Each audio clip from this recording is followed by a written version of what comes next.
Tune in to nostalgia. Tune in to now. Golden Radio Hour.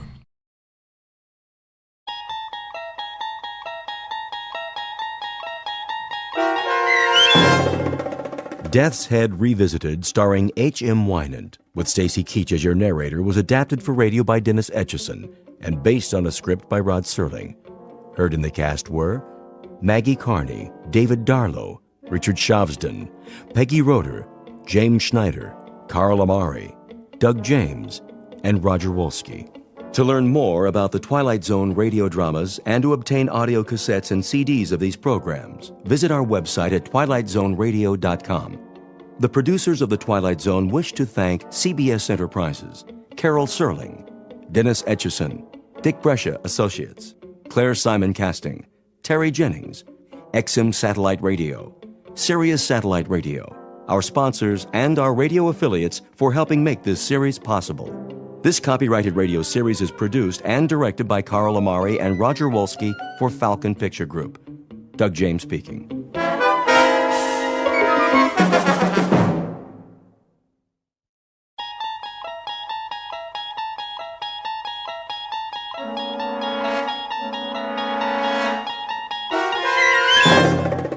You're traveling through another dimension. A dimension not only of sight and sound, but of mind. A journey into a wondrous land whose boundaries are those of imagination. Your next stop, the Twilight Zone.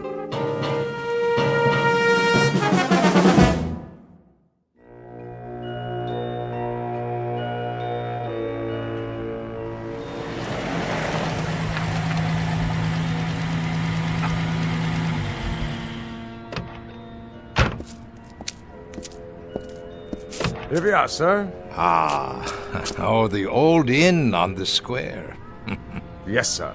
How perfectly charming. You have been here before? No. It's just as the guidebook said. Let me get your bags. In a moment. First, let me see if they have accommodations. Very good. I'll wait, sir.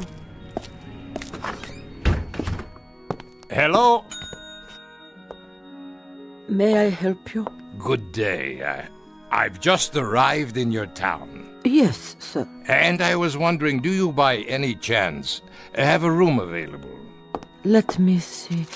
That would be a single. Yes, I'm traveling alone. I can give you a lovely front room overlooking the square. That would be perfect. Would you care to see it? No need. I'm sure it will be quite satisfactory. In that case, welcome. If you would be so kind as to sign the guest book. Of course. Thank you, sir. There was something else. No, sir. Well, then. Yes? The key. Oh, yes. The key. Mr. Schmidt, is it? That's what I've written. Of course. Of course what? I mean, sir, I just wondered... Well, it was just that... You wondered what? It's just that you remind me of someone, Mr. Schmidt. Oh? During the war. The war, so long ago. There are times when it does not seem so. I suppose. There were SS stationed here. You don't say. They used to come to the inn very often. Did they? When they were off duty. Well, that must have been a very busy time. Busy, sir? Eventful. Yes. Well then. Will you be taking your meals with us? Perhaps. I should like to explore the town first, see the sights this afternoon while there is still light. As you wish. Ah, yes. Very, very quaint outside, isn't it? Quaint? Picturesque. Some have said so. You'll be here long? A day or two, perhaps. I'm not sure. You see, I'm on holiday. And you've never been here before? No, never. I'm told the scenery is lovely. I understand there's a wonderful old medieval castle one can visit. Castle? Oh, yes, sir. Very old. And other things? What do you mean? Other sites. What would you recommend for a tourist? Very little else, sir. Very little else of any particular interest. I'm told, though, that the town was quite active during the war. Active? Sir, it was like most places in Germany. Ah, but I'm told that it was not like most places. I'm told that it had some special attractions. What was it? A work camp or something that you had here? Something of the sort, sir. Well, was it a camp or not? A camp, sir.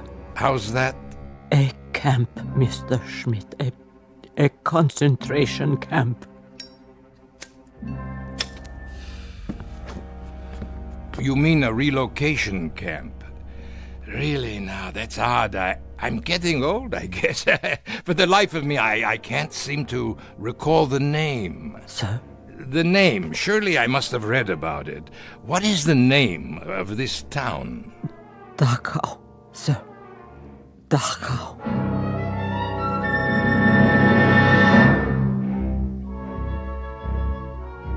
Mr. Schmidt recently arrived in a small Bavarian village which lies 8 miles northwest of Munich. A picturesque, delightful little spot once known for its scenery, but more recently related to other events having to do with some of the less positive pursuits of man. Human slaughter, torture, misery, and anguish. Mr. Schmidt, as we will soon see, has a vested interest in the ruins of a concentration camp. For once, some years ago, his name was Gunther Lutz. He held the rank of captain in the SS. He was a black-uniformed, strutting animal whose function in life was to give pain. And like his colleagues of the time, he shared the one affliction most common among that breed known as Nazis. He walked the earth without a heart. And now former SS Captain Lutz will revisit his old haunts, satisfied perhaps that all that waits for him in the ruins is an element of nostalgia. What he does not know, of course, is that a place like Dachau cannot exist only in Bavaria. By its nature, by its very nature, it must be one of the most populated areas in the Twilight Zone. And now, The Twilight Zone and our story, Death's Head Revisited, starring H.M. Wynand, with Stacy Keach as your narrator.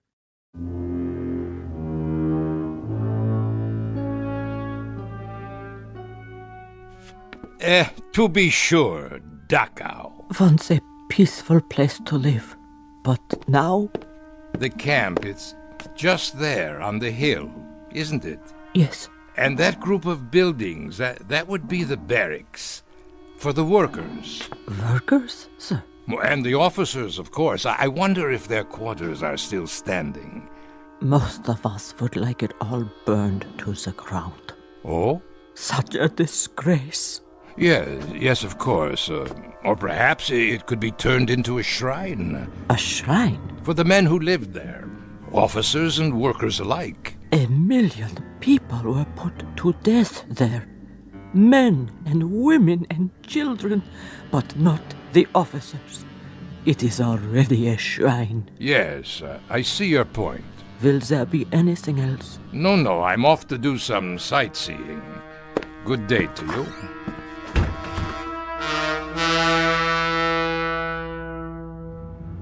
You are on holiday, Herr Schmidt. What did you say, driver? The trip, sir. You have come here for pleasure? Pleasure? Oh, yes. A rest, to relax, to forget. It's the best kind of trip. To rest and enjoy life.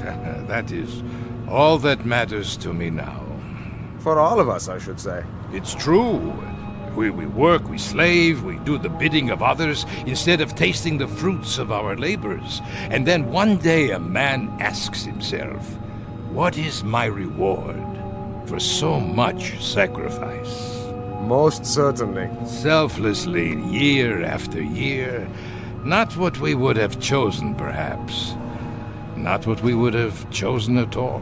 No. Never mind. I'm an old man. You would not understand. But I do, sir. How could you?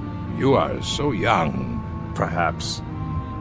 But it seems to me, sir, that each of us makes his own reward. And eventually it will come. What we deserve most. The true product of our labors.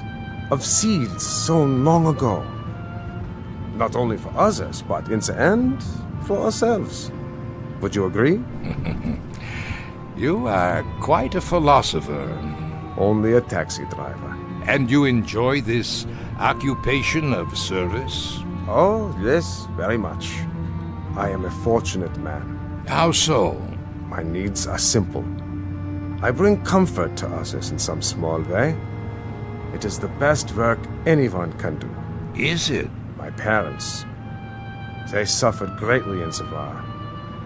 They knew very little of comfort. Ah, the war. So much ancient history.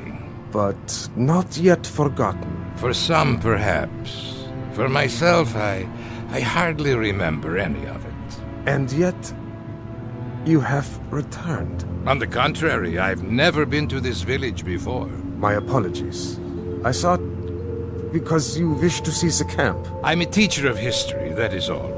And a student as well, of historical places. Of course, Herr Schmidt. The camp is just ahead. But look, no one has kept it up. Very few people come here. The road, the grounds, the wire fences, the buildings, even the guard towers, the entire compound is rotting, falling apart. There is no reason to maintain it now. Perhaps you would rather visit the castle. No. This is what I came to see. Very well. A disgrace. Stop the car. Yes, sir? Yes, at the gate. Let me out. You are going in? Of course I'm going in. I've come all this way. I shall wait for you then. Return in 2 hours' time. 2 hours? There is much to study, notes to be taken, you understand. As you wish. That should be adequate. I'll come back to this spot then, in front of the gate. Yes. And kindly be punctual.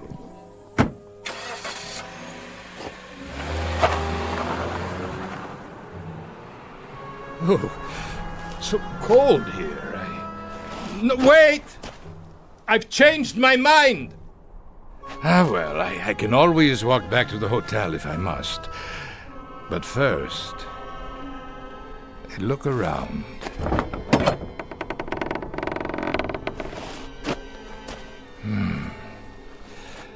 Everything seems so small.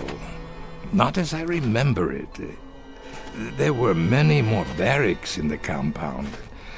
And now only a few remain standing, like this one.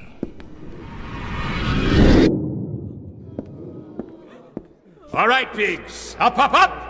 Time to greet the morning. On your feet.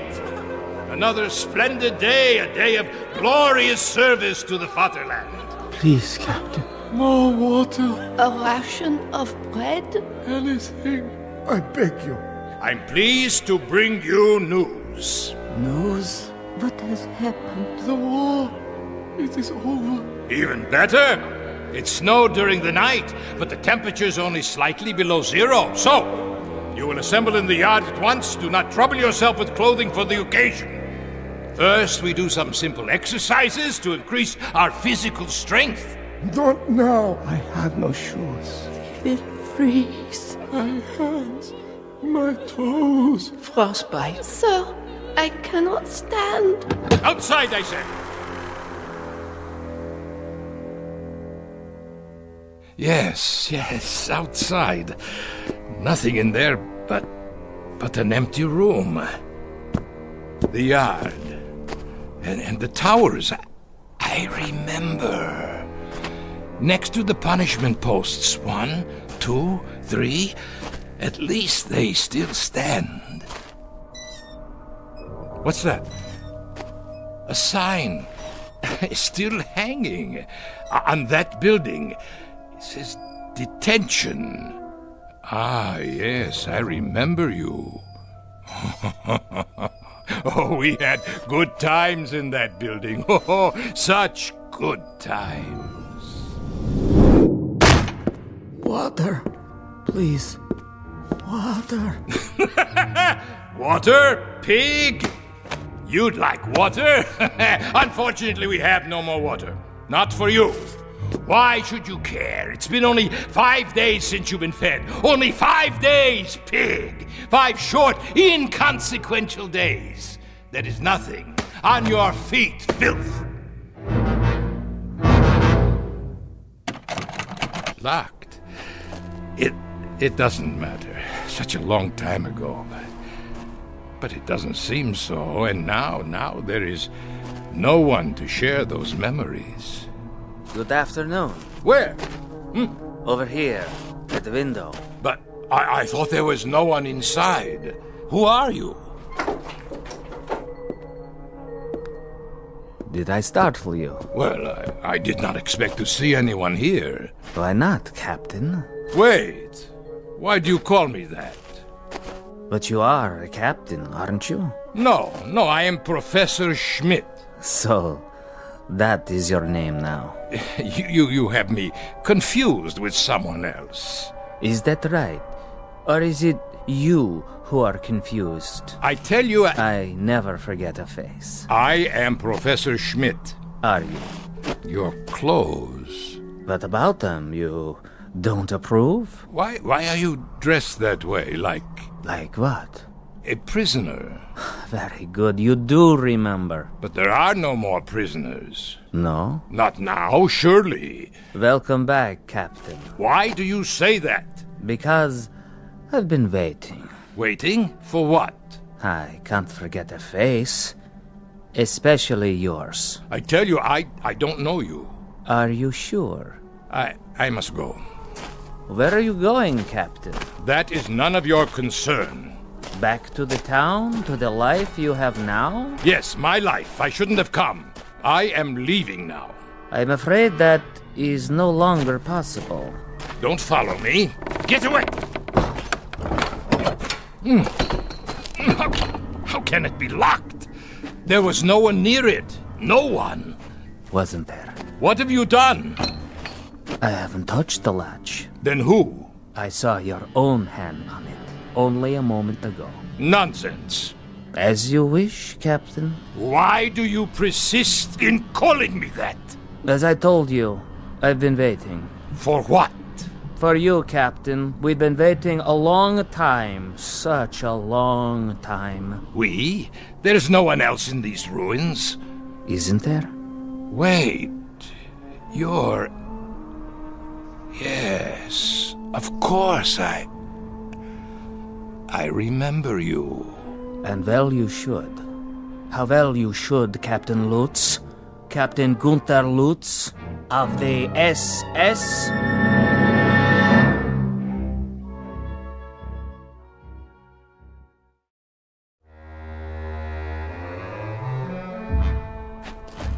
Becker, is that you? So you do remember me.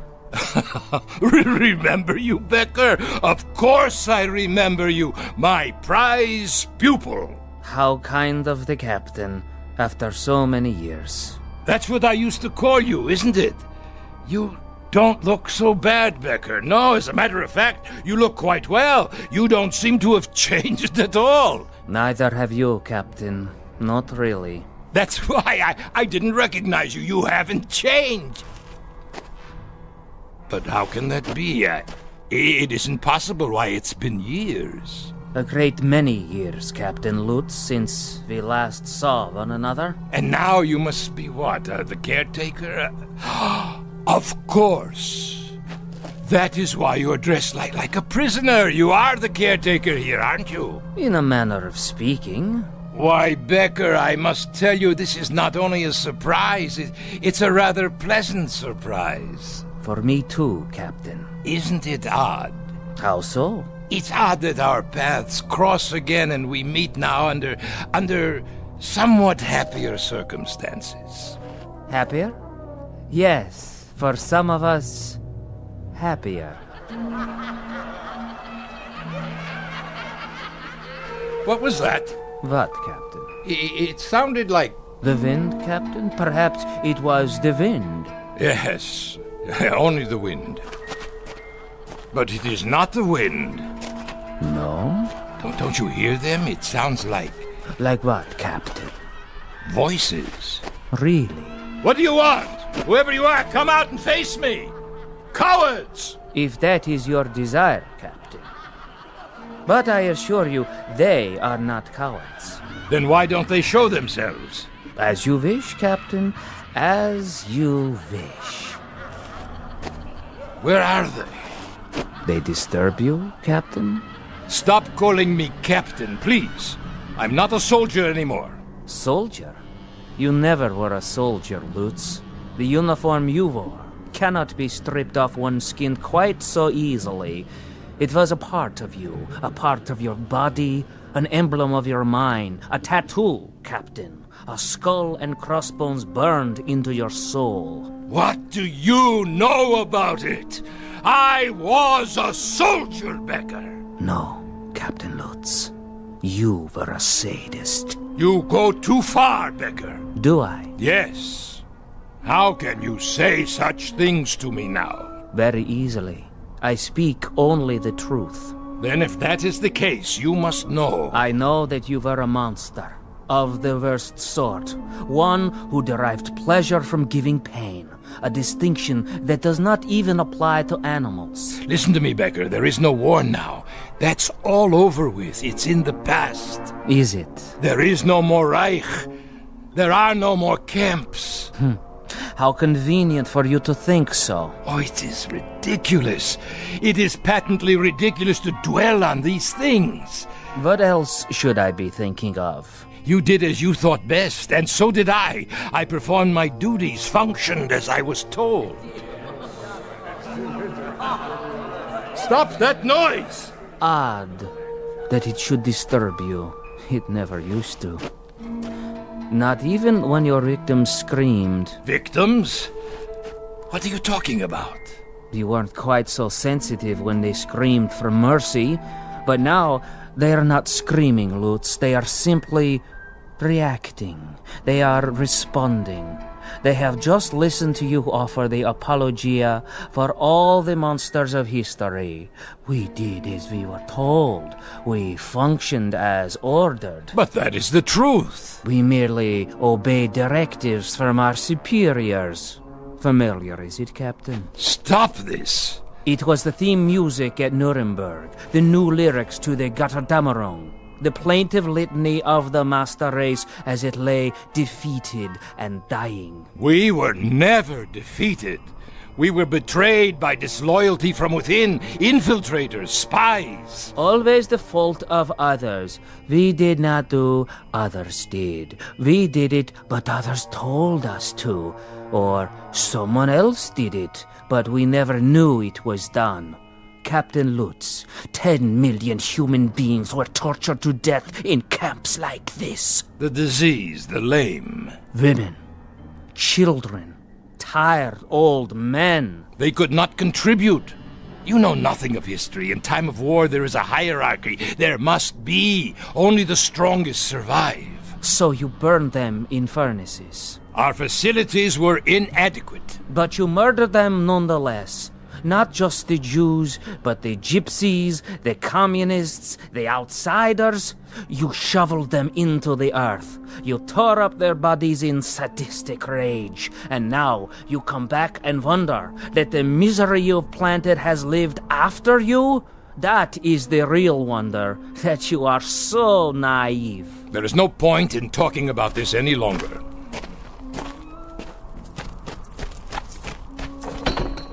I told you I have to leave, Becker.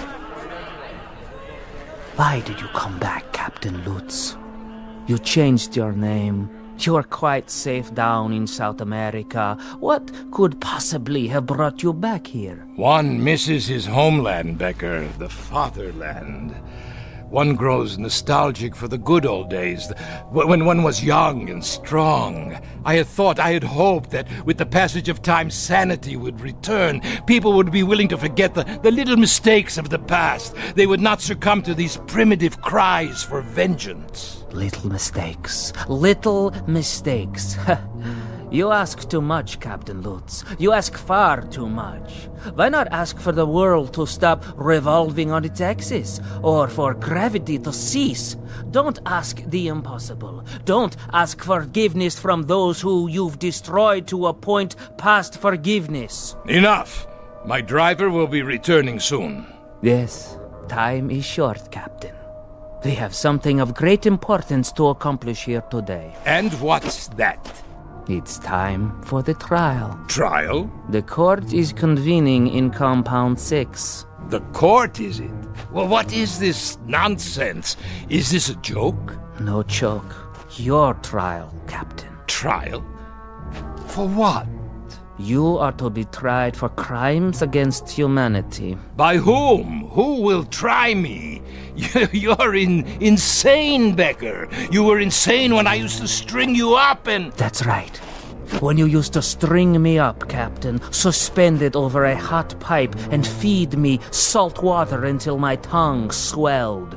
Burn me with cigarette butts and laugh at me when I screamed for you to please put an end to it. To have mercy and kill me. Your memory is quite good, Captain. Quite good indeed. Shall we go now? The court is waiting. Let me out! Someone, let me out of here! There is no escape. There was not then, and there is not now. Nothing has changed. You think the fences are in disrepair? Look again. They are secure, as they were when you were in charge. It is only fitting, wouldn't you say?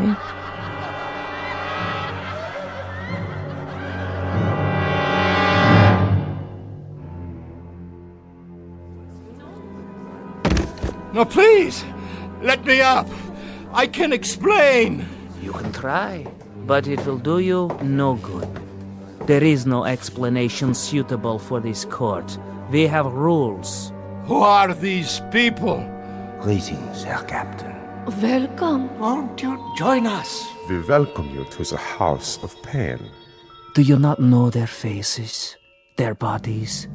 Then, starved, tortured, beaten. For they are your legacy. You made them what they are. Now then, shall we proceed? Please! Please, this is inhuman treatment. Not fit for a pig. Precisely.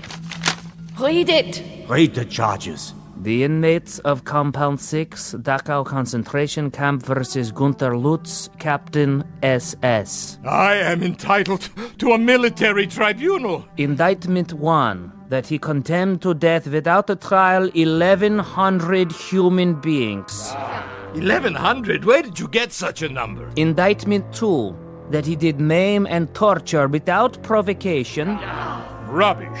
Indictment 3, that he did personally order the withholding of food and water rations, causing disease, dehydration, and death. Where is your proof? Your witnesses? Here, Captain. Remember me. I was only a child. You killed me with your own hands. Indictment 4, that he did deny medical treatment for the sick and ailing in violation of all rules of international law and common humanity. We did not have proper supplies. Our resources went to the front. To the officers? For leadership. A military force must have leadership. Indictment 5, that he did order summary executions by firing squad for those too ill and infirm to work. 1, 2, 3, fire! There, that will teach them the penalty for refusing their duties. And desecrated the remains with no proper burial. No, I did not do any of these things. I could not have. Indictment 6. Listen to me, for the love of God, listen.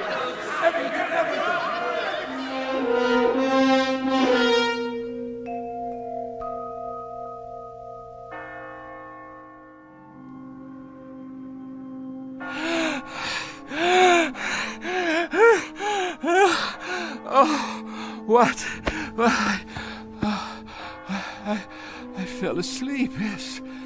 Yes, that's it. I've been dreaming. Dreaming. The courtyard outside. The hanging post. None of it used for years. Of course not. I'm a foolish old man. Foolish and tired. Yes, you are.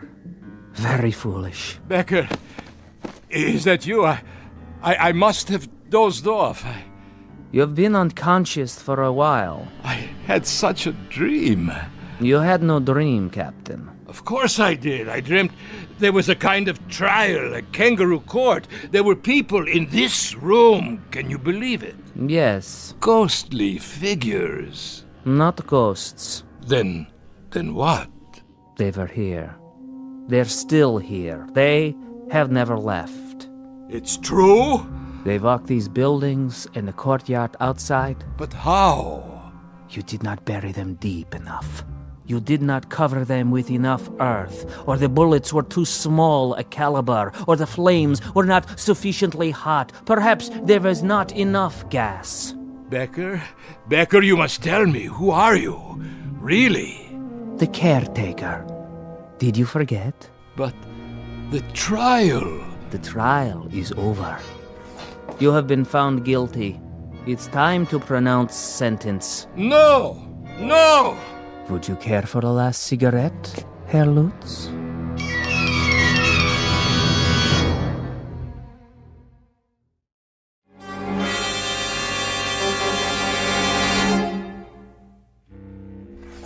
Yes, Lutz, it's time. For what? For the sentence. You are going to pronounce sentence? This is what you have in mind now? You will pronounce sentence and then you shall execute the sentence? Is that correct? That is the procedure, as always. And who? Who is there to carry out the sentence? Do you see anyone outside the window to help you? Anyone at all, do you? They are here. I see no one. Are you blind? Here, look for yourself. There! Pigs! Filth! You will assemble in the yard. You will crawl out of your graves to see that justice is done. You will pass sentence on Captain Lutz. Brave victims. Where are you now, eh? Not so brave at all, I should say. They won't answer. Why not? Your authority no longer applies here. But yours does. I am all that is left, and you are no longer a captain. You have been stripped of your authority as of this moment. Oh, I see. Do you? Then where is the judge? Where is the jury? The executioner? You are still obsessed with procedure. Shall I tell you where they are, Becker? They're in your mind. You have hatched them out of your hatred. You have planned your vengeance out of the crazy quilt of a warped imagination sewed together with little thin threads of wishful thinking. Why didn't I kill you when I had the chance? Why didn't I? But wait. Yes?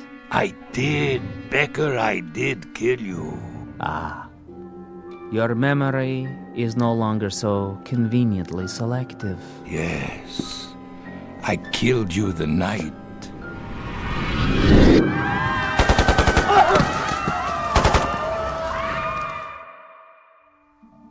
You killed me the night the Americans came close to the camp. You tried to burn it down. Of course I did. I had no choice. They would have commandeered our supplies, our weapons. And what of the prisoners? You've said that they were of no value. They were of no value. They were a burden. And yet you tried to kill everyone who was left. And in my case, you succeeded. So, it was a waste of time, wasn't it? A waste of your precious time with absolutely no practical value. And it would certainly be a waste of what little time you have left now to try to murder me again. But I will. I'll finish it. I still can. Where? You have been tried and found guilty of crimes against humanity. What crimes? It is the unanimous judgment of this court that from this day forward... Where are you? Show yourself! And for the rest of your natural life you shall be rendered insane. What is this gibberish? This nonsense, this idiocy. Where have you gone now?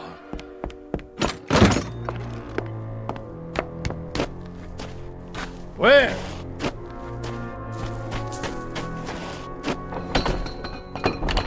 At this gate, this locked gate, you shut down hundreds of people with machine guns. Do you feel it now? I'll finish it once and for all. Where are you hiding? Do you feel the bullets smashing into your body? Do you feel the agony of tearing lead? I'll finish it with you, Becker. Here and now. And on these posts, you hanged human beings to die slowly and painfully. They were criminals. What was their crime? Stealing water? A crust of bread? They would have died anyway. Do you feel their hunger? Do you feel their agony? Silence! And in this place, the detention room as you called it, the things you did to human beings here are unmentionable. How does their torment feel? I refuse to give you satisfaction. If you can still reason, Lutz, if there is any portion of your mind that can still function, take this thought with you. This is not hatred. This is retribution. This is not revenge. This is justice. No, liar, liar. And this is only the beginning. Your final judgment will come from God. There. If you won't open the gate, I'll crawl under. You can't hold me here. No, it's a violation of my international rights. There.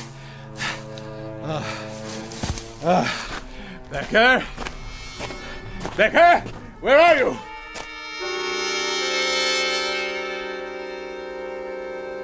Becker? Where are you?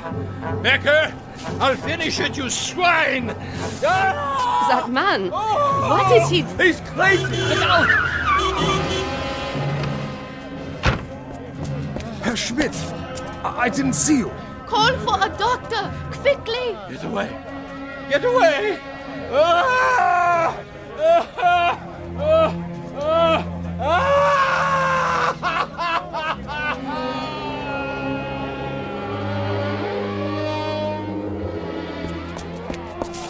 Stand back, please. What happened here? I heard him screaming, Doctor. Such sounds. Like a wounded animal. He didn't seem to know where he was or who he was. Will he be all right? Not for a while. What do you mean? I have shot him so full of sedatives that he doesn't know whether he is still on the earth. Shall I help him up to his quarters, Doctor? His quarters? He registered for our best room, overlooking the square. Herr Schmidt did, if that is his name. It is the name on his passport. Where should we take him, Doctor? His room is ready. Release it to someone else. He won't be coming back anytime soon. I want him in the hospital, strapped to a bed. Yes, sir. Pity, I could look after him.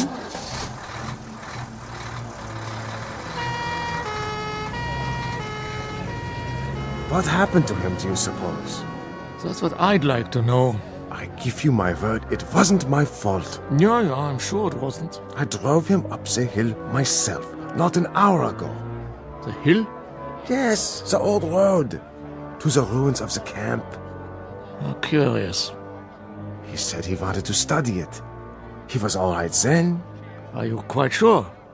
He must have walked or run all the way back here to the square. But his screams. His screams. Were there any marks on him? None. Then what must he have seen? I have no idea. All I know is that he is in very real pain. More than pain. Agony. As if he has been tortured.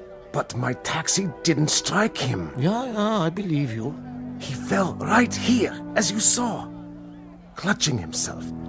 As though He had been beaten or shot. He seemed insane, a raving maniac. Sometimes we cannot judge by appearances alone. What could happen to a man in 2 hours to change him so? Someone must tell me. I wish I knew. He said he was on holiday. Poor old fellow. Come here to reap the rewards of a life's work. I wonder what that life's work was to bring him to such a place as Dachau. There may be an answer to that question. Yes? But I'm sure I couldn't say. Ah, well. Tell the ambulance I will meet them at the hospital. Yes, Doctor. Thank you for coming so quickly. Yes, thank you. Not at all. That is my job. To heal. Only I don't know if I can help this man. But you will try, because that is your duty. Yes, I will try to understand. Someone will have to make a proper diagnosis. I'm afraid his affliction may lie beyond my understanding. Goodbye, then, Doctor. Auf Wiedersehen. Dachau. Why does it still stand? Why do we keep it standing? Some things I will never comprehend.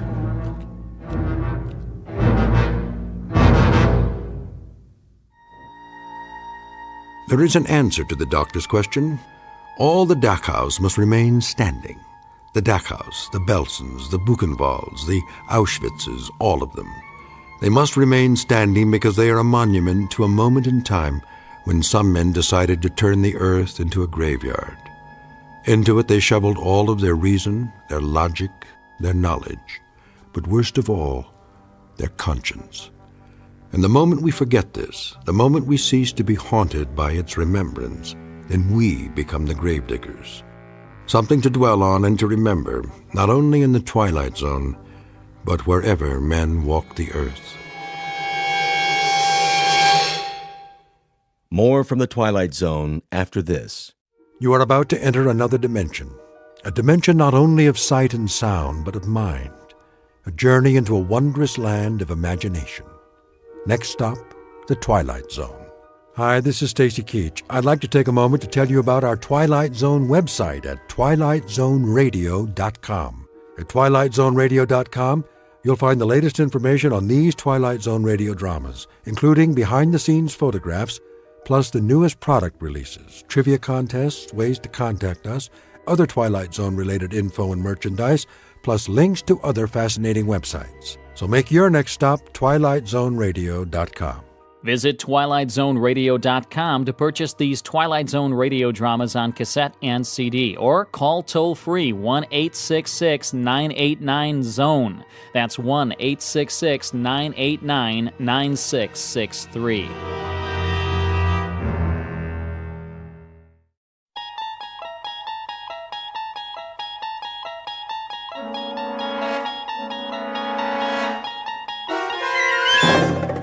You unlock this door with the key of imagination.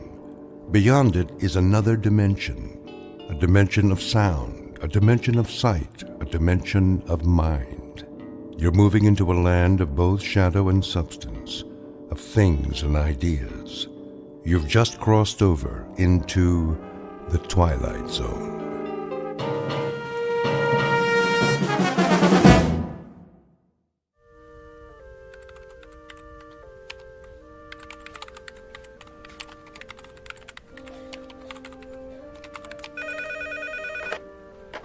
Northwest Medical Clinic, how can I help you?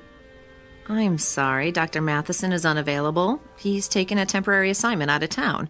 Can I make an appointment for you with one of our other physicians? Fine. Okay, let's see. How about next Tuesday at 2:45? Great. You'll be seeing Dr. Kyle Powers. You're welcome. Goodbye.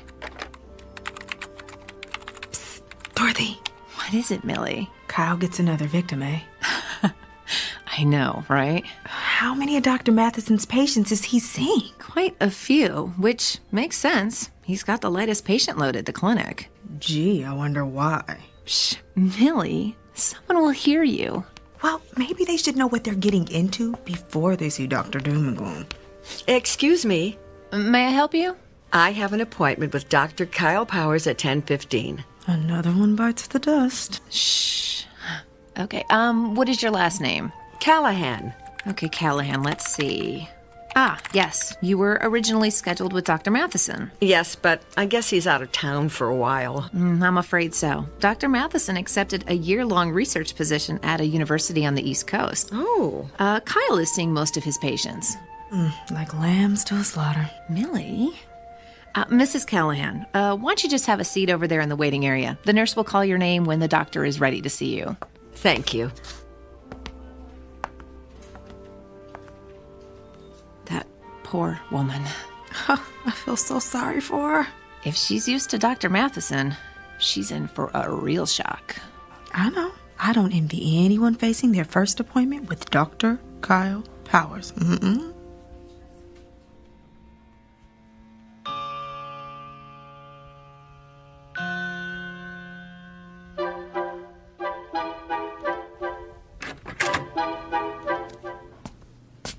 Mrs. Callahan? Yes? I'm Dr. Kyle Powers. It's nice to meet you.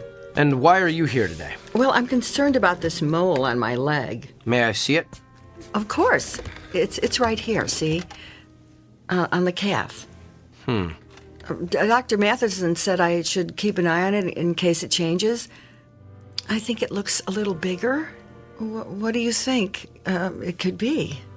A mole that changes like that is usually melanoma. Oh, melanoma? That's cancer, isn't it? Yes, it is. I'm going to need to ask you some questions. Oh, well, go ahead. When did you first notice the mole had changed? About a week ago. How much bigger is it? I'm not sure. 50%? No. 40%? 30? 10% maybe. Do you spend a lot of time in the sun? No. Has anyone in your family ever had melanoma? No, I don't think so. Did you ever have a severe sunburn as a child? No, not severe, no. Do you have a lot of freckles? No. Are you taking any medication that would weaken your immune system? Oh, I don't think so. What would weaken my immune system? Well, any number of meds. Azathioprine, benzotophine, cortithionate. I don't even know what those are. Doctor, please just tell me if I do have melanoma, what treatment is available? Well, that depends on what stage it's in. Surgery is typically the first treatment for all stages of melanoma. Surgery? And of course, if it spreads to the lymph nodes, those have to be removed. Late-stage melanoma also has to be treated with chemotherapy. Chemotherapy? If it spreads to the organs like the lungs or liver, there's not much that can be done. Nothing. Well, in that case, the focus is on relieving the symptoms and keeping the patient as comfortable as possible. Until what? Well, until the patient expires.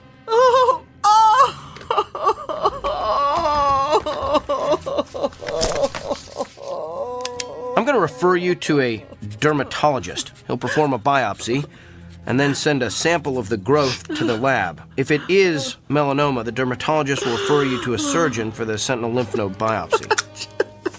It's all standard procedure. Here's your referral.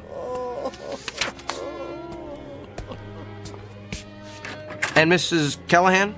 Yes? I know there's something most patients worry about at this point, so let me assure you.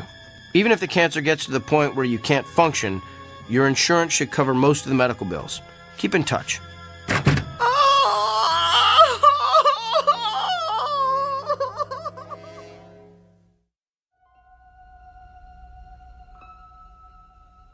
Meet Dr. Kyle Powers, a physician well-versed in and fascinated by the mechanics of the human body.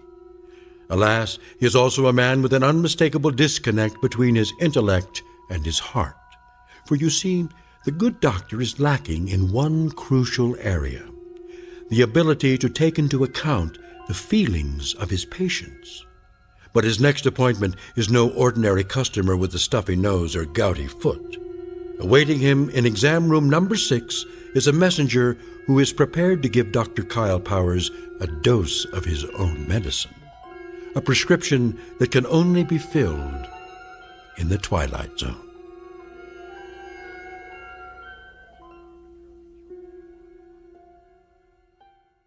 And now, The Twilight Zone and our story, The Amazing Dr. Kyle Powers, starring Sean Astin with Stacy Keach as your narrator.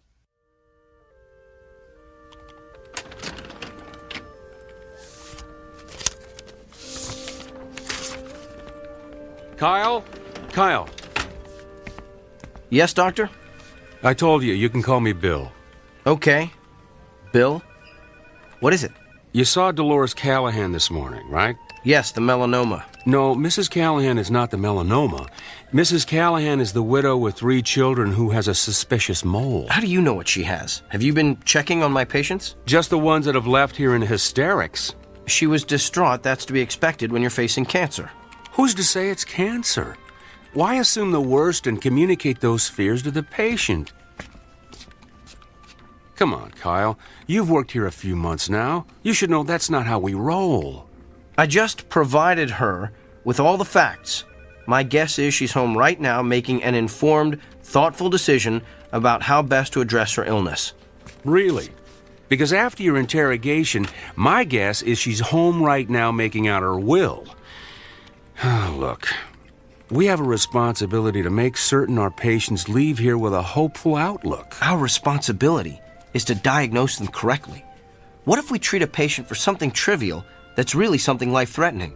The golfer who collapses on the 17th hole from the heat, but who really had a stroke. The woman with the annoying little cough that turns out to be emphysema. The list is endless. Thyroid disorders masquerading as psychiatric problems. Lyme disease posing as arthritis. That's why I ask so many questions. The more facts I can get from the patient, the more accurate diagnosis I can make. So you're going to continue cross-examining our patients like it's the Spanish Inquisition? Look, doctor, I realize my technique differs from yours. It may not consist of the sycophantic mollycoddling you prefer, but I think you'll find overall that it gets me closer to the most accurate diagnosis possible. That may not mean anything to you, but it's the reason I get up in the morning. It's how I roll. Now, if you'll excuse me, I have a lot of patients to see. May God help every one of them.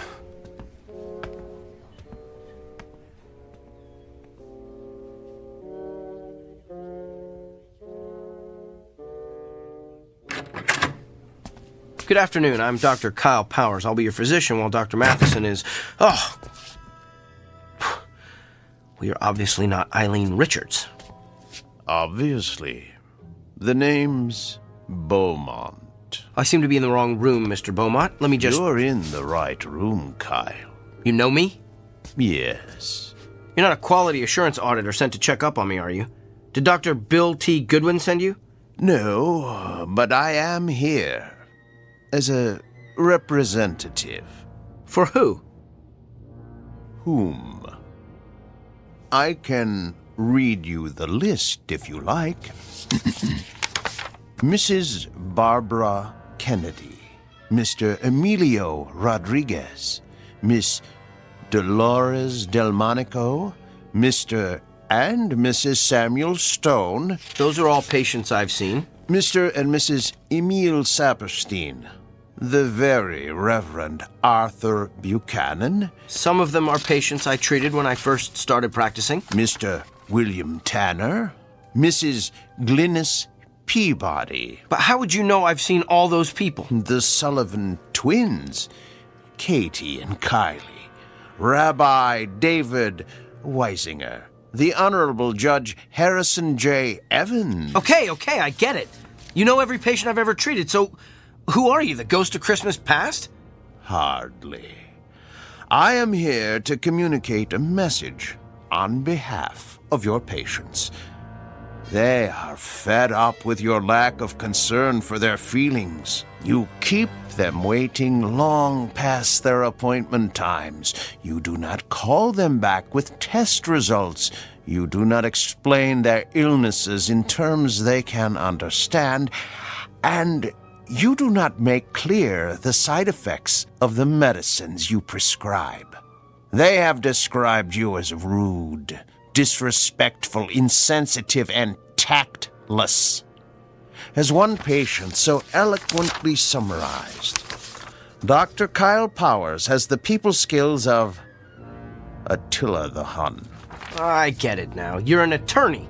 You're representing all those people as a part of some kind of lawsuit against me. I'm afraid not. I am simply here to, how shall I put it, keep things in balance. Look, I don't care if you're here as an attorney, an auditor, or my fairy godfather. All I know is I've effectively diagnosed and treated hundreds of patients. That's how I gauge my success, not by the number of friends I've made along the way. In short, I'm not broke, so I don't need fixing. In that case, I'm going to need you to sign this. What is it? It's a standard affidavit, stating that you are willing to pay the consequences of your actions. I recommend you read the whole brief before signing. I'm not reading or signing anything. Well, you're going to be one of the difficult ones, aren't you? We'll have to settle for a non-written agreement then. A simple handshake has sufficed in the past. I'm not shaking your hand either. Come now. It's just a handshake. The sooner you shake my hand, the sooner you'll be rid of me. All right, if it'll get you out of here faster, here's my hand. Thank you. Ow! What did you just do? Good luck, Kyle. Wait! What did you do to me?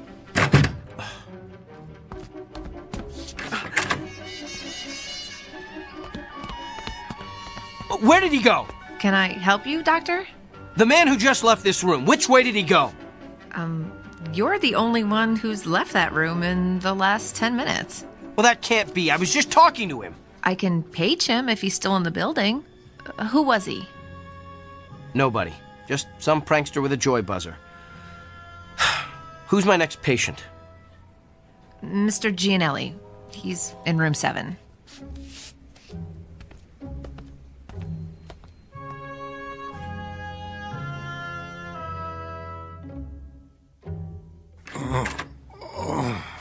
Good afternoon, Mr. Gianelli. I'm Dr. Kyle Powers. I'll be your physician while Dr. Matheson is gone. Are you in pain? Oh, yeah. Where does it hurt? The back. What part of the back? Down low. Did you do anything that might have caused it? Probably. I work on a construction site, see? And I had to move some heavy sheets of plywood by myself. On a scale of 1 to 10, how bad would you say the pain is? About a 7, maybe 8. Seems like it's gotten worse in the last half hour or so. Well, let me take a good look at the area where it hurts. Could you lift your shirt, please? Sure. Lower back, you said? Yeah. All right, I'm going to feel around the area. Hey, you gave me a shack. Oh! Doc, you okay? I don't know. I feel... My back suddenly hurts. Yeah, must be going around. It just started out of nowhere. Maybe it's some kind of a kink. Let me see if moving around helps it. No, it still hurts. Excuse me, Mr. Gianelli. I'm gonna have to sit down over there. Hey.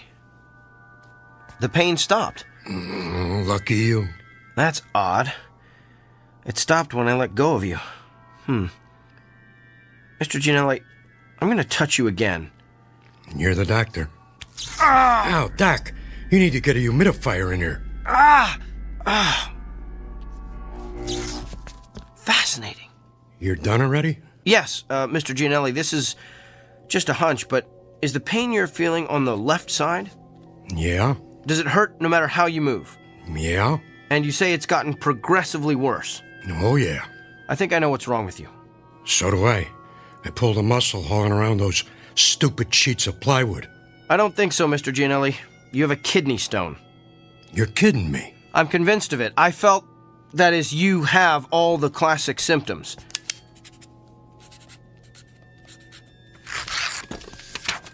Here, this is an order for you to go up to radiology for an x-ray. That'll tell us exactly where the stone is, and we can figure out what to do about it from there. Hey, Doc. Can I ask you something? What? How could you tell all that just by touching my back? Mr. Gianelli, I wish I knew.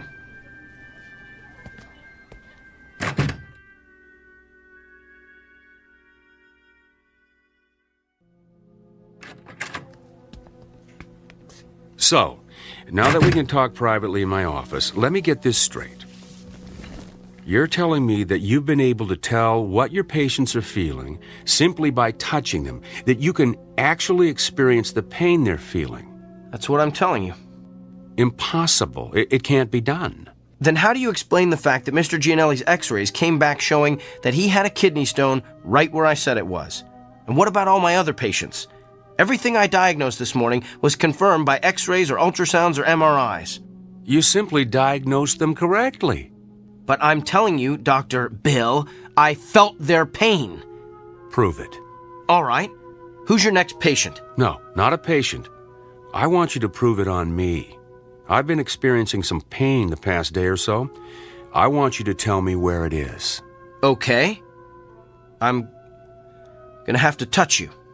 I knew there'd be something about this I didn't like. And it has to be on exposed skin. At least, I think it does. I'm still experimenting. Here, you can touch my hand. That's the most skin I'm willing to let you experiment with. All right. Ready? Ready as I'll ever be. Here goes. Hey, you gave me a shock. Yeah, that's what everyone says. Interesting. Well, what's your diagnosis, Dr. Kreskin?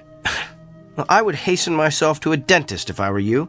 You've got a toothache. Top row, right side. I'd say second molar from the rear. Well, I don't know what to say. No need to say anything. Your expression says it all. What is it, Dorothy? Mr. Samuels is waiting in room 4. He's getting a little impatient. Tell him I'm on my way. There's got to be some kind of logical explanation for this. Fine, we'll talk later. Oh, by the way, you might want to have that corn looked at. The one on the big toe of your left foot. Feels like it's going to burst right through your shoe. Okay, now you're just showing off.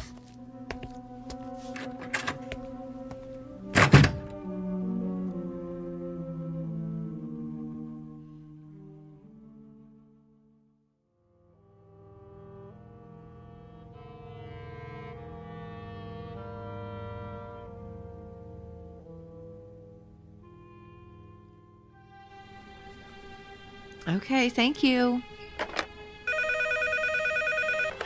Northwest Medical Clinic, may I help you? I'm sorry, he isn't in yet. Can I take a message? I'll let him know. Thank you. Hey, Dorothy. Another reporter for Kyle? Yeah, that's like 25 now. Ever since word got out about his gift, he's become the most popular doctor at the clinic. I know. I can't believe he's going to be on that talk show tomorrow. Yeah, I am dying to see what Dr. Charisma is like on TV. Oh.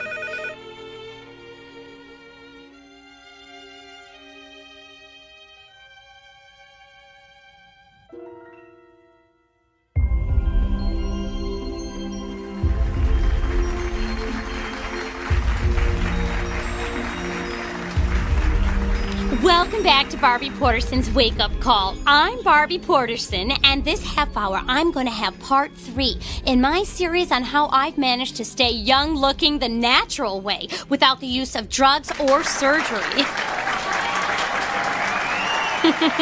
But enough about me. We have a guest with a rather unique gift. His name is Dr. Kyle Powers, and he claims that he can experience the same pain his patients are feeling simply by touching them.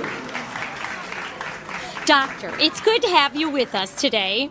Thank you. Now, why don't you tell us exactly what happens when you touch one of your patients? Well, in a nutshell, I experience exactly what the patient is experiencing. I can feel where the pain is in their body, how intense it is, what might be causing it, and I'm then able to provide an accurate diagnosis. Amazing! Would it be possible for us to get a demonstration from you? Of course. Do you have any discomfort or pain that's bothering you? As a matter of fact, I do. Let's see if you can guess what it is. Now, what do I need to do for this demonstration? Nothing. I just need to touch bare skin. Oh my, careful, Doctor. We're a family show. You can just give me your hand. All right, here you are. Oh! I think a spark flew between us. Don't tell my husband. Interesting. So, what's your diagnosis? I believe the pain you wanted me to identify is a sprained muscle in your left thigh. Feels like you've probably been working out a bit too rigorously at the health club. Ooh, that's amazing. That's exactly how my own physician diagnosed it. But it took him 20 minutes. Doctor, you truly have a special gift. There's something else, though. What? Your head. You have a headache. Are you coming down with something? Of course not. I'm fit as a fiddle. I stay fit the natural way. There's definitely something there. In fact, it's not just a headache. There's pain in several very specific locations in your forehead. That's interesting. Well, thank you for being with us, Doctor. Wait. I know what I'm feeling. You recently had some sort of cosmetic injections, didn't you? What?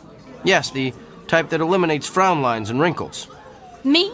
Cosmetic injections? What a ludicrous suggestion. Well, back with more of our Barbie Porterson's wake-up call after these messages. You know, a simple analgesic will help with that headache. No, I don't need it. Could we cut the audio, please?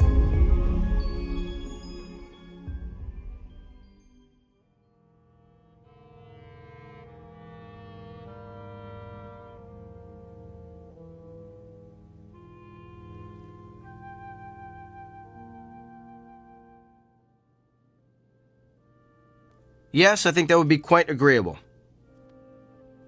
Well, to be honest, I wouldn't mind having a couple of days to think it over. Could you hold on for a moment? Come in. Kyle. Doctor, I'm on the phone. I need a moment with you. I don't have a moment. Make one. All right. I'm sorry, can I call you back? Thanks. That was extremely rude. And what are you staring at? You look so pale. Do you feel all right? I feel fine. Just a little stressed, and your intrusion doesn't help. So what's so urgent that it can't wait? Well, let's start with the waiting room overflowing with your patients. I had an important phone call. With who? Not that it's any of your business, but I was talking to Nigel Fairwick. Nigel Fairwick? He's the TV producer who creates all those vapid reality shows. Why would you want to talk to him? He wants to produce a television show starring yours truly. You're kidding me. Didn't he see that debacle of a TV interview you did the other morning? Yes, in fact, that's why he wanted to talk to me. Apparently the show's ratings skyrocketed after I outed Barbie Porterson. The interview is all over the internet. And this TV show of yours will allow you to perform additional acts of benevolence for the public good? Sometimes. But mostly will consist of me diagnosing the illnesses of actors, political figures, and even world leaders. Doesn't it bother you to exploit your gift like this? Exploit? You just don't get it, do you? I'm not seeking these people out. Nigel Fairwick, the newspapers looking for interviews, those patients in the waiting room, they're all coming to me. I'm the solution to their problems. I'm the answer to their prayers. Spoken like a man with a true Messiah complex. There's just something about your gift I've been trying to figure out. If you can feel your patient's pain, then you must be able to feel other things as well. Like what? Like their emotions. You must be able to feel their fear, their anxiety, their despair. Do you feel those things, Kyle? I feel them. Then why don't you ever talk about them? In all the interviews you've given, I've never heard you once mention the patient's emotions. Because it's irrelevant. It's the pain that helps me diagnose the illness. Besides, those feelings only last as long as I touch the patient. So you shove those emotions aside. The way you've done with your own emotions all your life, I guess. Don't you see what you're missing? You could be relating to your patients in a way that no other physician could ever hope to achieve. You could treat your patients on every conceivable level, not just the physical, but the emotional, the spiritual. Kyle, you're the winner of some sort of cosmic lottery. Don't squander it on a mindless television freak show. I'm sharing my gift with my patients. If I go on TV, I can share it with the world. How is that squandering my gift? Because you're doing it to stroke your ego. How do you know why I'm doing this? Can you read my mind? Is that your gift? Oh, wait, I forgot. You don't have one. Hello? Nigel? No, it's all right. I'm glad you called back. I've decided I don't need more time to think. I want to get started on this TV show as soon as possible. This afternoon? Well, that sounds great. I'll see you then. Thanks. You're really gonna do this? I have a meeting with Nigel in an hour to sign the contracts. And what about your patients? Tell them to come back tomorrow. What if they don't want to? What if they can't? Oh, they'll be back. That's the part you don't seem to understand, Doctor. Everyone wants to see the amazing Dr. Kyle Powers.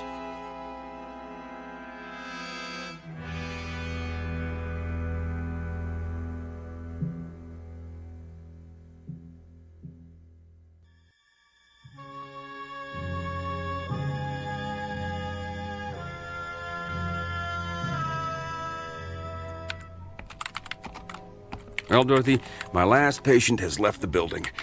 Let's start closing up shop. Way ahead of you, Doctor. Hey, I put the TV on in the waiting area. Kyle's TV show is about to start. Oh, I don't want to miss this. Oh, yes. We shouldn't miss the circus when it comes to town. Come on, Doctor, it started. I'm coming. Hello, America, and welcome to Doctor in the House, the new show that promises to be the most amazing, the most remarkable, the most astounding television program you've ever seen. I'm Gil Montgomery, and I'll be your master of ceremonies. Master of hyperbole is more like it. And now, let's bring out the man who's been written about in every newspaper, magazine, and medical journal in the country, nay, the world. Please put your hands together for Dr. Kyle Powers. Wow, a standing ovation. You'd think he was the second coming. He thinks he is anyway. How come he's sweating so much? He's probably just nervous. I don't know. He looks kind of pale, too. Good evening, Doctor. Good evening, Gil. Are you feeling okay, Doctor? I'm not sure. I've been feeling a bit lightheaded today. Well, physician, perhaps we'll give you a chance to heal thyself later in the show. But right now, we're going to bring out your first patient. Are you ready? Yes, I think he fainted. Oh, no. Perhaps we should go to a commercial. What's wrong with him? He's not getting up. Can somebody help me, please? Is there a doctor in the house? I better head down to the studio.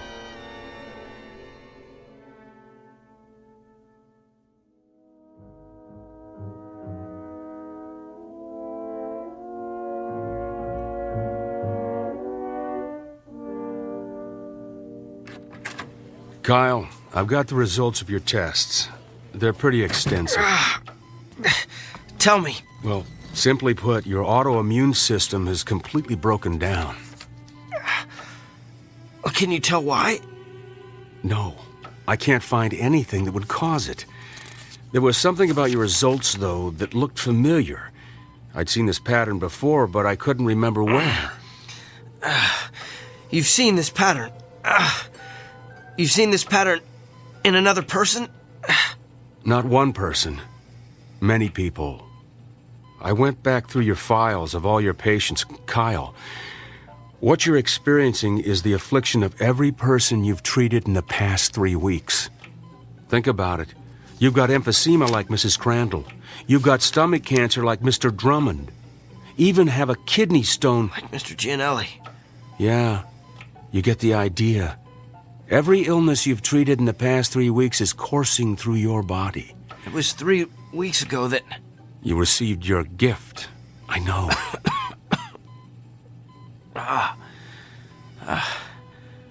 How long do I have? At the rate you're deteriorating, I'd say you've got 24 hours. No. That just can't be. Look, I know you're in a lot of pain. We're going to do what we can to make you comfortable. I want to run some more tests. There's got to be a way to beef up your immune system. Bill,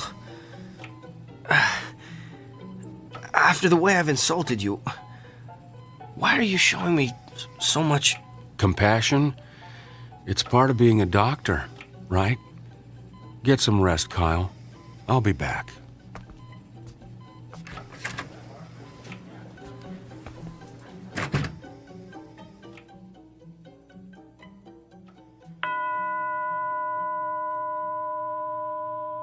The time is now 9 p.m. Visiting hours have ended.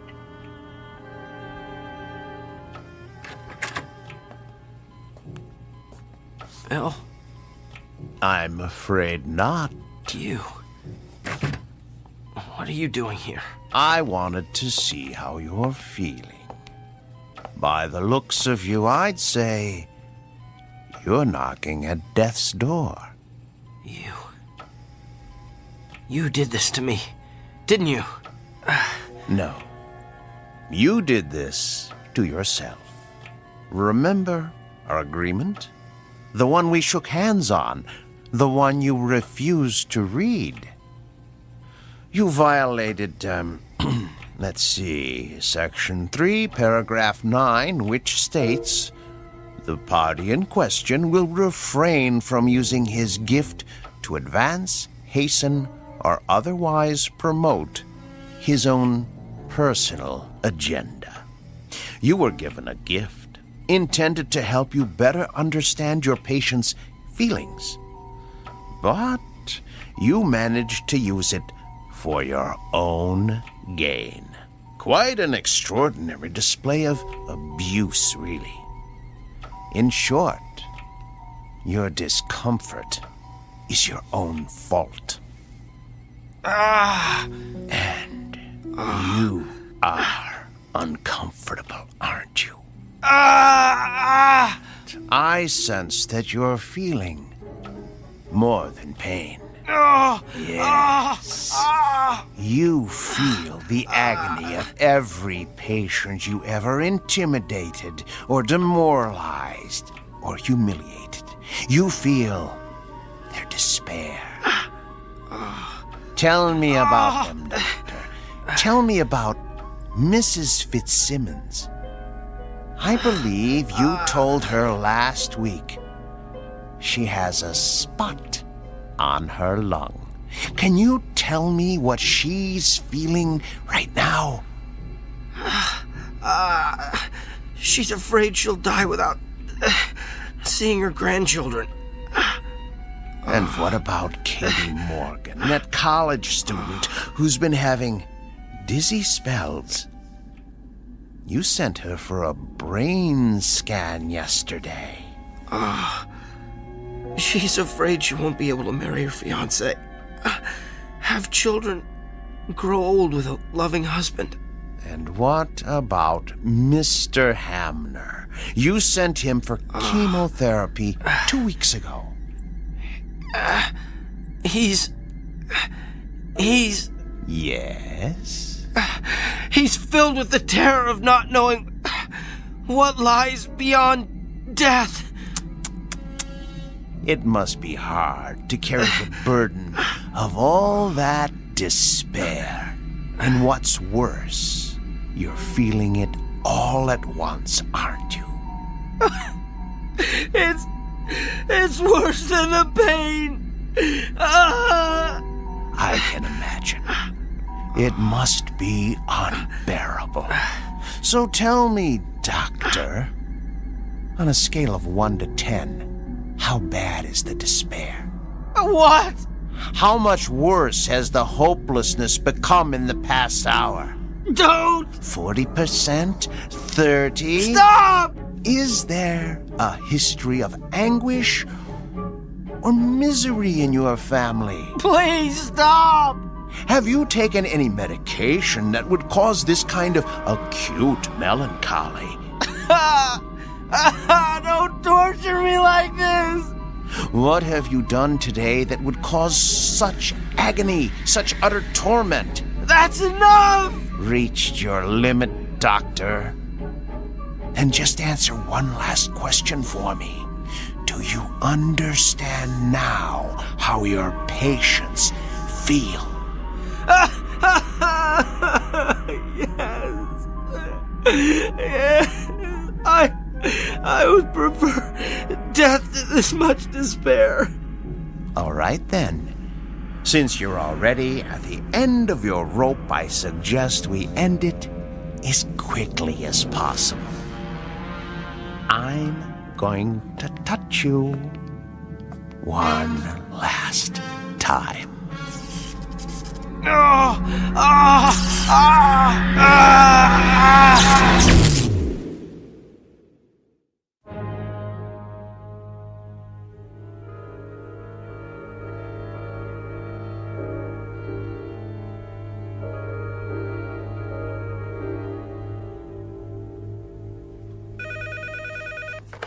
Northwest Medical Clinic, may I help you? Sure, let me transfer you. Hey, Dorothy. What is it, Millie? It's a shame about Kyle, isn't it? Yeah, a pity it had to end the way it did. I mean, for a little while, he had it all, and now, well, you know. How have his patients been taking it? Not well. Of course, I have to tell them what happened when they called to make an appointment. That's a shame. But, you know, at least Kyle is at peace now. Yeah. Well, he seemed very peaceful when I gave him his messages this morning. I guess a full recovery will do that to you. That and a near-death experience. Yeah, but it is too bad he lost his, well, you know, his gift. Yeah. I wonder what it's gonna be like for him now. Just seeing patients as plain old Dr. Kyle Powers.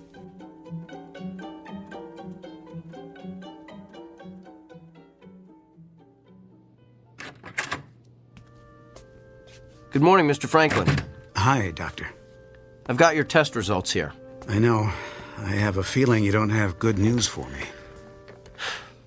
I'm going to be completely candid with you. And before I tell you anything else, let me say this. What you've got is treatable. And we're going to exhaust every option available to get you well. So why don't we get out of this sterile examination room, go down to my office and have a cup of coffee, and work out the details. Sounds like a plan. You know, I keep thinking about how everything could change. I'm retiring in a couple of months.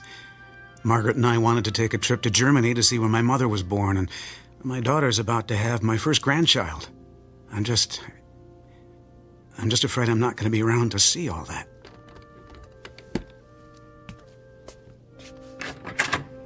Mr. Franklin, I know exactly how you feel.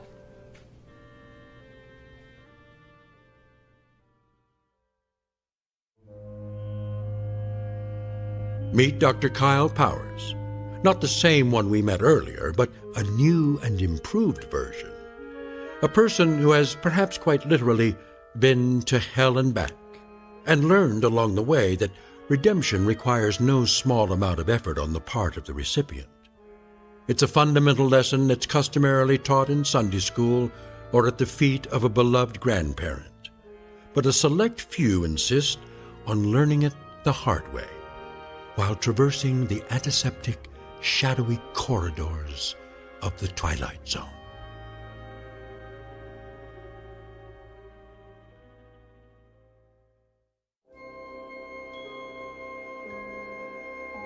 Hi, this is Carl Amari, producer of the Twilight Zone radio dramas. I'd like to take a moment to tell you about our official website at twilightzoneradio.com, where you'll get the latest news and information on these Twilight Zone radio dramas. Plus, at twilightzoneradio.com, you can digitally download 3 free episodes or any of our episodes for only $1.95 each. In this age of ever-changing technology, we've decided to make these episodes instantly available to you by making the Twilight Zone radio dramas a digital download-only series. This means that this series will no longer be offered on CD. The CD collections at our website are now being offered, while supplies last, at buy one, get one free. So be sure to get your favorites before they're sold out. Be sure to visit us often, and I'll see you in the zone.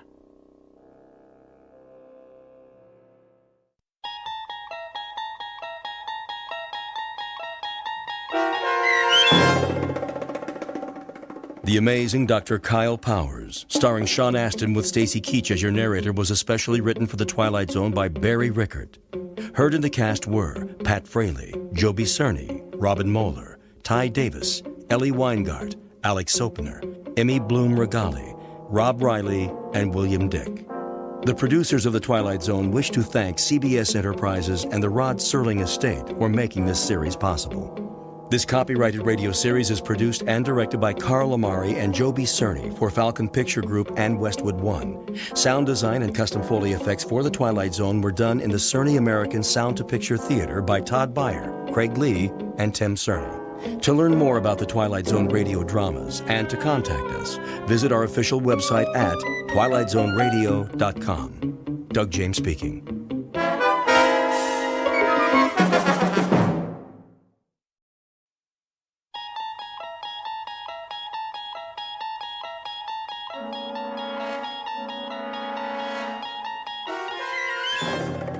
You unlock this door with the key of imagination.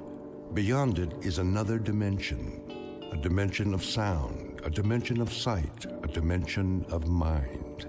You're moving into a land of both shadow and substance, of things and ideas.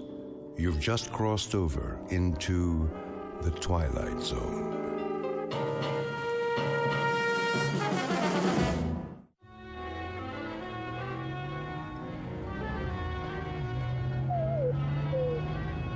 Hold on, Rowdy. We'll make it. There's a fork in the road up ahead. Oh, haven't they heard of signs around here? No, I didn't think so. Well, Rowdy, I've kept it from you long enough. The fact is, we're lost. And you know what else? Take a look at the fuel gauge. Almost empty. Don't whine at me. It isn't my fault. This map is useless. So much for shortcuts. Which way do you think it is, right or left? Okay, left. Hope you know what you're doing. Well, what do you know? I do believe that's a town up ahead. Peaceful Valley, population 981. At least it's got a gas station. Rowdy, you just earned yourself a steak.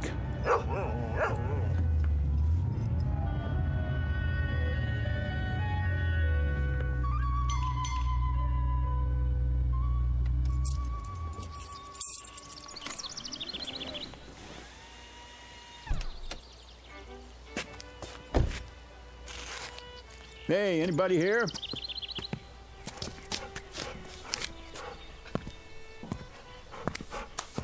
How do? Hi, can you fill it up? Don't see why not. Convertible, huh? One of those new foreign jobs? The gas cap's under the license plate. Oh.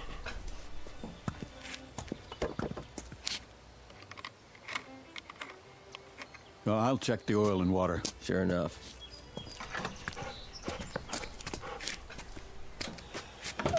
Rowdy, stay.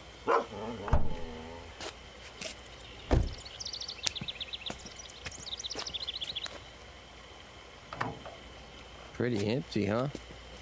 She's running on fumes. How'd you let that happen? Oh, I listened to a friend. Told me I could cut 4 hours off the trip if I took the back road. No traffic, nice scenery. If I'd gone the way I know, I'd be in Albuquerque already. Ah, you mean you're lost? That's what I mean. Think you could point me toward a highway? A great big highway with signs? Just go back to the fork and take the other road to Braden. That's about 80 miles. When you get there, ask somebody for a map. I'm fresh out. Shouldn't have any trouble, though. I shouldn't, but I always do.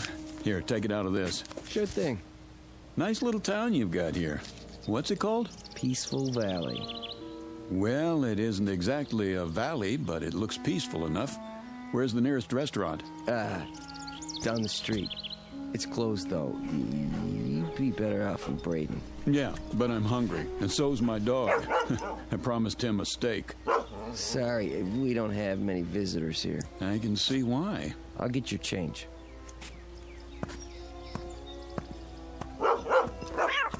Kitty, stop it. Rowdy, you take it easy. Rowdy! 1850 out of 20. Rowdy, come back here. Leave my kitty alone, you bad dog. Rowdy! He's just playing. No, he's not. I'll fix him. What's that?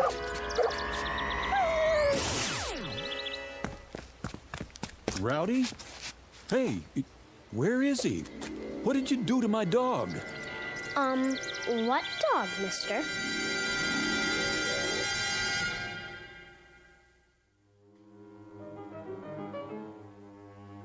You've seen them. Little towns in the middle of nowhere, off the main roads and highways. You've seen them, and chances are you kept on driving. But have you ever wondered about them? Who lives in these towns? Who are they?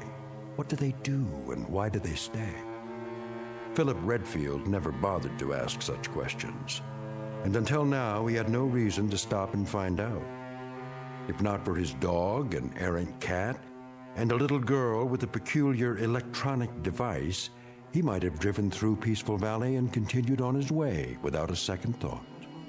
But he can't do that now, because, whether he knows it or not, this particular shortcut has led him off the beaten path and into the capital of the Twilight Zone. And now, the Twilight Zone and our story, Valley of the Shadow, starring Chelsea Ross, with Stacy Keach as your narrator.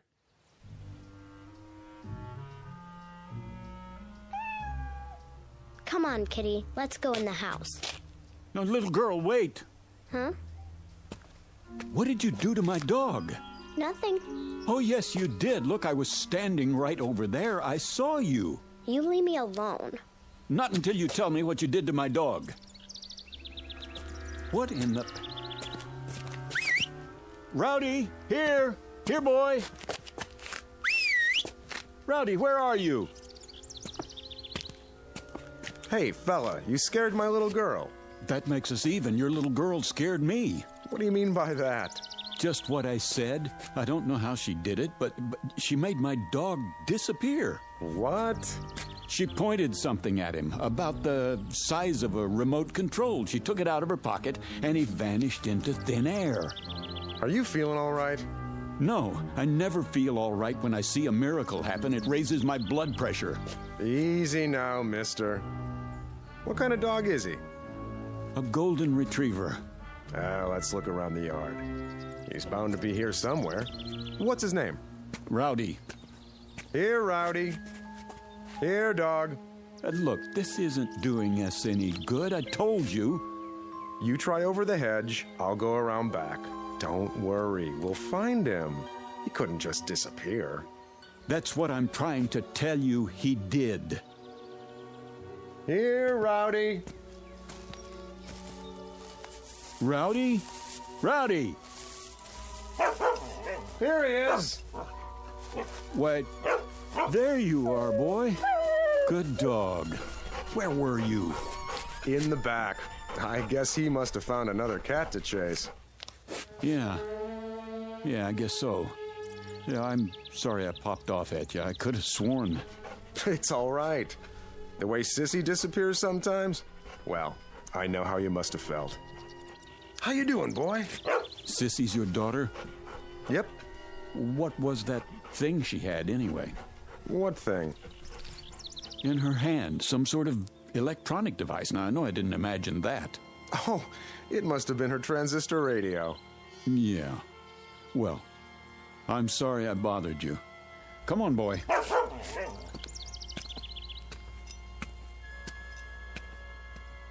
I'm sorry, Dad. I didn't know anyone would see me.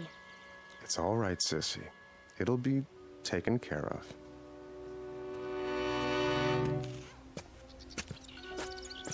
You see all that? All what? Never mind. Okay, Rowdy, back in the front seat. Let's get going.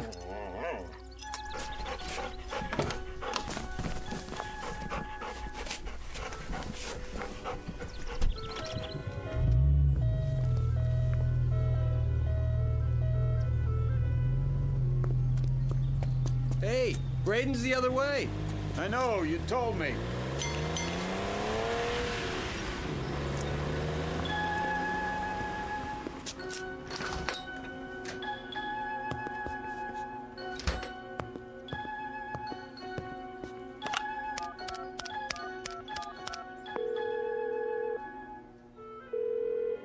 Evans. I want to talk to Dorn. He's not here. Then you better find him. It's important. What's happened? We've got an outsider, and he saw something.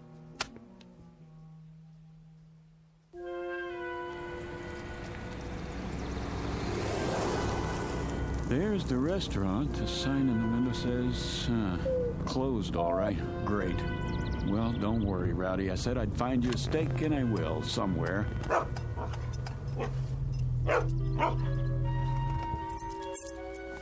Wait here. I'm hooking your leash to the steering wheel.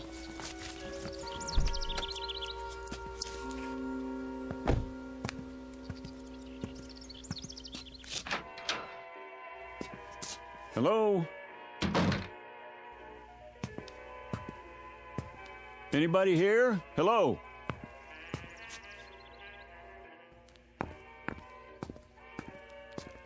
I'm sorry. I didn't hear you come in. Hi. Is the hotel open? Open? Oh, yes. But we don't have any vacancies. No? Why is that? Well, the rooms are all taken. But all the keys are still hanging on the wall. Everybody's out. Is that right? Well, the fact is, I don't want a room. I just wanted a restaurant. Maybe you could make a suggestion. I'm afraid it's closed. You mean there's only one restaurant in Peaceful Valley? Yes, sir. Then where do you eat? At home. And what about your guests? They do eat, don't they? If you'll excuse me, I have some work to do. Just a second, miss. Look, my name's Philip Redfield. I'm a newspaper reporter, and if I sound nosy, I guess that's because it's part of my job. Oh, I see. You don't mind, do you? No. Good. Then just answer one question for me. Look, ever since I pulled into town, people have been trying to get rid of me. They have? At least that's the feeling I get. I was just wondering why. Well, we don't get many outsiders. So I've heard. Enough to fill the hotel, though. I really have to go. I think you should too, Mr. Redfield. All right, I get the hint. Oh, miss. Yes? Mind if I take one of your newspapers? What? Oh, not at all. Please. Hey, you better get your subscription renewed. This paper's 9 years old.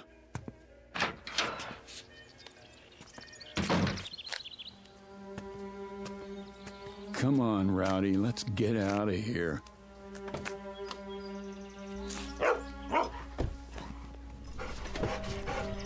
So long, Peaceful Valley. Thanks for the memories. You tell him, boy, nothing here for us. Just let me turn around. A few minutes from now, we'll be back in the real world. Oh, it's a good thing they don't fix this road. Might make people want to come here. There's the fork. Don't see any stop sign. Do you, Rowdy? Nope, me neither. Well, let's punch it.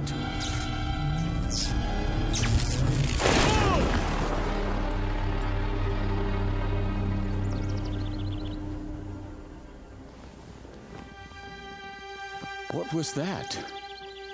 Rowdy, are you okay? Rowdy? Rowdy? Rowdy?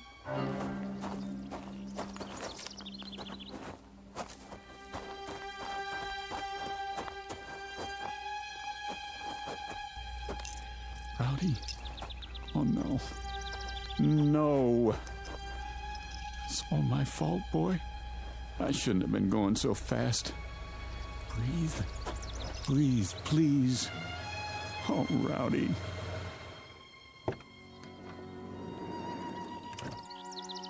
Rowdy. Had an accident, did you? No, an accident had me. I had the top down. He was thrown out of the front seat. There's no heartbeat. Let me check. Nope. I don't believe it. He's dead. Front end's pretty smashed up. Radiator shot, too. Doesn't make sense. The road was clear. There wasn't another car for miles. Maybe it was a rock. There are no rocks around here. Can't be too sure. Yeah, must have been. Rain washes some big ones into the road every now and then. If there were, it would still be here. Could have knocked it off the road. Come along, Mr. Redfield. Come where? We'd better get you to a doctor. What about my dog? You have nothing to worry about. Can you walk okay? Here, lean on me. Wait a minute. I don't think I want to go back into town. Not your town, anyway. You need to be examined. I'm all right, I tell you. You don't know that. Could be internal injuries. If anything's wrong with you, it'll be on our conscience forever. Take it slow.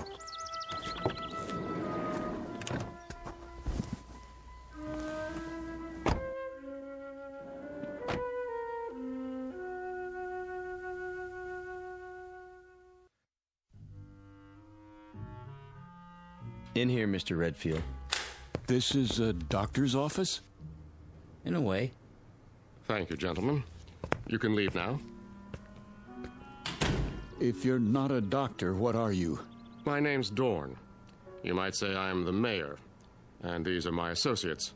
Mr. Evans on my right and Mr. Connolly. Hello. How do you do? And how do you feel, Mr. Redfield? Terrible. Oh, I'm sorry to hear that. Would it help you to learn that your dog is well? He's dead. Oh, no, not at all. Merely stunned. I assure you, he's quite happy. How do you know? Mr. Swanson called in. That's the man who helped your dog. He thought you'd be pleased. I am, if that's true. You have a suspicious nature, don't you?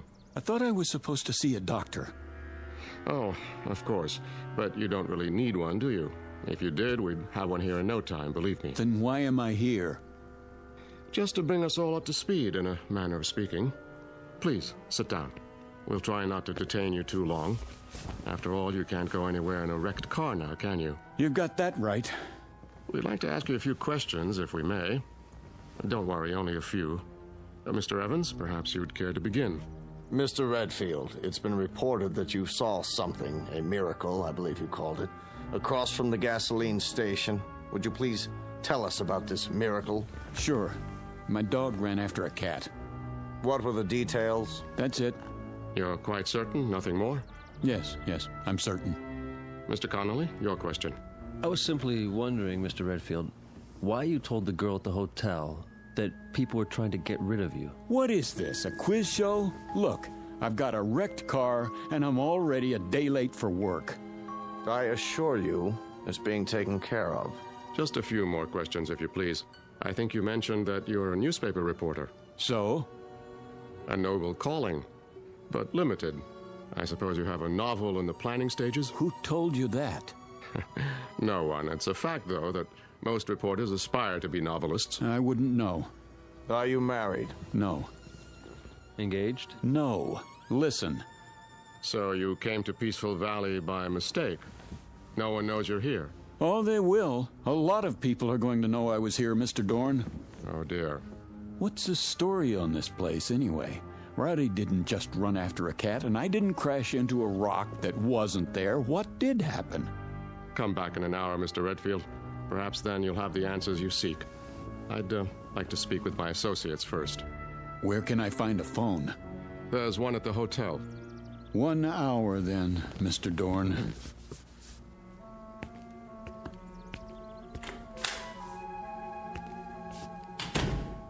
Do you think it's wise letting him go like that? He'll be watched. Well, gentlemen, it's happened. It had to, eventually. No, it didn't have to.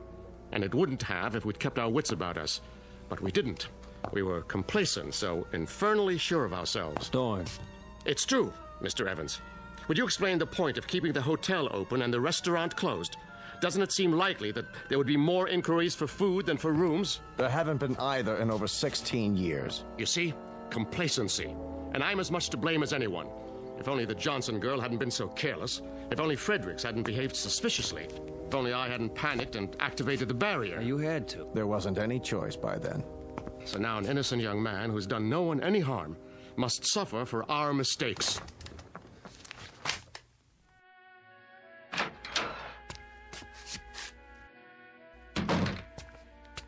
Mr. Redfield. I was told there's a telephone here. Well, yes, but Where is it? I keep it under the counter. Uh-huh. A real antique, huh? Figures. How do you get the long-distance operator? Just ask for her, but... Hello? Hello? Yes, I'd like to call Albuquerque. Chapel 77205, station to station. That's quite a mayor you've got there. Makes a person feel really welcome. You've spoken with Dorn. Yeah? All right. Keep trying. My name's Redfield. Well, I see they haven't come back. Pardon? Your guests? All the keys are still here. Oh, Because there aren't any guests, isn't that right?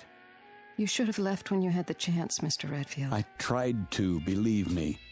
But I smashed my car up on a rock that's invisible. Now, how could that be, do you suppose? I don't know. Do you have a name, or is that a secret, too? It's Ellen. Ellen Marshall. All right now, Ellen. I want you to let me know when my call comes in. It's very important. Will you do that? Yes. Where will you be? Well, I'm going to check on my car, and then I'll be in the mayor's office. Still starving to death, probably.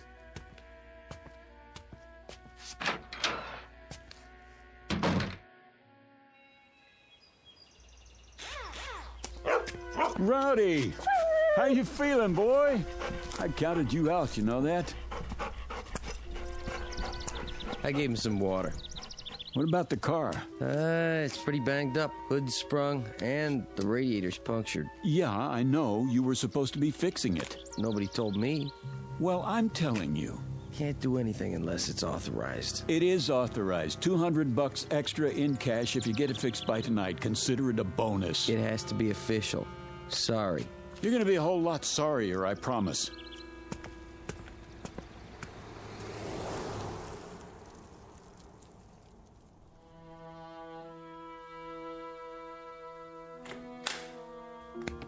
Mr. Redfield, come in. I thought you said my car was going to be repaired. Sit down, please. I don't want to sit down. I want to know why nothing has been done to my car. Why is it just sitting out there? Primarily, Mr. Redfield, because you won't be needing it anymore. No? And why not? Because you are never going to leave Peaceful Valley. Is that supposed to be a threat? You see, Mr. Redfield. Now, the situation is rather complicated. While we hold no brief against you personally... Wait, I think I've got it figured out. Oh? Peaceful Valley is an insane asylum, and you're the head lunatics. I'm never going to leave. Who's going to stop me? We are, if necessary. There's nothing you can do, Mr. Redfield. We'll see about that. Don't do anything foolish. Please listen to Mr. Evans. Tell him to get his hands off me. Come with us. I said don't touch me. Mr. Redfield, be reasonable. You be reasonable. As far as I know, kidnapping is still a crime in this state. Gentlemen, I implore you. This violence must stop now. Oh, you've got one of those too, huh? What are you going to do, make me disappear? Don't you There. You shouldn't have done that, Dorn. Now he's seen the device up close. You mustn't bring him back. I have to. What did you do? How did I get in this chair? You were disassembled. But I was across the room. Your molecules were transported and reassembled with this. That's the same thing the little girl used. So what is it? I'm afraid you wouldn't understand, even if you were a physicist, which you aren't. Try me. Let's say it's a device by which we move objects from one location to another. All things are collections of atoms with spaces in between. Even you, Mr. Redfield. And those atoms are in a given mathematical order. This mechanism breaks them up and stores them, then puts them together again in the same order. That's ridiculous. Perhaps. But it saves time when you want to move your furniture around. Dorn. Yes, Mr. Evans? Let's get this over with. What's he talking about? You smelled a story in this town, Mr. Redfield, and you were right. You turned off onto the road to Peaceful Valley. You saw certain things that defied logic. You became curious. So we had to stop you. And now, I'm sorry to say, we must do worse. Because you have stumbled upon the best-kept secret in the world. What secret? Our gift. Dorn. Relax, gentlemen. It will do no harm to tell him now. Our gift, Mr. Redfield, bestowed on the people of this village. 104 years ago, a man came to Peaceful Valley, from what land or even what planet no one knows. Oh, come on. He was a brilliant scientist, but he was also wise, as you shall see. From his brain came equations the likes of which no one has seen or dreamed of. No one on this planet, at any rate. What kind of equations? Of course, I can't tell you what they were, but you're aware, I trust, that the basis of this complicated process we call life is energy. It is a powerful, mysterious force. If enough of it were to strike a single square inch of Earth, it could run all the machines in the world. It could perform miracles. And you expect me to believe in this magic? No magic. The scientists' equations unlocked the force, Mr. Redfield.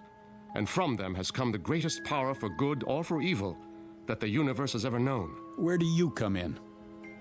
He decided to entrust his secret, the equations and the machines he'd built, to 3 men. He instructed them to give the people of Peaceful Valley the benefits of this power, but under no circumstances to reveal the secret to the outside world. It was to be kept here until humanity learns the ways of peace. And that is your story, Mr. Redfield. So you can see why we cannot allow you to leave. Our law is very clear. It says, let him who discovers the secret be eliminated. There is more at stake here than your life, much more. And now it's time to finish it. What are you doing? Come with us. Get away from me! Don't make it hard on yourself. Come, Mr. Redfield, we can't do it here. I promise you it won't hurt a bit. No! Wait! Wait!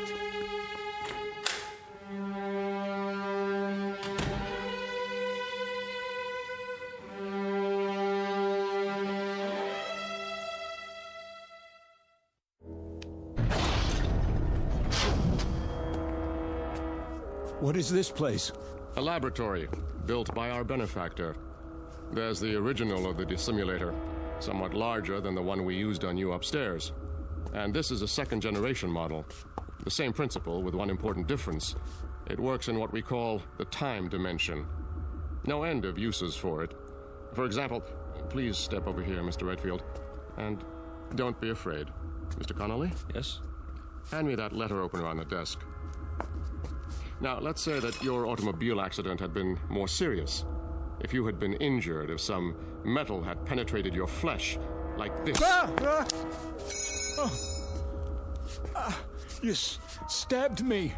Precisely. But don't worry. As soon as I direct the time ray at your wound, you will be restored to a moment before the letter opener entered your chest.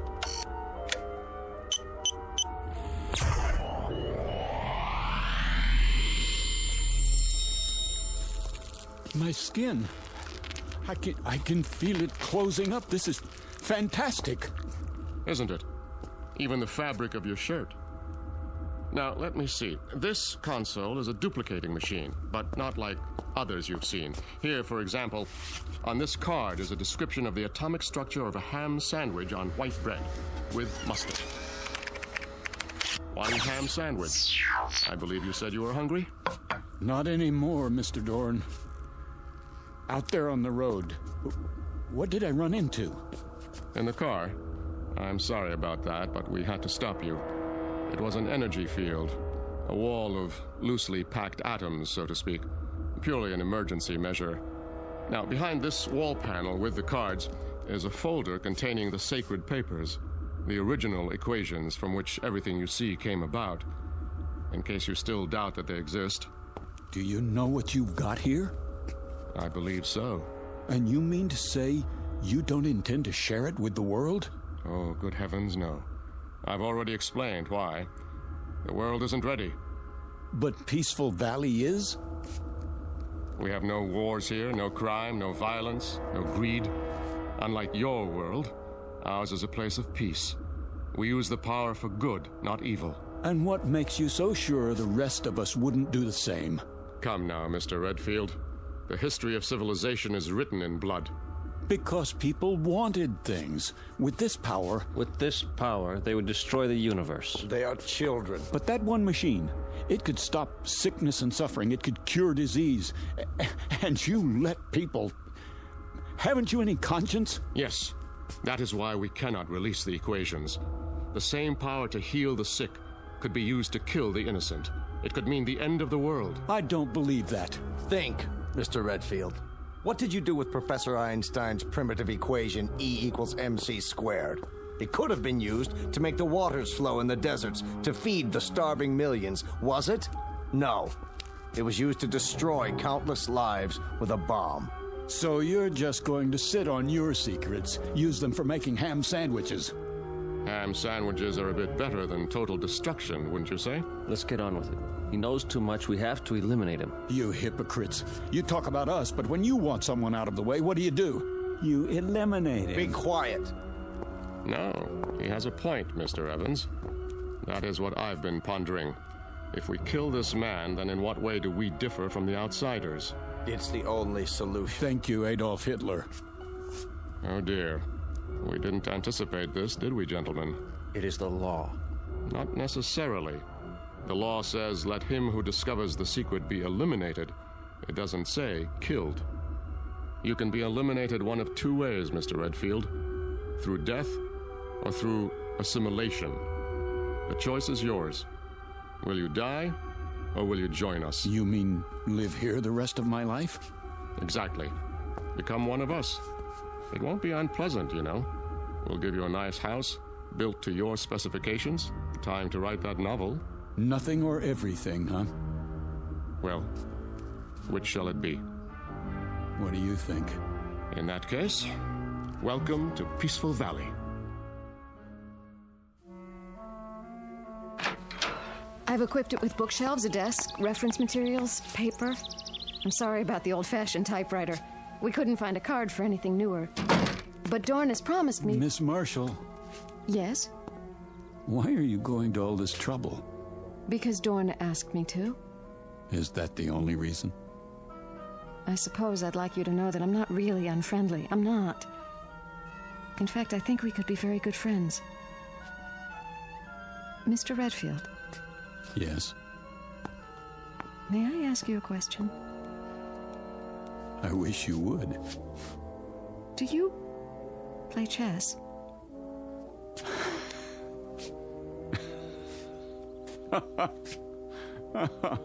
Oh, that's great. Is something the matter? No, everything's fine. You do like the house, don't you? I tried to make it nice. It's beautiful, Ellen. But I'm afraid you wasted your time. Why? Because I won't be here very long. As long as you think that way, you'll have no choice. Dorn won't trust you. He's trusting me now, isn't he? Is he? Hello? I'm leaving Mr. Redfield's house now. You see, I'm required to tell him everything you do. But you're not like the others. If you get hungry or want anything, call me. I'll look in on you later. Oh, and don't try to go beyond the border. The force field's still active.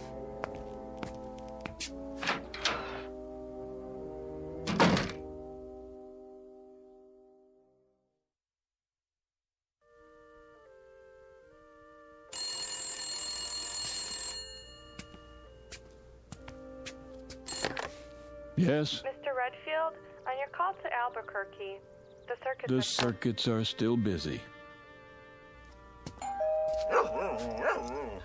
Easy, Rowdy. Hello?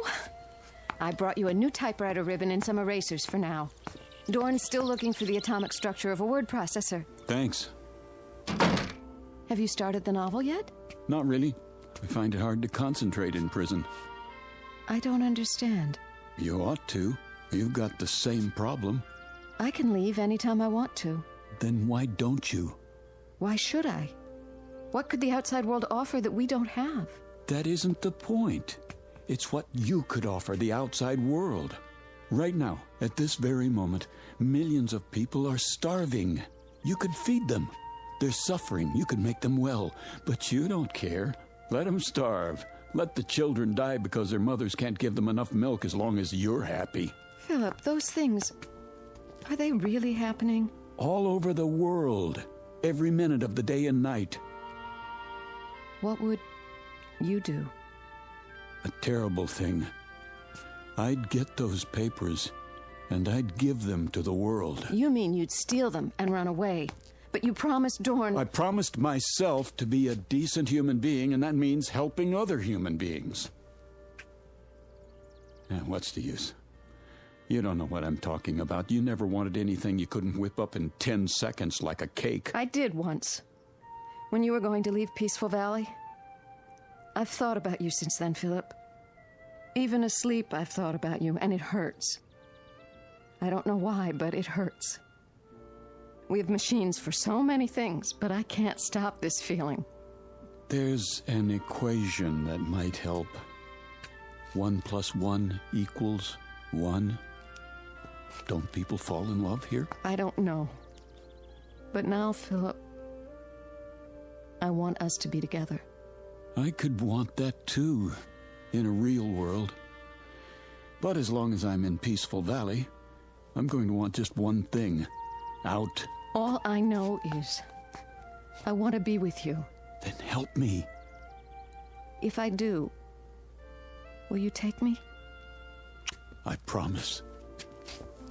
I'll be back. Wait for me outside.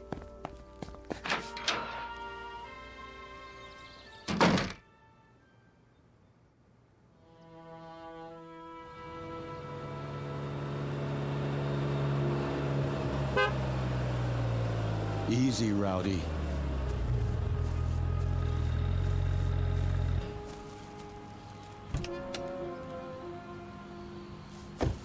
My car. You got it fixed. Dorn always keeps his word.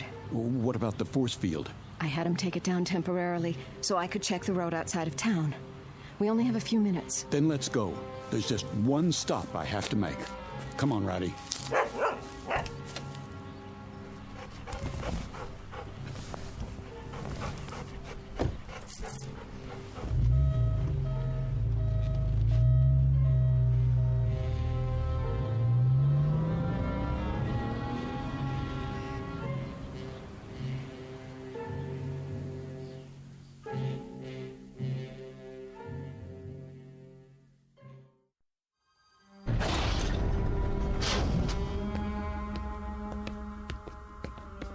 There. The equations. And then what else? What do I need? Maybe, atomic structure of gold. Guitar. Gun. 38 police special. That'll do. Put the equations back, Mr. Redfield. Get out of my way. Do as I say. No, you don't. Not this time. Dorn! He's bleeding. Use the time ray, quickly. Keep your hand off that machine. I don't want to shoot you. Don't! What have you done? We've got to restore them. What are you? I can't let them die. Are you going to shoot me too? No, of course not, but... Have you looked at the equations? Right here. Wait a minute. The first one's blank. The second one? They're all blank.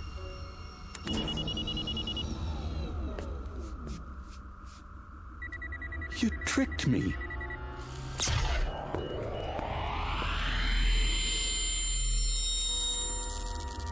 Thank you, Miss Marshall.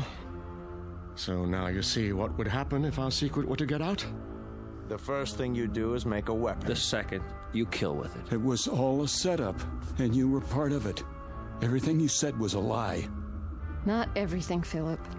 She thought you would prove your good intentions, as I did. But you are like the others. You believe that if the end is just, then so are the means. A pity. You have lost paradise, Mr. Redfield, and you don't even know why. Gentlemen, the machine. Yes, sir. So now you're going to do the same thing. Not quite. You're going to be rendered harmless, but it will not be an execution. I've been studying our law, and I believe I have found a way with the second-generation machine. Try to appreciate our position. Imagine a state which has carried the death penalty on its books for 100 years, but has never had to invoke it. That was the case here. You were our first prisoner, so to speak, and you forced us to re-examine our law. Adjust the time ray, Mr. Evans. Goodbye, Mr. Redfield. I was becoming fond of you.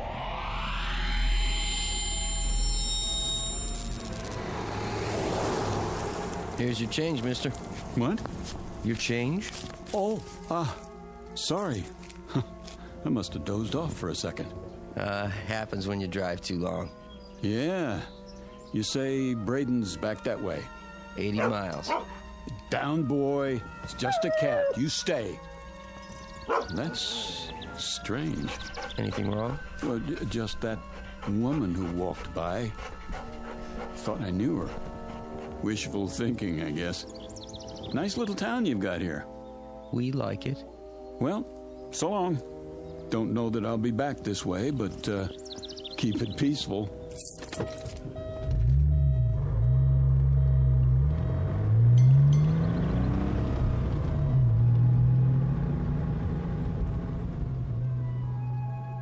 You've seen them. Little towns in the middle of nowhere, tucked safely away from the main road.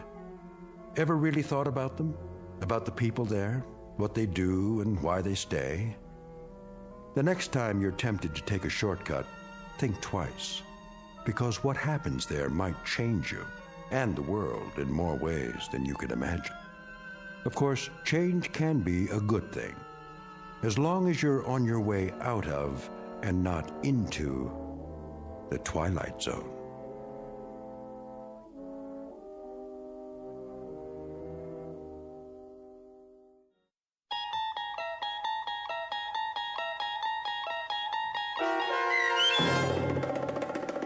Valley of the Shadow, starring Chelsea Ross with Stacy Keach as your narrator, was adapted for radio by Dennis Etchison and written for The Twilight Zone by Charles Beaumont. Heard in the cast were David Darlow, Frenette Lebo, Christian Stolte, Amanda Amari, Doug James, Steve Key, Kurt Nabig, Richard Shavzin, Carl Amari, and Roger Wolski. To learn more about the Twilight Zone radio dramas and to obtain audio cassettes and CDs of these programs, visit our website at twilightzoneradio.com. The producers of The Twilight Zone wish to thank CBS Enterprises, Carol Serling, Dennis Etchison, Claire Simon Casting, Terry Jennings, XM Satellite Radio, Sirius Satellite Radio, our sponsors and our radio affiliates for helping make this series possible. This copyrighted radio series is produced and directed by Carl Amari for Falcon Picture Group. Audio editing, sound design, Foley effects, and mix for the Twilight Zone radio dramas are by Cerny American creatives Craig Lee, Michael Slaybach, Bob Benson, and Jason Rizzo. To learn more about the Twilight Zone radio dramas and to contact us, visit our official website at twilightzoneradio.com. Doug James speaking.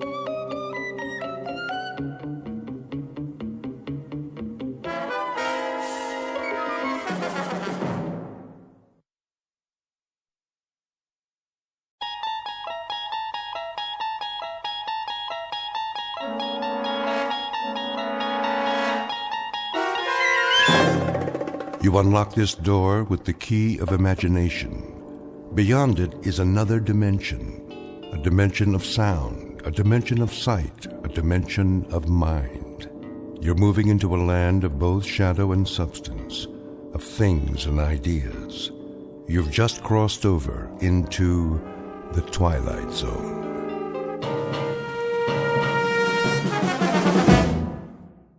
Like another wet one, folks. Get your umbrellas and your booties if you're going out. Possible thunderstorms over Margaret? 2 hours. Cloudy tomorrow with a 50% chance. Margaret? Of precipitation. Yes, Miss Alva? Come here, please. I'll be right there. Now, it's important. The dishes are all done. Do you need something? It's getting late. It's not that late, is it? We can play a game of cards if you like. A storm is coming. Is it? Well, that's what they said on the radio. A very serious one.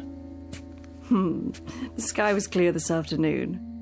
Nevertheless, I think you should be getting home. Well, I'll just fix your cup of tea then. I'd like to be in my bed. So early? Well, I'm feeling a bit tired. Well, as you wish. Do you have your shawl? It doesn't do much good. Oh, awfully chilly this evening. I'll raise the thermostat.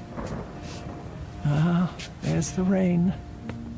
Oh, I hope the roof holds. Why wouldn't it? You had it reshingled last year. Here we go.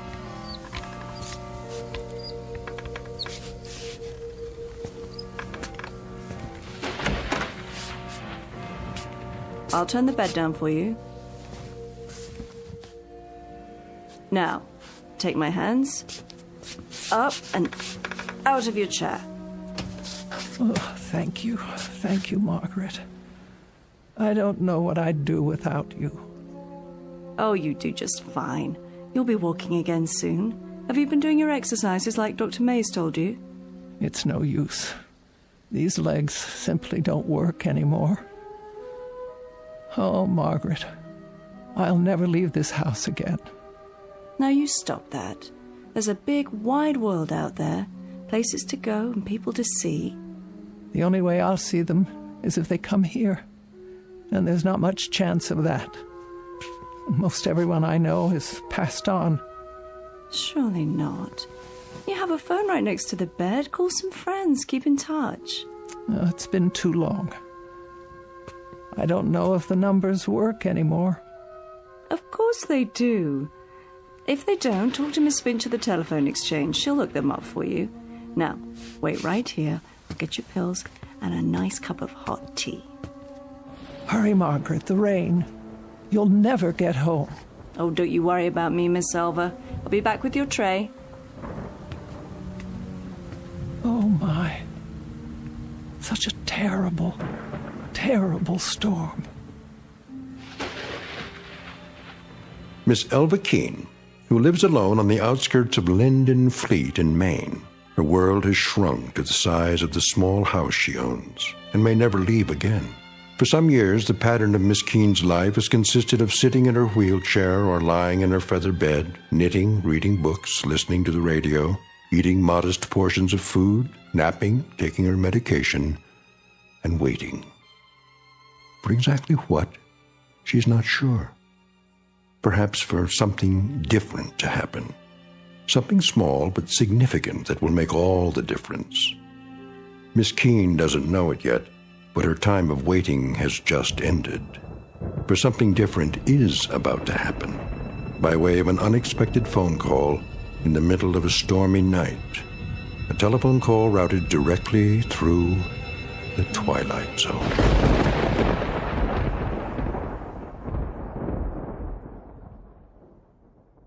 And now, The Twilight Zone and our story, Night Call, starring Mariette Hartley, with Stacy Keach as your narrator.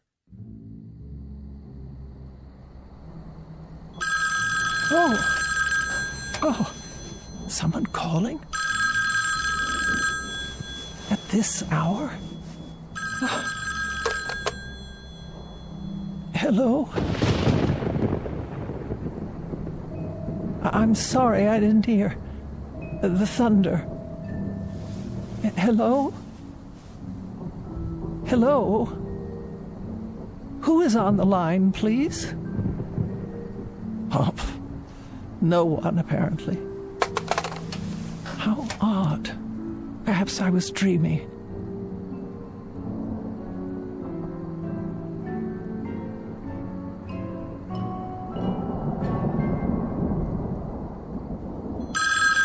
Oh, for the love of... Hello? Hello? I can't hear you. If you wish to speak to me, please say something, or I'll hang up. Hello? Hello?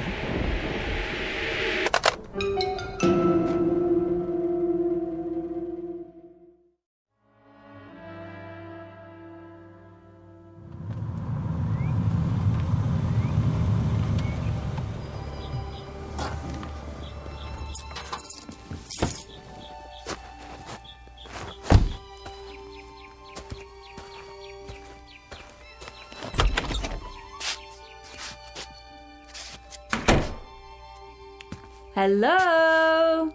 Just a moment, Margaret. You're up early this morning. Oh, what is the matter with this phone? I'm trying to make a call. No one's picking up at the switchboard. Well, I imagine they're pretty busy this morning, what with the storm and all. I suppose. Phone company, Miss Finch speaking. Ready for your tea? Just a moment. Miss Finch, this is Elva Keene. Yes, Miss Keene, can I help you? Oh, I certainly hope so. Well, I'll do my best. What is the problem? Last night, about 2 a.m., my telephone rang. Oh? I answered it, but no one spoke. And I didn't hear any receiver hanging up. Just silence. Is that right? Or rather, a crackling sound like wind and rain. That would be electrical noise, a faulty line, most likely. The same thing happened a few moments later. Well, I'll tell you, Miss Keene, that storm last night about ruined our service. We've been flooded with complaints about fallen wires and bad connections. I'd say you're pretty lucky that your telephone is working at all. Oh, you would you? Yes, ma'am. And would you say then that someone was trying to call me, but that the connection was washed out? That's as good an explanation as any, Miss Keene. But who would have tried to call me in the middle of the night? I'm sorry. I wish I could be of more help, but the way things are right now... Is it likely to happen again? I really couldn't say. It might. Were you expecting a call? Not at that hour. It depends on what's causing it to happen, of course. Could you find out? If there's a breakdown somewhere, our crews will find it and repair it. And what am I to do in the meantime? If it does happen again, you just call me and I'll run a special check on it. Will you do that? Well, if that's your only suggestion. I'm afraid it is. I'll be here in any event. Well, goodbye, Miss Keene. Goodbye. All taken care of? I'm not sure. I'll start your tea, and then we'll move into the living room. Would you like that? Margaret. Yes, Miss Alva? Did you call me? When? Last night. At 2 a.m? No, ma'am, not me. Oh. I thought you might have tried to check on me because of the storm. But then I don't pay you for nights, do I?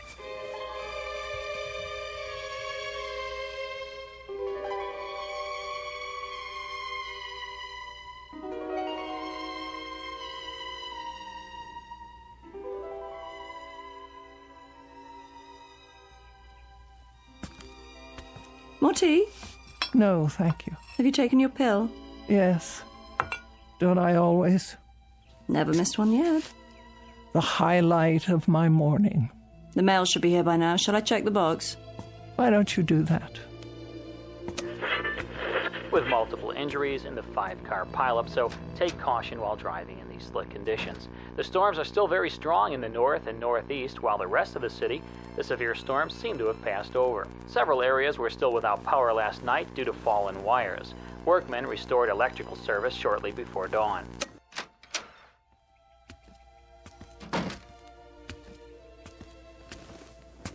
Here's your mail, Miss Alva. Thank you.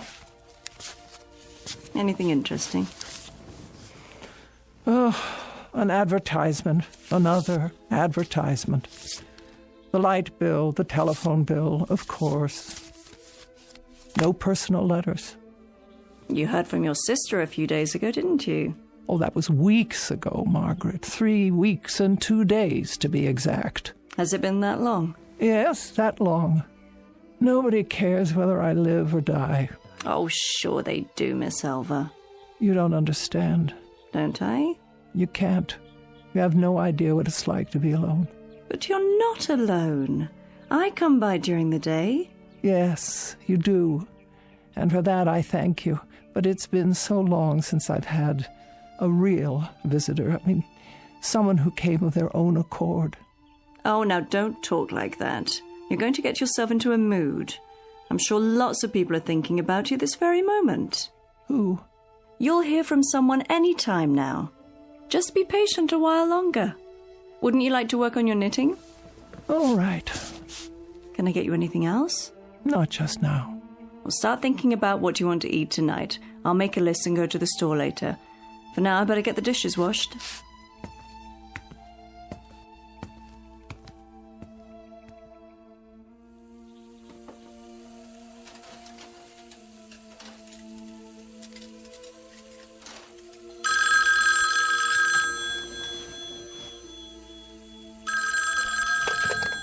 Hello? Hello? Margaret? Yes? Come here, quickly. Was that the phone? See, someone's calling you now. Take the receiver. What for? I want you to listen. If you like. Well? There's no one on the line, Miss Elva. Just listen. See if you can hear whether anyone's there. There's nothing. But you heard it ring, didn't you? Yes. Tell me if someone hangs up. Not a thing. The line's dead. Wait. What's the matter? Oh, well, it doesn't matter. I'll call Miss Finch and have them check on it. You really think that's necessary? Yes, I think it's necessary.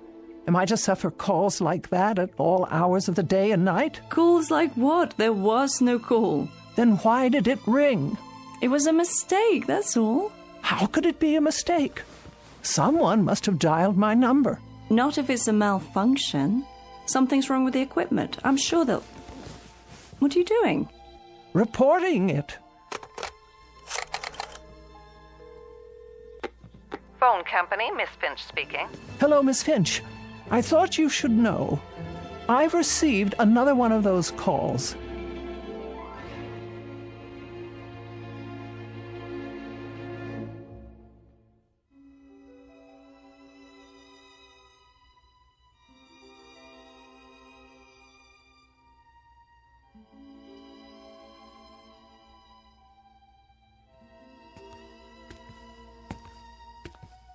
There we go. I peeled you an apple. And here are 2 of your favorite cookies to go with your tea. Can you think of anything else? No, I'm sure that will do. All comfy? Perhaps one more pillow. Certainly. Here you are. Thank you, Margaret. You go to so much trouble. It's no trouble at all. I wish you could understand how degrading it is for me to ask for help. I've always been able to take care of myself. Oh, now. We get along just fine, you and me. We're friends. I don't have friends anymore. Don't be silly. You have more friends out there than you realize. Oh, I wish that were true.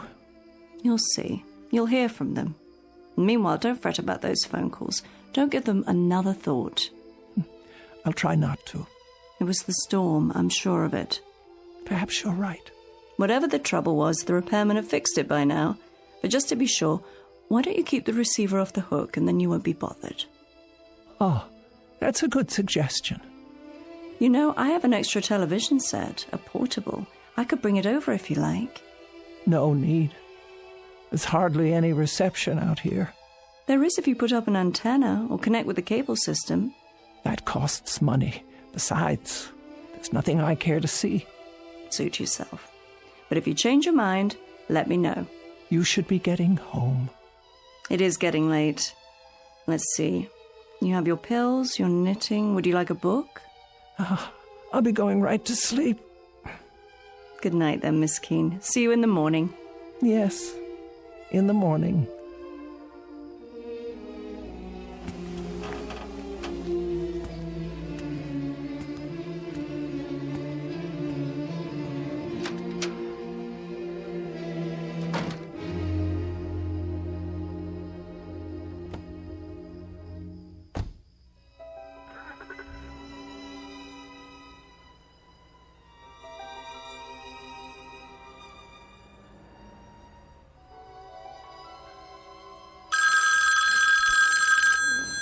Oh, Margaret, there it is again.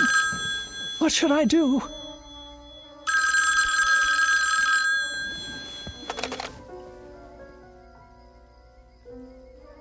Nothing. Just as I thought. I won't speak. I'll hang it up and then leave it off the hook.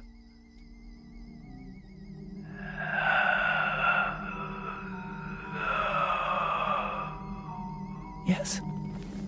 Who's there? Who is it?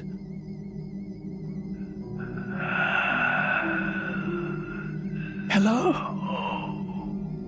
What is making this sound? Is anybody there? Anybody at all? Who is on the line? Who is it? Who? Hello?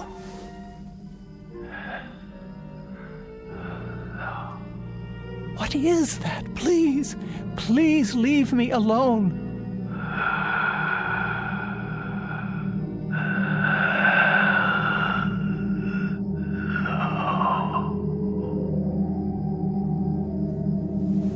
No. Please. No.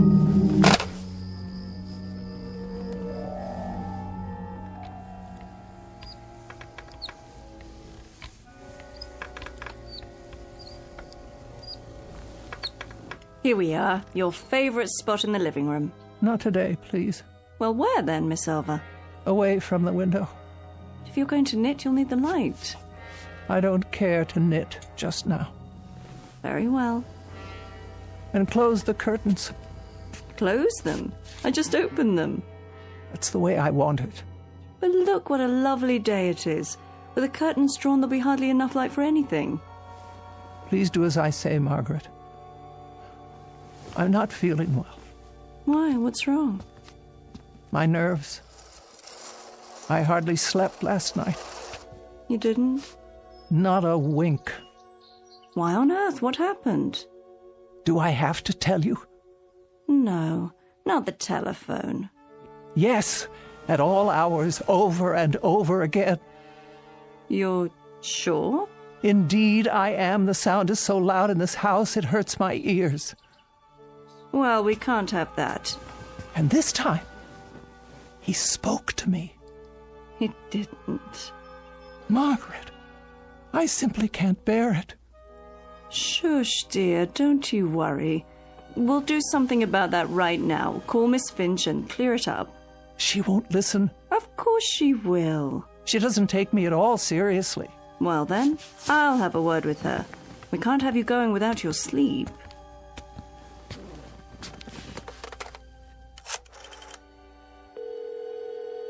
Operator? Is that Miss Finch? It is. This is Margaret Phillips, Miss Keene's private nurse. Oh, yes, how are you? I'm fine, but Miss Keene isn't doing so well. Oh, sorry to hear that.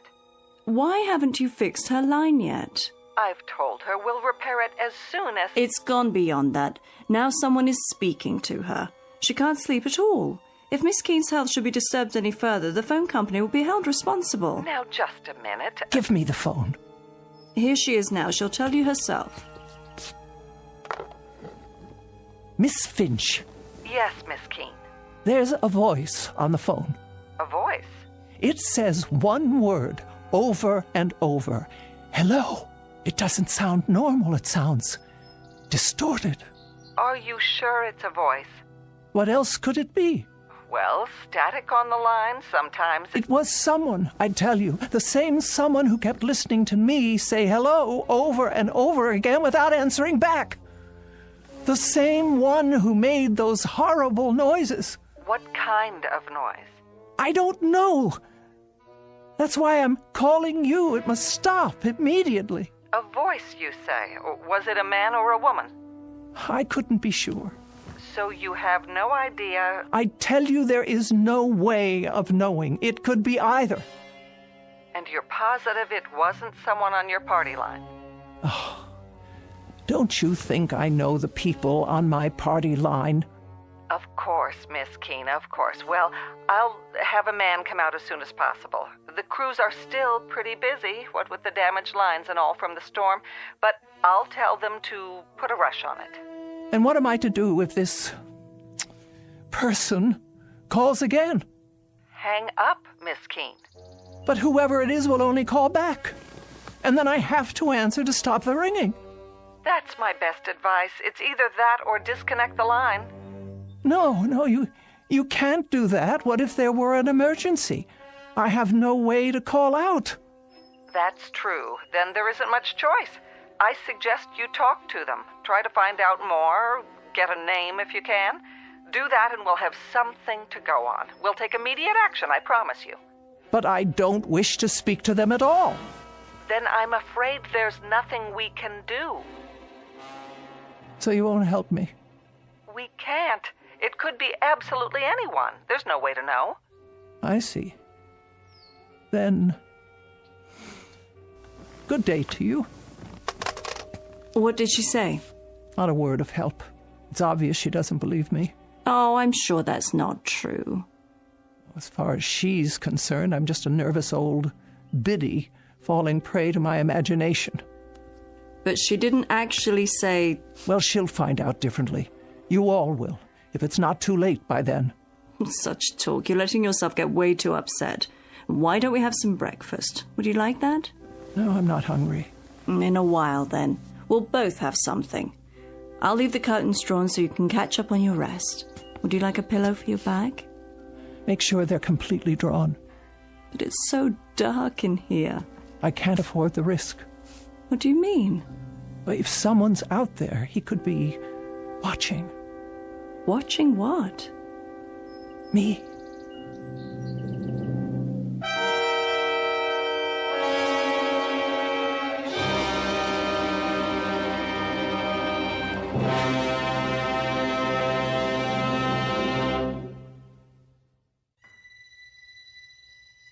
Oh, nothing tastes right today, not even tea. It's not your fault. I'm feeling so out of sorts. Margaret? Margaret? That's all right. Stay where you are. You're entitled to a nap, too.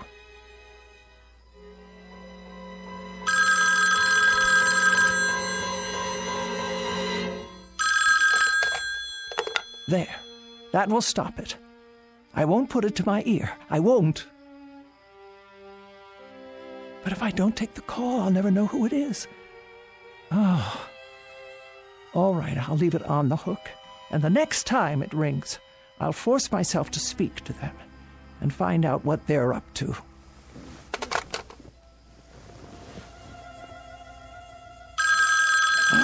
Oh. Hello? Hello. Who is this? Who's calling, please? Hello. Who's calling? I've had quite enough. Stop this at once. Hello. Why do you keep saying that? Can't you hear me? Please. Hello. Hello. Margaret! Margaret! Margaret! Yes? Oh, Miss Alva. I was just resting my eyes. Is everything all right? No, it is not. Then what? The telephone. Oh, did it ring? I thought I heard something. It's a man. I'm sure of it. How do you know? Because he just called again. I heard the tone of his voice. It was deep and hoarse, like there was something wrong with him. What did he want? I don't know. Then how? He just keeps saying hello, over and over. That's all he says. Hello. Hello. Hello. Now you've got to stop this, Miss Keene. I've got to stop. I'm not the one who... You're working yourself into a state over... Over nothing? I didn't say that. You didn't have to. You were going to say it. Now, Miss Keene, I was not. I think I'd better put you back in your bed so you can... I don't want to be put in my bed. I want to know who this terrible man is who keeps calling. What did Miss Finch tell you? She told you it's probably a bad connection, didn't she? The telephone wires are still wet from the rain. It was not the connection. It's a man. I'm not arguing, Miss Keene, but if he keeps on saying hello... That's all he says. Then obviously he can't hear you. And that would be because of a bad connection. Doesn't that make sense? No. He heard me. I know he heard me. He paused each time and waited for me to speak. I don't know what he wants. Then why don't you hang up on him, Miss Silver? You don't have to listen, just hang up. Is that so hard to do? No, I've tried that. But the voice... Hello, over and over. Hello, hello, hello. Then do this. Take it off the hook. There. Now he can't call you, right? Nobody can call me. Leave it that way just for the time being, until all this funny business is over. It will be the same on the extension. And then if you decide to make a call, all you have to do is hold down the arm for a second. Isn't that right, Miss Keene? Miss Keene? But why is he calling me? Why would he? Can you tell me that? Why? He wants something from me, but I can't imagine what it is.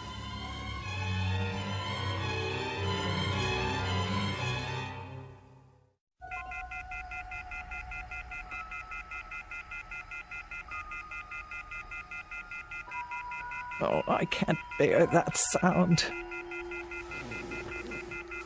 Try putting a pillow over it.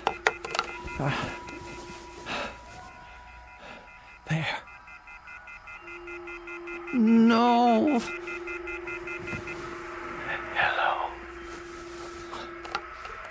Hello? Where are you? What? I want to talk to you. No. Where are you? I want to talk to you. Please.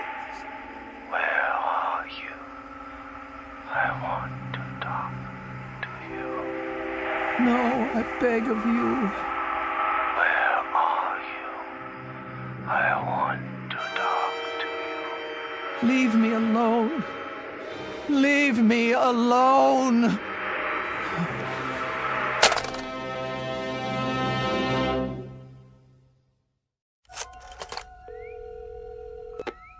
Phone company. Miss Finch, the problem is getting worse. Oh, hello, Miss Keene. I tell you I won't have it. Have you tried leaving it off the hook? No, it doesn't do any good. He just waits for me to hang up so he can call back. I left the receiver off last night, but I can't do it anymore. Even when I bury it under a pillow, the noise keeps me awake. I haven't had any sleep in 24 hours. Then perhaps, Miss Keene, we should disconnect it after all. No, I am an invalid, Miss Finch. I must have telephone service in case of emergency. I'm sure you must. Now, I want the line checked. Do you hear? This terrible thing must stop right away. All right, Miss Keene, I'll put a man on it right away, and this time we'll get to the bottom of it. Swear to it. I give you my word. Oh, good. Thank you. You don't know what this means to me. I'll call you as soon as we find out the problem. You'll see to it, no matter what it takes. Of course. First thing, we'll give you an answer before noon. Thank you. Don't you worry now. Oh, bless you. That's what we're here for.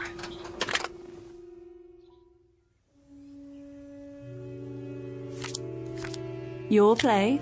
What? Pick up your cards, Miss Elva. This is what we need, you'll see. A nice game of canasta. Oh. Yes. Now, it's your play. What is the matter with that girl? Hmm? She promised faithfully that a man would check on it today. The afternoon is almost over and no one's been by. Maybe he doesn't have to come by, Miss Elva. Why wouldn't he? If the problem is somewhere else, with one of the telephone poles, for example. Well, I suppose that could be true, but if she promised she'd let me know. Look at your cards. Did you get a good hand this time? Oh. That'll be her, don't you think? Want me to answer it? Yes, if you would. Hello? No, this is Margaret Phillips. Would you like to speak with her? Who is it? Just a moment. You see, it's Miss Finch. Now everything will be fine. Oh, yes? About those calls you say you've been receiving, Miss Keene. Say I've been receiving? Why don't you believe... We sent a man out to trace them. I have his report here. And? He says he followed your line through all its connections. He found the problem. Well, what is it? A fallen wire on the edge of town. Fallen wire? Yes, Miss Keene. The weather blew it free of the pole. I don't understand. One end was on the ground, so no signal at all was getting through. Are you telling me that there were no calls? I'm sorry, but there's no way anyone could have called from that location, Miss Keene. I tell you, a man called me. There must be a phone there. There must be some way for him to call me. Miss Keene, the wire is lying on the ground, unattached. Tomorrow our crew will put it back up and you won't have any further trouble. There must be a way that someone got through. But there is no one out there. No one at all. Out where? Miss Keene, it's the cemetery. Oh. Miss Keene, are you there? What is it, Miss Elva? Miss Keene? Miss Keene? Why have you dropped the phone? Will you tell me what's wrong? Miss Keene, for heaven's sake, what is it?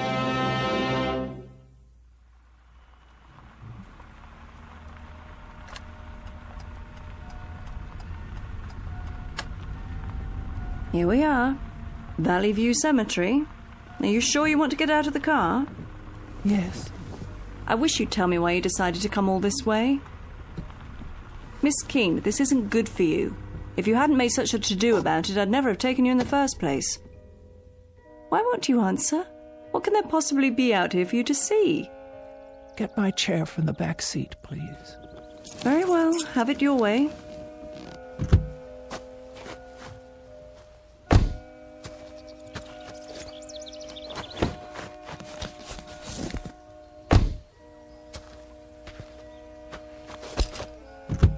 Careful. Now. Up and out. Here's a blanket for your legs. Though I can't imagine why you'd want to. Miss Elva? What are you looking at? Over there. You mean inside the grounds? On the other side of the gate. All right. We'll have to steer clear of the power lines, though. Well, there's a loose telephone wire hanging down. Can't see where it touches the ground. Where are we going? The first row on the left. About halfway down, as I recall. That's where the wire ends. I knew it. Here? Here. And we better not go any closer. It's fallen directly onto a grave. Right by an old headstone. What's the name? Brian Douglas. And the date of birth and death, more than 50 years ago. Oh, the poor young man. Only 27. I knew it. Miss Elva. It's him. Who? It's him. Brian. Oh, Brian. You knew him? Brian, my fiancé. He died a week before we were to be married. Oh, Miss Elva, I didn't know. We were in a car together. I insisted on driving. I was always insisting on things, telling him what I wanted, dominating him in my way, and he always did what I said, always. I lost control of the car, steered it right into a tree. Brian went through the windshield. He was cut to pieces.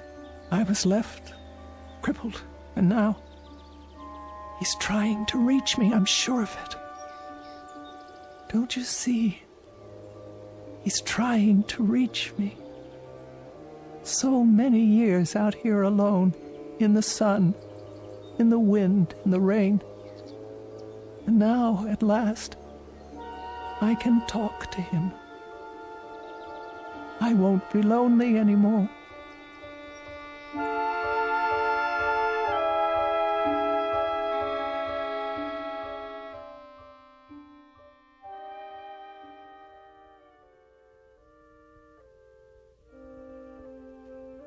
Would you like more covers on the bed?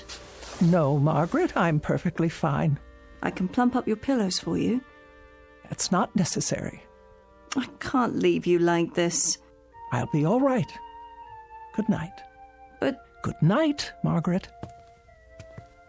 You call me if you need me now. I will.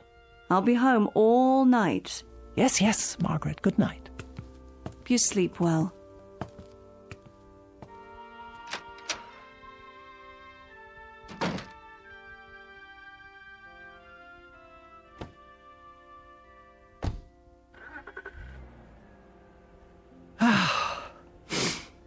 Now then, you may call me any time at all. I'm waiting. Oh, this is ridiculous. Now that I want you to call. Brian? Brian? Are you there? Can you hear me? It's Elva. Elva! Oh, Brian. Brian, my dear. Brian, where are you? Where are you, Brian? Can't you hear me at all? Brian! Are you there, Brian? If you are, please speak. It's Elva. Elva! You can speak to me now. I didn't know it was you. I thought... Brian, please, I know you're there. It's Elva. Talk to me, Brian, please. I beg you. You said leave you alone. No, but I didn't mean... I always do what you say. Oh, God, but I didn't mean... Brian, I didn't mean that. Not this time. I didn't understand. I only meant... Oh, Brian. Brian, speak to me. No, Brian, don't go. Don't leave me here. I didn't know it was you. I didn't understand. I tell you, there were so many things I didn't understand. I didn't mean to say. Brian, please. Please. Oh, please. No. Oh.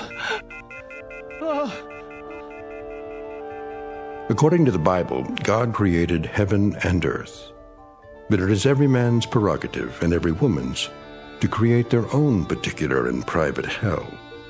Case in point, Miss Elva Keene, who in every sense has made her own bed, and now must lie in it. Sadder but wiser, by dint of a rather painful lesson in responsibility, transmitted from the Twilight Zone.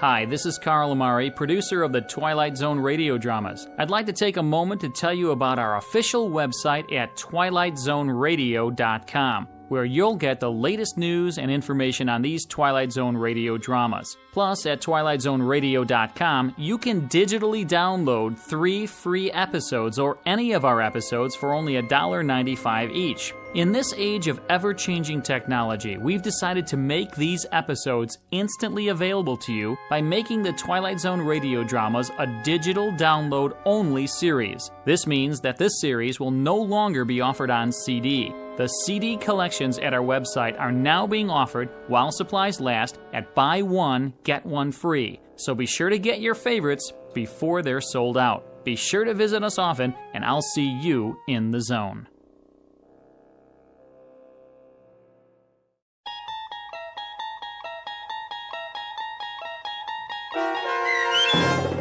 Night Call, starring Mariette Hartley, with Stacy Keach as your narrator, was adapted for radio by Dennis Etchison and written for The Twilight Zone by Richard Matheson. Heard in the cast were Sarah Wellington, Meg Thalken, and Doug James. The producers of The Twilight Zone wish to thank CBS Enterprises and the Rod Serling estate for making this series possible. This copyrighted radio series is produced and directed by Carl Amari for Falcon Picture Group and Westwood One. Sound design and custom Foley effects for The Twilight Zone by Cerny American creatives Bob Benson, Greg Lee, Michael Slaybach, and Matt Sorrow. To learn more about the Twilight Zone radio dramas and to contact us, visit our official website at twilightzoneradio.com. Doug James speaking.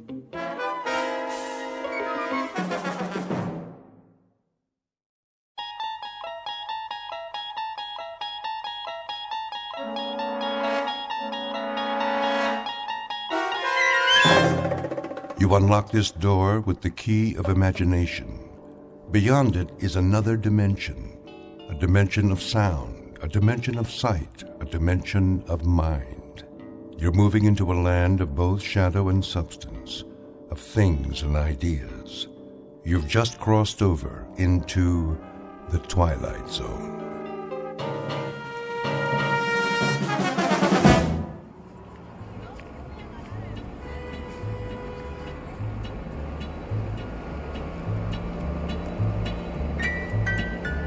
Street. Next stop, 14th Street. Bus driver. Yes, sir. There's a restaurant I've seen, a buffet. Lots of restaurants along here. Carolyn's Country Kitchen, I believe it's called, with the chicken special. Oh, yeah, corner of 17th. That where you went off? Indeed, I've been looking forward to trying it. All you can eat, I understand. Oh, knock yourself out. Oh, I shall, I assure you, I shall. Next stop, 17.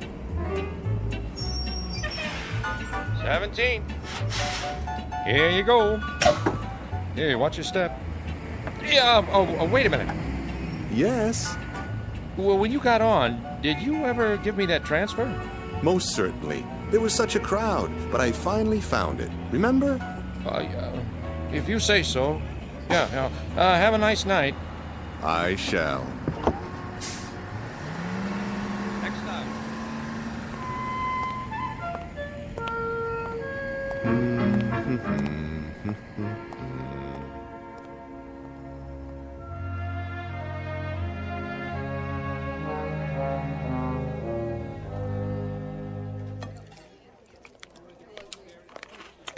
Here's your check.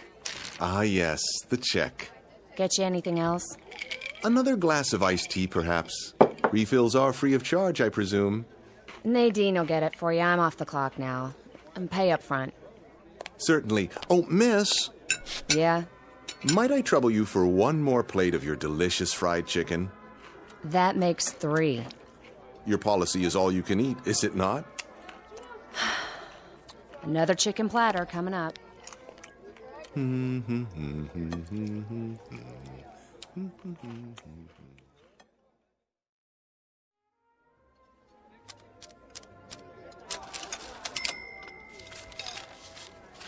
Thanks, Mrs. Nolan. Oh, don't mention it, Bernice. Hey, see you Saturday for the baby back ribs. You take care now. Enjoy your meal, sir? Very much. I couldn't eat another bite. That's nice. Cash or charge? Oh, cash, of course. I don't believe in credit cards. All that interest. I know what you mean.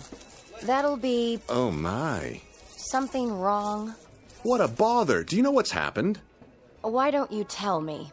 My wife borrowed from my wallet and forgot to leave anything for me. Will you take a check? Like it says on the sign, no checks. Yes, I see. Well, not to worry. My name is, James Brocklehurst. I'm with the Plyo Film Corporation. Perhaps you've heard of it. Here, let me give you my business card, if I can find one. Card won't do me any good. Oh, my. Most embarrassing for me as well as for yourself. In that case, I insist on returning tomorrow evening to reimburse you in full. Would you move it, pal? I gotta pay and get home. Of course. Tomorrow evening, then, at this exact hour. I'll include a generous tip as well. Thank you for your kind understanding. Hey! Thank you. What's the matter with that guy? I'm not sure, but I think he just stiffed me.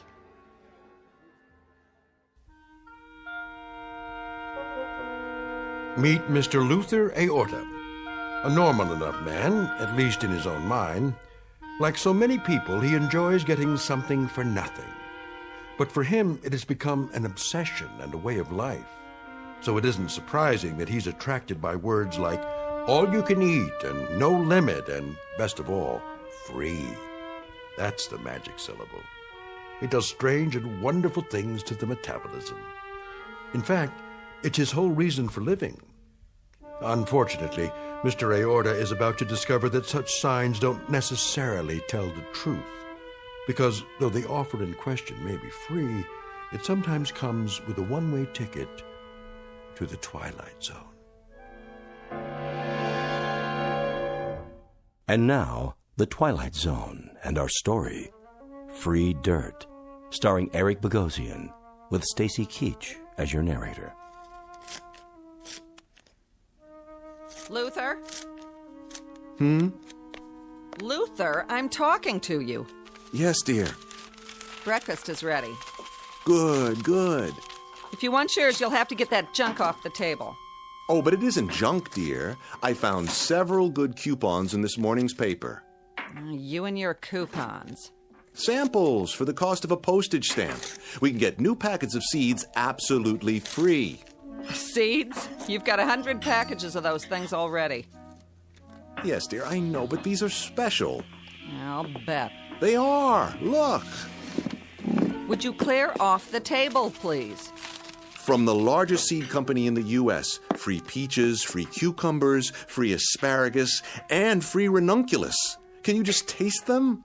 What are you going to do? Eat the seeds in a bowl with milk? Of course not. I'm going to plant them. Oh, you are? Where? In the backyard. They'll make a lovely garden. I hate to disappoint you, but plants need something our yard doesn't have. And what's that, dear? Dirt. Dirt? Topsoil, loam. There's nothing but rocks out there. Yes, you're right. But don't worry. I'll find some fresh dirt and bring it home. From where? That may require some thought. Just a minute. Breakfast first? Oh, yes, breakfast. You drive me to work today, remember? Of course. Sit down and eat. I'm going to be late.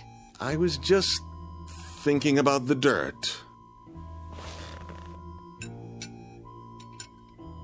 Where were you last night, anyway? I rode the bus into town. Some things I had to take care of. The bus, huh? I'm surprised you were willing to pay the fare. Cheaper than the cost of gas nowadays. It worked out very well, actually. Did you eat anything? To be sure, I found something on the way. A bargain, no doubt. Quite a remarkable one, in fact. You would have been proud of me. I hope so. Where does one go to get dirt, I wonder? Oh, Luther. A quarry would have some, but they'd probably charge a lot of money. Finish your eggs. I'm late as it is. Just cleaning my plate. It's a crime to waste food.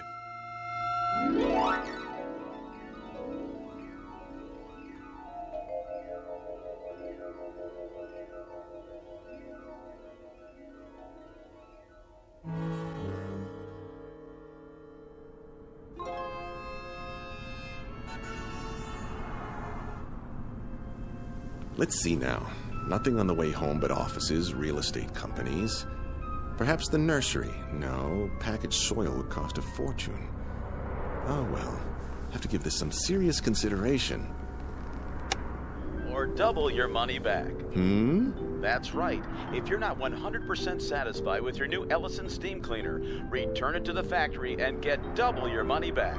Call toll-free today or write the Ellison Company, Box 403, Minneapolis, Minnesota. And now, back to music for your morning commute. Box 403, Box 403. Where's a pencil? Wait a minute. I don't believe my eyes. Free dirt apply within. Within where? Of course, Lilyvale Cemetery. Where better to go for rich parturient soil?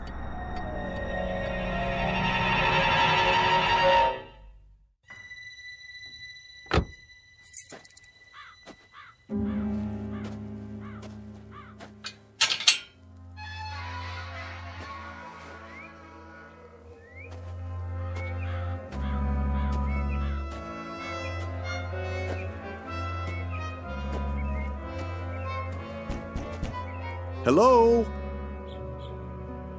Hello, anyone? Anyone at all? Guess not.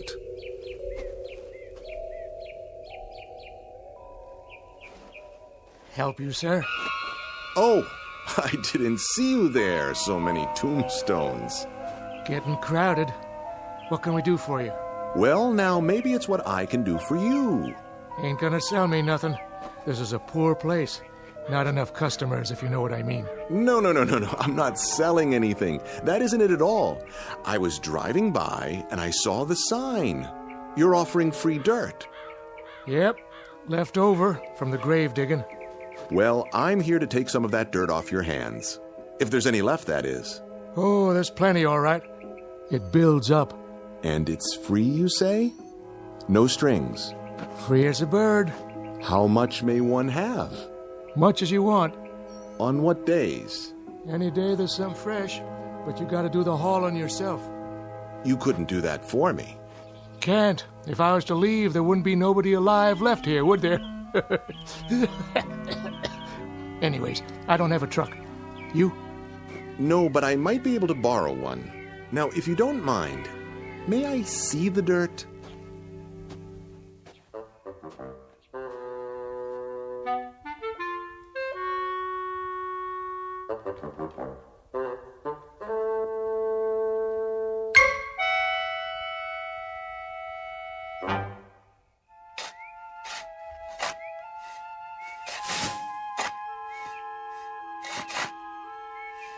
Even it out now. I want to get as much as possible in one load. Okay, mister. Otherwise, I'll have to pay you for 2 trips. Relax. We're getting it all.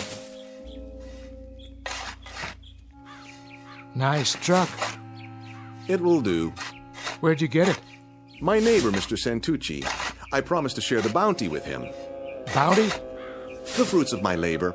It's a long story. Good thing your gravediggers were here. Always looking for extra work.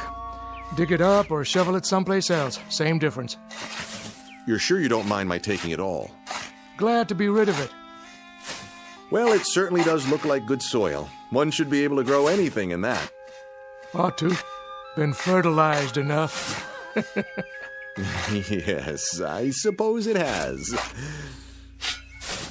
All right, gentlemen, that's the last of it. I'll meet you at the house. Thank you, my good man. You've made my day. Don't mention it.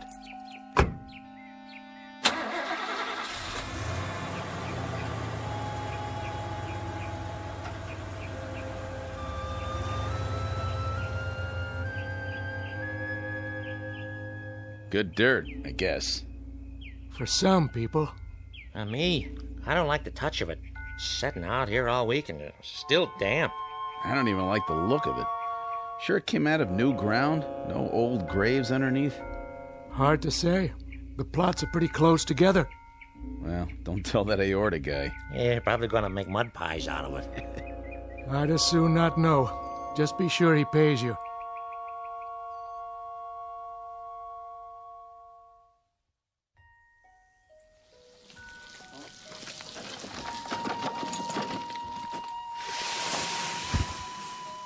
That's about it. Good, very good. You've distributed it perfectly. Isn't it beautiful? Oh, yeah. Real beautiful. I'll set to work while it's still moist.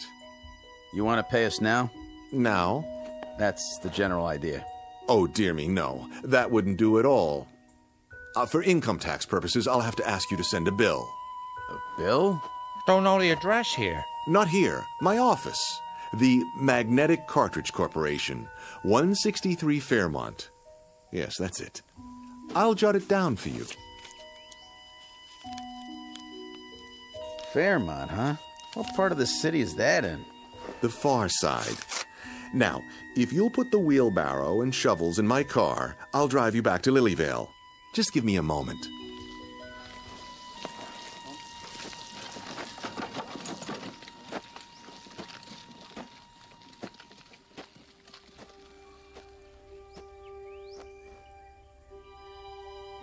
I can hardly wait.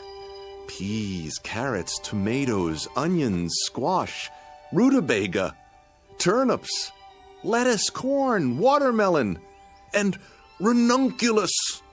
What a harvest this is going to be. I wonder what will come up first. Let's start with this one. What are you doing, Mr. Aorta? Good afternoon, Mrs. Santucci. I'm planting my very own garden. Where'd the dirt come from? The graveyard.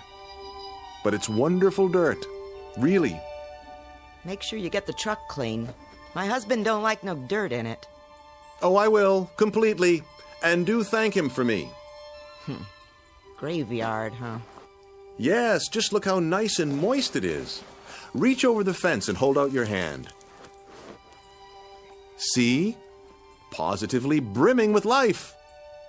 That what you call it? Think of the things that will grow out of this mulch, and all of it positively free. You can have it. Feels funny. And the color ain't right. Oh, it's splendid, I assure you. Excuse me, I have to drive the workmen. I'll hose the truck off soon as I get back. Good as new.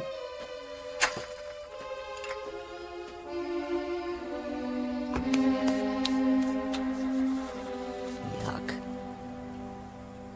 Even smells funny. Now I gotta wash my hands. Don't know what it is, but something about that dirt just ain't right.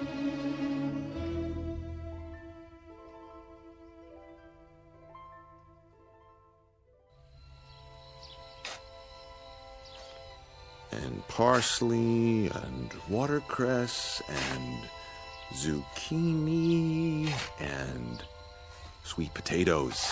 Yes. And cabbage, and string beans, and even red peppers. Oh, what a succulent harvest this will be. There, let the soil do its magic. For now my precious seeds prepare to deliver your wonders.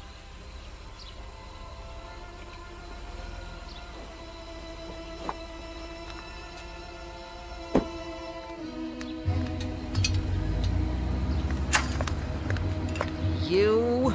Hello, Myrtle. Home early, I see. Early? Or late? What time's it getting to be anyway? You were supposed to pick me up from work, or didn't you remember? Oh, no, I'm sorry, dear. Truly I am. But you see, I've been out here all afternoon, working my fingers to the bone. Doing what? Gardening. Isn't it magnificent? I've marked each variety with twine. I've even dug a small drainage ditch between the rows, so the water can run off. And do you know what I did today? I had to take a cab all the way home because my husband forgot I was alive. It slipped his mind. 1,000 apologies, dear. It won't happen again. You bet it won't. This is the last time I let you have the car, and from now on, you can take the bus every day. Myrtle, dear, may I ask one question? No. What's for dinner tonight? I'm feeling a bit peckish. Open a can.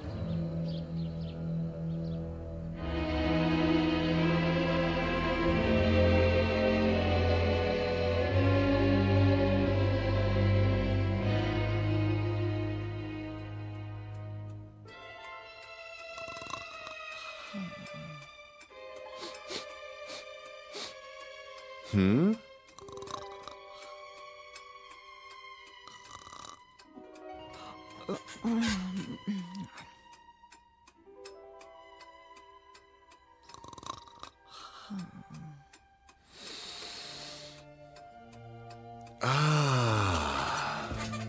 What? Luther? Go back to sleep, dear. What in the world? Just opening the window a crack. 4. Ventilation. Smell that. Come back to bed. It's 3 o'clock in the morning. I know, but I simply had to get a good whiff. Isn't the night air delicious? Like it's alive. Oh, crazy man. Listen. You can almost hear the little seeds reaching up from the earth, trying to be born.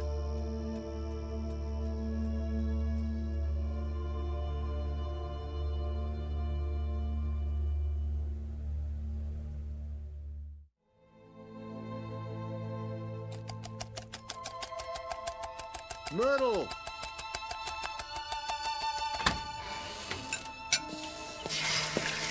Myrtle! Didn't you hear me? I heard you. Come! Why? You won't believe it! What is the matter with you?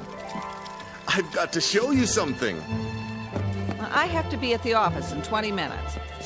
Let go of my arm. Look! Where did all these plants come from? Where do you think? I planted the seeds yesterday. Now look at them. That's ridiculous. You got up early, drove to the nursery, and brought them back here somehow. Don't you be ridiculous. The squash, the beans. Do you realize what a miracle this is? You plant something and it grows. That's no kind of miracle. In one night? Use your eyes, woman. The corn is as high as an elephant's eye. It's impossible. It's not possible, is it? Luther, if you did this to impress me, it's... No, I swear to you, all this happened in 24 hours. Less than that. Look at these cucumbers. Delicious, delicious. Look, I haven't got time for you. I'm late enough.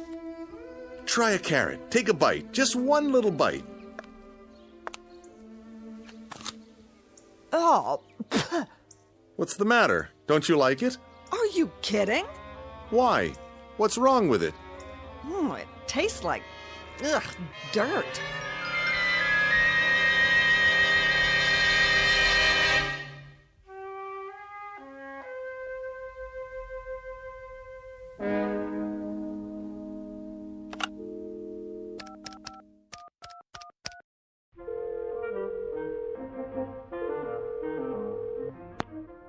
KRIS-TV. This is Luther Aorta. Send a news truck over at once. I've got something big to show you. Pardon? 1217 Sunnyview Lane. Someone has to take pictures of this. People won't believe it if they don't see it with their own eyes. Has there been an accident, sir? Not an accident. Something glorious, stupendous, something positively not of this world.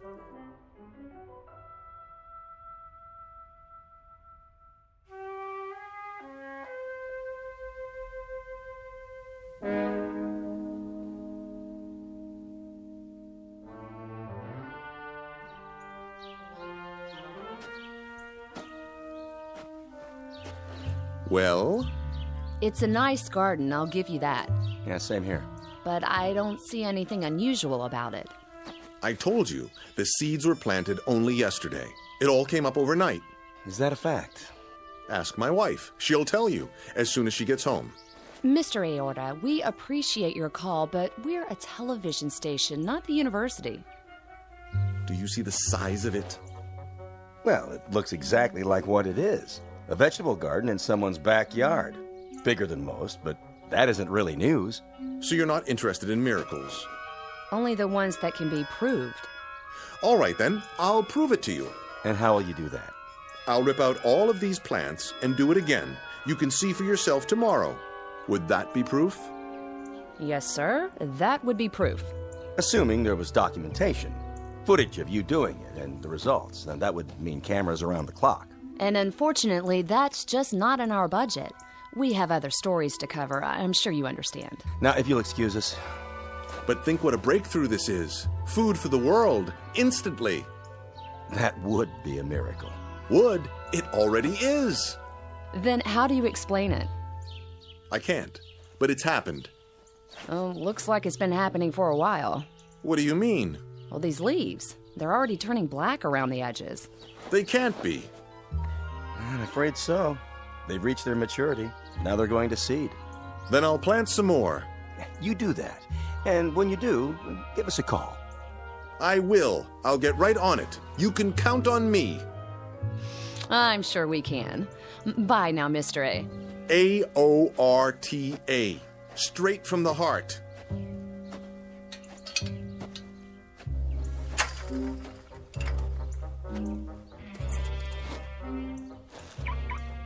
I've seen some nutcases before, but this one is the king. Could have saved us a trip if he told us the whole story in the first place. Make sure he does the next time. Oh, think he'll call again? You know it. But I hope we're out on a real story when he does.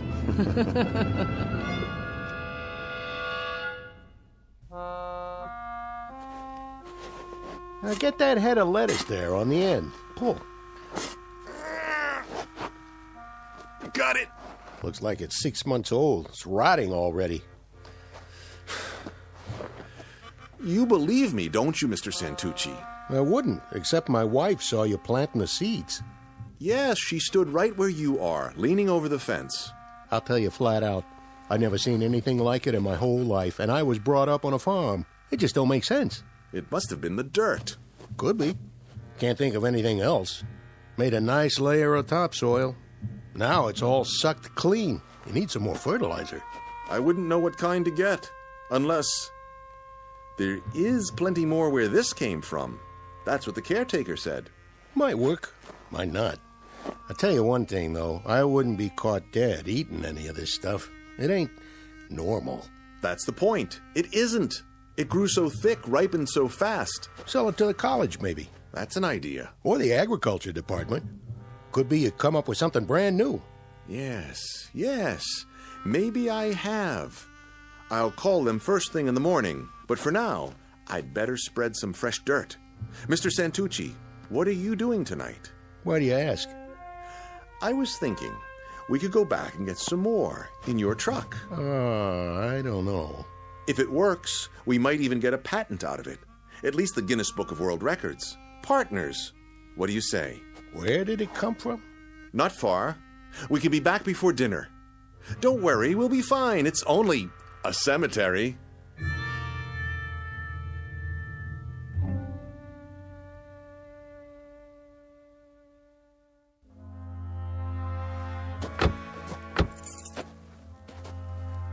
Never liked cemeteries. It won't take long. The caretaker's shack is just ahead. Late for dinner and the missus will kill me. We'll be in and out in no time. You'll see.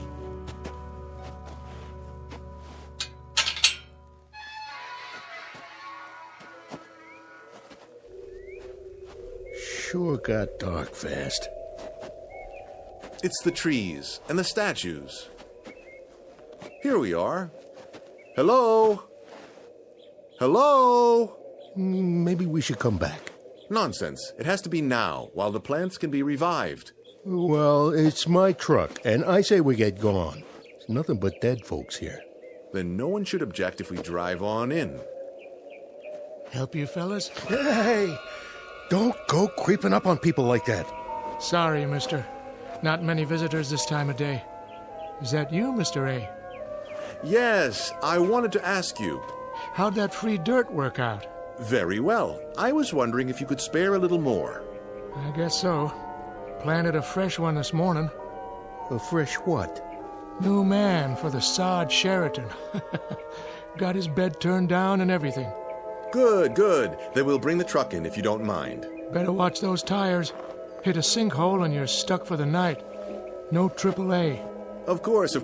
Thank you, my good man. You don't know what this means to me. Hope you brought a flashlight. They like it nice and dark out here. Come on, Aorta. Let's get this fool thing done.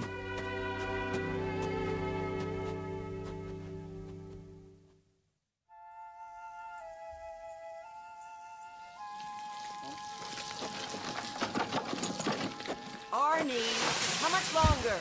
Coming! You're dinner's cold. Be right there, I said. That's it. I'm going inside. But we're almost done. One more wheelbarrow full, and the whole garden will be covered. Well, it's your yard. You finish it. Don't know why I let you talk me into this in the first place. Think of the publicity. Our pictures in the paper. 2 neighbors who can feed the world. Lots of luck, pal. I gotta take a shower to get this stink off me.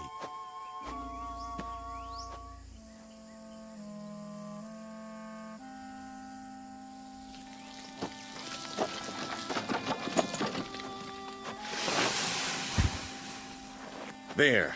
A new layer spread out. Nice and even. That ought to do it.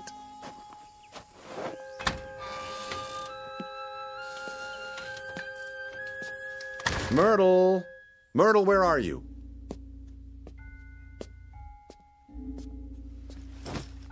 What are you doing with the suitcase? What does it look like I'm doing? I'm getting out. But why? Don't try to stop me, Luther. And I'm taking the car. You can just fend for yourself.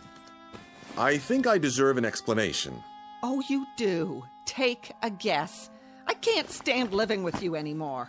Like Mrs. Santucci says, you're a loony. Do this and you'll be sorry. Are you threatening me? No. But those plants, they might be worth a lot of money. Yeah, in your dreams. Keep away from me. Tomorrow I'm going to have someone from the university come over and take a look. They're worth a fortune. Mr. Santucci agrees. They might be worth nothing. That's what they might be worth. You know why? Because they're as loony as you are. That's not true. They're a miracle of horticulture. Then if you know what's good for you, you'll eat those miracles, because there isn't anything else in the house. Do your own shopping. I've had it.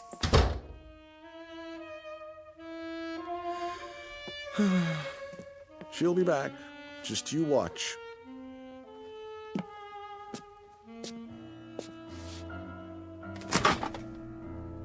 She's right about one thing, though. The refrigerator's as good as empty. And the cupboard was bare. Oh, well. I've got my vegetables, ripe and ready to eat. Where's the laundry basket? I'll fill it up and dine like a king.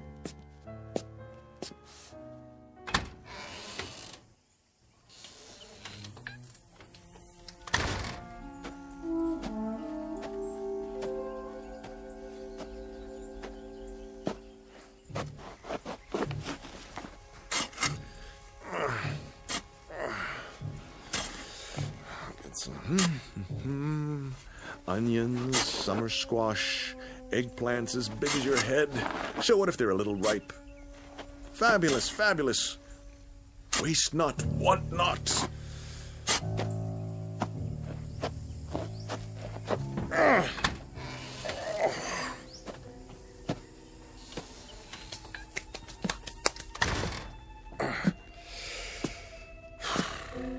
Looks like I'm going to be a vegan for a while. Well, so be it. Tonight the vegetables, tomorrow the world. Boiled, sautéed, any way at all. How about a nice hearty soup and a casserole? Potatoes au gratin, yes. A little salt and pepper, a few spices, and voila! Luther Aorta's Blue Plate Special, coming up.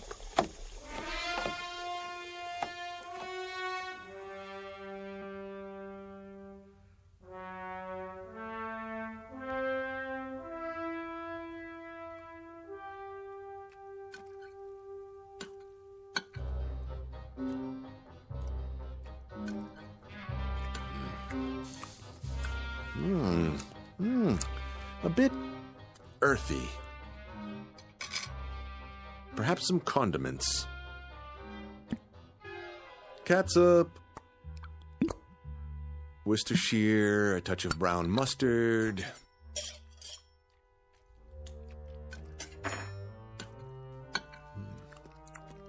You gorgeous turnip, you. Now, something to wash it down.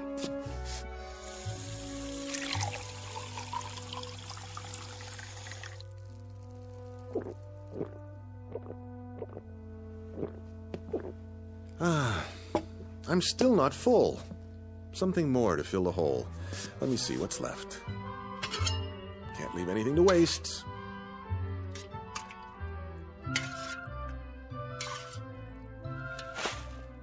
Who's there? That you, Arnie? Who's in my backyard? The cat. Or raccoons. Come to steal by the light of the moon. Well, I will not have it.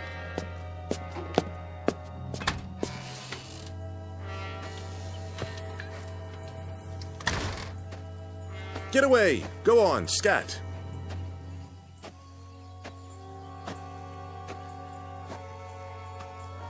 What? Where did this come from? Somebody's dug a hole. A deep one. Someone or something. About 6 feet. But how? Whoa!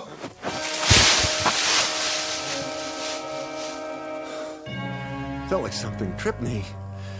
But what? Gotta climb out.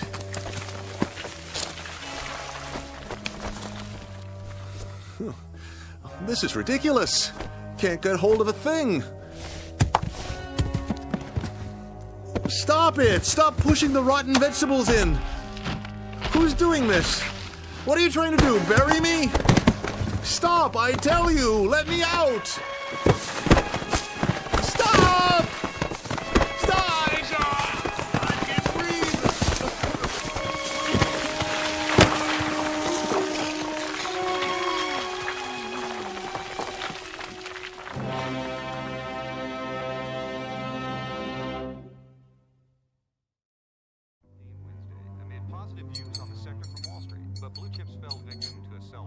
So, what do you think it was? What? Last night. Didn't you hear it? I didn't hear nothing. Well, I did. All night long. Like something digging with their hands, only... Only what? Not exactly digging. Chewing is more like it. Do you think some animals got into that crazy man's backyard? Who cares? More there than he can eat. Don't be so sure. He's got some belly on him. Soon as the next crop comes in, I get my pick. A miracle, he says. We better make some money out of it. My back's killing me. Oh, there he is now. That ain't him. It was him. I could tell. Go out and look. Look for what? The loony. See what he's up to. You go. You! All right, Ida, if that'll make you happy.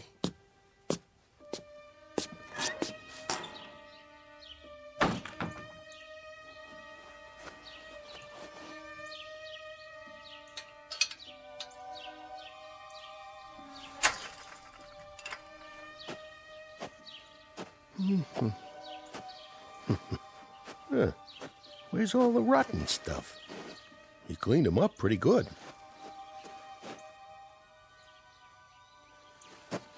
Aorta? Hey, Aorta! You all right in there?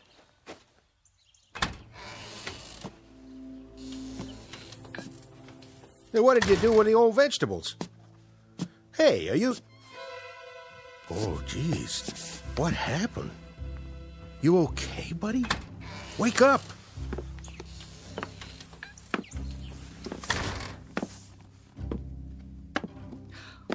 What's wrong with him? I don't know. He was just laying here. Take his pulse. Oh, he's dead. Turn him over. Oh, poor guy. Sure got a gut on him. Bigger than ever. What's that stuff around his mouth? Looks like dirt. What are you laughing at? Don't you get it, Arnie? The whole yard's empty. And you know what he did with it. He ate himself to death. No. No.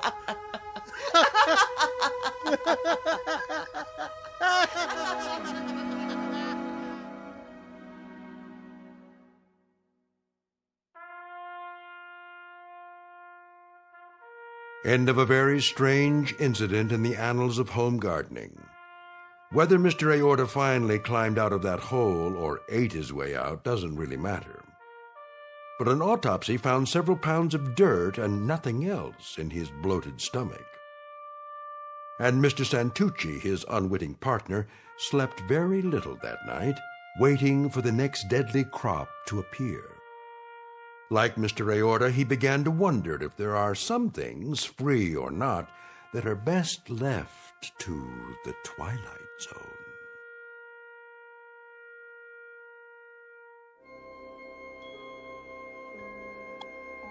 Hi, this is Carl Amari, producer of the Twilight Zone radio dramas. I'd like to take a moment to tell you about our official website at twilightzoneradio.com, where you'll get the latest news and information on these Twilight Zone radio dramas. Plus, at twilightzoneradio.com, you can digitally download 3 free episodes or any of our episodes for only $1.95 each. In this age of ever-changing technology, we've decided to make these episodes instantly available to you by making the Twilight Zone radio dramas a digital download-only series. This means that this series will no longer be offered on CD. The CD collections at our website are now being offered, while supplies last, at buy one, get one free. So be sure to get your favorites before they're sold out. Be sure to visit us often, and I'll see you in the zone.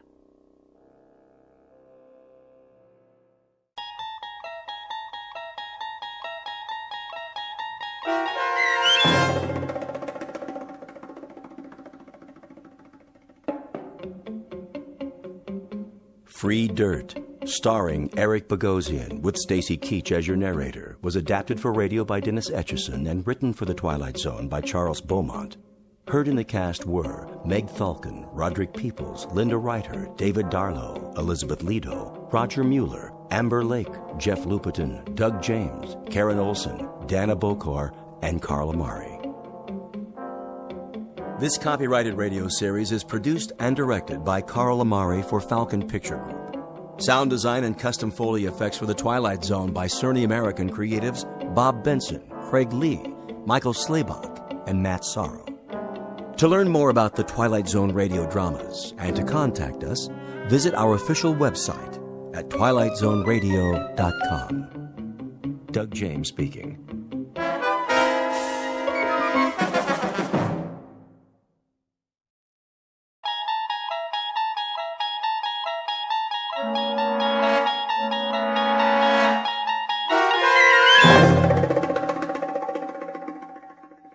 The Mighty Casey, starring Paul Dooley, with Stacy Keach as your narrator, was adapted for radio by Dennis Etchison and written for The Twilight Zone by Rod Serling. Heard in the cast were Christian Stolte, Joby Cerny, Jeff Lupetin, Alex Sopener, Kurt Nabig, Derek Purcell, Roger Mueller, Elizabeth Lido, Carl Amari, Jason Mallow, Doug James, and Vince Amari. This copyrighted radio series is produced and directed by Carl Amari for Falcon Picture Group. Doug James speaking.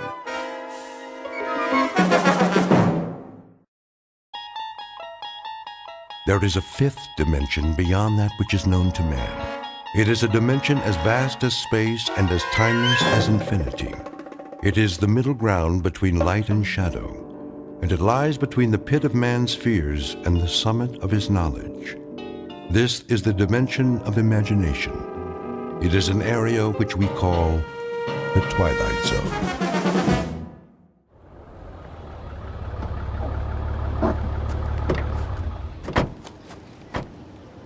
Okay, Pete, let's mark it off. Starting where? The dugout. Run a chalk line in front of the fence all the way to the gate so they can bulldoze it flat. Wait, what's the dugout? Where the team would wait. They'd sit on the bench, shoot the bull. Sometimes McGarry would chew 'em out but good. Oh, I know what a dugout is. But why'd you call it that? I don't see any bench. Not now, you don't. Used to be right over there, under the bleachers. Near home plate. Okay, I get it. This place used to be a ballpark. Of course, that was before my time. Yeah, I'll bet it was. I always thought this was a track for motocross and monster trucks. My old man used to take me before it was a swap meet, I mean. That right. There was just one truck The Grave Digger. Oh, man, you should have seen it. Big old tires. Roll right over anything. How old are you, kid? Me, 22. 22? I was out of high school before you were born. You know what? You really missed a lot. Yeah, Pops, back in the day. Hey, you ever see the monster trucks? Afraid I missed that. Ever see the Zephyrs? The what?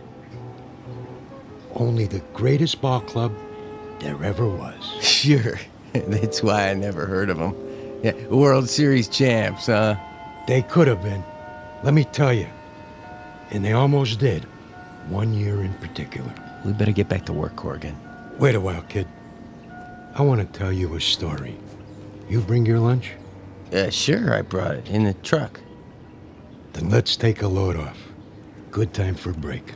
It's okay by me.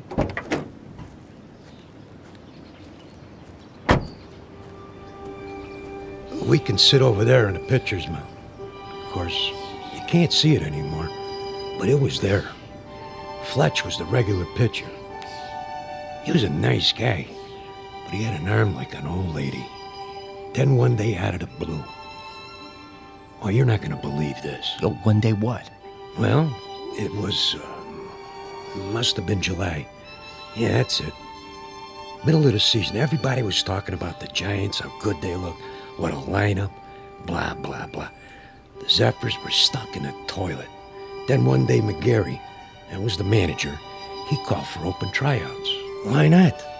Couldn't be any worse than what we had. And that was when he came along.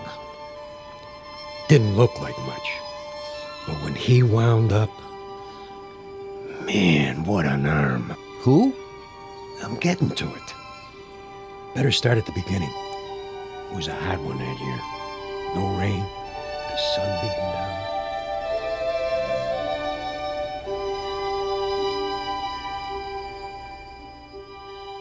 You're standing in the middle of what used to be a baseball stadium. Now the grandstand is falling apart, the field is covered with weeds, and the men who played here are nothing but ghosts. But believe it or not, this was once home to a major league team known as the Hoboken Zephyrs. Never heard of them? That's not surprising, unless you're one of the old-timers. Today it holds only memories and no sound except the wind that stirs in the high grass of the outfield. A wind that on occasion still carries a faint, eerie echo of the crowd that once sat in those bleachers.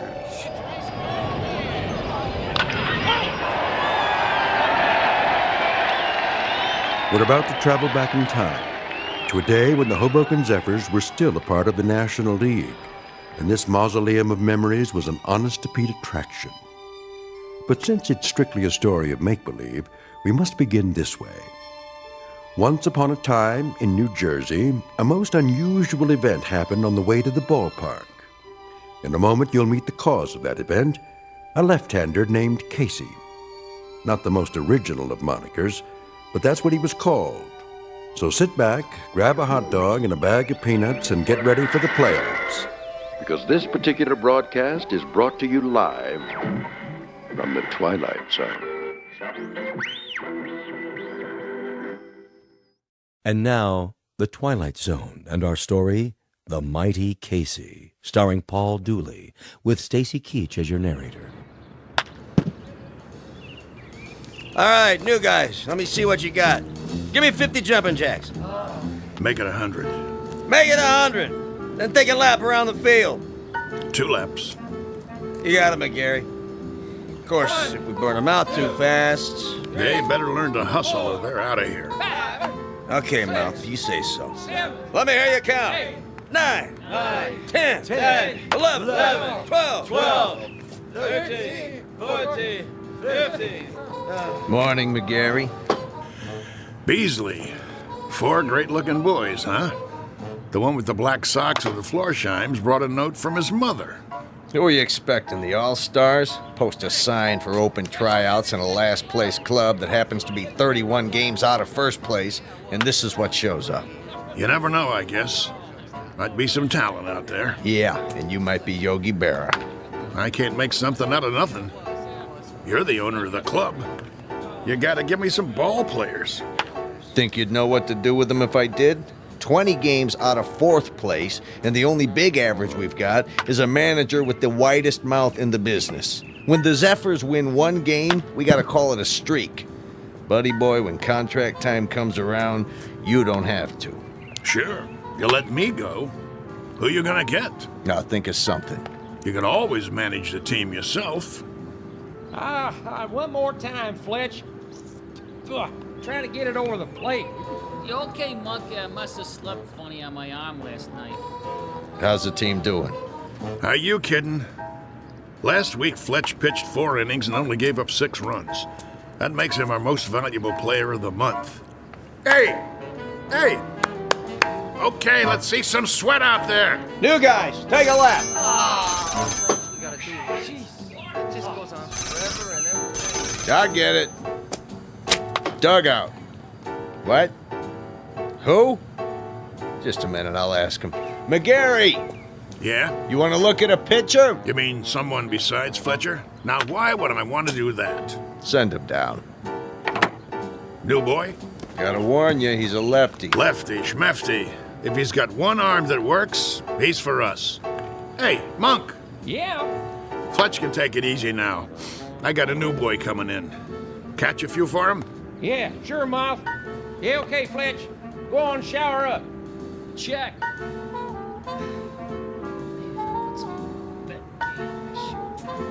One more lap, let's go. You got the lineup for tonight? I'm working on it. Who's the starting pitcher? I don't know yet. You don't know? Have to see how it goes. Whoever's hot gets a shot. Make that lukewarm.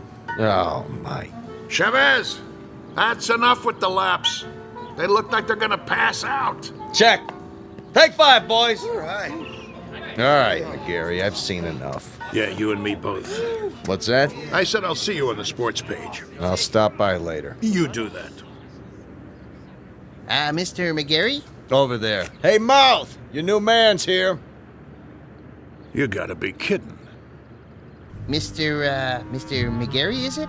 Okay, what's the gag? I don't know what you... Come clean, Gramps. Did old man Beasley put you up to it? I'm afraid Well, tell him I don't need a water boy. Thanks for coming by. Leave your name at the office. There must be some misunderstanding. I'm here about the pitching position. Right. Hardy har har. Oh, I'm not a pitcher, though I've thrown a few baseballs in my time. Of course, that was before the war. Yeah? Which one? The Civil War? You don't look old enough for Valley Forge, but come to think of it, was the winter really as cold as they say? I represent Casey. Oh, Casey. Straight from Mudville, I bet. Even got himself an agent. How much do you get? 10% of nothing? Here he is now. Him? What is he? 115 pounds soaking wet? Listen, no offense, but if a wind comes up, those ears will start flapping and he'll take off like Dumbo. Say hello, Casey. Nice one, Miller. Oh, pleased to meet you. Hey, watch out. I said watch out, the ball's coming down. Step aside, Casey. Now, boy. I said... Ooh. Ow! Right on the old bean. That must have hurt. You okay, fella? Oh, Casey's fine. Just fine. How come he's still standing? Must be out on his feet. I'll call an ambulance. Don't go suing us now. I wouldn't think of it. Casey, as I was saying, this is Mr. McGarry. He's the manager. Hello. Pleased to meet you. Do you want to lie down? Come on in the dugout. Shake hands, Casey. That's all right. You remember how to shake hands, don't you? Yes, sir. Right hand, Casey. Your right hand. Put her there, pal. Oh, ow! You can let go, Casey. That's right. Release now. Whoa! My hand. What a grip. Sorry, Casey doesn't know his own strength sometimes. Some arm. Never would have guessed it. Well, let's see what he can do. Mind if I try him out? That's what we're here for. Right, Casey? Correct. Okay. See that guy over there with the great big mitt? Yes, we see him. He's what's known as a catcher. His name is Monk. Ah. Go out there and throw him a few. Thank you, Mr. McCary. This I gotta see. Quite? You his father? Casey? Oh, no, he has no father. An orphan, huh? Not exactly. I guess you'd call me his creator. That a fact. It is, actually. Come from around here, does he? You might say so. Uh-huh. How old is he? Well, that's a little difficult to say. What's difficult about it? It's hard to discuss Casey's age in chronological terms. He's only been in existence for a brief time. What I mean is, he has the mind and physique of roughly a 22-year-old, but in terms of how long he's been here, the answer would be 3 weeks. Huh? Approximately. Would you mind going over that again? You see, I'm an inventor. I made Casey. You made? In my workshop. Well, that's swell, pal. There ain't too many homemade left-handers in the league. You don't understand. I'm serious. Sure you are. Anytime you're ready. Yes, sir.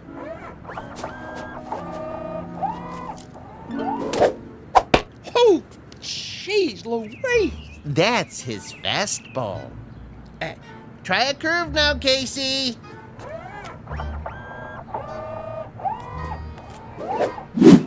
His curveball. Hey, do that again. If you like.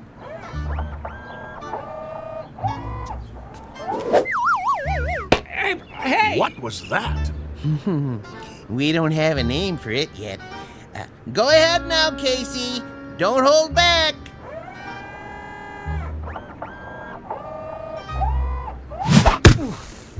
Oh, pah, enough already. Something wrong? Wrong? What, you see him?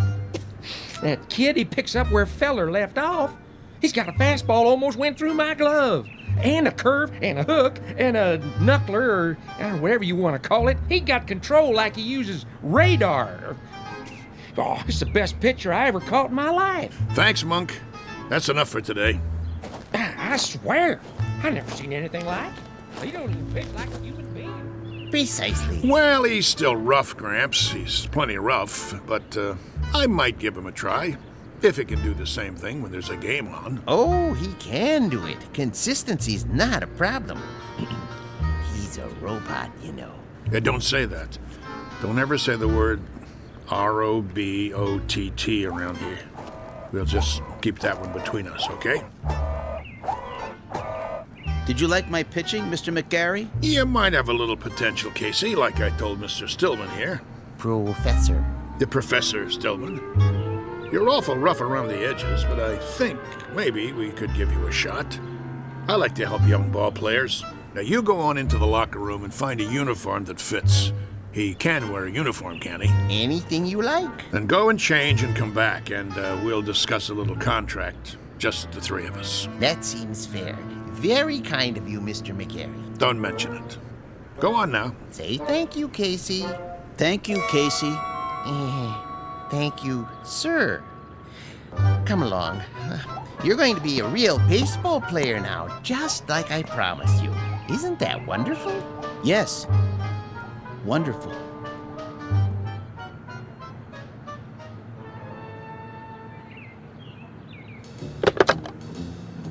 General Manager's office? This is McGarry. Now listen. Draw up a contract. New pitcher, name of Casey. No, I don't know his last name. Leave that part blank. Just do it. The only thing that's between us and a pennant now is if this guy's battery goes dead or he rusts in the rain. Never mind what I mean. Draw up the contract before he gets away.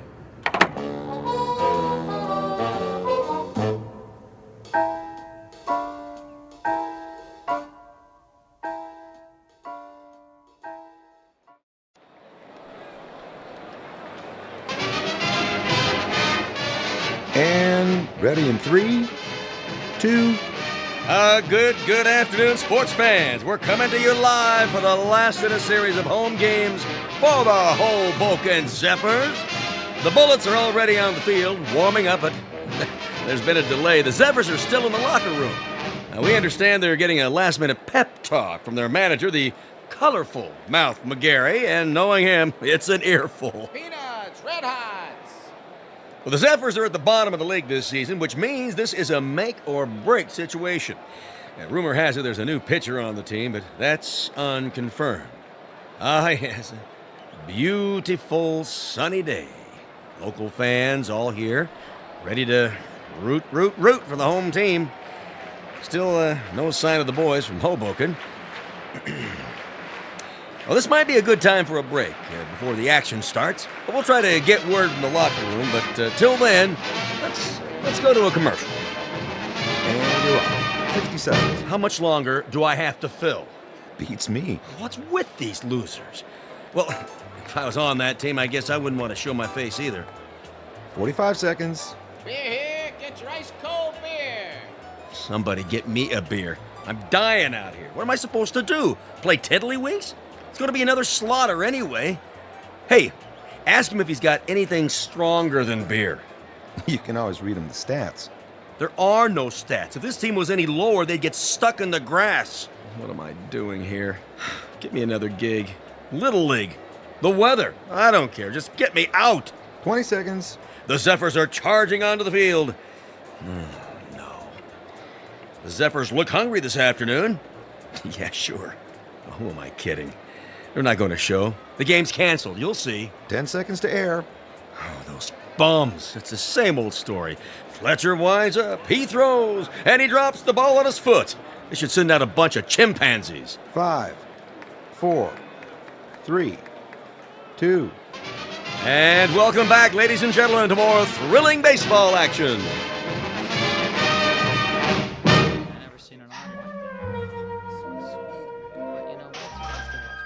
All right, you got the signals down now, kid? Okay, when you're ready to throw, you watch my fingers. See, I'll give you the hand signals, just like we practice. Remember the one for the fastball? This one. Yes. And a curve? Show him the one for a curveball. Yeah, it's right here. Well, what are we waiting for, Mouth? This ain't a training session. This is for real. You're telling me? All right, kid. You got the signals down. Look, the main thing is walk out there like you own the place. But be cool. Nice and steady. Cool? He means don't be nervous. Nervous. Yeah, that's right. Whatever you're feeling, don't let it show. Pull your cap down over your eyes like this. You got nerves of steel. You know what I mean? Not steel, exactly. You know what nerves are, Casey. Oh, yes. Neurons, axons, and dendrites. This case, nerves means ill at ease. As if one of your electrodes were corroded and, Nervous, Casey. Like as if it's 2 out in the 9th and you're 1 up and you're pitching against Joe DiMaggio. He comes up to the plate, looking intent, eyes straight ahead. That wouldn't make me nervous. No? Why not? I don't know anyone named DiMaggio. What? He never heard of... I know what he said. He's a great kidder, ain't he? I love this guy. All right, fellas, this is it. Let's get going. It's time, Casey. Yes, sir. Mr. McGarry? Yeah? Are you coming? Yeah. Yeah, I'm coming. Something the matter? I was just, thinking about the Giants. We're not playing the Giants today, are we? No, but I can't wait to knock them off. For that matter, I'd love to knock off the Phillies and the Cards, too. Or the Braves in Cincinnati. Or even the Hanksville Bullets. Them especially. Those bums beat us 11-0 in spring training. I think that will happen. Casey will come through for you, Mr. McGarry. Most definitely. You never told me. What have you got riding on this? What's your angle? With Casey? My interest is purely scientific. I know he's a Superman of sorts, but I need to have that proven under test conditions. You mean you can't guarantee he'll work? Oh, I have no doubts. Once I built a home economist to run my house. Marvelous cook. I gained 46 pounds before I had to, dismantle her. Now, with a model such as Casey, with his strength and accuracy, I knew he was destined to play baseball. And in order to prove my point, I had to have him pitch in competition. As an acid test, I settled on the absolute worst team I could find. Nothing personal. Nah, a Of course not. Very nice of you to think of us, Mr. Stillman. Professor Stillman. Professor, I really appreciate it. No kidding.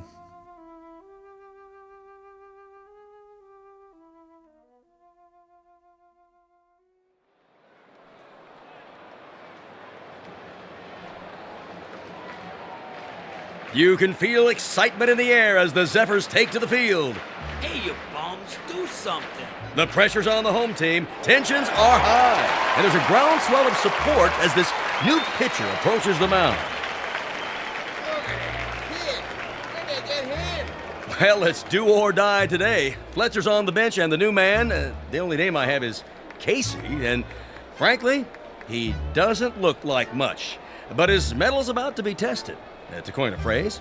Go home, kid, your mother's calling you. The umpire signals for the start of the game. Play ball. The ball is whipped around the infield, and now the second baseman is hand-carrying it over to Casey. He rubs it off on his jersey and hands it to him. The pitcher is, yes, he finally takes it. He turns to face the batter, waiting for a signal. Here's the windup. He throws. The batter swings. Steve right. I must have missed that one, folks. It looks like the batter missed it, too. He went over the plate so fast, he swung a full 360. Good gravy, was that a fastball? Lucky pitch. Let me see you do that again. Take your best shot. Second pitch. Here's the windup. Whoa, Nelly! Halloran tries to take a bite out of it and misses. He's off his feet. Looks like he threw his back out, twisted around like a pretzel. Good golly, Miss Molly, we got ourselves a pitching machine.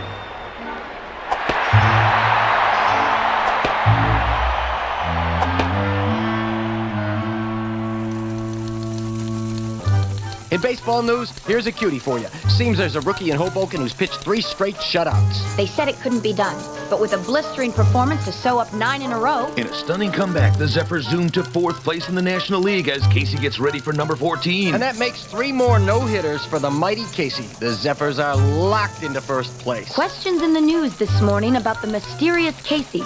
Where does he get his superhuman ability? Playoffs temporarily suspended as the Baseball Commission orders an investigation. Today's headline, the mighty Casey. Is he on steroids? Good day.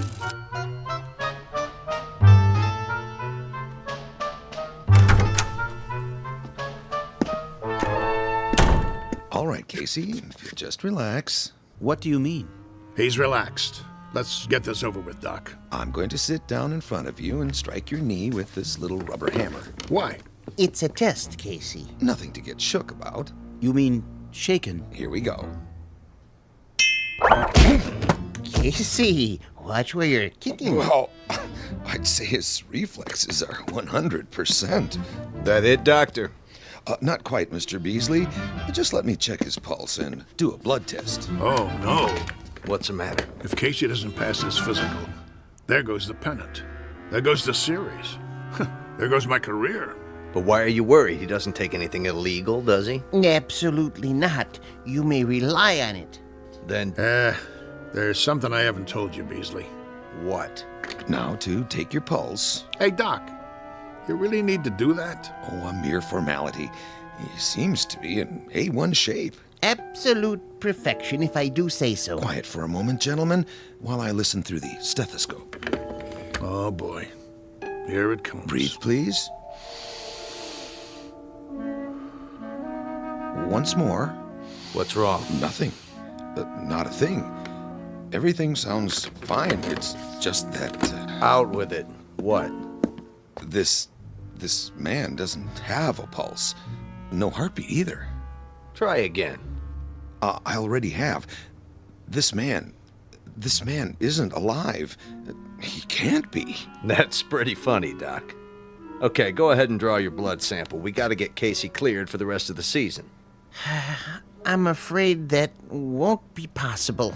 Why don't you wait out in the hall, Stillman? You're starting to get on my nerves. Nerves make up the neurological system in the human body. When a small electrical charge passes from one to another... Enough already. Mr. McGarry, it'll have to come out now. There's no way to avoid it, Doctor. What's this all about, Mouth? Beasley, you ain't gonna like this, but see, I didn't have a choice. It was Casey or nothing. Are you trying to put something over on me? Ah, what a pitcher he was. The only ball player I ever had on the team who didn't eat nothing. Not even a hot dog. Doctor. Is there a problem? I think you should know something before you go any further. Go ahead. Give it to him. Casey doesn't have any pulse or heartbeat because he doesn't have any heart. How's that? He's a robot. A what? You heard the man. A robot, or if you prefer, an android, made from lifelike materials to resemble a human being. Are you sure?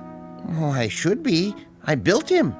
And he's been pitching for the Hoboken Zephyrs? Doctor, this is the first I've heard of it. Well, under the circumstances, I have no choice but to notify the baseball commissioner. Move over, Casey. I don't feel so good. Doc, you got anything for a splitting headache?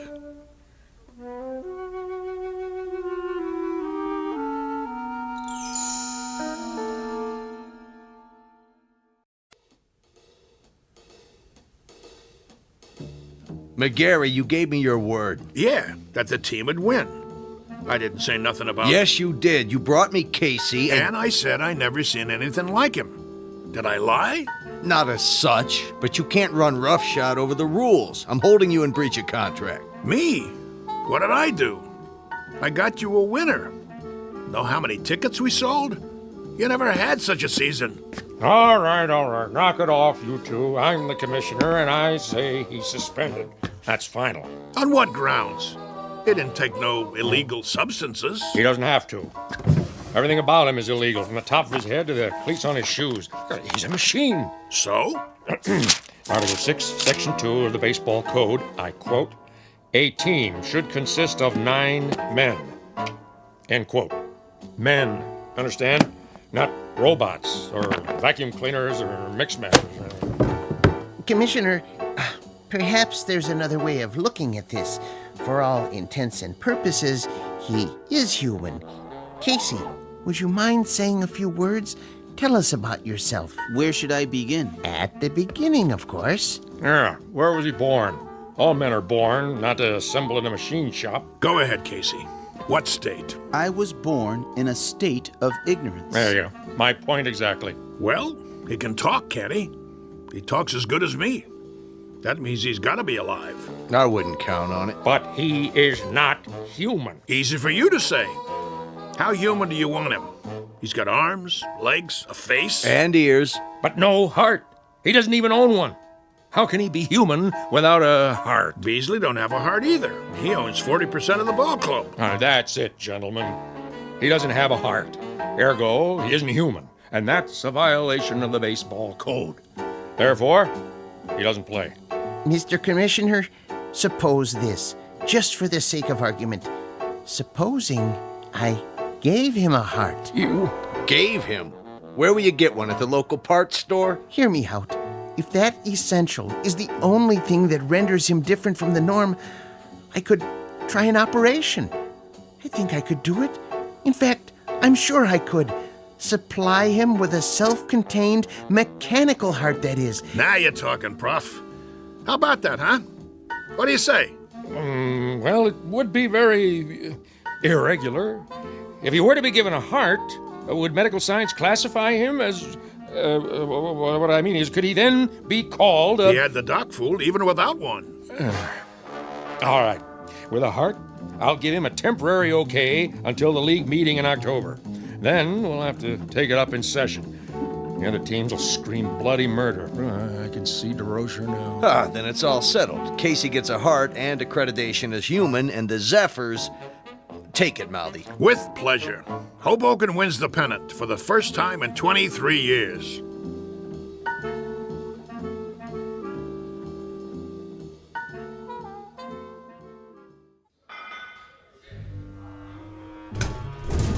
So, where's Casey? Search me. He's supposed to be here. Yeah, well, thank you very much, operator. Well, how's Casey? Is he coming? I don't know. What do you mean you don't know?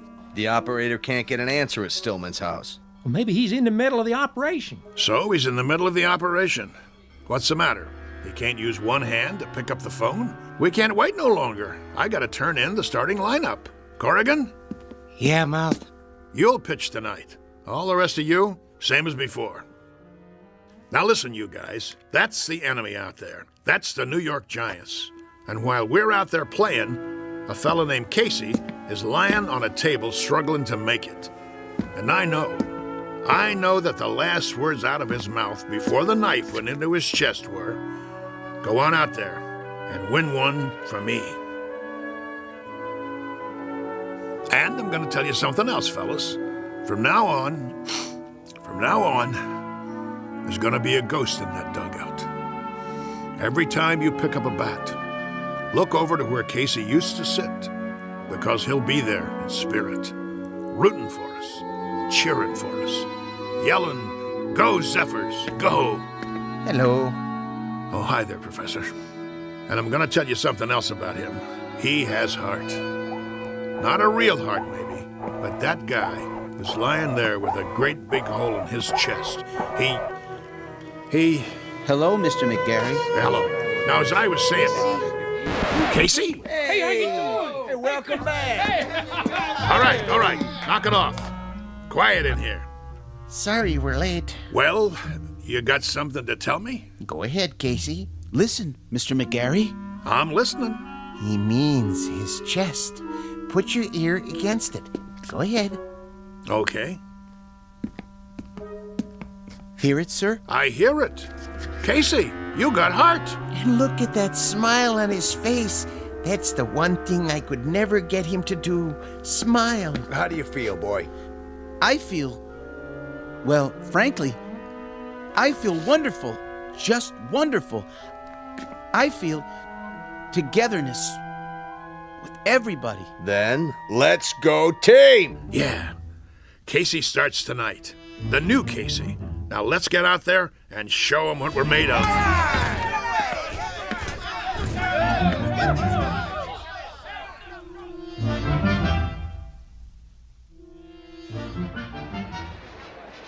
Here, get your red hot. Ladies and gentlemen, boys and girls, this is what we've all been waiting for, the big one. Oh, there's joy in Hoboken tonight, let me tell you. I wouldn't miss this one for the world. One of the greatest comeback streaks in history. Casey takes the pitcher's mound. The umpire signals the start of the game. Casey winds up. He throws. And it's a high fly over the wall and out of the park. That's a home run for the Giants. What a way to start the game. Well, that'll be a big one on the scoreboard. What's he doing? Cool it, guys. Casey's just playing with him, making it more exciting. Know what I mean? If you say so, Mouth. Another run for the Giants. Now it's 3-0. What's wrong with the mighty Casey? That's what fans want to know.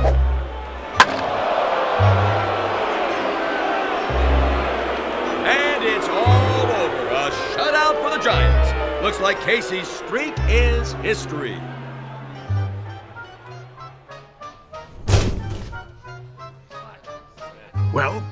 Well, 1 minute he's 3 Bob Fellers rolled into one, and the next minute he's a tanker with nothing. You want to tell me what's going on? It's rather complicated. Then you tell me, Casey. Start by explaining how one pitcher can throw 9 balls and give up 4 singles, 2 doubles, a triple, and 2 home runs.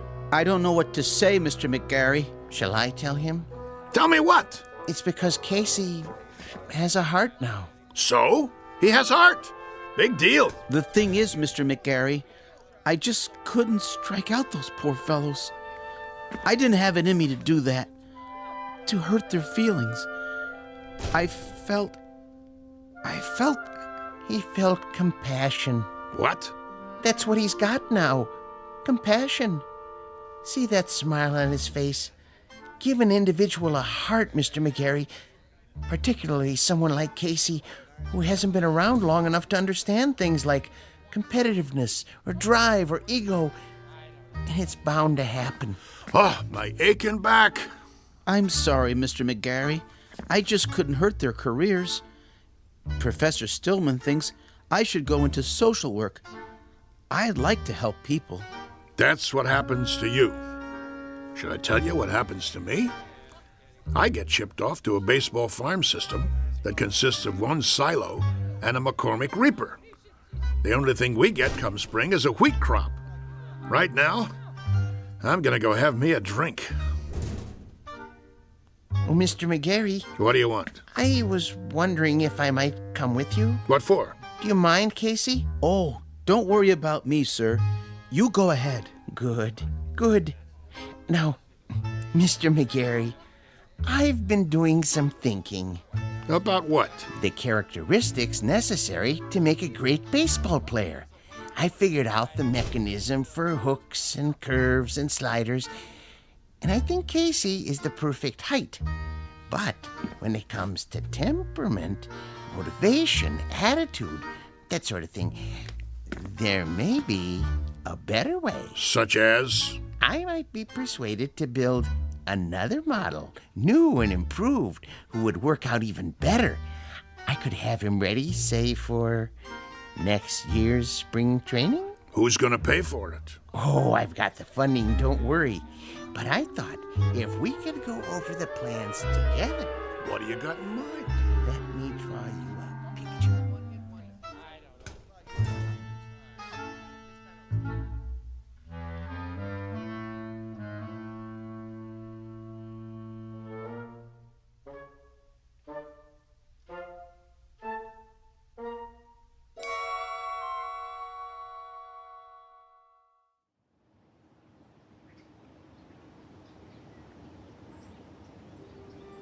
Geez, that's a heck of a story. Yep.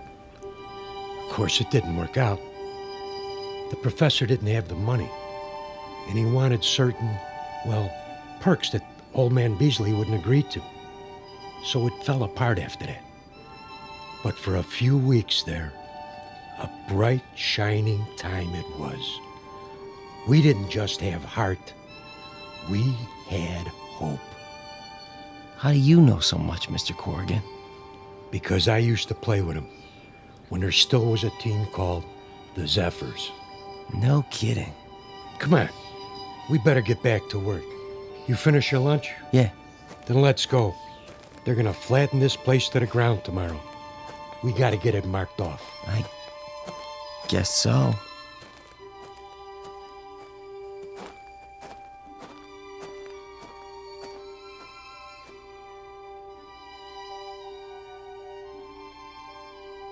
Once upon a time, there was a Major League Baseball team called the Hoboken Zephyrs, who, during the last year of their existence, wound up in last place and shortly thereafter were consigned to oblivion. There is a rumor, unsubstantiated of course, that a manager named McGarry took some of them to the West Coast and wound up with a pennant and a World's Championship not long after. This newly revised team had a pretty fair lineup of pitchers with names like Drysdale, Koufax, and Sherry, or so the story goes. So if you're interested in where any of those now famous gentlemen really came from, here's a tip. Just check under B for baseball in the Twilight Zone.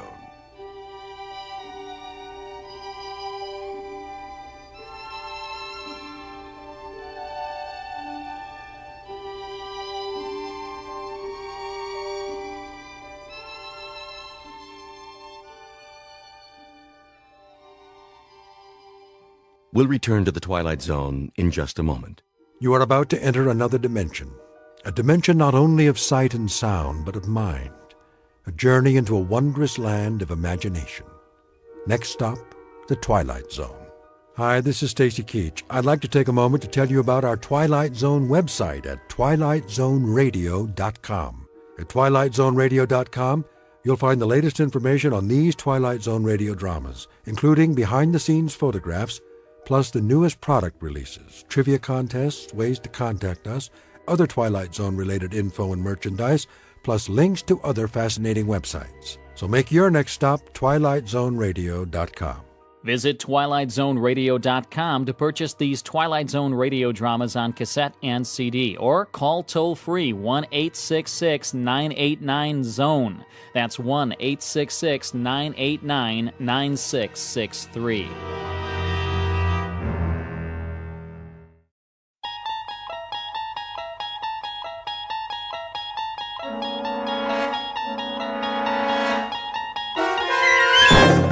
You're traveling through another dimension. A dimension not only of sight and sound, but of mind. A journey into a wondrous land whose boundaries are those of imagination. Your next stop, the Twilight Zone.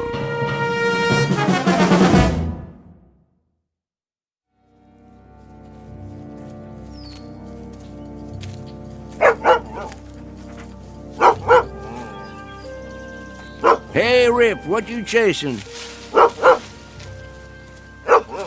Ground squirrel, huh? Well, leave it be. I ain't got my squirrel shooter with me. Besides, we got plenty of work to do. First, though, let's set a spell. This stump will be fine. That old woman don't know how hard it is collecting firewood. All you can carry, she says, or you get no supper. Well, I'll tell you, Rip, she ought to try it herself sometime. All she'd come back with is a couple of sticks. Can't fire the cooker with that, now could she? There you go. Lay right down. Working sure makes you parched, don't it? Oh, yeah. Well, don't you worry none. We'll be at the lake soon enough, then you can drink your fill. What is that, a crow? Same one I seen this morning. What's it coming around here for? Fly on by, Mr. Crow. Nothing here for you. Just me and old Rip.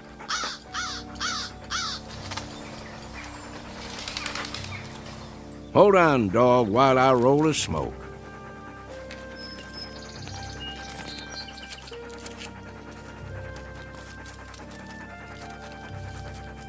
There we go. Now, light it up for me, would you, Rip? Sure wish you could do that. Make life easier for this old boy.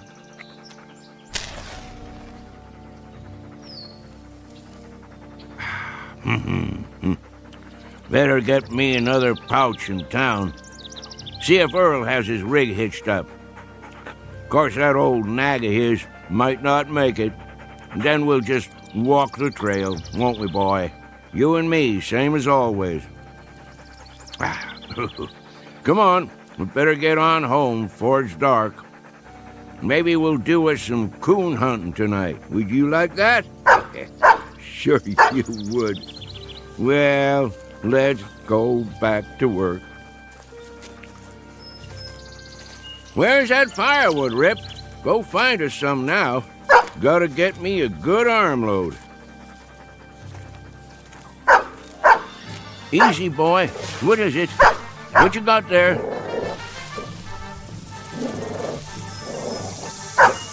That's a rattlesnake.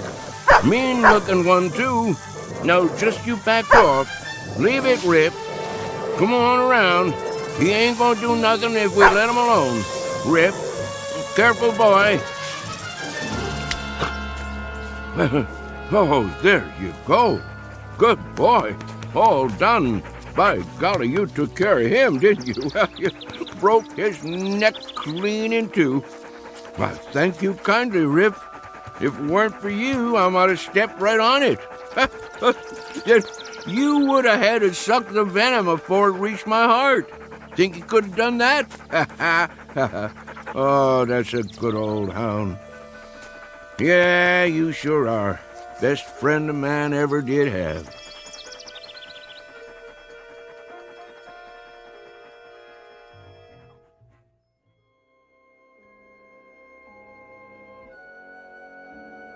An old man and his hound dog, whose name is Rip, on the way home to their cabin. There are no highways or supermarkets here, no electricity or filling stations, and no fuel for fireplaces or wood-burning stoves. Only what a man can carry on his back and in his arms. Life can be hard, but it's also beautiful, with sights and sounds and peace of mind that city folks only dream of. And most important of all, friends and partners are for life.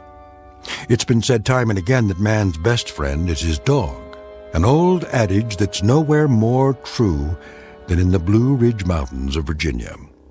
If all goes as planned, this particular man and his dog will soon be off for an evening's pleasure in quest of raccoon.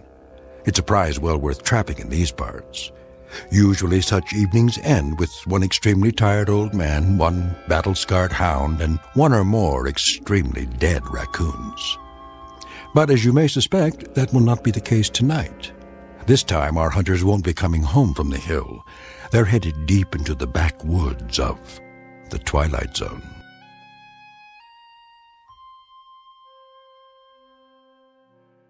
And now, The Twilight Zone and our story, The Hunt, starring Shelley Berman and Karen Black, with Stacy Keach as your narrator.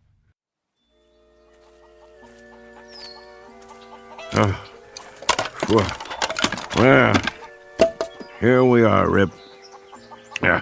Now, all I gotta do is pick a few nice branches to take in the house.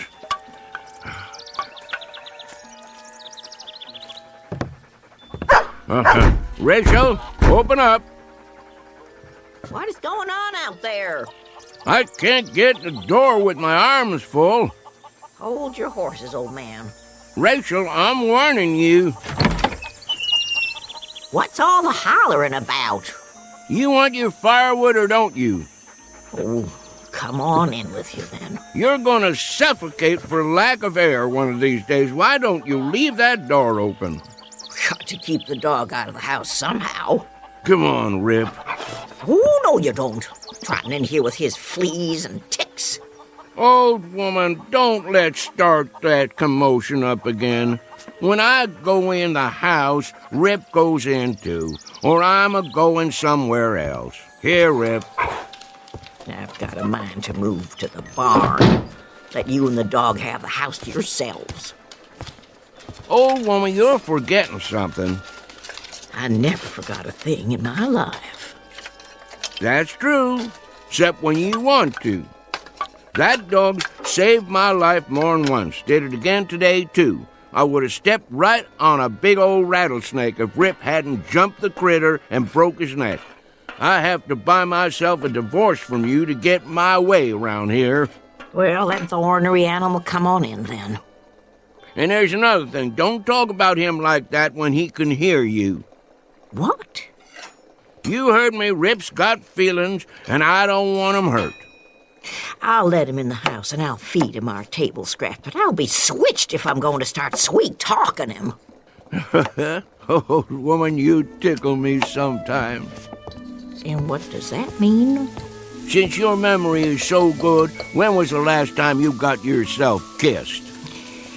If I figure right, it was sometime in the spring of 1900. And wait a minute, what was the year now? Then I figure you got one coming. Don't you come near me, old man. Yes, sir. I've been thinking about giving you a kiss for the last month or two.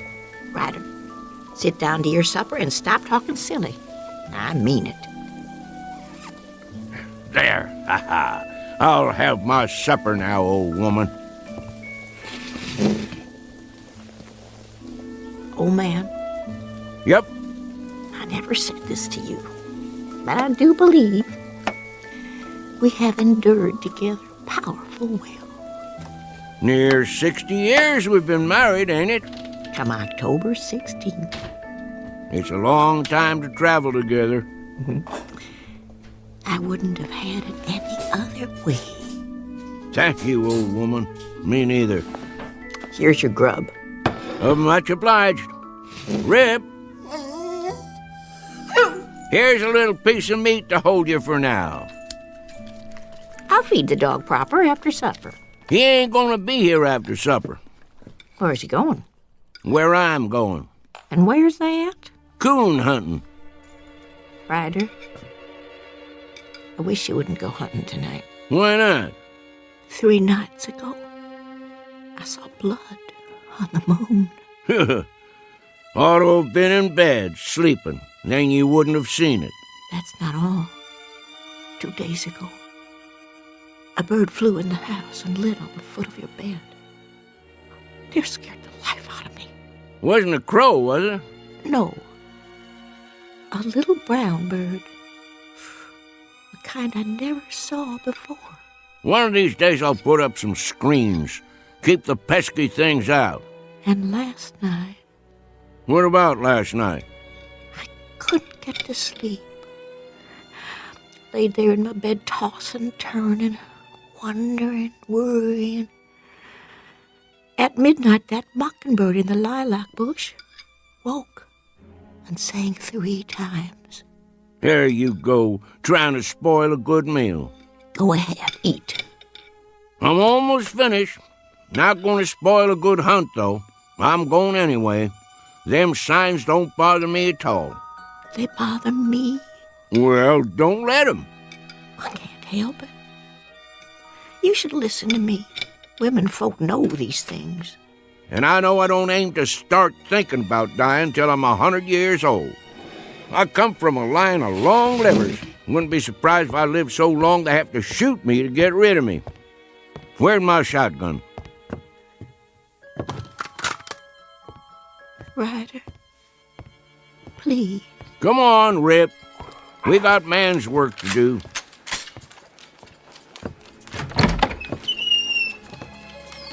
You be careful, old man. Don't worry your head, old woman. I'll be back before it's all the way dark, more'n likely.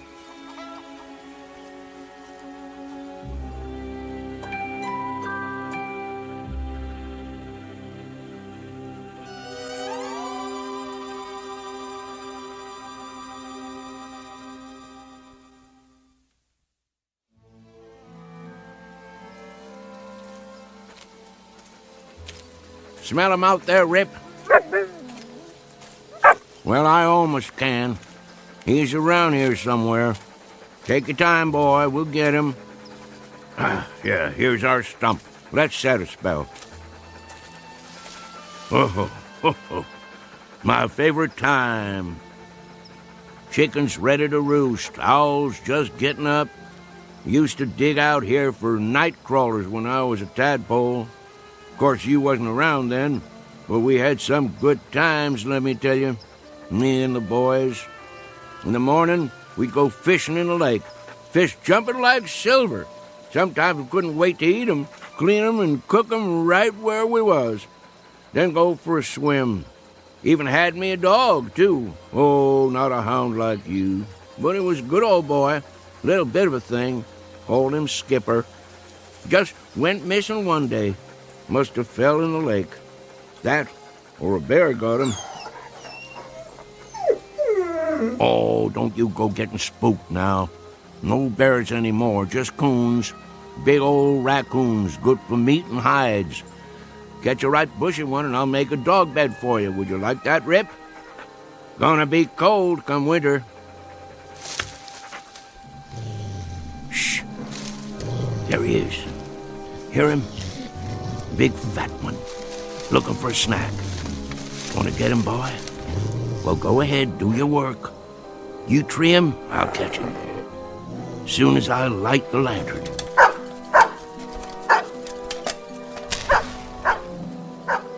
I'm coming, Rip.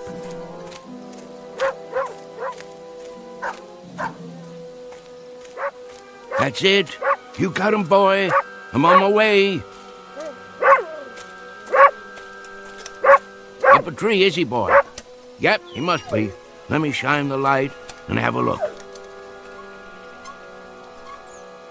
Rip, I don't want to doubt your word, but there ain't no coon up there. Nope. If there was, I'd see his eyes in the dark, big as $50. Tricked you, didn't he? I knew it. Now you can't get the scent, 'cause he run up the tree and crossed over to another one. Probably down by the lake already. Don't you go there, boy. He wants you to. Let him go, Rip. You let him go now. I'll see him. He's out on the end of the log, and now he's going to jump in. He's only tricking you. Don't try going after him. He's too good a swimmer. No, boy. He'll pull you under. Come on back here. Oh, now you've done it. Rip, come back here, boy. That coon got you right where he wants you. Get back here before he pull you under. I'll reach down and grab you. You darn fool, don't let him bite you. Swim on over here. That coon's gonna drown you in a minute. Uh-oh, coon's got him down, and I'm a-losing my balance. Hold on, boy, I'm a-coming.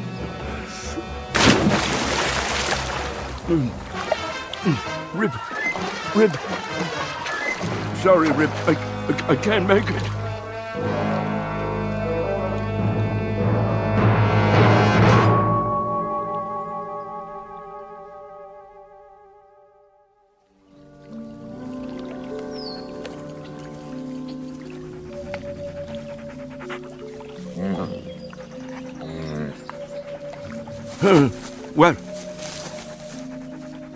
Well, what do you know, Rip? We made it after all. Guess I could swim better than I thought, and you could too, even with an old coon dragging you down. Did you pull me out, or did I pull you? By golly, take a look, morning already. Right beautiful day, too. Must have spent half the night chasing that old raccoon. And we didn't even get him. There's a gun and lantern right where I left him. Hungry, ain't you, boy? Yeah, me too. Let's mosey on home and see what Rachel's got for breakfast. That old woman is going to give us Hail Columbia for staying out all night. Can't help that, though. Well, Rip, our time has come. Let's go face the music.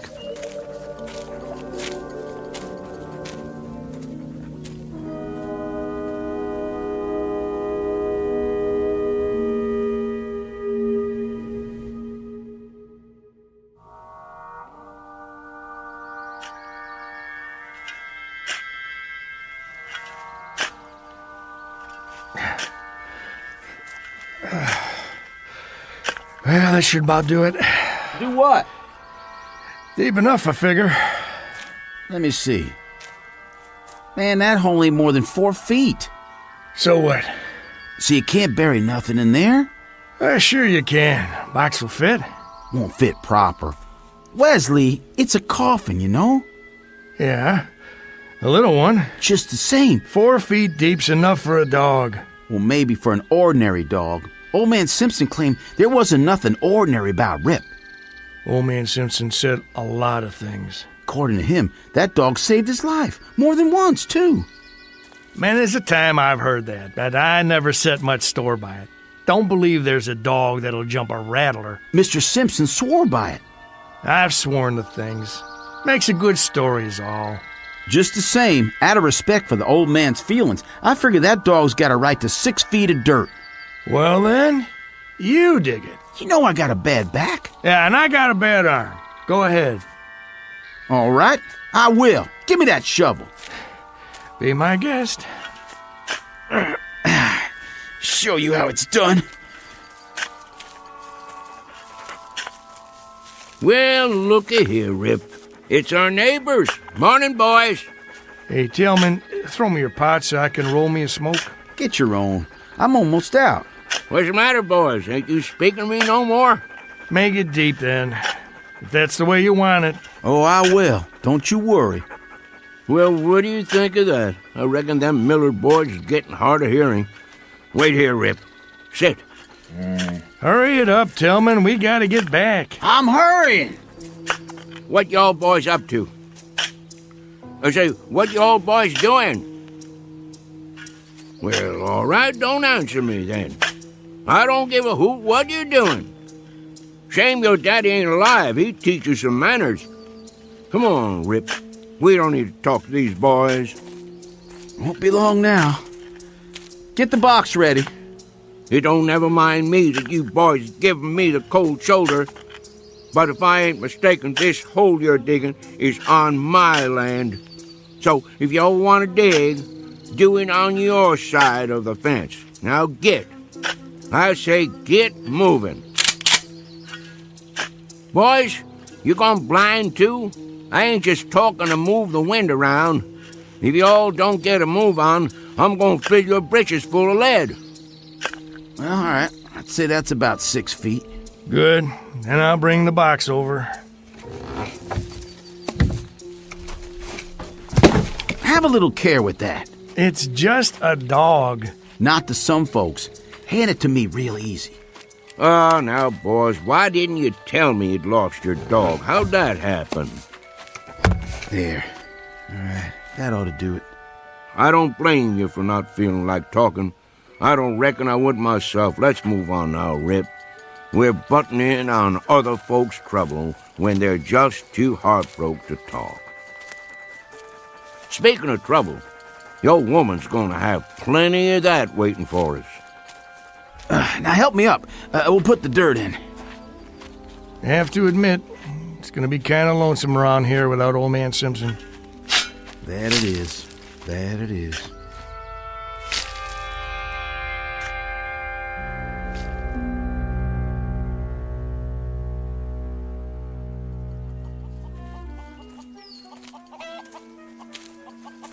Where is she? Looks to me like maybe we've had a stroke of luck, Rip. Could be that old woman is still asleep. Hadn't even done the washing yet. Well, we'll just walk in big as you please and see what comes next. Wait a while this time, boy. Just for a minute. Let me clear the way.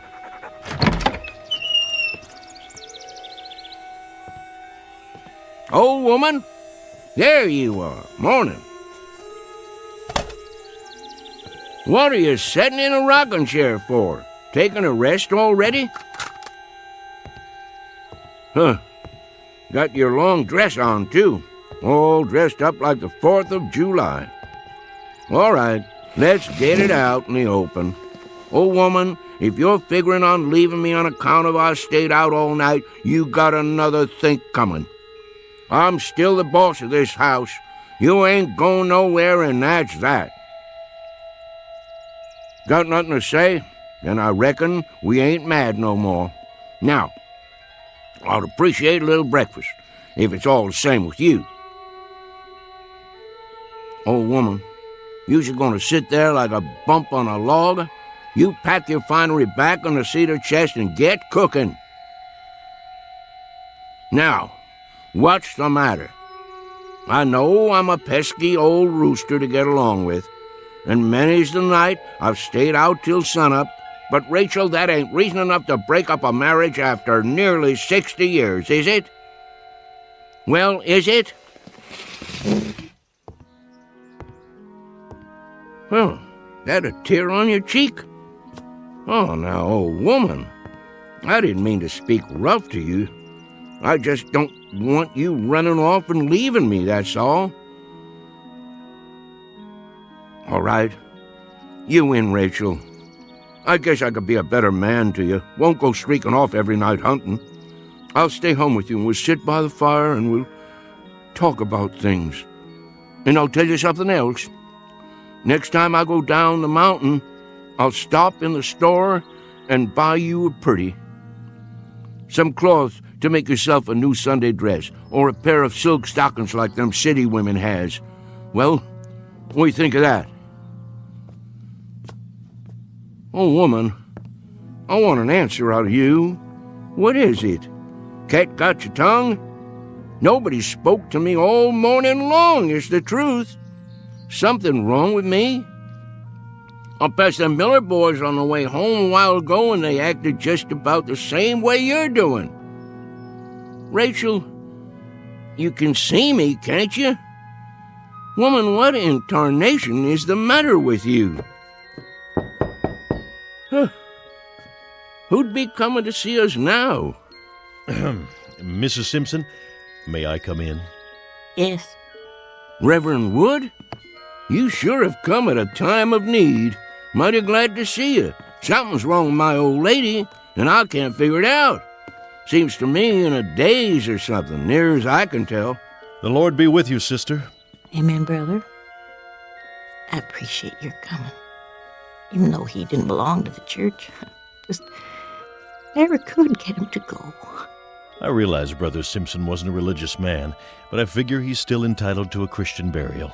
Now just hold everything. Let's not get too far down the road here. If anybody's giving Brother Simpson a Christian burial, they'd better ask Brother Simpson how he feels about it. I've been sitting here, trying to figure it all out. I'm sure you have, with a word close at hand. I've got the good book right here, but I can't work this out. It don't make sense somehow. And just last night he was sitting there at the supper table. I begged him not to go. You did all you could, sister. There's been omens. I've seen signs. But he went. Why'd he have to go and do that? Can you explain it to me? The Lord works in mysterious ways. Rachel, listen to me. There's been some kind of misunderstanding. Somebody's pulled the wrong switch. Me and Rip ain't going nowhere. I'm right here. Rip's out on the porch. Miss Rachel? That you, Tillman? Yes, ma'am. Thank you for coming. What is the matter with that dog? Rip don't take kindly to people coming right on in, but it didn't so much as make a sound. If you're ready, ma'am. Hello, Wesley. Ma'am. Where's the, I mean... Give us a moment, son. No need putting it off. He's in the other room.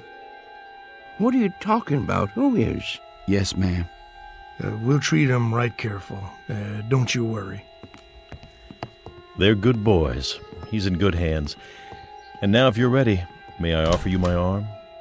Oh, Reverend, it's all happening so fast. Don't take on, old woman.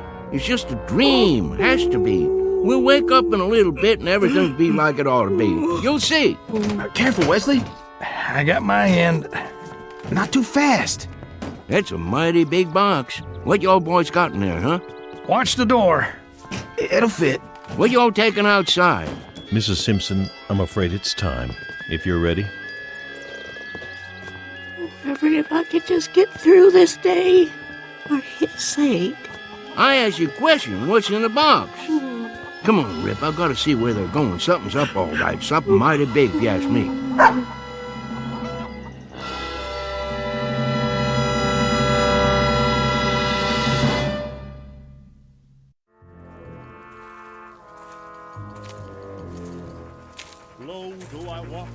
Where are they going? All the way to the top of the hill, looks like.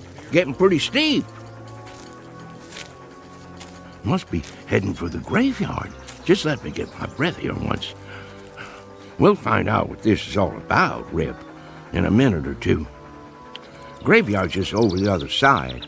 Leastways, that's how I remember it.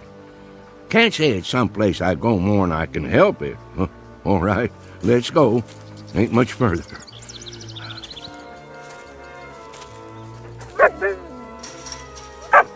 Well, will you look at this now? Who in tarnation built a fence up here? No call to do that. Don't know why they would have bothered. Can't even see the sun over there anyway.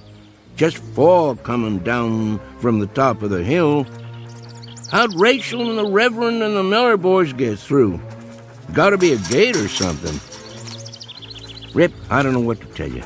We must have taken a wrong turn somewhere along the line. I don't memorize ever seeing this here fence before. Oh well, just follow it, I guess.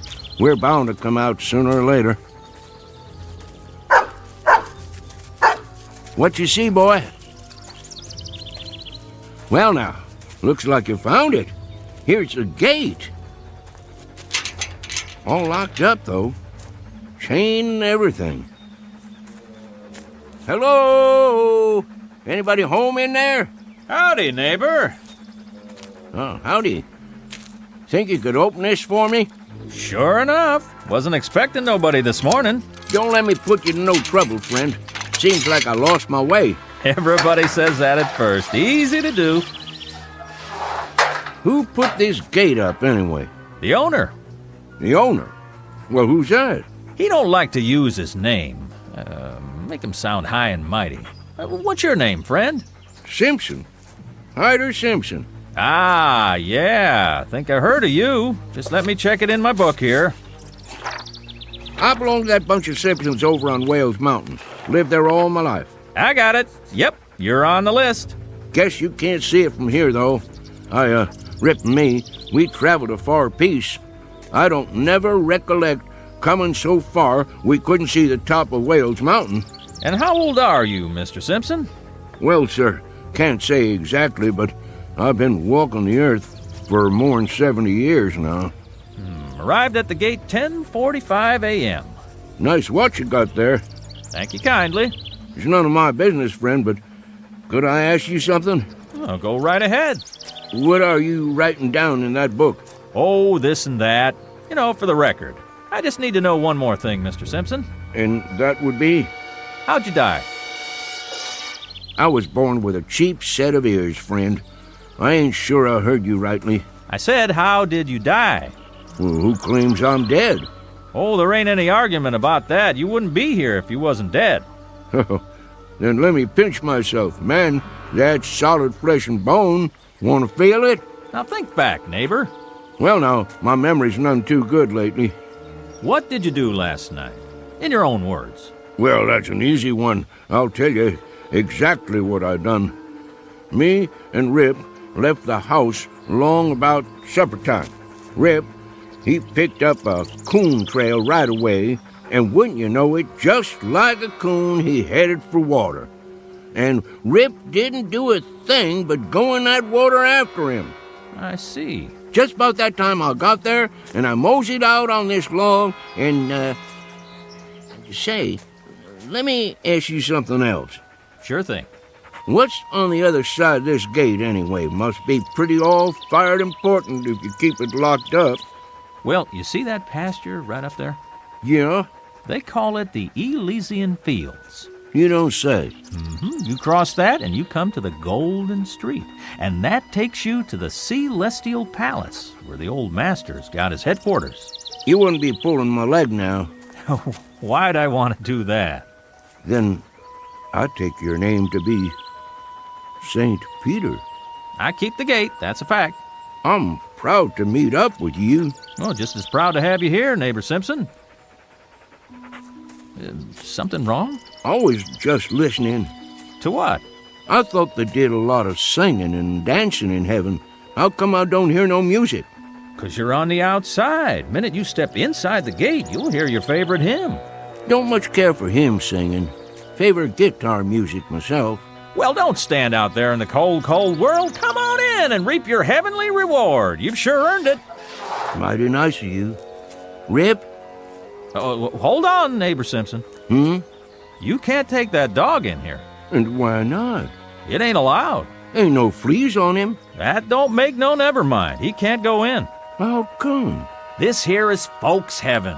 There's another place we can put him in, up the road a piece. You just tie him up to the gate, and I'll walk him over there a little later on. If that's how it is. Well, where do you think you're going, Mr. Simpson? I thank you all the same, but I don't reckon in there's any place for me. Well, why not? Any place too highfalutin for Rip is too fancy for me. How thoroughbred has a dog got to be for you to let him in there anyway? Ain't no dogs allowed in there at all. What kind of outfit you running don't allow no dogs? I tell you, they got a special place for dogs just up the road. Well, me and Rip will go on up there then. They won't let you in. The dog maybe, but not you. What kind of heaven would it be with nothing in it but dogs? A dog has got the right to have a man around, same as a man has got to have a dog around, if he's going to be happy anyways. Neighbor, let me make you a little proposition. What is it? See this place in the fence? That's a spot that needs repairing. Now, why don't you go on in the gate, and a little later on, I'll slip your dog through this hole. It's breaking the rules, but I'll do it. Friend Peter, if I go in the front gate, Rip goes in the front gate likewise. I don't want him getting the feeling he ain't welcome. Well, I got another idea. Here, boy. What's going on there, mister? Let go of his collar. Well, I thought maybe I'd hold on to your dog and let you go in and take a look around. See how you like the place. I ain't got to see it to make up my mind. Let me ask you a practical question. How do they expect me to do any coon hunting in there without Rip? Man, they don't allow coon hunting. You don't say. Rip, heel. Now, where do you think you're going, Mr. Simpson? Me and Rip is going somewhere else. There ain't no place else to go. I'll go wherever this road takes me. That don't lead nowhere. It's Eternity Road. Just keeps on, never stops. Me and Rip will be all right. Neighbor, this is a right serious step you're taking. I'd say the best thing for you to do is sit out there and think it over. You got all eternity to make up your mind. Good day to you, sir. Well, if you change your mind, just let me know. Much obliged. I'll do that.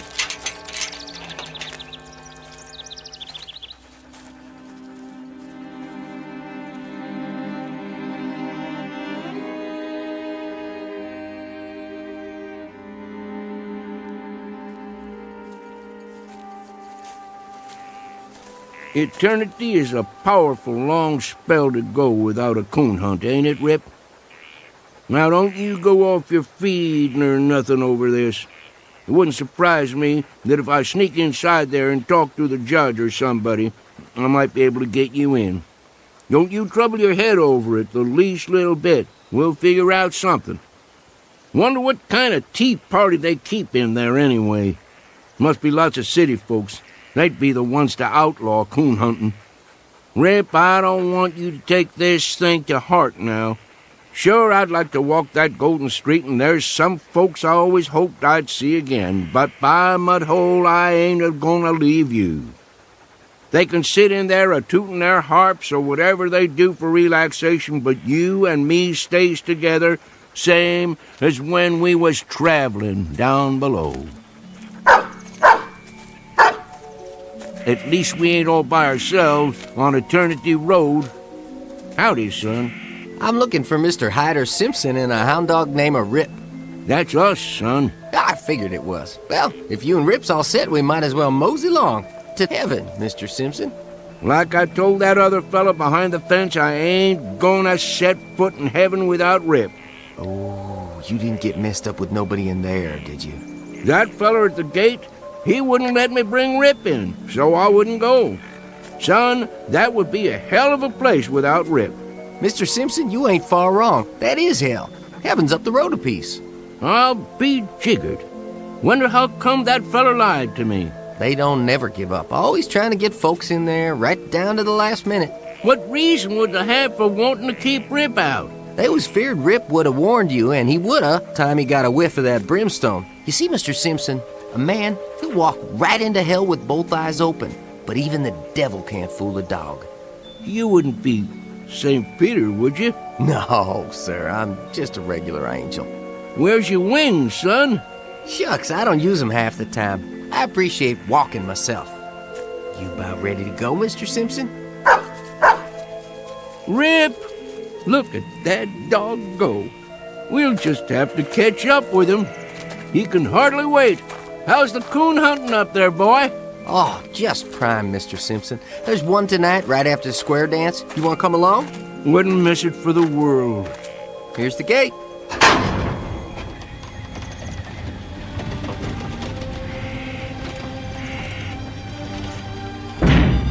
Mighty nice one it is, too.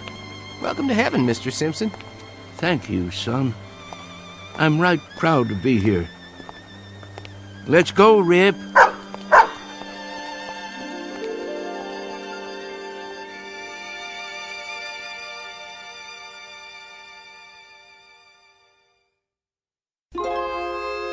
Travelers to unknown regions, off the beaten path, would be well advised to take the family dog, because in a pinch, he might just save you from entering the wrong gate. At least, it happened that way once in a particularly mountainous area of the Twilight Zone. More from the Twilight Zone after this. Hi, this is Carl Amari, producer of the Twilight Zone radio dramas. I'd like to take a moment to tell you about our official website at twilightzoneradio.com, where you'll get the latest news and information on these Twilight Zone radio dramas. Plus, at twilightzoneradio.com, you can digitally download 3 free episodes or any of our episodes for only $1.95 each. In this age of ever-changing technology, we've decided to make these episodes instantly available to you by making the Twilight Zone radio dramas a digital download-only series. This means that this series will no longer be offered on CD. The CD collections at our website are now being offered, while supplies last, at buy one, get one free. So be sure to get your favorites before they're sold out. Be sure to visit us often, and I'll see you in the zone.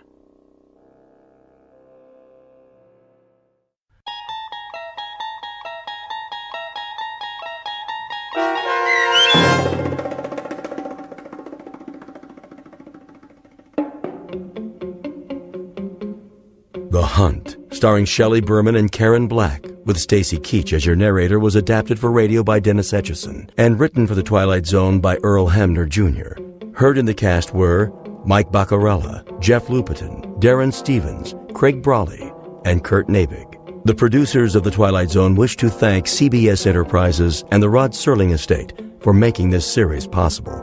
This copyrighted radio series is produced and directed by Carl Amari and Jeff Lupetin for Falcon Picture Group and Westwood One.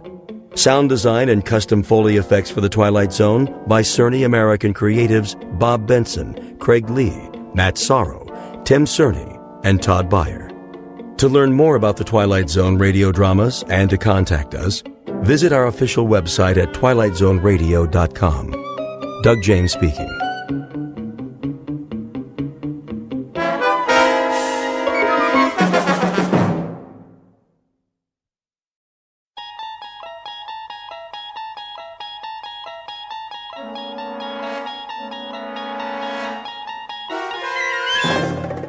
There is a fifth dimension beyond that which is known to man. It is a dimension as vast as space and as timeless as infinity. It is the middle ground between light and shadow, and it lies between the pit of man's fears and the summit of his knowledge. This is the dimension of imagination. It is an area which we call the Twilight Zone.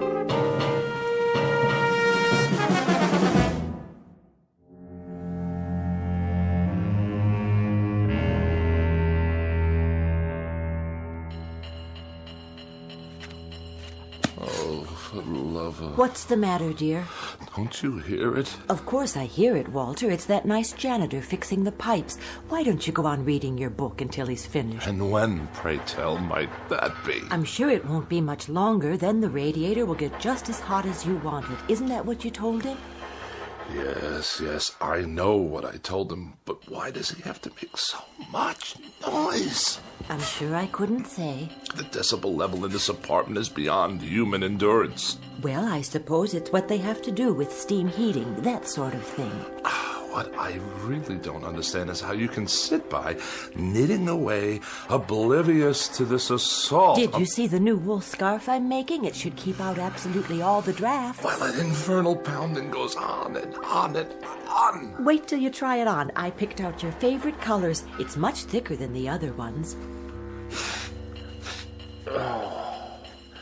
If I live that long. You wanted more heat, that's what you said. Well, now you'll have it and then some. Yes, I did. I certainly did say that. Won't that be nice? Hope springs eternal. The question is, at what price? Are you sure you're comfortable, darling? Am I what? Oh, certainly. I am just comfy, cozy. I'll fluff up the pillows. Did you take your aspirin? I'm on the verge of being hospitalized for pneumonia. Oh, now, really? It's not that bad. And that ape of a janitor out there is smashing my brain and ruining my sleep. But you weren't sleeping. You're reading 5,000 Common Ailments and How to Treat Them. Is it an interesting book? First he tries to freeze me to death, and then he tries to destroy my brain. Shall I plug in the vaporizer? That helps sometimes. It doesn't help at all. If it did, I wouldn't be in this condition. Yes, dear. Well, I won't stand for it. Lie down, Walter. No, I will not lie down. How can I? If I'm to die, at least it's going to be in comfort and peace. You there, Mr. Ape!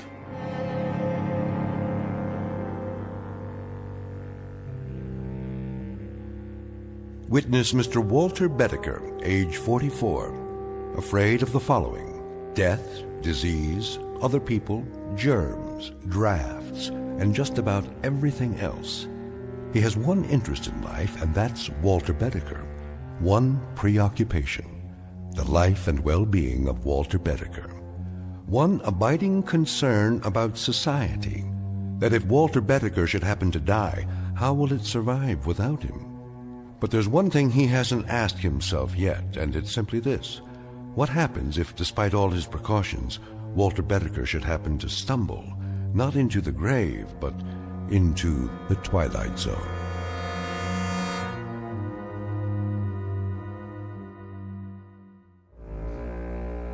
And now, The Twilight Zone, and our story, Escape Clause, starring Mike Starr, with Stacy Keach as your narrator.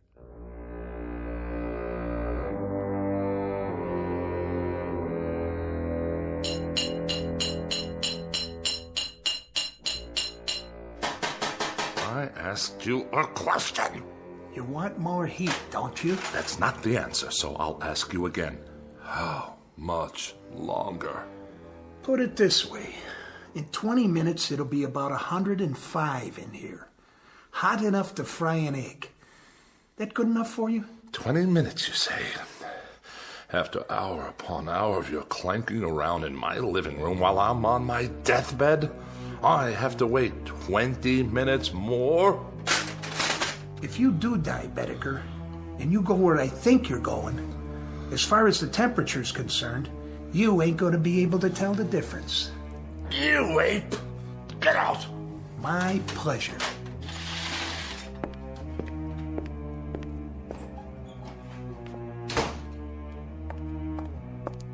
Are you all right, dear? Quick, Ethel, get the doctor. You mean again? There's a tightness in my chest. It must be my heart. Come back to the bed. Call him now. Tell him to hurry. I don't think I have much time.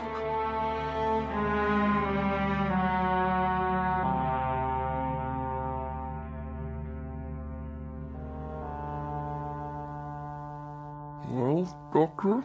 Keep your mouth closed a few more seconds. I'm asking a question. All right, open, please. There.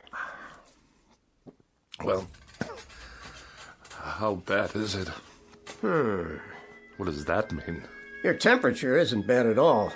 In fact, it's quite good. The thermometer wasn't in my mouth long enough. Oh, I think it was. I timed it exactly. I find that hard to believe. You'd better take it again. But why? I implore you before it's too late. There would be no point. You see, you have no temperature.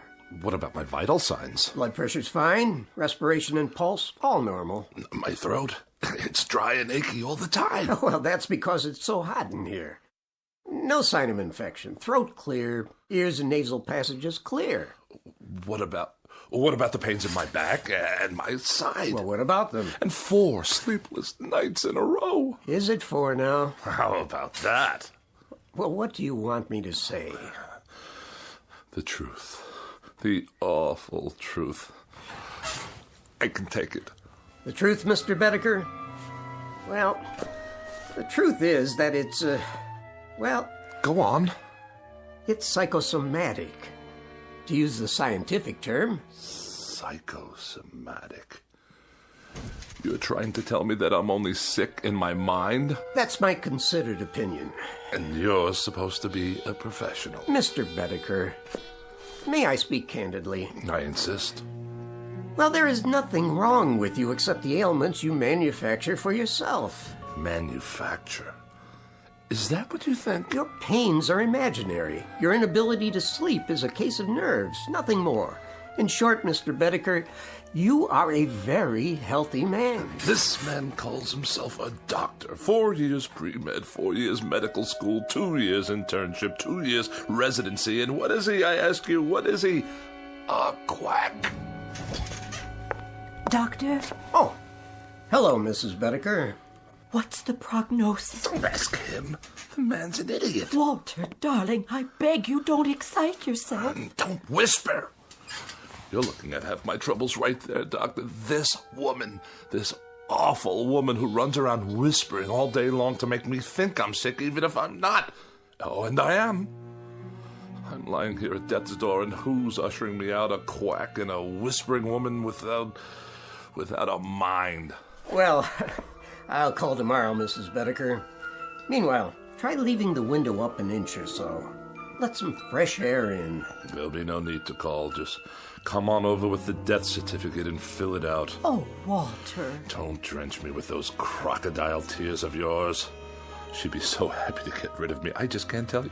Goodbye, Mrs. Bedecker. Take care of yourself. I'll see you out.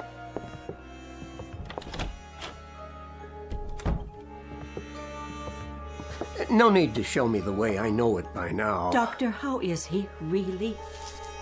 Mrs. Bedecker, your husband is one of the healthiest patients I have. But he's sick most of the time. Is he? He won't let me air out the house. He says for every cubic foot of unfiltered air, there are 8,900,000 germs.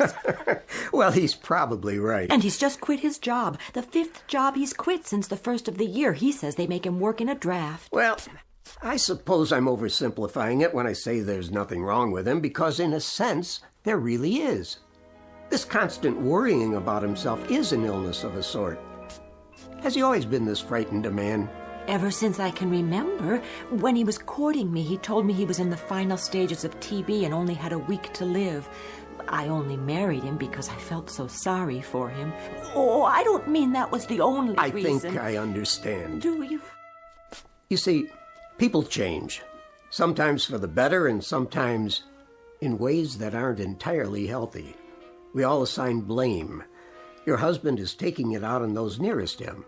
It's not your fault. But it must be. He never stops complaining. The problem isn't physical. He's getting older, so he sits here spinning his wheels. He needs to get out, do things, prove he's still strong, that there's a place for him in the world. Oh, Doctor, I'll do what I can. I'm sure you will.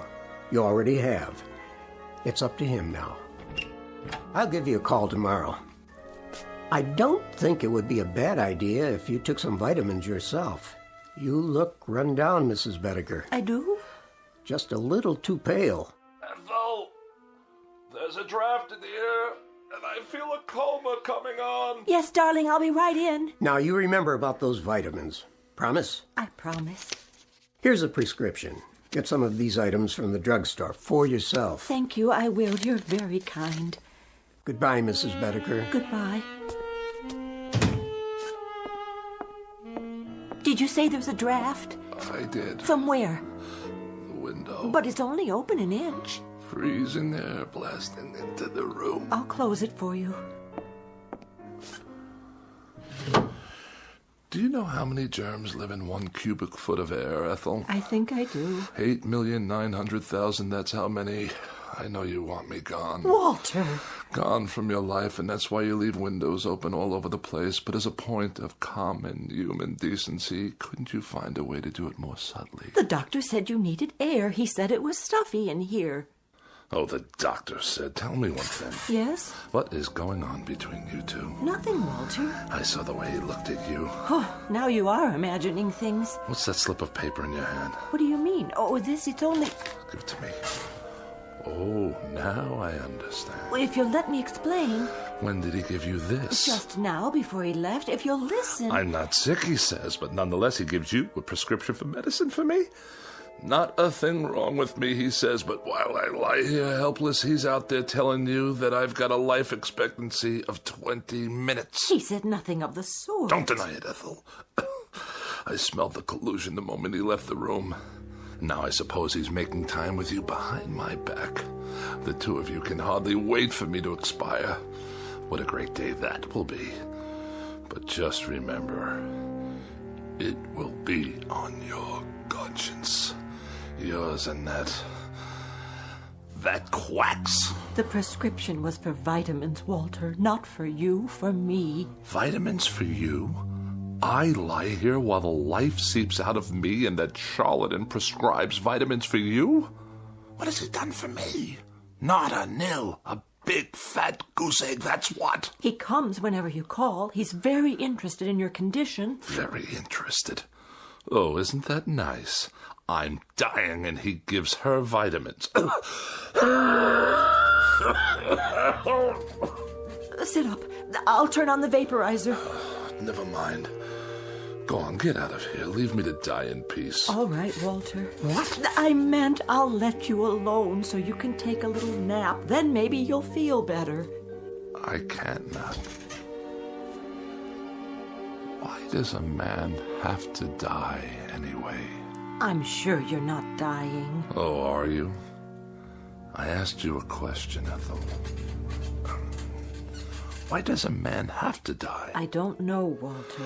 The world goes on for millions and millions of years, and how long is a man's life? This much, a pinch, a drop, a microscopic fragment. Why can't a man live 500 years or 1,000 years? Why does he have to die almost the moment he's born? I told you I don't know, dear. No, you wouldn't.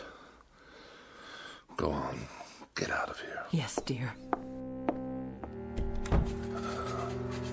Have to take my own pulse. Give myself a checkup. A doctor couldn't care less. My sinuses. It's moved from my chest to my sinuses. After that, it'll be my brain, and then poof. As if I never existed at all. What's the point? The point, indeed. It's a crime for a man to live such a short span of years. A crime. What I wouldn't give to live a decent number of years. 200, 300. Why not 500 or 600? Yes. Why not? Or 1,000. What a miserable thing to contemplate. A handful of years and then eternity in a casket down under the ground. The dark, cold ground. With worms yet.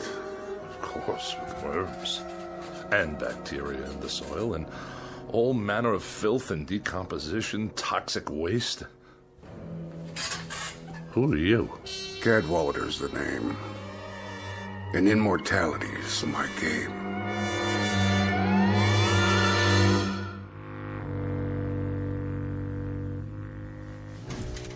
Your name is what? Cadwallader.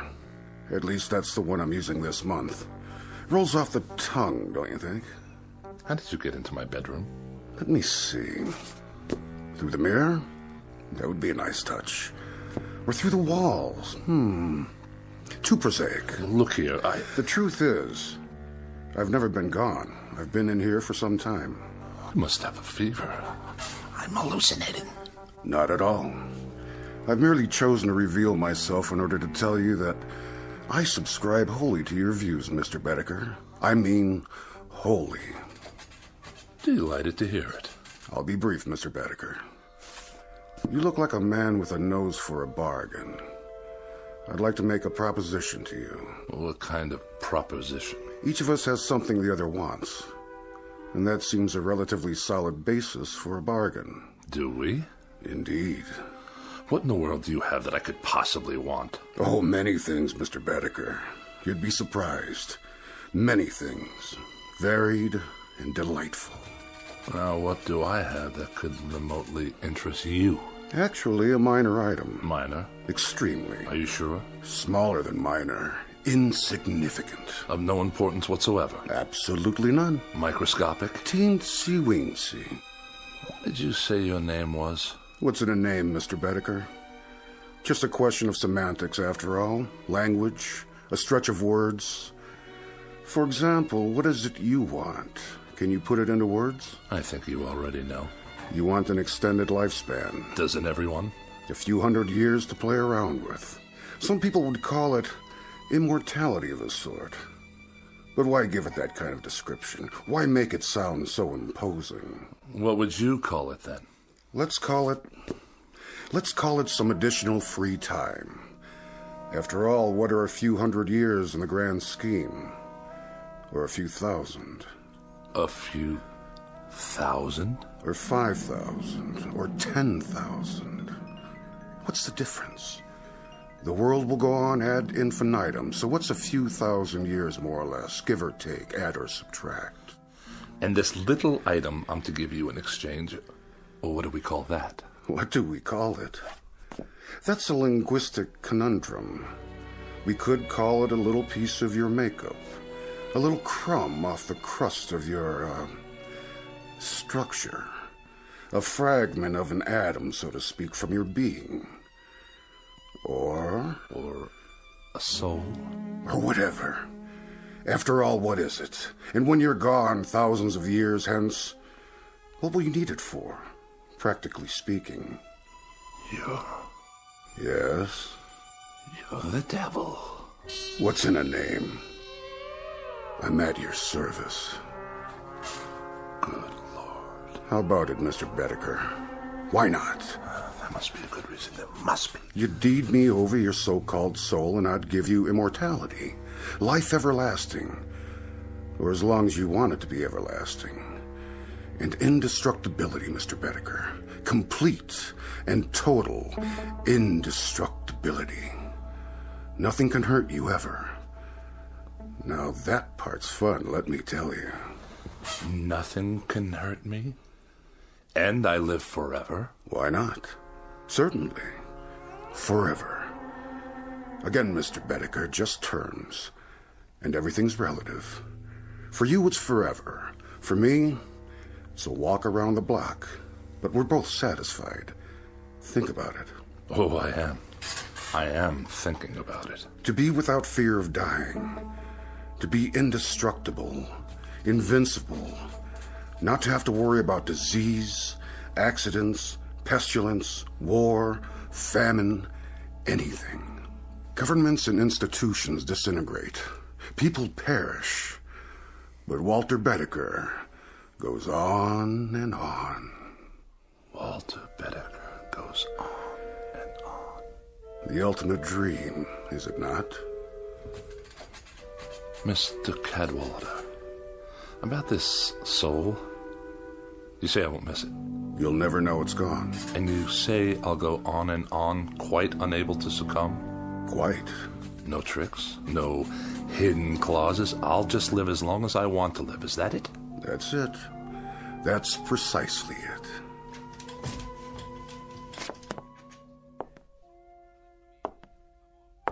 How about my appearance? I'm afraid I can't do much about that. Oh, I see what you mean. You should look pretty much the same. But in 500 years, I don't want to look like any dried-up old prune. Oh, Mr. Bedecker, you drive a mean bargain. A most difficult bargain. But you'll find me a cooperative, man. All right, you win. We'll throw that into the bargain. Say it. Whatever aging takes place in your features will be more or less imperceptible. Mr. Cadwallader, I believe we're close to making a deal. Mr. Bedecker, you'll never regret this. Not to your dying day. Hey? Which by rights should not be for several thousand years. You'd better say that. There is something. Aha! Aha! Aha! Now it comes out. For your benefit, I assure you. Where did you get that? The contract. Oh, one always seems to turn up when it's needed. Let's see. Article 93, right here. What about it? It's in the nature of an escape clause. Read it to me. Your escape clause. Whereas the party of the first part, upon due notification of the party of the second part, and so on and so forth. Go on, I want to hear it. Well, I'll just give it to you thumbnail. It's simply that if you get tired of living, Mr. Bedecker, you can exercise the clause by calling on me and requesting your...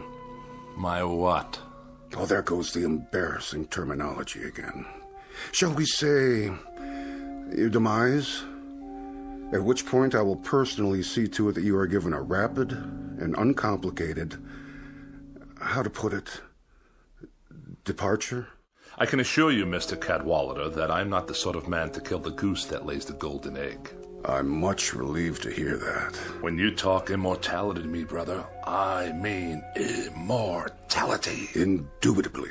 You're going to have a long, long wait. Mr. Bedecker, nothing will please me more. And I think we've got...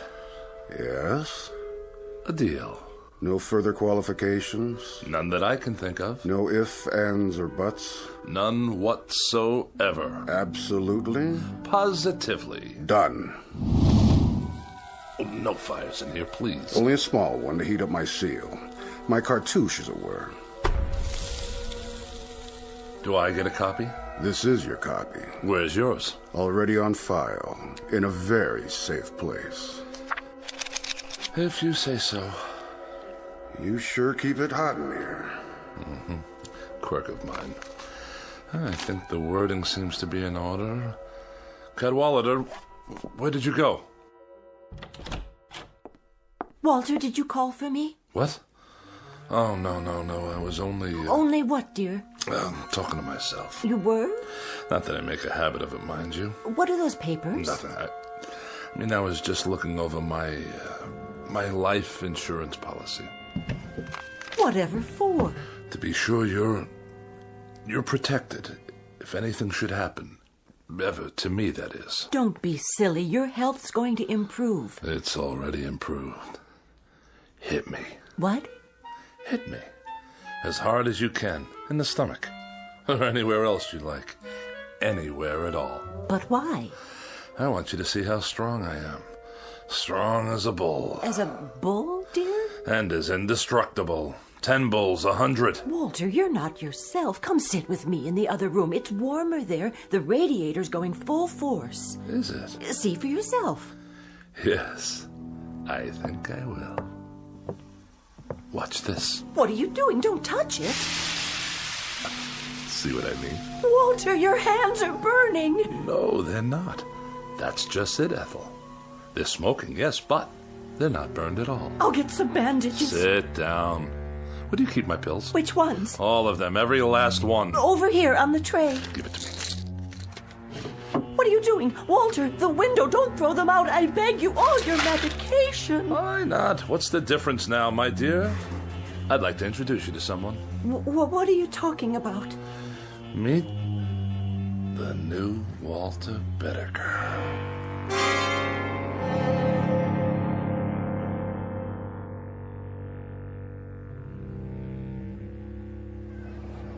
Get your paper! Boy rescued from well, lives to tell about it. All the latest news, right here. Let me see that. Sure, mister. 2 bits. A little boy, huh? Yeah, the one that fell in the hole. They got him out alive. Ain't that something? It's something, all right. A 10-year-old boy, and he's on the front page of every newspaper. He was down there for 18 hours. Can you believe it? And everybody thought he was a goner. It's amazing is what it is. Of all the news stories in the world, this little nobody makes the headlines. You think that's amazing? Wait right here. I'll show you amazing. Hey, where you going, mister? You owe me 25 cents. Watch this. Watch where you're going. Excuse me? Hey, buddy. I must get to the corner. Some people are so rude. Don't want to miss the crosstown? Wait your turn, do you mind? Look out! Get back on the curb, there's a bus coming. That man, stop!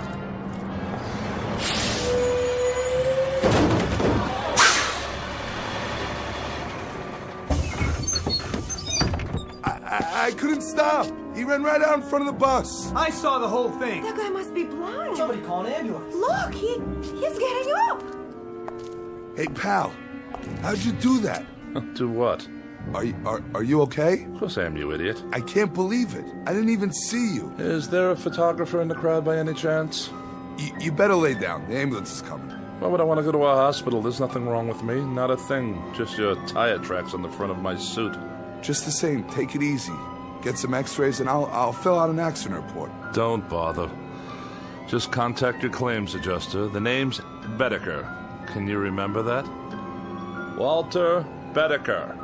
It don't make sense. I could have sworn I ran over you. Oh, you did? Then how come you can walk? Like they used to say, You ain't seen nothing yet.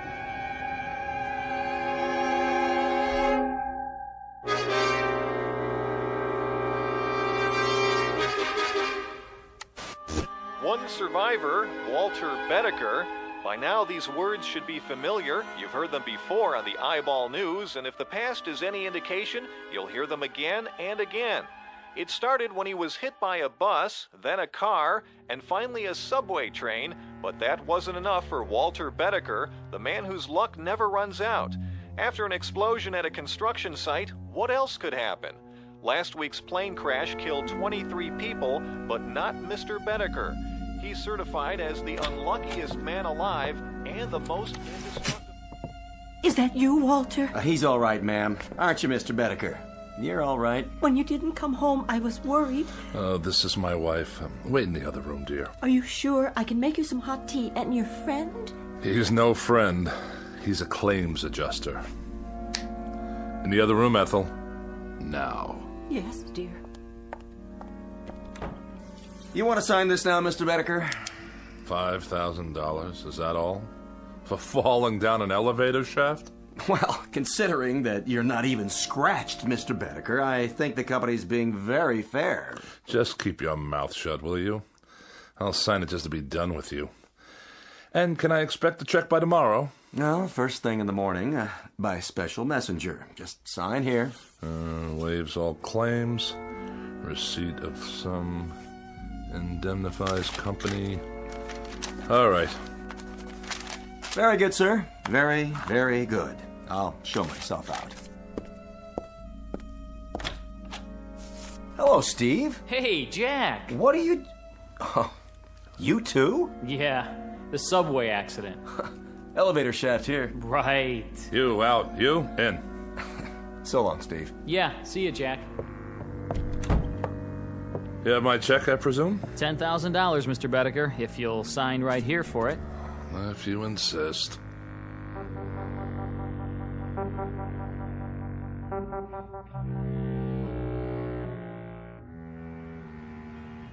"14 accidents. More than anyone should have to bear. Now, wouldn't you think that there would be an element of thrill in 14 accidents? I'd appreciate it if you'd step away from the window, Walter. It's open, you know. 14 accidents in which you know nothing can happen to you? I guess so, dear. Well, it's a fact. There should be an excitement to this sort of thing. Well, there isn't. It's dull. It's absolutely without the remotest bit of excitement. In short, I'm bored stiff with it. Walter, dear, you should count your blessings. After all, there is the money. And you should shut your mouth. You look for all the world like a small gray mouse waiting for a piece of cheese. Walter, you can be so terribly cruel. Ethel, please. I'm thinking. I swear he's cheated me somehow. I don't know exactly how. What are you talking about? Who? Mortal schmortal. What's the good of it when there aren't any more kicks? Any more thrills? Anything to let a man know he's alive. Walter, do you feel all right? At least when I was concerned about my health, there was an element of risk, of danger. I mean, of course. That's it. What is? Iodine. Iodine? Have we got any? What for? Did you cut yourself? Do we? I suppose in the medicine cabinet. Get it. Now? And rubbing alcohol. And ammonia. Walter? I'll get it. You find me a drinking glass. A large one. There's one right there. I'll mix them all together like so. And stir them up. Wait! And drink it. Oh.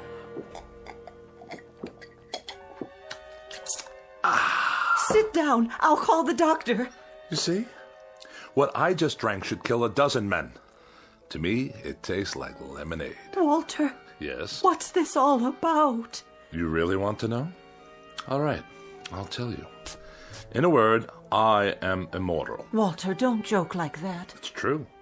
I made a pact with a guy named Cadwallader, who's given me immortality and indestructibility in exchange for my soul. Your soul? More succinctly than that, I couldn't put it.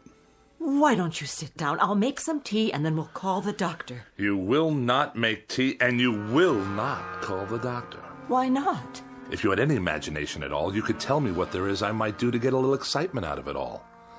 I've been in subway crashes, bus accidents, major fires, disasters, one after another, and now I even drank poison. Nothing. You know what I've been thinking? I've been thinking I'll go up on the roof and I'll throw myself down the light well.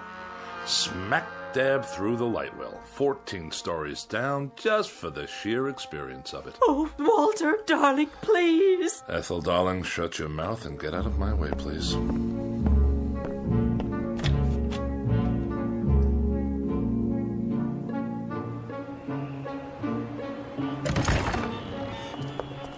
Please, Walter, please, darling. Ethel, go drown in a tub and leave me alone. I'm going headfirst down the light well. Get out of my way. Walter, no. Will you get out of... Ethel, be careful or you'll trip. Ethel!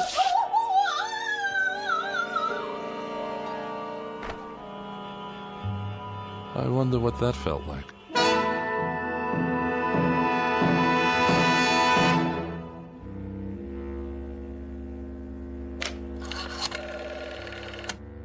Operator, get me the police, please. Immediately, it's an emergency. Hello? Is this a police station? This is Walter Bedecker, 11 North 7th Street. That's right. Apartment 14B. Will you please come over here right away? No trouble. I just killed my wife. That's right. Yes, I'll stay right here. Goodbye. Now, this is going to be an experience.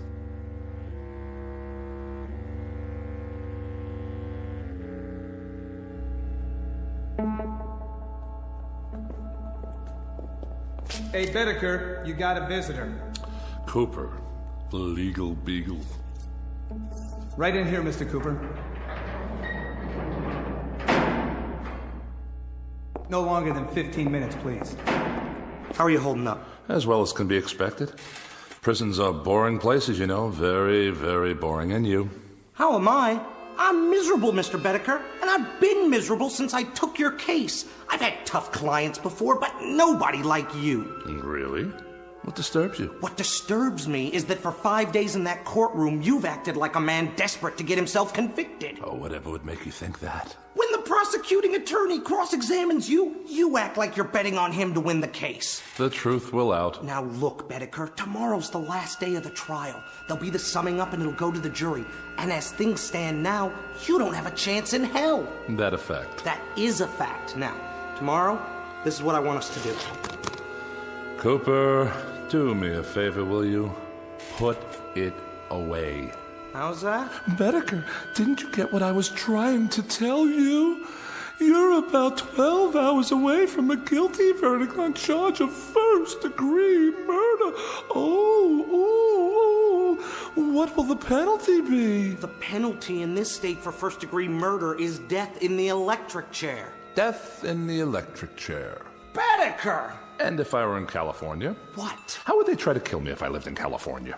Capital punishment there is the gas chamber, but I don't see... And in Kansas? In Kansas, it's hanging, but I'm gonna tell you something, Bedecker. No, Mr. Cooper, I'm gonna tell you something.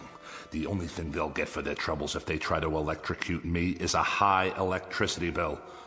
Good night, Mr. Cooper. See you in court. Guard! I don't know, Bedecker. I just don't understand you. The psychiatrist says you're sane, and you say you killed your wife. But way down deep, I know you didn't. So tomorrow, when I sum up for you, I'm gonna lead from a terrible position, a position of weakness. But I'll do the best I can. Mr. Cooper, really, don't bother.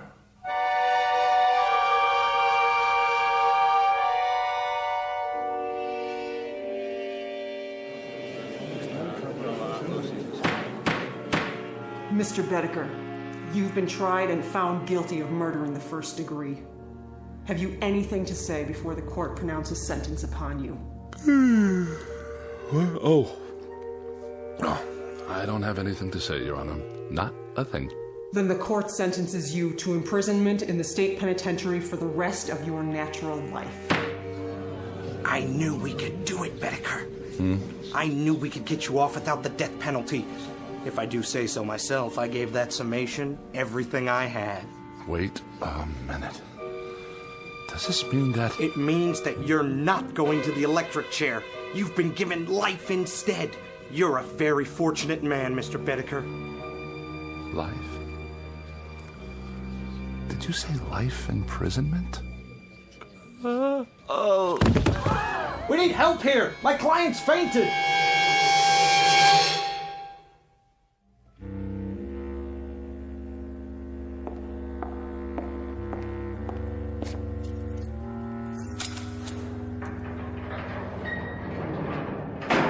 Here's your last meal.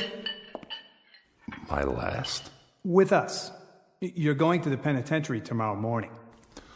The penitentiary. For life. Look at it this way, Mr. Bedecker. What's life? 40, 45 years? You can do that standing on your head. Life. That's all. 45 years. Maybe not even that much. After all, what are a few hundred years in the grand scheme? Or a few thousand? Or 5,000? Or 10,000? No!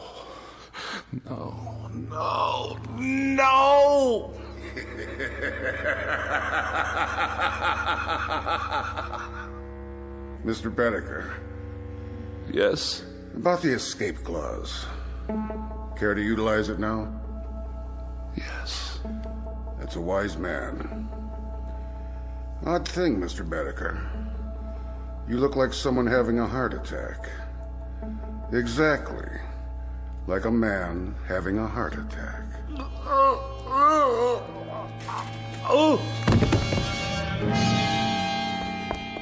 Bedecker! Bedecker! You all right? No pulse. Must have been his heart. He's dead. Poor devil. There's a saying, every man is put on earth condemned to die, time and method of execution unknown. And perhaps this is as it should be.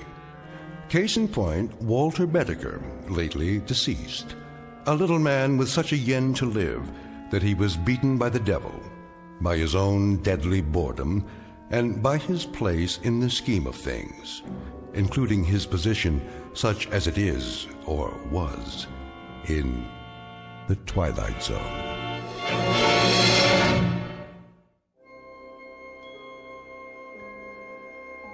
Hi, this is Carl Amari, producer of the Twilight Zone radio dramas. I'd like to take a moment to tell you about our official website at twilightzoneradio.com, where you'll get the latest news and information on these Twilight Zone radio dramas. Plus, at twilightzoneradio.com, you can digitally download 3 free episodes or any of our episodes for only $1.95 each. In this age of ever-changing technology, we've decided to make these episodes instantly available to you by making the Twilight Zone radio dramas a digital download-only series. This means that this series will no longer be offered on CD. The CD collections at our website are now being offered while supplies last at buy one, get one free. So be sure to get your favorites before they're sold out. Be sure to visit us often, and I'll see you in the zone.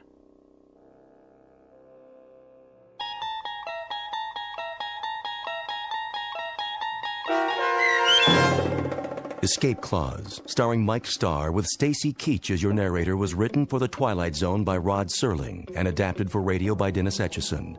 Heard in the cast were Peggy Roeder, Rich Kominick, Doug James, Turk Muller, Guy Burrill, Heath Corson, Larissa Borkowski, Natalia Reed, Peter DeVito, John Starr, Carl Amari, Paul Patch, and Lynn Foley. To learn more about the Twilight Zone radio dramas and to obtain audio cassettes and CDs of these programs, visit our website at twilightzoneradio.com. This copyrighted radio series is produced and directed by Carl Amari and Roger Wolski for Falcon Picture Group. Doug James speaking.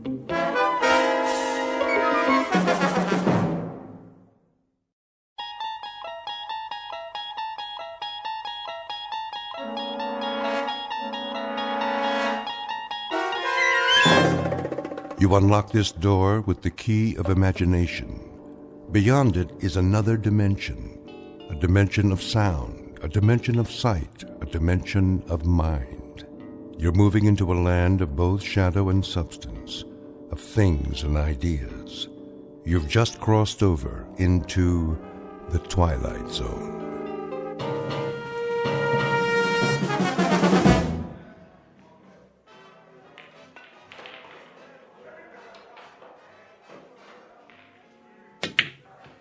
Oh, tough luck, mister. Yeah, I thought I could make that one easy.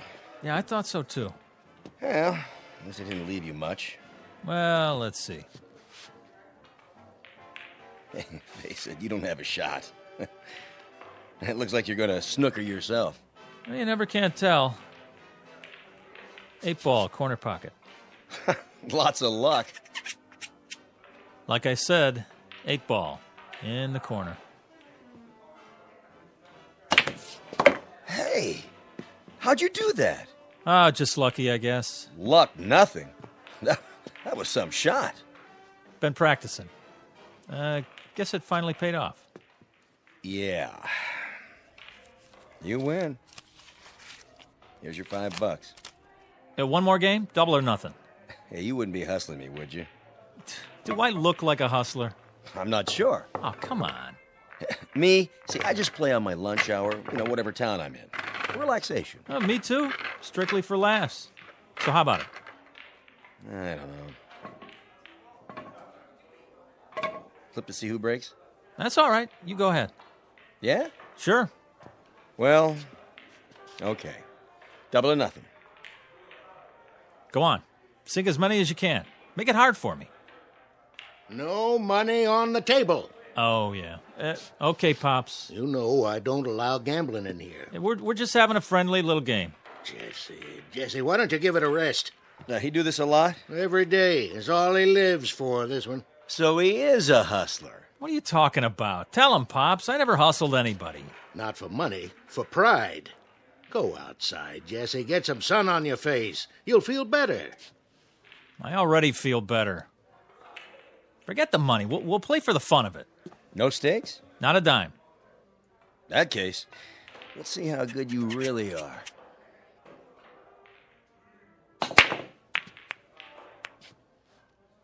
Nice break. Of course, I didn't sink any, but that's my advantage. Yeah? Too many balls on the table. It doesn't leave you a shot. Watch me.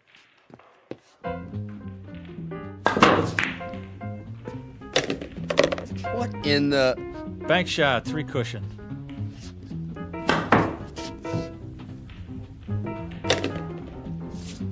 Curveball.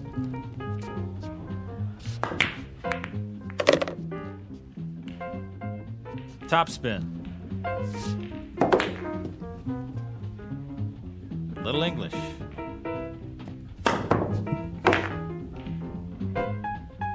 And over and under.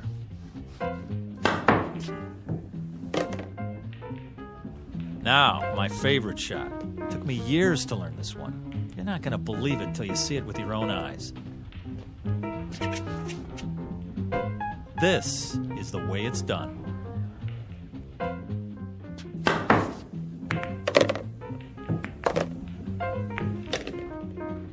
Pretty good. Pretty good? You kidding? Nobody ever made a shot like that in the history of the world. Yeah, it's not bad, I'll give you that. But you're no Fats Brown or anything. What? Put your glasses on. It was impossible, but I made it. Yeah, sure. Keep practicing. You'll get there. Hey, here's for the beer, Pops. See you around. Okay, thanks. What are you talking about? Keep practicing. I made it. Jesse. Just enough Hey. English, the right draw, perfect position. Settle down. Perfect. Easy, Jesse. That's all I ever hear. Fats Brown. Well, I'm sick of it. I'm sick of hearing his name. Jesse, relax. You got company. Hi, Jesse. Jesse, you are a lucky man. Rita, what are you doing here? I thought we had a date. Oh, that's tomorrow night. Thursday night. Tonight is Thursday night. What? Oh, I guess I lost track of time. I'm sorry. I was supposed to pick you up at 8 o'clock. 7. 7. It's 9. Wow. Wow. You look great. Don't change the subject. But I did get dressed up special just for you. Well, we can still go out. It's pretty late for dinner. Well, how about if we go out for a drink? Or a movie? How did you forget about our date? Yeah, how did you do that, Jesse? I was shooting pool, and I guess I just lost track of the time. Uh-huh. The guy I was playing started baiting me, saying, I'm no Fats Brown, I'm no Fats Brown. Can you believe that? How could I not be better than a guy who's been dead for 15 years? When it comes to dating, it's a draw, Jesse. Okay, I deserve that. Look, I'm sorry. I'll make it up to you. Come on, let's get out of here. Why not? There's nobody left to hustle. Right, kid? You bet, Pops. I beat them all. Fats might have been good in his day, but this is my day. I'm Jesse Carter, the best pool cue on Randolph Street, the best player ever. Maybe. Too bad Fats is dead. Now, you'll never know for sure. I know, and it's killing me. I would have given anything to play him.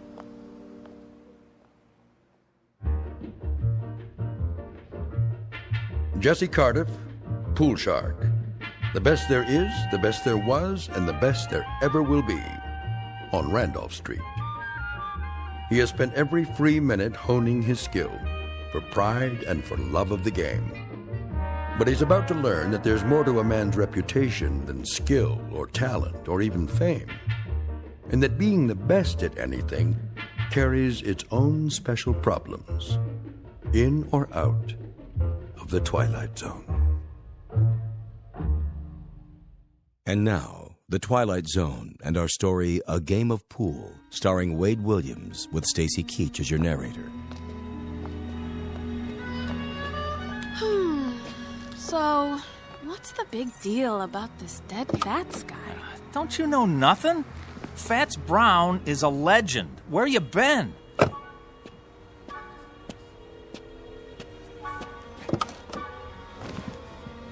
Most people say he's the best ever. Then he must be. No, not really. Because most people never saw me play. I'm better. Is pool all you think about? Well, what else is there? Look, if you want to be the best at something, it's got to be your life, right? Where do I fit into your life, champ? Oh, you are right there. I work you in whenever I can. You got to understand something, baby. Pool takes a lot of concentration. Well then, I got a great idea. What? I want you to stay here. Yeah? Then concentrate Oh. on losing my phone number. Oh, Rita, don't be mad. Rita, where you going? Rita, come on.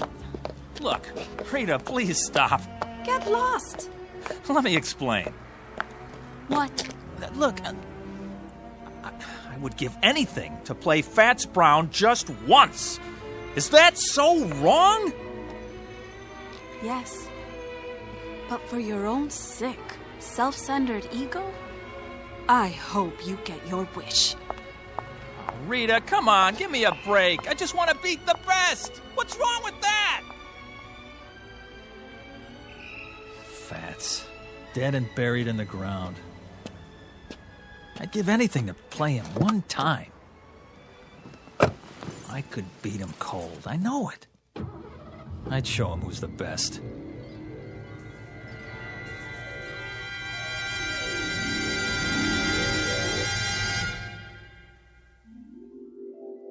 I'd give anything to play him one time. One time. One time.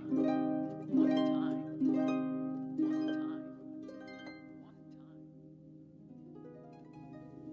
Fats Brown.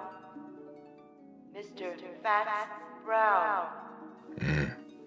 Report to Lister's Pool Room.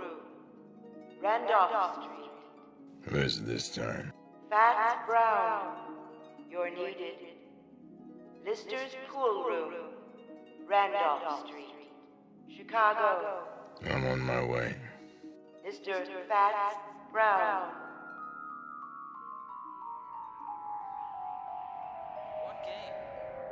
way he wants it. Doesn't matter to me. Straight pool, anything. If I just had the chance to meet Fats Brown face to face one time. At your service. Who? How did... You called? Yeah, but... I must be seeing things. Why do you say that? Fats Brown? I thought you were... Dead? Not quite. As long as people talk about you, you're not really dead. As long as they speak your name, you continue. Continue? The game goes on, you might say. A legend doesn't die just because the man does. No, I know that, but... But what? This is impossible. Nothing's impossible. Some things are less likely than others, that's all. Wait a minute. There's a picture of the real Fats on the wall. You look like him, but... Not many people do. Yeah, there, standing by a table, holding his custom-made pool cue. You mean this one? Where'd you get that? Nice stick. Good balance. I had it made to order. Wait a minute, let me get a look at the face. The chin, the nose... Not one of my better pictures. It isn't a rib. I mean, you're him. You're... James Howard Brown, known to my friends as Fats. I know it's a shock, but then you called me, I didn't call you. Well, I didn't mean to... I mean, that is, I was just trying to... To what? I don't know. I was just saying if I could prove... It was big talk. Is that it? Well, no, not exactly. Talk is cheap. I know the type. You like to play with fire, but you don't like to cook. You're not really as good as you claim to be, and you know it. Hey. Deep down, you know you're second rate. Now, hold on. Are you afraid? Now, why would I be? Look, I've come a long way, boy. I don't like to be fooled with. I've met your kind before. A little skill, a little knack, some style. But when the heat's on, you fold. That isn't fair. You've never seen me play. Maybe not, but I've seen plenty like you. You have, huh? How do you know I can't beat you? How does anyone know anything? We learn to read the signs. Well, take another look. It's possible, isn't it? That's not the point. It's a matter of what's likely. But it is possible. Sure, it's possible. Things change. Records get higher. Once upon a time, nobody could run the 4-minute mile. But people get better. Then you admit it. Yes, it's possible you could beat me. But the only way you'll do it is with a pool cue. You'll never get the job done with your mouth. All right, fat boy. Dead or alive, I'll tell you something. Maybe you are some kind of a legend, a tin god, but you know what you are to me? A big balloon, just waiting for someone to stick a needle in you. Well, I'm the someone, and here's the needle. Where? My pool cue. Oh, it'll get the job done, don't you worry. You're like all the other legends. You get by on your reputation. One time I heard a man in this very room swear he saw you make a 9-cushion bank. And you don't believe it? Now, you hit a ball that hard, it won't stay on the table. The guy had more imagination than brains. Is that so? Well, let me tell you. That's not what counts. The question is, can I back it up? Oh, how right you are. I know how good I am, but you... Then you'll play me? Rack the balls. Are you sure? Sure, I'm sure. What about the stakes? Stakes? A little something to make the game more interesting. Well, here's what I got. I'll shoot it all, my whole bankroll. Any or all of it. Put it back in your pocket. Why? My money not good enough for you? Come on, use your wits, boy. What good is money to me? Then what? Something to make the long journey worth my while. Name it. You said you'd give anything for a game with me. Anything? What are you getting at, mister? Just what kind of stakes you talking about? Life or death. What? You beat me, you live. You lose, you die. You're pulling my leg. The proposition is simple enough. You're crazy. Interesting. What is? To see how much faith you have in your ability.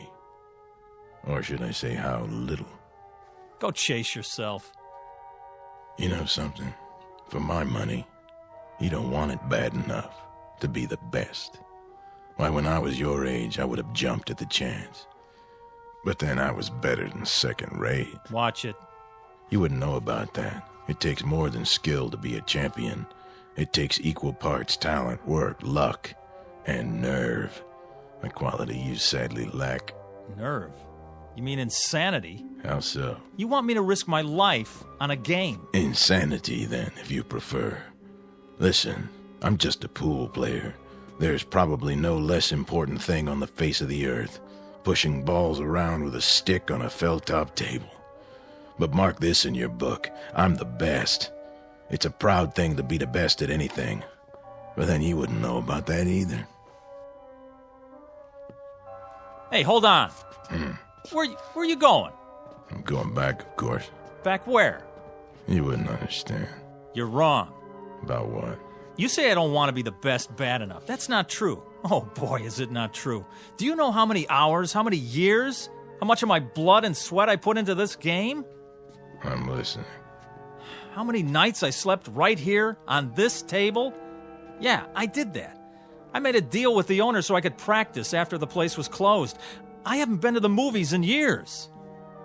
I know what you're talking about, but it's still talk and nothing else. I'm good, mister. Real good. But am I that good? You'll never know until you're ready to risk everything. Will you stop pushing me?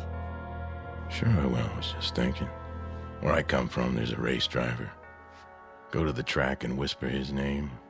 Say Tazio Nuvolari and watch their heads nod up and down. Or go to the bull ring and hear them talk of Manolete. Both men face death daily, and both are legends. They learned something important early on. You'll never make the grade by playing it safe. This is nuts. So long, kid. Wait. What for? Oh, boy, what am I doing? Something you want to tell me? Well, You accept the terms? Life or death? Rack 'em.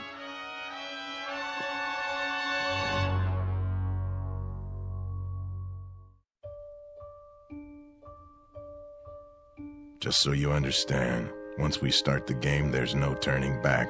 Get cold feet and it'll be too late. You heard me. Rack the balls. In a hurry, are you? I've been waiting a long time for this. Have you? Yes, I guess you have.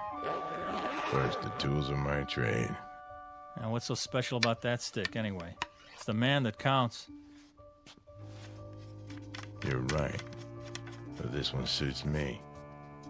You know how it is, the big game hunter has his elephant gun, specially bored with a custom grip. The fencing master uses a blade from Lima. This cue, it was made for me in St. Louis. It cost $600 back then, and I made a living from it for 35 years. It never let me down. Well, there's a first time for everything. Yes, I guess there is. The question is, what's the most likely outcome? Look, if you're not going to rack them, I will.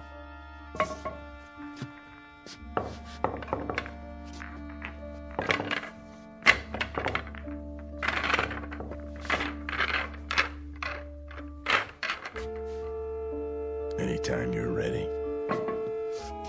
Do I get to call the game? Name it. Rotation. Kelly. 14-1 rack. 8-ball. What's your pleasure? All right. Let's see how good you are. 1 game, 300 points. That'll do. Standard rules. Is there any other kind? But just so there's no misunderstanding, we play for the value of the balls. 9 points for the 9-ball, 10 for the 10, and so forth. Agreed? Agreed. Good. You have a coin? Right here. Toss for break? You flip. Sure. Call it. Tails. Here goes. Why'd you put your hand over it? I want to give you a fair chance. Go ahead, let's see. You can change your mind. You heard me. Tails. All right, then. If you're sure. You can change your mind, you know. There's still time. Not on your life. My life's not what's at stake. Let's see it. Heads. I guess that means it's my break. Yeah, your break. Soon as I chalk up. Take your time. I know what you're thinking, son. Oh, you do, huh? Same as most players. The man who breaks is at a disadvantage. Once he scatters the balls, the other man has a clear field. Well, doesn't he? Maybe with some people, but not the way I play. Oh, sure. I suppose you can control the break. Time to go to school.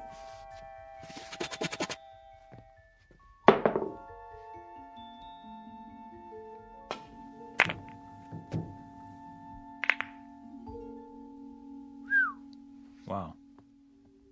2 balls into the rail, back to where they were. Exactly. No advantage given. That's a perfect break, all right. Mm-hmm. I bet it took you years to learn that. Oh, it did, but not the way you think. What do you mean? Takes more than practice. Not just setting up shots in an empty pool hall.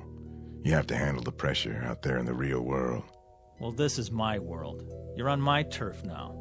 I know this table like the back of my hand. Maybe, but who have you played here? Kids, 2-bit hustlers, traveling salesmen? Step aside, fat man. Be my guest. Now it's your turn to scatter them. You'd like that, wouldn't you?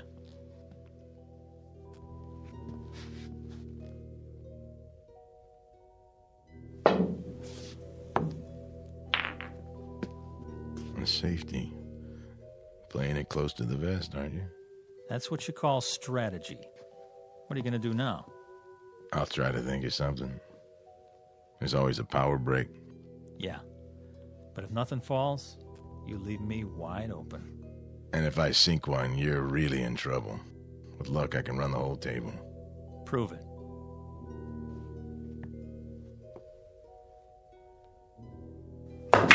Keep your eye on the 15 ball. It's not going in. Funny thing, I was thinking it is. Corner pocket. Think again. Oh, well, quite a few balls around the 1. Looks like you're sewed up. Yeah. If you don't connect, it'll cost you. If I don't. Mind if I smoke? If it makes you feel better. Yeah, you wouldn't have a fresh pack on you. I gave them up. Bad for my health. Oh, that's okay. I got 1 left. Nervous? Not me. Why is your hand shaking? Maybe I'm itchy to get this over with. Or maybe you're just trying to rattle me. Or maybe it's because you don't have a shot. Except for the bank. That'll take a lot of English. Oh, I'm loaded with it.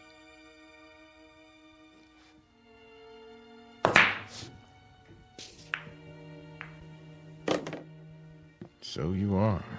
This time. Shall I keep score? I got it. Now what? The follow-up is important. You have to plan ahead. 3 rails, 2 ball in the corner. That's a hard combination. For some people.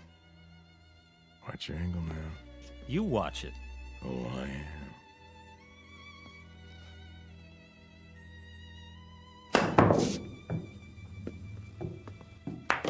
How about that, fat boy? Not too shabby. It was great. In some places. You know what? You're like all the others. Always trying to bring me down. Well, why would I do that? When I was a kid, there were plenty of guys like you. Guys who were good at things like music and basketball and arithmetic. They'd do anything they could to make me feel about an inch tall. Well, you fooled them, right? Yeah, I sure did. I knew there was something, somewhere, that I could be good at. One day, I was about 16. I wandered in here. It was cool and dark, like being underwater, you know? Yeah, I know. So I kept coming back. I used to stand around and watch them play. Got to know the place, till I felt relaxed. One day I picked up a stick and asked this old man. He was sitting right over there. I said, "You want to play, mister?" "Why not?" he said. And I beat him. That was when I knew I had an eye for the game. 3 ball. Go in. An eye, huh? What happened to it? Well, I almost made it. My turn. 3 ball.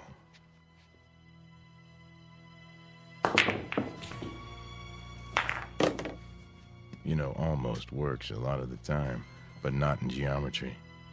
Well, what's that got to do with it? Pool is geometry in its most challenging form, a science of precise angles and forces. You have to understand that or you're lost. Yeah. 4 ball, other end.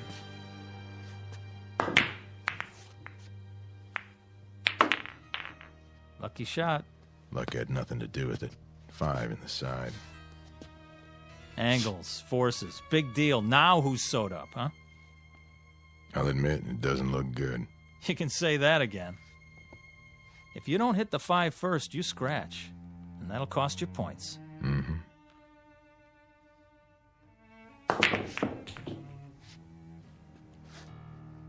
Your shot. Oh, man, is it. 5 ball.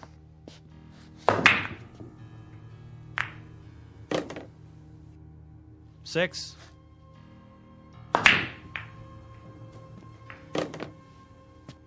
Seven.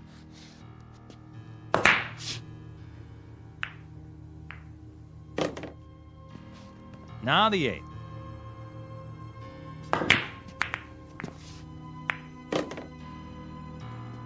Nine in the side.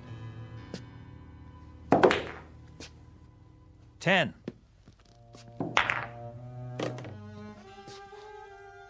11 ball, corner.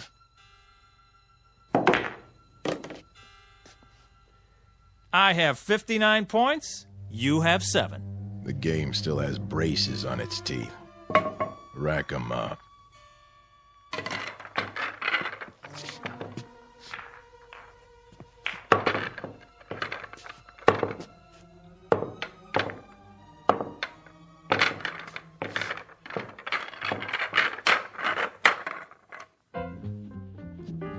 Ball.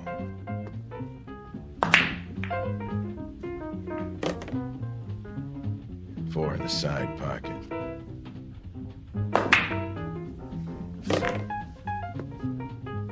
Five, corner pocket.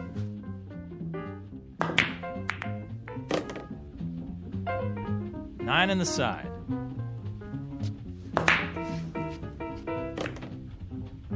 10 ball in the corner.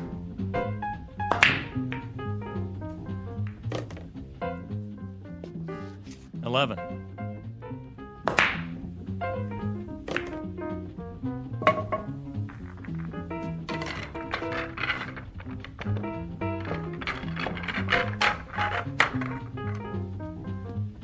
Five ball.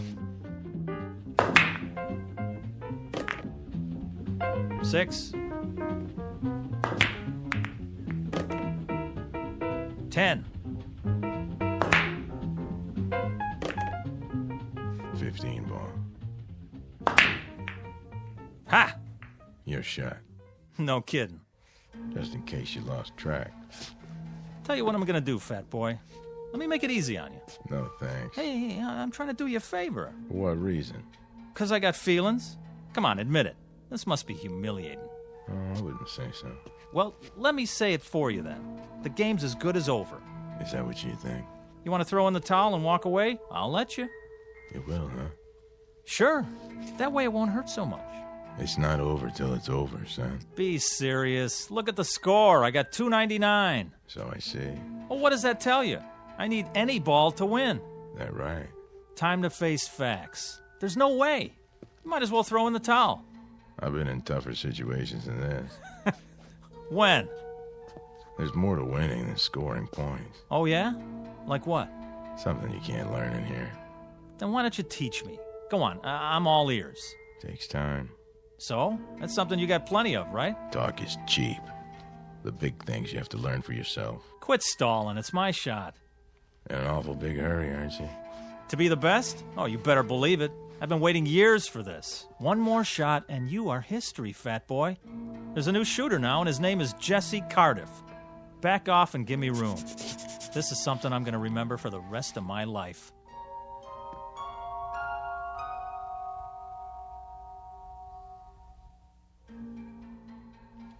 Don't let me hold you up. Oh, I won't, I promise. Yep, this is the big one. They don't come any bigger. Me and Fats Brown, and I need one to win. Feast your eyes on this. Number 5 in the corner. Funny. Something you want to say? I was just thinking. You do a lot of that. What is it this time? Just that there's more to life than a pool hall. No kidding. It isn't right you being cooped up in here all the time. You're all hard, Fats.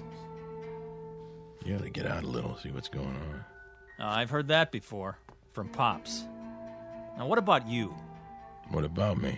Well, you didn't get to be the best sitting on a park bench. You spent a lot of time with a pool cue in your hands. You must have.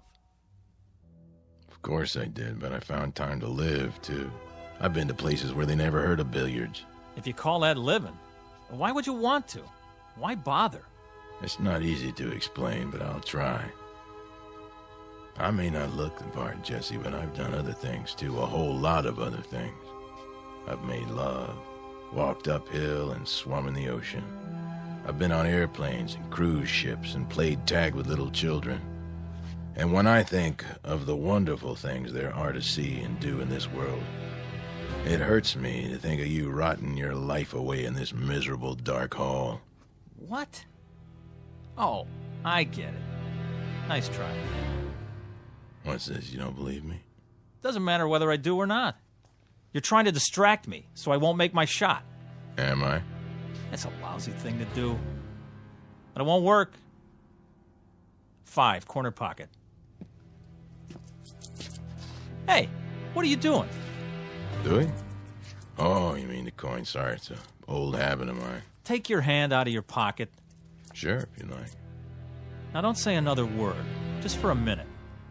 This is the easiest shot I ever saw. There's no way I can mess it up. Nobody could. I'm in no hurry. Good. Take your time. I will. And I'll stand over here, just give you all the room you want. You do that. Enough with the chalk already. What? Oh, sorry. You're not even going to get to shoot again. I'm making this shot, and there's nothing you can do to stop me. No doubt. You did that. Did what? You dropped the chalk. Then I better pick it up. My shot. But... That one right there. In the side. Oh, I don't believe it. Look at you. A little gamesmanship, a little pressure to put some fun in the game, and you come apart at the seams. You cheated. I did? How so? Well, you... Kid stuff to make you break your concentration and shoot wild didn't take much. You know, if you ask me, that's pretty low down. Some places they break a guy's thumbs for that. Not here. Game ball. Oh, one more thing. If you want to concede now and save yourself the embarrassment. Take your shot. It's not over till it's over. Right. Even when it's just a formality. Last ball. Corner pocket. Choke. You wouldn't be trying to distract me, would you?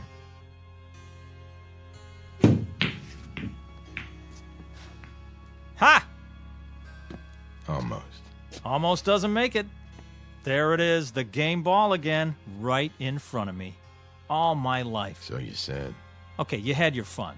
This ball has my name written all over it. Perfect angle, clear table. I was made for this. Give it some thought, Jesse. Think about this. I sink it. I become the greatest. You're not gonna make it. It's simple enough straight in, but you won't make it. You're sweating, fat man. Now, why are you so nervous? Not why you think. You wouldn't understand the reasons. No. I understand, all right. It means a lot to you, doesn't it? Even as a dead man, to have your name up there as the unbeatable champ of all time? It carries certain satisfactions, yes. I'll give you a chance at my crown, Jesse, but only if you're willing to stake your life on the game, Jesse. Couldn't be just a nice, friendly little game, huh? I take it as it comes. To you, pool is not a nice, friendly game. It's a win-at-any-price affair. I saw that right off, and I acted accordingly. But it didn't do you any good. Didn't it? I've made this shot hundreds of times. Not when your life depended on it. Is this some more of your gamesmanship? I've been studying you, Jesse. I've gone up against dozens like you. Pressure is what separates the champions from the also-rans.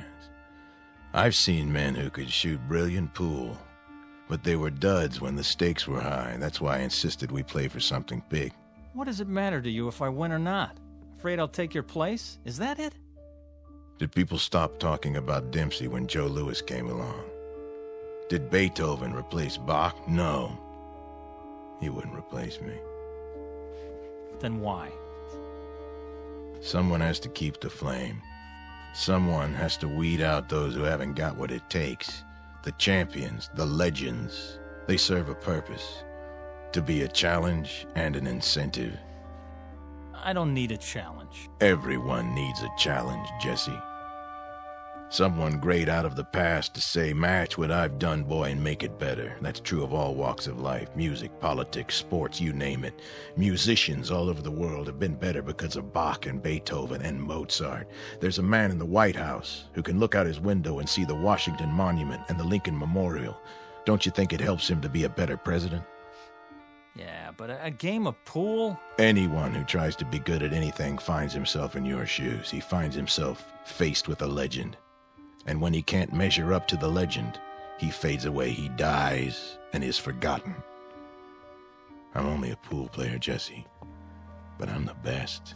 No, you were the best. No man gets past me unless he has what it takes. And you don't think I have it? There's still one ball on the table, and it's taken you a mighty long time to get at it.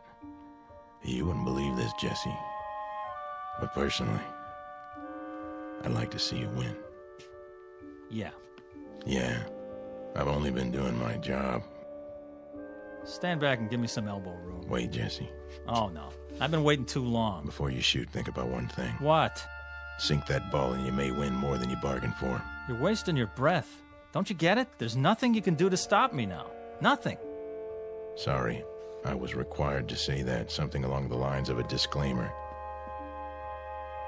Well, what are you waiting for? Not a thing.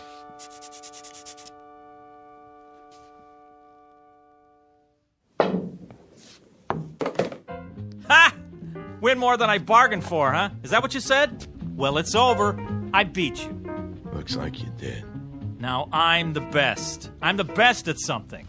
So you are. You had to prove yourself under pressure, and you passed the test. Well, aren't you going to congratulate me? I'm not sure that's in order. Thanks. What do you mean, thanks? I beat you. I'm going to live. Of course you are. Those were the stakes. You'll live forever. Then why thank me, fat boy? You'll find out when the time comes for you to leave Randolph Street. You're a sore loser, that's all. I beat you fair and square. Yeah. You saw it. I beat the king of the hill, Fats Brown himself. So long, kid. Thanks for the game. Me, Jesse Cardiff. Now I'm the best.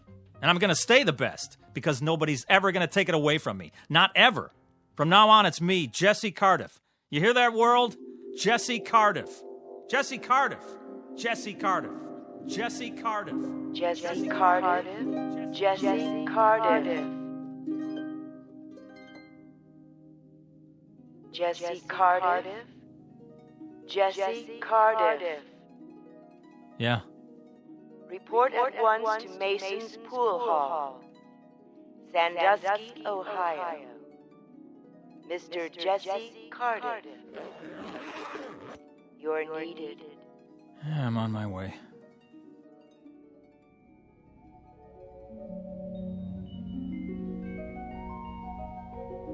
Mr. Jesse Cardiff, who became a legend by beating a man known as Fats. But many years later, after his funeral, he found out that being the best at anything carries with it a special obligation to keep on proving it. Mr. Fats Brown, on the other hand, having relinquished his champion's medal, has gone fishing. These are the ground rules on Earth and in the Twilight Zone.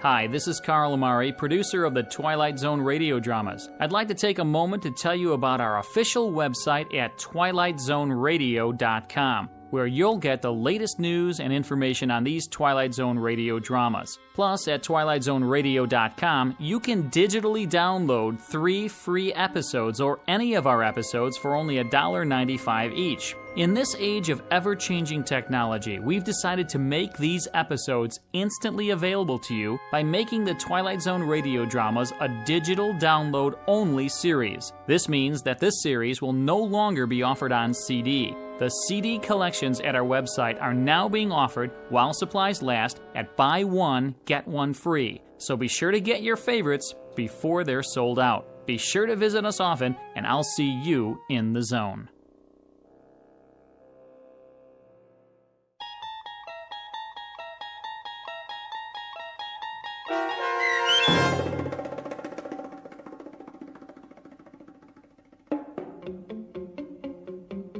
A Game of Pool, starring Wade Williams with Stacy Keach as your narrator, was adapted for radio by Dennis Etchison and Joby Cerny, and written for The Twilight Zone by George Clayton Johnson.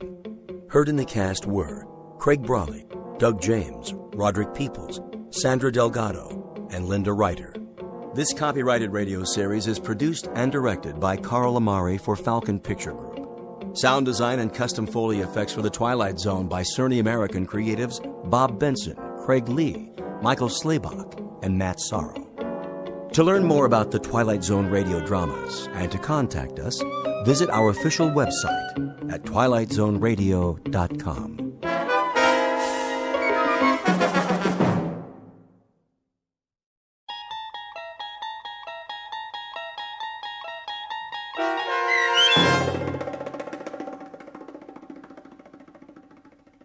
Black Leather Jackets, starring Marshall Ullman with Stacy Keach as your narrator, was adapted for radio by Dennis Etchison and written for The Twilight Zone by Earl Hamner Jr. Heard in the cast were Elizabeth Lido, Jason Bradley, Christian Stolte, Doug James, Fernette Lebo, Jeff Lupiton, Roger Mueller, Meg Thalken, Vince Amari, Alex Sopener, Carl Amari, Kurt Nabig, and Jason Mallow. To learn more about the Twilight Zone radio dramas and to obtain audio cassettes and CDs of these programs, visit our website at twilightzoneradio.com. The producers of The Twilight Zone wish to thank CBS Enterprises, Carol Serling, Dennis Etchison, Dick Brescia Associates, Claire Simon Casting, Terry Jennings, XM Satellite Radio, the American Forces Radio and Television Service, Sirius Satellite Radio, our sponsors, and our radio affiliates for helping make this series possible. This copyrighted radio series is produced and directed by Carl Amari and Roger Wolski for Falcon Picture Group. Doug James speaking.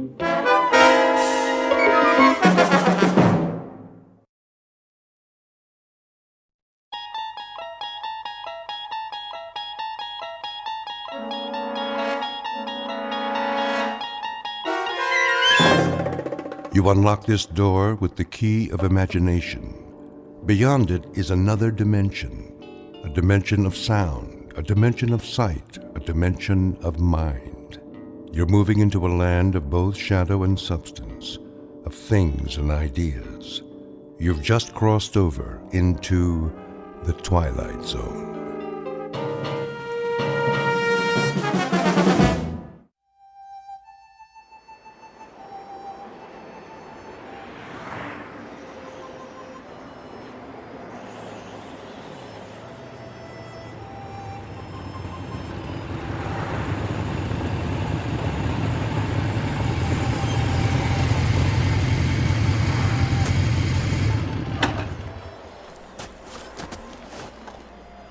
Why here? Looks like a good place. For what? Information. They won't know anything. Maybe they will. Hey, Steve's right. Look at all the trucks parked out front. I say we wait till we come to a town. Last sign said 35 miles. Let's go in. This is Nowheresville. That's what we want, Freddy, isn't it? We need to fit in, disappear. If we draw attention... I checked the map. It's mostly small towns. You think they won't notice us? They'll know we're not from... I said, let's go.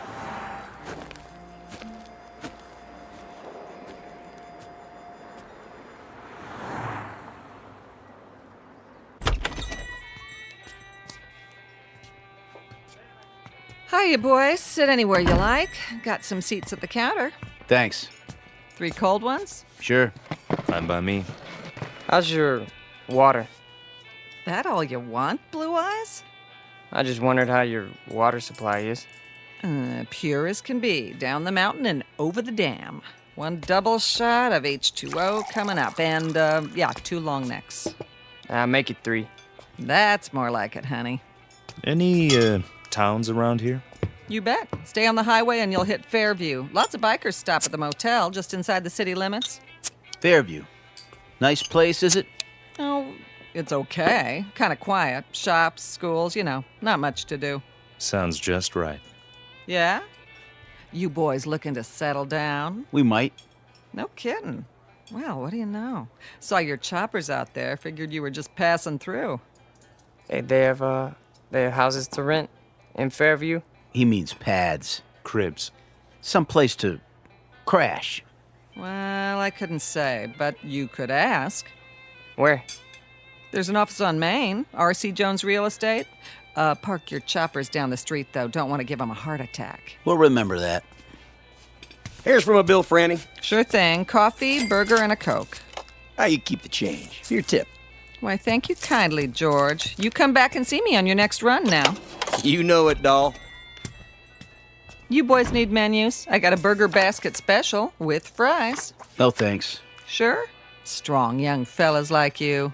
We don't eat. He means we already ate. What? That's it. We scarfed. This morning, we really chowed down. You dig? Oh, I dig you loud and clear, Daddy-O. Say, where are you from, anyway? Not around here. Come on, let's go. Right. You got it, Steve. I mean, Big Daddy. Hey, you didn't touch your beers. That's okay. We're not thirsty. Here you are. Hold on. Something wrong? This ain't all for me. Isn't it enough? It's too much. Here, let me give you some change. Keep it. Yeah, for your tip. Is that cool? Well, now that's mighty generous. You boys come back and see me now, anytime. 2 specials, Fran. Table 4. Sure. Those boys stiff you? No, Harry, that's just it. They gave me $23.17 for 3 beers. Maybe they're from another country. Maybe so, Harry. But wherever it is, must be a long, long way from here.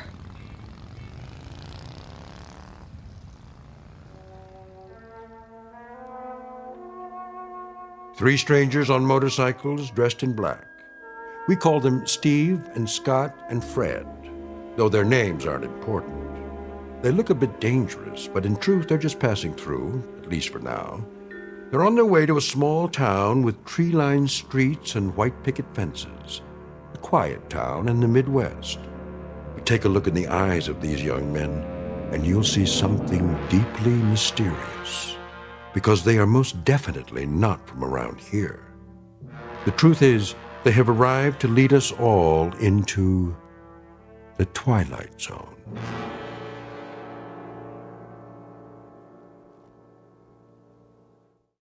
And now, The Twilight Zone and our story, Black Leather Jackets, starring Marshall Allman, with Stacy Keach as your narrator.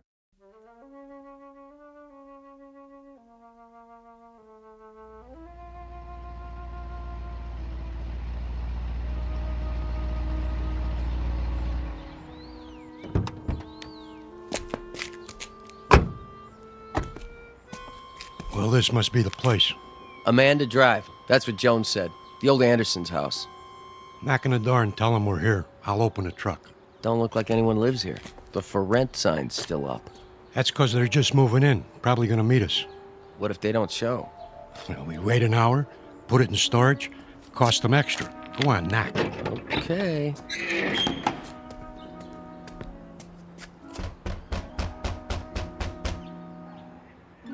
Nobody here. Give it another try. Locked up tight as a drum.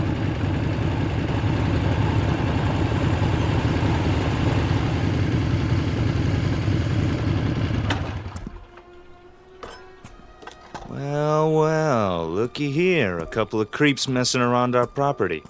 You the guys that live here? We ain't the fuzz, that's for sure. Got your stuff in the back. Open the door and we'll move it in. Hey, careful with the big cases. They're fragile. Whatever you say, pal. Somebody got the key to the house. Watch your feet, bozo. You're walking all over my grass. I might want to smoke it later. Get it? Grass? Smoke? I still need the key. Well, we don't. Yeah, we don't need no stinking keys. Scotty? Yeah, I'll take care of it. Done. Hey, how'd you do that? He didn't even touch the doorknob. He just stared at it. Quit, John, and start humping boxes. But it was locked. I tried it myself. Ain't you got any furniture? Chairs, rugs, stuff like that? I said move. Now. Yeah, move it. Okay, Mac. Yeah, creep. Make like a leaf and shake it. Come on, boys. We got work to do.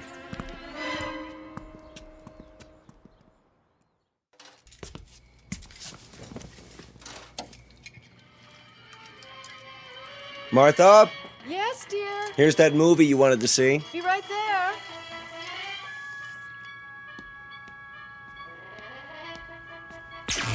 What in the... Something wrong with the TV? I don't know. Do you have it on the right channel? It's not the set. All the lights went dim for a second. Did they? I thought it was just the kitchen. It was the whole house.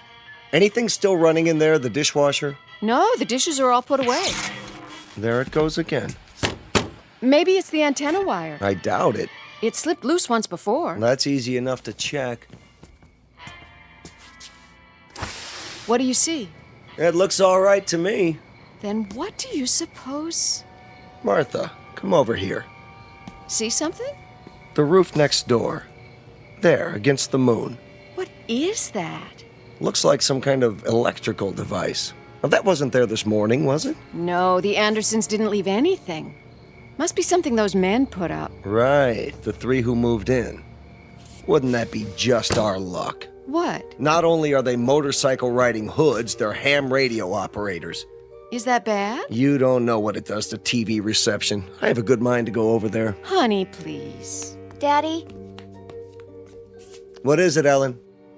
I'm not sure. I had my radio on while I was studying, and all of a sudden it began picking up these weird voices. What did I tell you? Ham operators. What's that? We can go without television for one night. Tomorrow we'll find out what's to be done about it. First thing I'm going to do is see if they have a license. For what? Do you think you ought to? Those young men look so unfriendly. You mean the ones who moved in next door? Does anybody know their names? No, but I'll find out. I think 2 of them are brothers. Odd types to have in this neighborhood. They don't really fit in somehow. The other one has blue eyes. How do you know? They were unloading the truck when I came home from school. Lots of boxes. Electrical equipment, probably. And these long silver metal things like giant tanks or capsules or something. You stay away from them, young lady. You make it sound like an order. It is. But you don't even know them. Your father's just concerned for your safety, dear. Go upstairs and finish your homework. I'm not going to wait till morning. I'm going over there right now. Stu.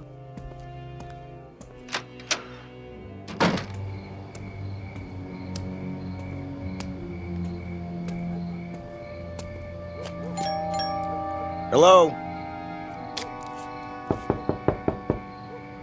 Anybody here? Yeah? What's it to you? Hello there. I'm Stu Tillman from next door. No kidding. Been having a little trouble with my electricity, flickering off and on. You boys wouldn't be ham radio operators by any chance, would you? What's so funny? Big Daddy here wants to know what's so funny. Yeah, ain't that a crack-up? Who are you boys, anyway? We're monsters, Daddy-o. What's that supposed to mean? Yeah, we got a lease on the place. That okay with you? Where did you come from? From outer space. Woo! Take us to your leader. All right. Now listen. I don't have to stand here and listen. Hey, watch your step, Daddy-o. It's pretty dark in here. Hey, Yeah, you might trip and fall. Yeah, you might trip and fall What and are you hit your doing? head. What are you doing? Hey, you better keep it cool, mister. Or he'll disintegrate you with his ray gun. Take your hands off of me. Ah, look at him go! Stop it! Hey, this cat can really dance. A real cool Hey. cat. Yeah, move it. I said let go of me. Go, Daddy, go. Not to worry. Spaceman won't hurt Earth creature. Earth creature. Crazy man! Real crazy. All right. I'm calling the police, then I'm calling my lawyer. No, you're not. That would be uncool. Definitely. Just you watch. You're some kind of hoodlums. Cool it. The police probably have warrants for your arrest. They'll be very interested to know where you are. I told you to cool it. Stay away from me. Look in my eyes. You're gonna be plenty sorry for this. Just wait till I... Forget it. What? Forget everything. There. Feel better now? Yes. Better.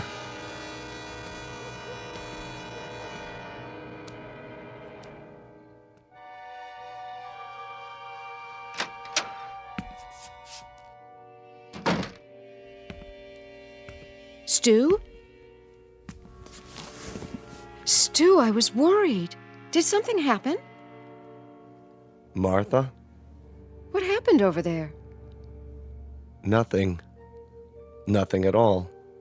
Those men next door, did they do something to you? No. But you were going to talk to them about the television interference. Oh, that. Well, did you find out anything? It's not them. They're nice boys. 3 very nice boys. Definitely.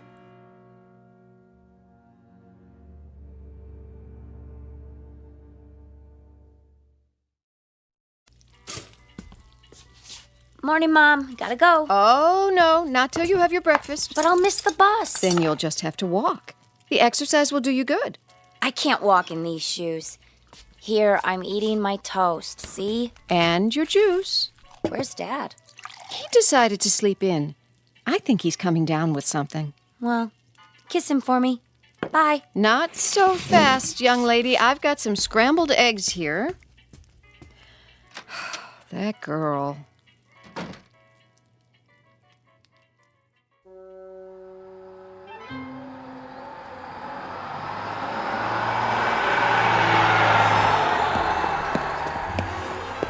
Hey, wait for me!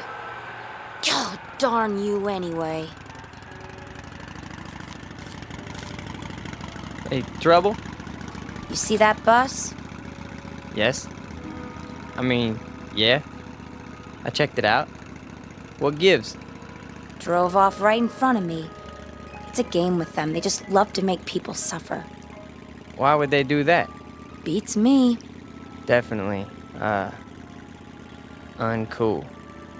Just thank your lucky stars you don't have to depend on buses to get around. Stars are lucky? It's just an expression. I understand a great deal about constellations. That is, the nature of galactic structure. But as to... Huh? I mean, I dig stars the most. They're really cool. So, they're lucky? That's a gas. So are you. What do you mean? One minute you talk like a professor, and the next minute you sound like a... What did they call them? Beatnik or something. Thanks. You're a real cool chick. There you go again. Well, why do you try to talk that way? Sounds like you've been watching too many old movies. I have? I mean, I have. Before I came here, I made a study of popular culture. Music, motion pictures, satellite television. You're a trip, you know that? Trip, meaning to travel to another destination. Yeah, I believe I understand. You need a ride? Well, you aren't going past the school by any chance, are you? I could. With me on the back of your motorcycle? Why not? It can carry 2 passengers. That would definitely be cool. Well, there's a first time for everything. Come on, little lady. Hold tight. Tightly, I mean. Uptight. Out of sight. Here we go. Just look at that. What is it? She's on the back of his motorcycle, our daughter. Come away from the window. I told her to keep away from them. She missed her bus and he offered her a ride, Stu. I'm sure that's all there is to it. I could have given her a ride. But you're not a handsome young man in a leather jacket, dear.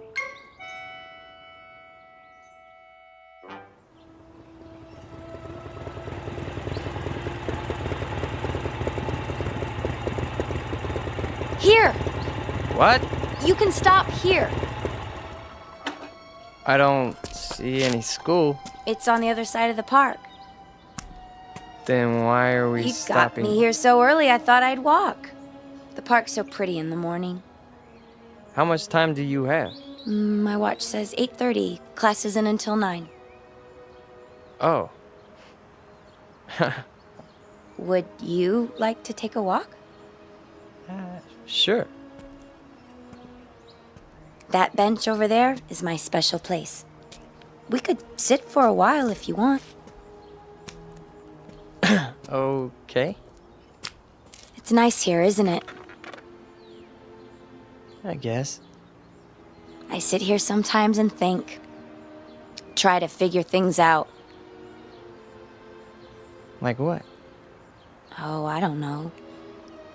For one thing, did you know you've lived next door to me for over a month and you've never even said hello? Hello. My name's Ellen, by the way. I'm Scott. Hi, Scott. So, where are you from? Why do you ask? I just mean, where did you live before? It's hard to describe. A long way from here. What city? I doubt that you've ever heard of it. Could be. Geography is one of my worst subjects. Did you graduate already? Graduate? Have you finished school? Yes. 10 years ago. 10 years? You're not that old. I'm older than you think. My people don't show their age. My family's the same way. My grandmother lived to be 90, and you'd have taken her for 60 right up to the day she died. That's beautiful. It is, isn't it? She was such a sweet, happy person. Not that. I mean, your hair. My hair? The way the sun's shining through it. I've never seen anything so beautiful. Now you're putting me on. Putting on? Teasing me? Don't you know that? What old movies have you been watching? I don't know. I like the wild one. It's our favorite. Never heard of that one. May I touch it? Your hair. It's like gold. Thank you. I'd better be getting to school. Already? It's getting late. No, it's not. How do you know? Look at your watch. You're right. It says it's still 8:30. How can that be? Has it stopped? No. See? Time is relative. It can slow down or even stand still. It can? Hey, take the long way. So we can talk some more. All right. Tell me more about yourself. Okay? But only if you walk on this side of me. Why? So I could see the sun shining through your hair.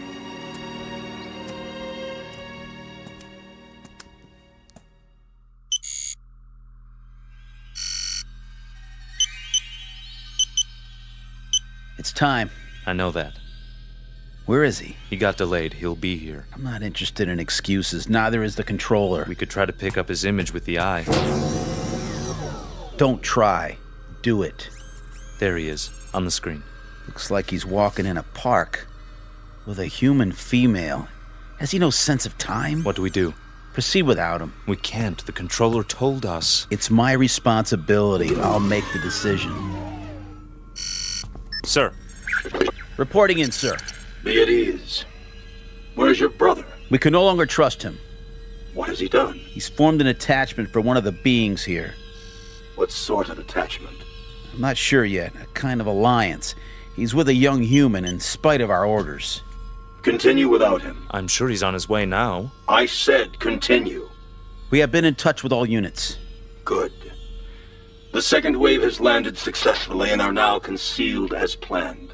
With the arrival of the third wave, we will be in key positions throughout the continent. Excellent.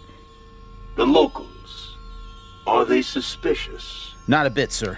They're a stupid race, exactly as our research told us. An inferior breed given to hatred, cruelty, making war, and killing one another because of greed. The universe can well do without them. You will receive your instructions for the final move in a few Earth days. Very well, sir.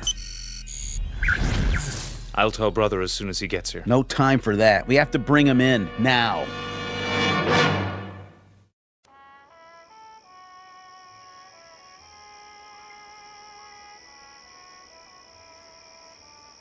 Ellen? Are you warm enough? Yes. It's a beautiful night. You can pull the blanket over your legs if you like. I'm fine, really. Just lying here, looking at the stars. The constellations are very strange here. Not as I was taught them. Scott, can I ask you a question? Sure. You won't get mad? I couldn't get mad at you. Well, where did you come from? Really? Does it matter? I suppose it doesn't, but you're so different from anybody I've ever known. Is that bad? No, not really. Tell me the truth. You're an exchange student, aren't you? At the college, from some place you'd rather not talk about. Only in a manner of speaking. Ellen, you like me, don't you? You know that. Very much? Very much. Except when you do your Marlon Brando impersonation.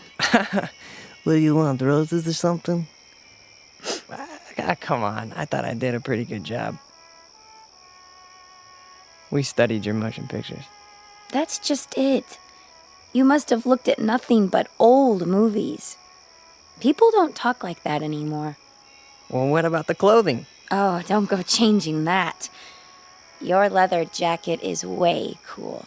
At least we got something right, huh? You got a lot right. Trust me. Ellen, do you know the word love? Of course, silly. Everybody does. What an odd question. What's odd about it? I mean, bringing it up at a time like this. Why would you? No reason. Oh. It's just a word that's all over your newspapers, and your magazines, your music, your television. We encountered it all the time. We? Who is we? That's not important. This is a planet filled with hate, Ellen. Hate, violence, mistrust, bigotry. I don't know how someone like you survived this long. Me? I'm no different from most people. I haven't seen a report on anyone like you. A report? Scott, you talk in riddles. Sometimes you make me feel like an insect under a microscope. I'm sorry. I didn't mean to. Please, I'd like to go home. Why? You've been lying to me. You're wrong. Don't make it any worse. I don't know why or what it is you're trying to hide, but I know you're not what you seem. And what if I'm not? Do you think you're in any position to judge me? Any of you? I said I want to go home. I'm truly sorry, Ellen. You can believe that or not. I guess I expected too much.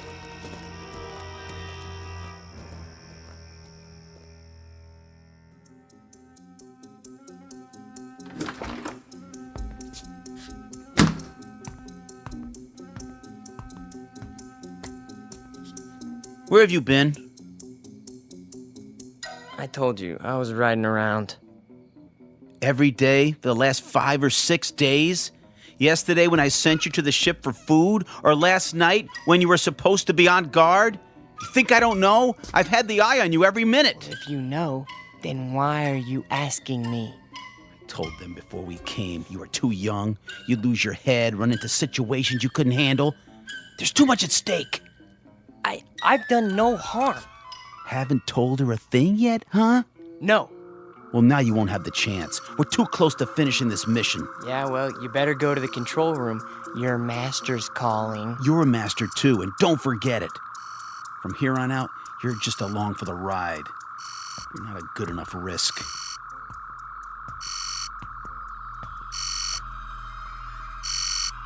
The controller. I heard. Report. Bacteria Unit 59 reporting in. The test has been an unqualified success.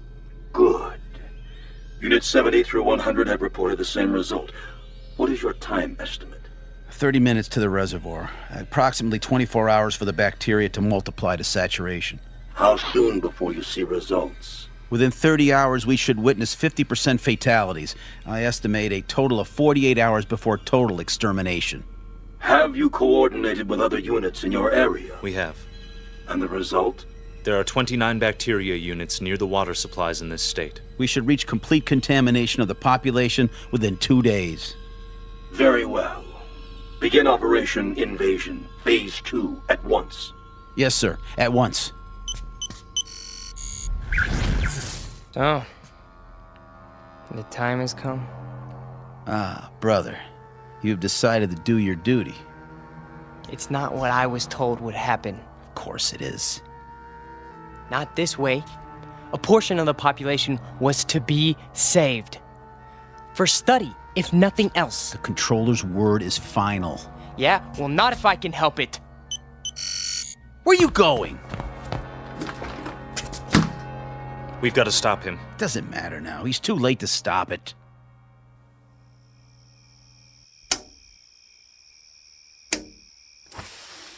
Who's down there? Come down. Now? I've got to talk to you. It's late. This is important. All right.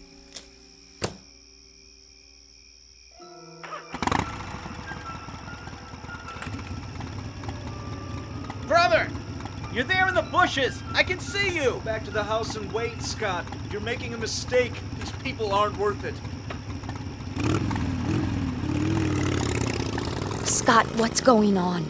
Ellen, you've got to get away from here. What is it? You're in danger. I don't understand. Something terrible is going to happen here. Many people are going to die. I want you to go away as far as possible. I can take you where you'll be safe. You're frightening me, Scott. Please. What do you mean? What's going to happen? I can't tell you that. And it wouldn't matter if I did. Look, we've got to leave right now. Are you trying to scare me into running away with you? Ellen, listen to me. In 24 hours, every man, woman, child, cat, dog, anything else alive is going to be dead. Don't, please. No, not just in this town. All over your country. All over your world. My world? It's your world too? No, it's not. What do you mean? Scott, who are you? Look up. We came from out there, Ellen.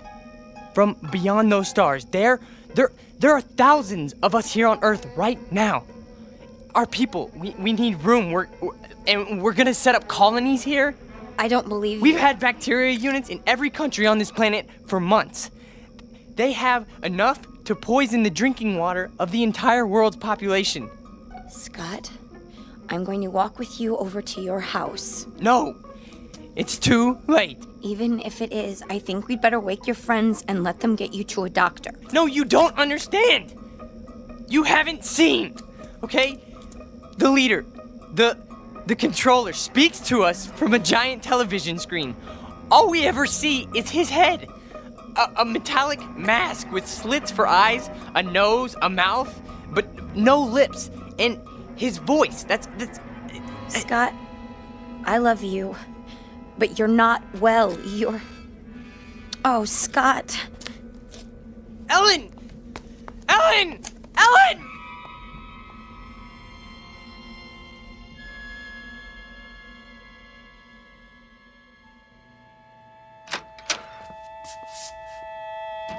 All right, Ellen, what's this all about? Oh, Daddy, I don't know what to do. You can start by telling me what went on out there. He woke me, throwing stones at my window. He said he had to see me.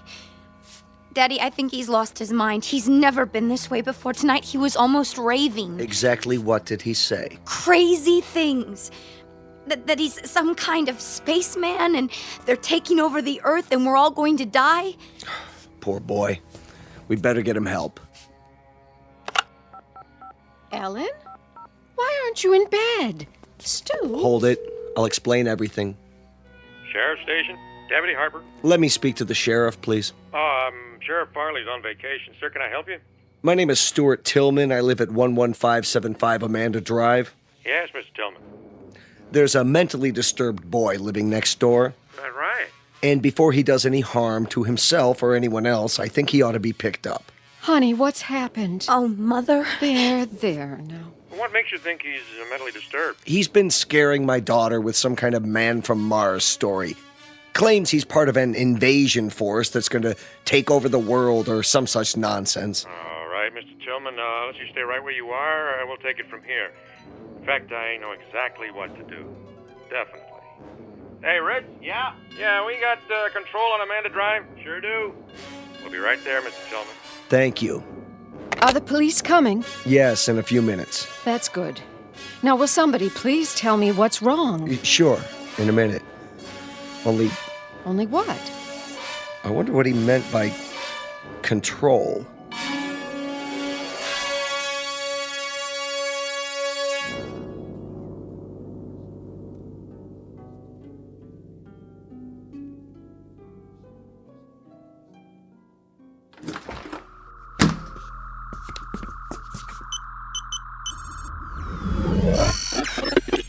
Yes. Please, sir. This is an unauthorized transmission. No, sir, I beg you to listen to me. You may speak. What we're doing is wrong. You question my judgment? No, we should save these creatures, not exterminate them. It's true.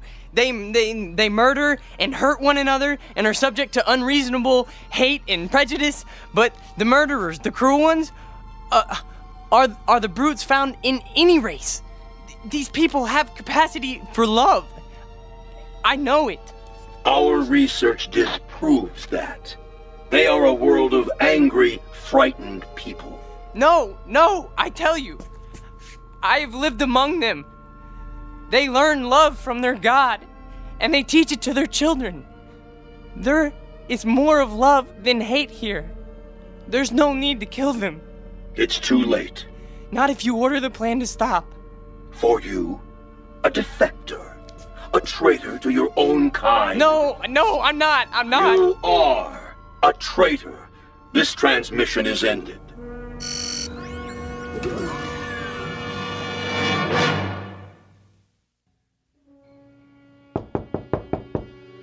Here they are now.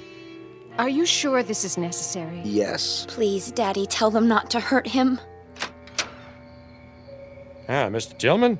No, I'm Deputy Sheriff Harper. This is Deputy Miller. Evening, sir. Come in, please. Now, what about this neighbor boy? Tell him, Ellen. I don't know where to start. All right, your father said he was mentally ill. What made you think that? Ellen! Ellen, please listen to me. There's no more time. Scott, I'm sorry. I didn't know what else to do. No. Come on in, son. Just tell me all about it. Don't listen to him. He's one of us. He's part of the advanced units. Nah, come on, calm down. Man, what kind of unit was that? No, get out, Ellen. Run as fast as you can. It's too late for me. It's coming. It's almost here. Oh, Scott, you're only making it worse. Who are they? What have you done? And they told me you were ill, son, so I took the necessary precautions. These men are from the hospital. Now just stand right there. Stay away from me! We're gonna put this around you so you don't hurt yourself. Don't touch me! No, not a straitjacket. It's for his own good. Got him. Get us while the jacket off first. Get it Easy now, boy. No! Oh, don't fight it, son. That'll only make it more difficult. No! You don't understand. I'm begging you. Listen to me, please. No. Please, no. You'll see that he gets help. Don't worry, folks. We'll take good care of him. And someday, I'm sure he'll thank you. You have a good evening now. They left his leather jacket. Can I keep it for him until he gets out? I don't see why not, honey. It might be a while, though. Oh, Mom. What am I going to do? There's nothing you can do, sweetheart. Except pray. It's for the best, you'll see. Now, come and sit down. I'll get you a glass of water.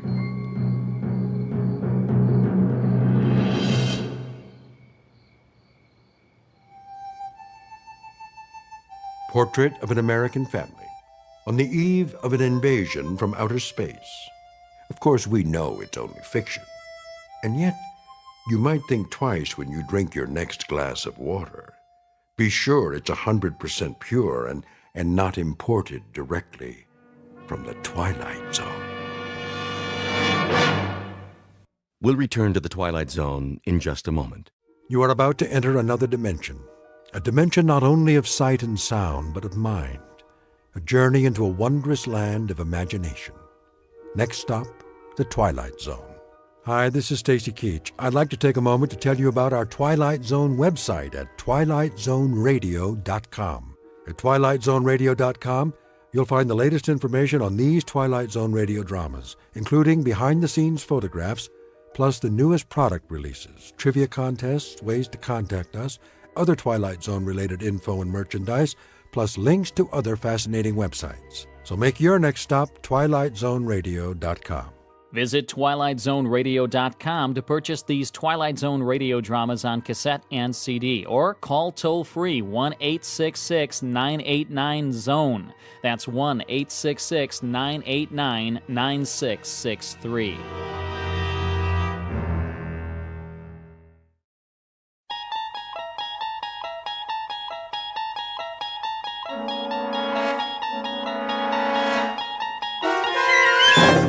You unlock this door with the key of imagination.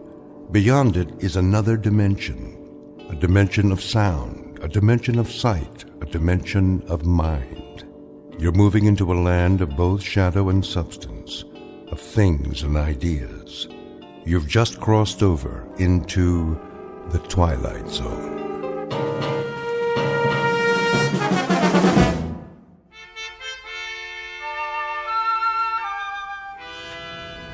Boss? Yeah, Stevens. Got the feeder belt running again.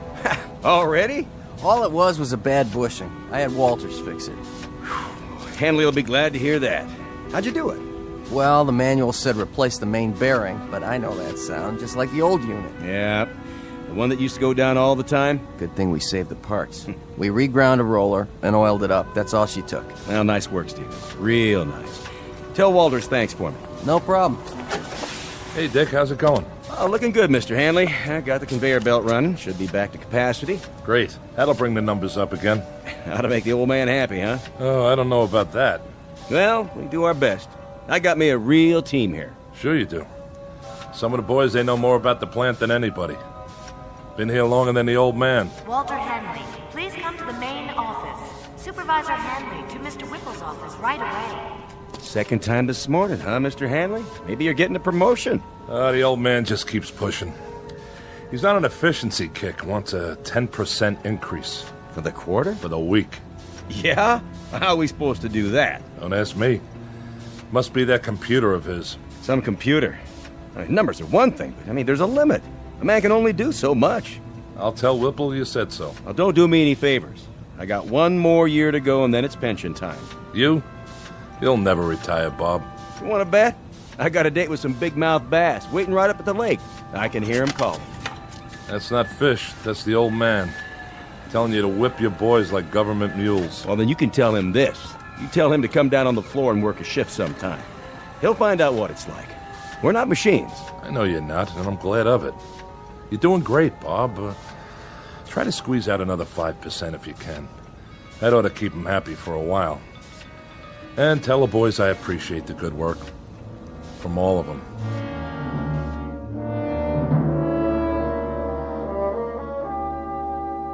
These are the players, with or without a scorecard. In one corner, Mr. Dickerson, in charge of the shift at his factory. Walter Hanley, the plant manager. And the individual you're about to meet, Wallace V. Whipple, the boss and CEO of the company. All of them men. In the other corner, machinery, both old and new. And the game? It happens to be the historical battle between flesh and steel, between the brain of man and the product of man's brain. We won't make book on this one and predict no winner. But we can tell you that for this particular contest, there will soon be standing room only at a very special arena found only in the Twilight Zone.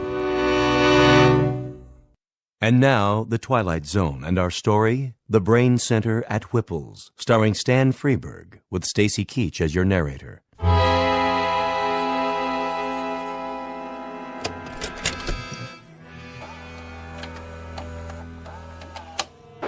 Greetings to our happy family of shareholders from the Whipple Manufacturing Corporation. This year, we are proud to bring you the story of your company's progress by means of this special video, produced by yours truly, Wallace V. Whipple. And I can assure you, family members, that what you're about to view represents a stunning, exciting new direction. But first, let's visit our main plant here in the Midwest, where our employees are busy manufacturing pipe fittings, automatic temperature control devices, and the various accoutrements of our product line. This is one of 11 principal assembly facilities. I call your attention to the vast number of workers required to maintain and operate just one facility. In this plant alone, your company employs 3,827 able-bodied men and women. Added to the 10 other Whipple plants across the country, we employ a total of close to 30,000 personnel. Our weekly payroll for this highly trained army of workers is several $1 million. But enough boring arithmetic. Good evening, friends. Welcome to my office, the nerve center where I, Wallace V. Whipple, personally supervise this vast operation. I've decided to address you personally via this videotape with exciting, in fact, stunning news, which I believe you'll agree amply demonstrates how we at Whipples are marching toward a new tomorrow, where the future is so bright you'll have to wear sunglasses. But before you put on those shades, cast your eyes at the floor of our main assembly plant. Follow me. We can see it from my window. Cumulative 4 4/10 miles of work area, $111 million worth of safety upgrades this year alone, not to mention the expense in shoe leather. Put the camera back on me. Put the camera back on me, that's it. Now open the curtain. And what's this, you might ask? This sleek, futuristic object behind me? Some sort of space-age control panel? So many bells and whistles. Never seen anything like it, you say? That's because it's never been seen before. Ladies and gentlemen, stockholders, and members of the Whipple corporate family, feast your eyes on this. I give you the X109B14. This single modified, transistorized, digitalized, totally automatic assembly unit eliminates 6,100 jobs, 73 bulky and inefficient old-fashioned machines, 81,000 needless man-hours per work week, and countless millions of dollars each year for employee health services, hospitalization, and workers' compensation. Also employee insurance, employee welfare, and employee profit sharing through vested matching funds. As of tomorrow morning, the first model X109B14 will be placed in operation at our main plant. Within 6 months, our entire production facility here will be totally automated. Tomorrow, the world. Oh, and one other thing. Take a look at these slides. Lights. This is one of 3 cafeterias in our Oregon production plant. Busy, busy, busy. Here are the food trucks arriving. Here's the kitchen staff, the cooks in the kitchen. And here are the dumpsters filled to bursting with trash and refuse after a typical lunch. 800 tons of food consumed over an 11-month period, and tons of garbage for the landfill. Oh, the waste of it all. Lights. Ladies and gentlemen, do you know what can replace and what will replace 800 tons of food? 1 can of simple machine oil. Wholesale price, 68 cents. Ladies and gentlemen, Whipples moves forward to a new plateau of profit, progress, and posterity. In a sense, we have just shed ourselves of the anchor, the heavy, heavy, heavy anchor, the albatross, if you will, of human labor. Whipples will now operate from a computerized brain center with machines exactly like this one. Ladies and gentlemen, this concludes our year-end report. Thank you very much. Well? Well, what? Well, what do you think, Hanley? Will this put the stockholders on their feet cheering, or will it? Not that I need any particular encouragement along these lines. The videotape speaks for itself. It does indeed. What's the matter, Hanley? You didn't care for it? Mr. Whipple, my duties have to do with management. Something wrong with the lighting? The soundtrack? I'm an engineer, not a drama critic. I'm not asking you to give it 4 stars, Hanley. But as a plant manager, I would assume you'd have a point of view as to the content. Frankly, I would have expected at least some degree of enthusiasm. Sorry, sir. Having to do with the fact that it's a most definitive and incisive report on what we plan to do around here. Now, does it or doesn't it give you the lay of the land? You can answer that, can't you? Oh, it gives me the lay of the land, all right. And? Looks like a pasture to me. Oh, what's that supposed to mean? You actually think you can automate this place in 6 months? Closer to 4 months would be a more reasonable guess. A lot of things are going into the old scrap heap, Hanley. Time clocks, for example. There won't be anybody around to punch them in or out. I think we'll donate them to a museum. A museum? Something, Hanley? Something like a lot of men without jobs. That, unfortunately, is progress, Mr. Hanley. Now, you're a pretty solid man when it comes to quality control and assembly line planning, but when it comes to the aforementioned progress, you're a foot dragger. but not my little sweetheart here. X10, you and I are going to see a great deal of one another. Indeed we are. Indeed, indeed, indeed we are. Yes? The technicians are here, Mr. Whipple. Already? You said right away, sir. I know I did. All right, send them in. I'll be sorry to say goodbye to my dear little X10. Where's it going? Just downstairs on the main floor. Once we clear out the walkways and workstations, she'll fit right in, all by herself, at the heart of everything. The heart, huh? The very center of production. In control of it all, that's right. Like the Aztecs. What? The Aztecs, down in Mexico. I read about it. They built statues to their gods. They sacrificed their people to them and cut out their hearts. And when there were no more people, that's all that was left, the statues, with no one to worship them anymore. Come in. We're here to move the unit, Mr. Whipple. How are you going to get it down there? Same way we got it up.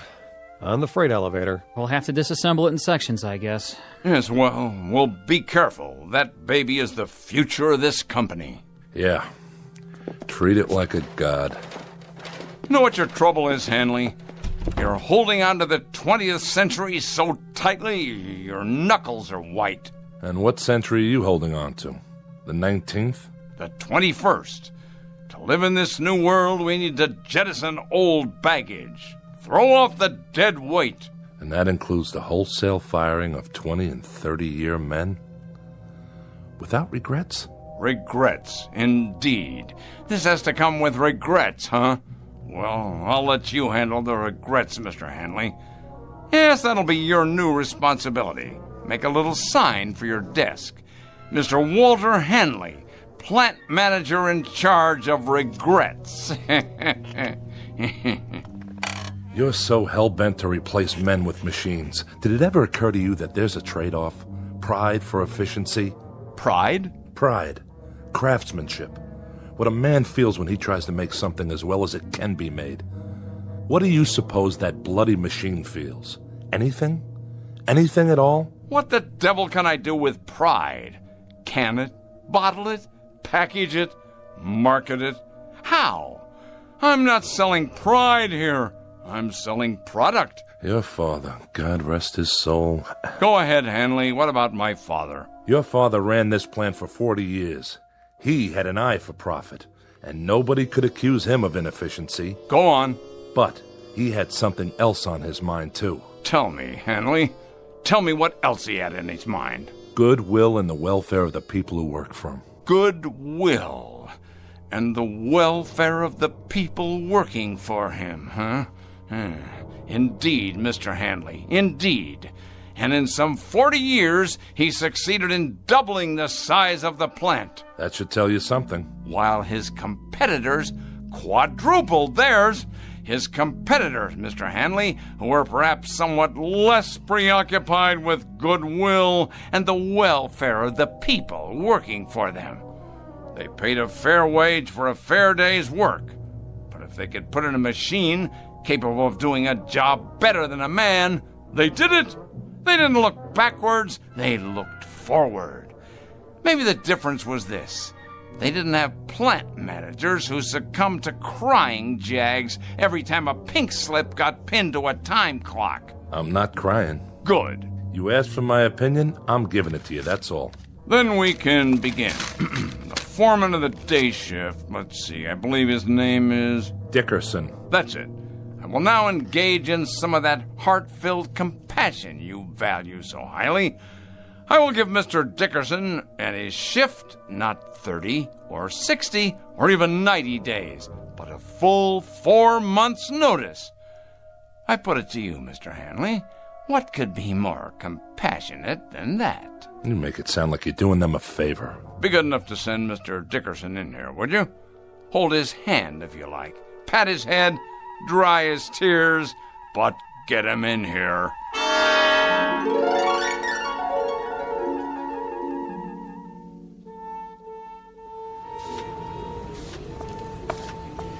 Hi, Mr. Hanley.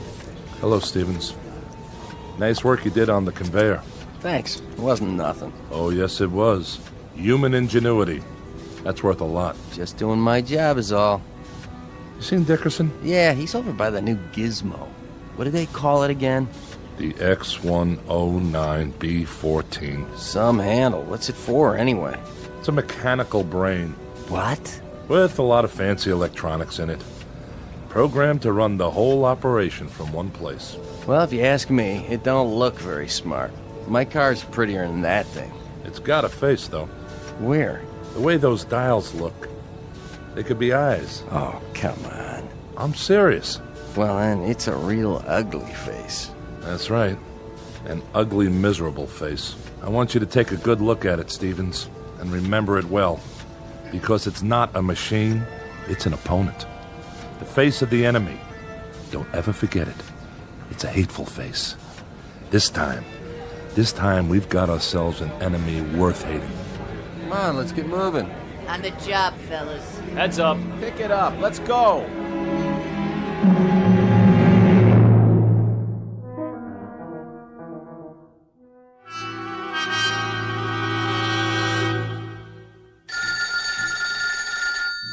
Yes. Walt, is that you? This is Walter Hanley. Oh, I'm so glad. This is Virginia, Dick's wife. Oh, hello there, Mrs. Dickerson. How are you? I'm just fine, but it's not me I'm worried about. Dick hasn't come home yet. No? No, and I'm concerned. He's never been this late before. Take it easy now. He's probably on his way. Do you know what time it is? Maybe he had some errands to run. He didn't work late then. No, he got off same as always. Listen, Virginia, don't you fret now. He hasn't even called. I'm worried sick. Well, don't be. Might have stopped off with some of the boys. Stopped where? I have a pretty good idea. Give me a few minutes. If I can find him, I'll tell him to call you. Oh, would you? Thank you, Walt. Don't mention it.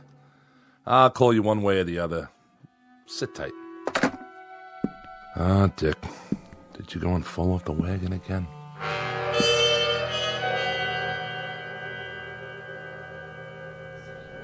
Hey, bartender. Yeah, Dick? Send me up another one. Oh, I don't know. You've been hitting them pretty hard.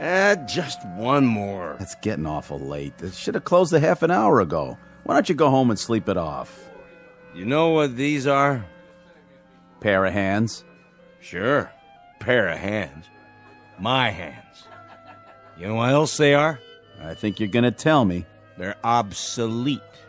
They're off the market now. They're like little wooden wagons trying to roll down the freeway. Flesh, bone, muscle, nerves. But that doesn't cut the mustard anymore. I'm gonna tell you something else. Well, whatever it is, make it short. I gotta wash up everything and count the till. There isn't a machine made yet that can beat a man. Not a one. I'm not arguing with you, am I? I'll just go over there right now and prove it. I'm going to take Whipples' new machine, and I'm going to turn it into nuts and bolts. Easy, easy. Just you watch. And if that slob of a watchman gets in my way with his big old keychain, I'll strangle him with it.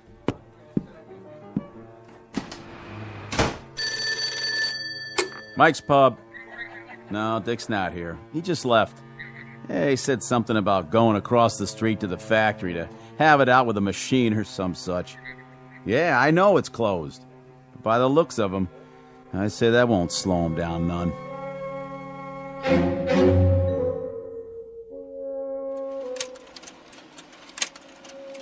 Sorry to make you stay so late, Marianne. Well, that's all right, Mr. Whipple. But take a look at these slides. I had the advertising department make them up. That's the one I like. Which one, sir? This one. I want your honest opinion, Marianne. Does this look like an image for the 21st century, or does it? Well... You don't like it? Oh, yes, sir. I like it fine, only... Only what? Well, the way you've got that machine behind you in the picture. The X109B14? What a beauty, huh? I guess so. But it looks like it sort of has a face, doesn't it? Where?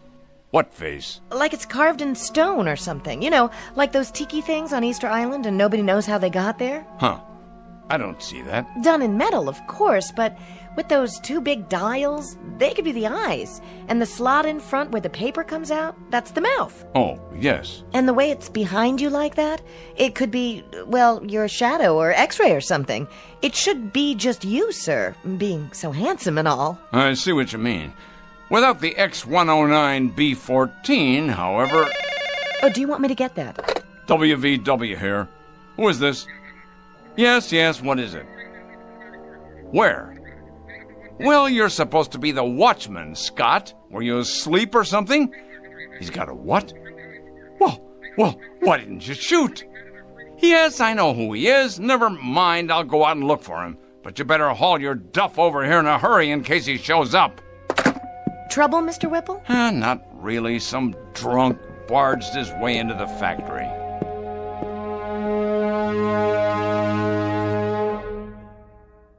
There you are, you shiny piece of crap. Stand up and face me. What's the matter? Cat got your tongue? Well, let's just turn on the juice here once. Say what? Speak up, Frankenstein. I can't hear you. Dickerson. Well, what do you know? I just got a call from Scott, the night watchman. Did you now? Said you were drunk and forced your way in. Forced, is it? Well, I am drunk. And I did come in without waiting for permission. Your permission. All right, what is it you want? I've worked here 30 years. Been a foreman for 17. In my book, that gives me some rights, Mr. Whipple. You've got the wrong book, Dickerson. Mine reads as follows. You're drunk, disorderly, and guilty of trespassing. I got here as fast as I could, sir. Scott, if this man isn't out of here in 1 minute, you're to have him arrested. I'll escort him out. Come on now, Dick. Arrested, I said. The man is armed. Guilty on all counts. Of course, it's only a crowbar. But if a man knows how to use it right, it could do enough damage. Okay, give it to me now. You don't want to make any trouble. Stand back. Tell me something, Whipple. I don't have to tell you anything. When you're dead and buried, who do you get for mourners? Who cries for you? This blind steel thing without a heart? Careful now, Dickerson. It's just a machine. You said so yourself. A very expensive machine. You wouldn't want to damage it, would you? Oh, no. Why would a man want to do that? Shall I tell you the difference, Mr. Dickerson, between this machine and you? It costs a few cents an hour for electrical current. It lasts indefinitely. It will. If there's people around to fix it. It gets no wrinkles, no arthritis, no hardening of the arteries. No, that one machine is a lathe operator, a punch operator, and 2 drill press men. The one that goes next to it is a 5-axis milling machine that can produce 6 different parts simultaneously. 2 more of these machines will take the place of 114 men, and they won't use up sick leave, coffee breaks, or vacations with pay. So in my book, Mr. Dickerson, they'll be worth considerably more than you are. Somebody should have stopped you a year ago. Somebody should have held you down, stuck a drill in your head, and poured in some sense. Men have to eat, all right? And that's one reason why you can't stack them up in the junkyard like surplus tanks or put them out to pasture like old bulls. I'm a man, Whipple. Hear me? A man. That makes me better than any hunk of metal. Better, you hear me? Better. No, now, Dickie, look what you've gone and done to your hand. Let's try the crowbar then. Steel against steel. Scott, stop him. Yes, sir.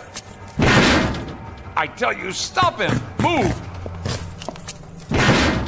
Give me your gun. Careful, Mr. Whipple, it's loaded. Of course it's loaded. I said give it to me. No, Mr. Whipple, you can't. Can't? We'll see about that. Oh! See that machine? It took more than you to get me. It took another man.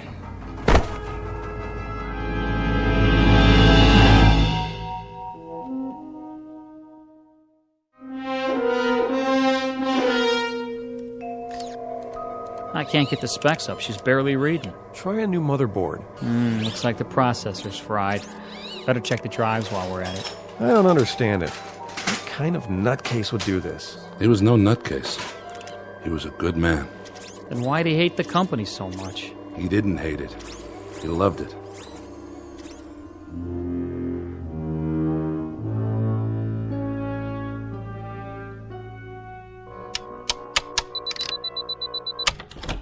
Oh, hello, Hanley. I've been expecting you. No doubt. I was told you were at the hospital. I just came from there.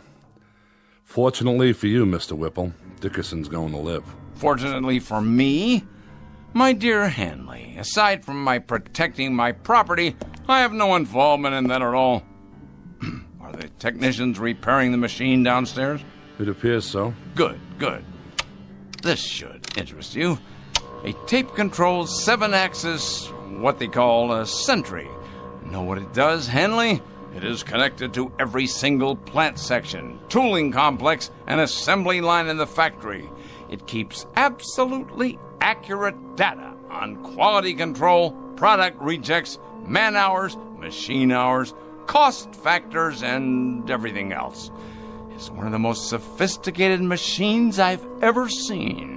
How many men does it replace? Well now, this should please you, Mr. Hanley. It'll only replace one man. You. That's only right, Mr. Whipple. Since the point of my coming here tonight was to give you notice. I suspected as much. You're a practical man, Hanley. An industrial team has to be compatible. When two men, well, when they rub one another the wrong way, it's unrealistic that they stay on the same team. Needless to say, Hanley, despite the fact that you think of me as some kind of heartless Scrooge, I don't intend to forget the many years of service you've put in here for my father and for me. So I'm giving you a liberal severance pay.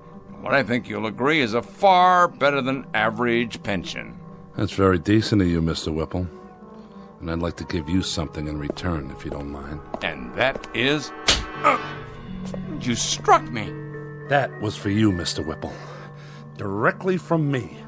For your insensitivity, your lack of compassion, and the fact that you're a cold-blooded manipulator of men as well as machines. You may take my severance, my pension, and your goodbye speech and stick them into the nearest metal orifice that's handy. When I walk away from you, I walk away clean. And that, Mr. Whipple, is one hell of a trick. What's that for? To keep people out or in? A new Watchman device, much more reliable than the old one. Now, if you will swipe your ID card, just don't try to use it after tonight. Your code won't work the next time. If you could build one of these machines in the shape of a wife, your cup would runneth over.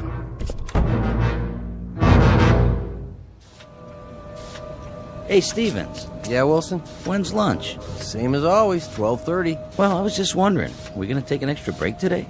Not yet. Try to look busy. Yeah, but there's nothing left to do. I mean, we drove the forklift, loaded the machines, and now I'd say everything's running itself. You're right.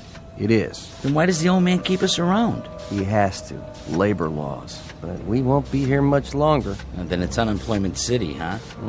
This isn't the only factory. Yeah, but if Whipples keeps it up like this, pretty soon there won't be any competition.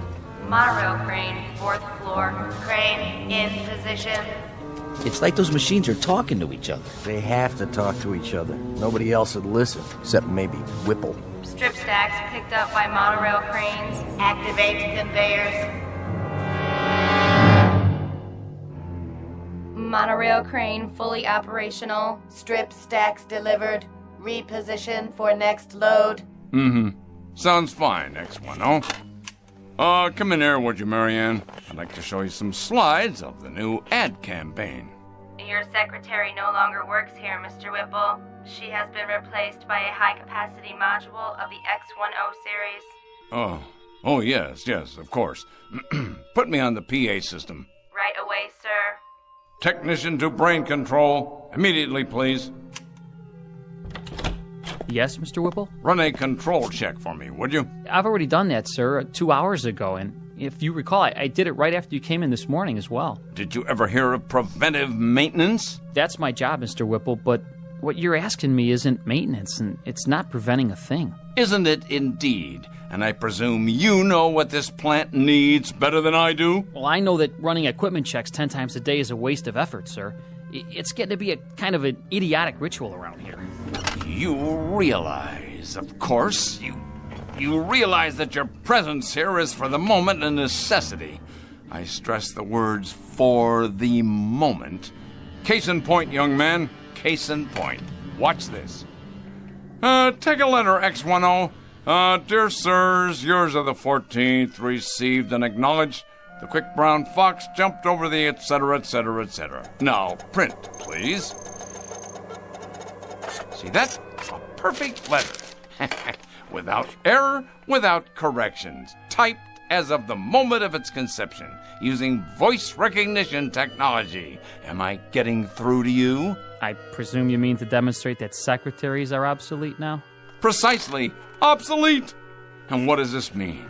It means no more powder rooms, no more coffee breaks, no more work stoppages because of inconveniences like maternity leave. Inconveniences like maternity? You'll forgive me, Mr. Whipple, but if this sort of thing keeps up, we're going to have perfect products, but mighty few people to buy them. This, happily enough, is not my concern. Efficiency is my only goal. You looked around this place lately? The cafeteria, for example? It's just like a cave.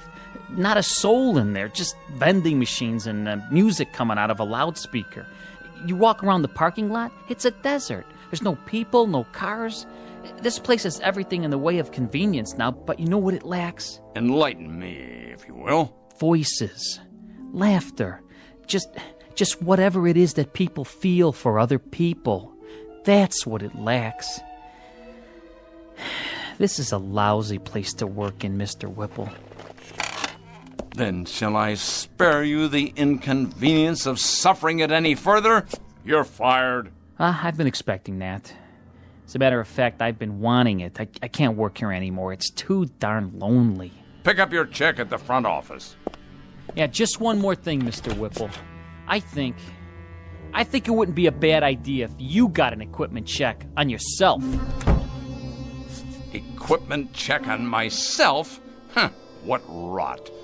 X10, let's have some music. Something to calm the nerves. There, that's better. Monorail crane on schedule. Paint sprayers functioning at capacity. I know. You're doing your job, X10, so do it. I don't need to hear that now. Reverse monorail. Reinsert paint sprayers. I'm trying to listen to some music. Do you mind? Strip stacks inline. Conveyors loading. I said that'll do. Strip stacks inline. Conveyors loading. Strip Stop that. inline. I'm in charge here. Loading. This is Wallace V. Whipple speaking. I command you to stop. That's an order.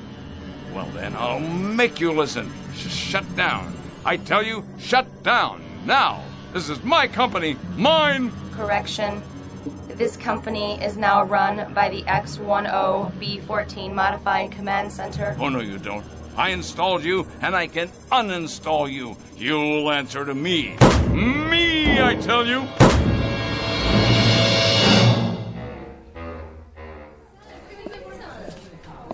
What'll it be, Mr. Whipple? Beer, please. One beer, coming up. How about you, Mr. Handley? One more? No, thank you. Well, 2 other days, Hanley. I'll drink to that, Mr. Whipple. How are you finding your retirement? Tolerable, Mr. Whipple. I managed to keep busy. Not as much as I'd like, of course, and my wife says I'm underfoot all the time. But I'm doing all right. It's kind of nice to sleep late in the mornings. Yes, it's a good thing, though, this retirement, I mean. Man should have time for leisure as he gets older. It's important he has time for leisure. That's so, Mr. Whipple. When the board of directors decided that I was overtired and could relinquish some of my responsibilities, Well, if the truth were known, I did feel a certain resentment toward them. But actually, they were quite right, quite right. You don't have to explain. No, I want to. With the perspective of time, I've begun to realize that when they moved me out of there, it was nothing personal. Of course, I'm not married, and, well, it's somewhat dull for me at times. Oh, I manage to keep busy, but there are times that I wish they really had no right, no right at all. They chuck a man out in his prime like he was some kind of machine part. Said I was neurotic. Said being with the machines like that all by myself had warped me. That was the expression they used. Warped. Like a piece of metal. Well, really, Hanley, it isn't fair. It isn't fair at all. A man has worth. A man has value. And they just snap their fingers and bring in a replacement. It really isn't fair, Hanley. It isn't fair at all. The way they diminish us. But he'll find out. My replacement, whoever he is, he'll find out soon enough.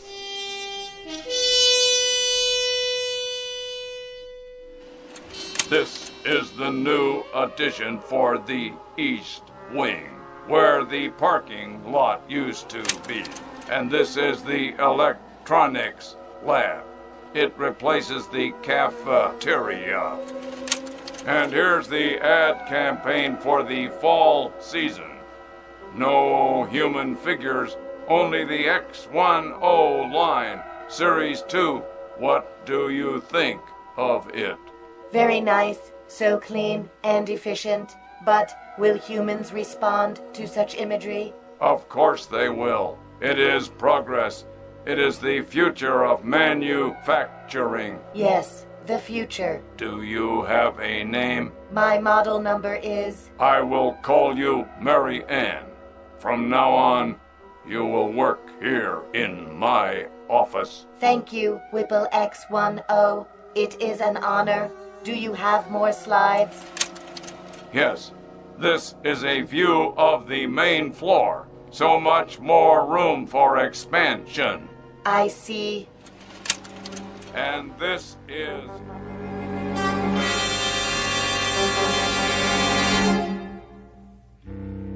There are many bromides applicable here. Too much of a good thing, tiger by the tail. As you sow, so shall you reap. The point is that too often man becomes clever instead of becoming wise. He becomes inventive, but not thoughtful. And sometimes, as in the case of Mr. Whipple, he can create himself right out of existence. Our tale of oddness and obsolescence from the Twilight Zone. More from the Twilight Zone after this. Hi, this is Carl Amari, producer of the Twilight Zone radio dramas. I'd like to take a moment to tell you about our official website at twilightzoneradio.com, where you'll get the latest news and information on these Twilight Zone radio dramas. Plus, at twilightzoneradio.com, you can digitally download 3 free episodes or any of our episodes for only $1.95 each. In this age of ever-changing technology, we've decided to make these episodes instantly available to you by making the Twilight Zone radio dramas a digital download-only series. This means that this series will no longer be offered on CD. The CD collections at our website are now being offered, while supplies last, at buy one, get one free. So be sure to get your favorites before they're sold out. Be sure to visit us often, and I'll see you in the zone.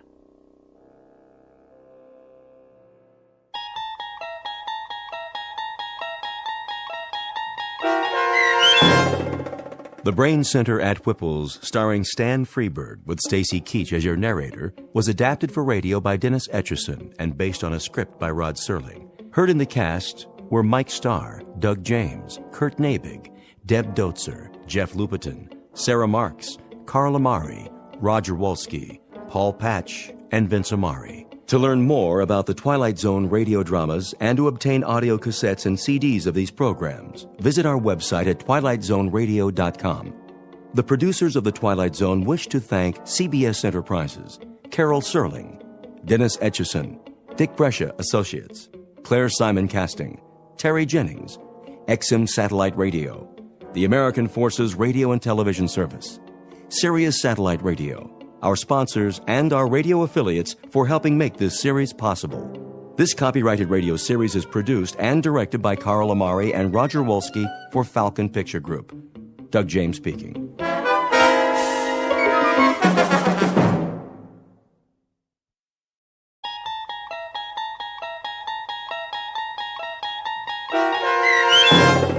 The Jeopardy Room with Stacy Keach as your narrator was adapted for radio by Dennis Etchison and written for The Twilight Zone by Rod Serling.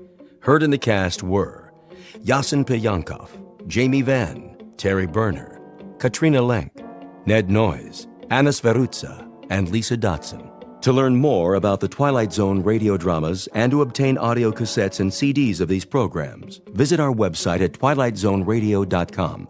The producers of The Twilight Zone wish to thank CBS Enterprises, Carol Serling, Dennis Etchison, Dick Brescia Associates, Claire Simon Casting, Terry Jennings, XM Satellite Radio, Sirius Satellite Radio, our sponsors, and our radio affiliates for helping make this series possible.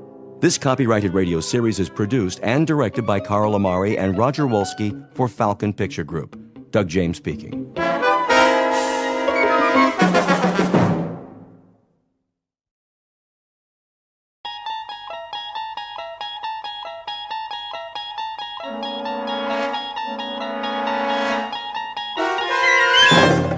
You unlock this door with the key of imagination. Beyond it is another dimension, a dimension of sound, a dimension of sight, a dimension of mind. You're moving into a land of both shadow and substance, of things and ideas. You've just crossed over into the Twilight Zone.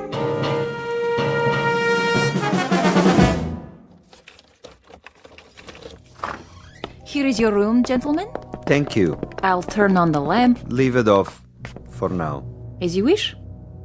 I am sorry it's so small, sir. It suits our purposes. Where is the bath? Down the hall. The hall? I can give you one with a private bath if you prefer. No. I said this will do. I'm afraid the dining room is closed at this hour, but you may take a meal at the cafe down the street. We're not hungry, my friend and I. Then I bid you good evening. Good night. Check the window, Boris. You chose the right room. Of course. There is Kuchenko, in his room, across the alley. Binoculars? Right here, Commissar. Yes. See? The Major lies on his bed, but he does not sleep. He will sleep very soon. Give me one shot with this rifle. Not yet, Boris. That would be too easy. Easy? A clean kill. I have something more challenging in mind. Something along the lines of a game, perhaps. I don't like games. Not even a game of cat and mouse? What for? To make him squirm a bit before the hammer falls? We waste time, Commissar. Patience, my friend. Hand me the phone. Who are you calling? Hickory Dickory Dock. Front desk. Yes. Excuse me, but do you have a Mr. Kuchenko in your hotel? One moment. Sorry, no one by that name. Ah, but I happen to know that my friend is staying there. Perhaps he's registered under another name? Andreev? I'll check. Yes, Mr. Andreev, room 963. Very good. Will you connect me, please? Yes, sir. Look, he hears it. Of course he does. He rises from the bed to answer.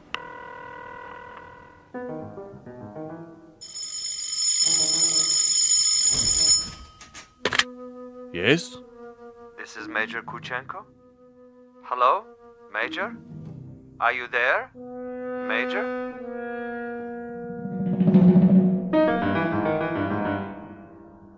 The cast of characters in our drama: a cat, a cat's assistant, and a mouse. This is the latter, the intended victim, who does not know but may have already guessed that he is to die. His name is Major Ivan Kuchenko, and he was lately an officer in the former Soviet Union. At this point, he has, if events go according to certain predetermined plans, perhaps 3 or 4 more hours of living.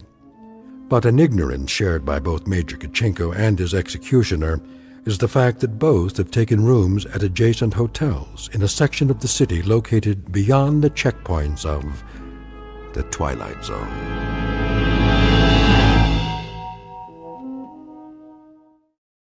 And now, The Twilight Zone and our story, The Jeopardy Room, with Stacy Keach as your narrator. This is Major Kuchenko? Who is calling? Major Kuchenko, you don't know me. Who is this? But I have heard of your recent arrival here. You have the wrong number. And I wanted you to know that you have friends in this city. Friends, you say? And they would be... Good friends, Major. Staunch friends. I know no one in this city. May I impose upon you to remain in your room for a little bit? Your friends will make themselves known. And who is this speaking? Is this a friend also? A good friend, Major. Not known to you yet, perhaps, but soon to become acquainted. And why must I stay in my room? We'll be making contact with you very shortly. For what purpose? Your welfare. Your well-being is our deepest concern, Major. Now, Commissar. Not yet, Boris. May I count on you to show some sense, Major? For your own safety, I urge you to remain in your room. You'll be seeing your friends before long. The mouse is in the trap. He stands at the window. Now, Commissar? Patience. But I have him in the crosshairs. I could make his head leave his shoulders at this range. That would give you pleasure, wouldn't it? A great deal of pleasure, Commissar. Just say the word. Even when he lies down, I can still see his head. I believe it, Boris. I know of your prowess, but put the gun away. Put it away? Lay it aside. For a bit. We're not going to kill him? Ah, the eagerness of the young. They do not sip wine. They gulp it down like a soft drink. They do not fondle women. They devour them. They do not sniff at the essence of a perfume. They try to jam it into their nostrils. But now, consider the window across the way. The gentleman will die without question. But I want him to die, Boris, with finesse, with subtlety, with a degree of thought and care. A killing is a killing. And if a man is to die, what does it matter how he dies? Ever been to a bullfight, Boris? A bullfight? No, Commissar. I've never had that pleasure. A bullfight might serve to make the distinction. In such a contest, if the matador kills with grace, that is considered a good death. So, there are good deaths and bad deaths, are there? Precisely. There is death with art, and there is the death of the butcher. You, Boris, are a butcher. Now, that is an honorable profession of great usefulness, but I'm an artist. Oh, you will have a death tonight, within a few hours. But when it is over, we will have killed with artistry, Boris.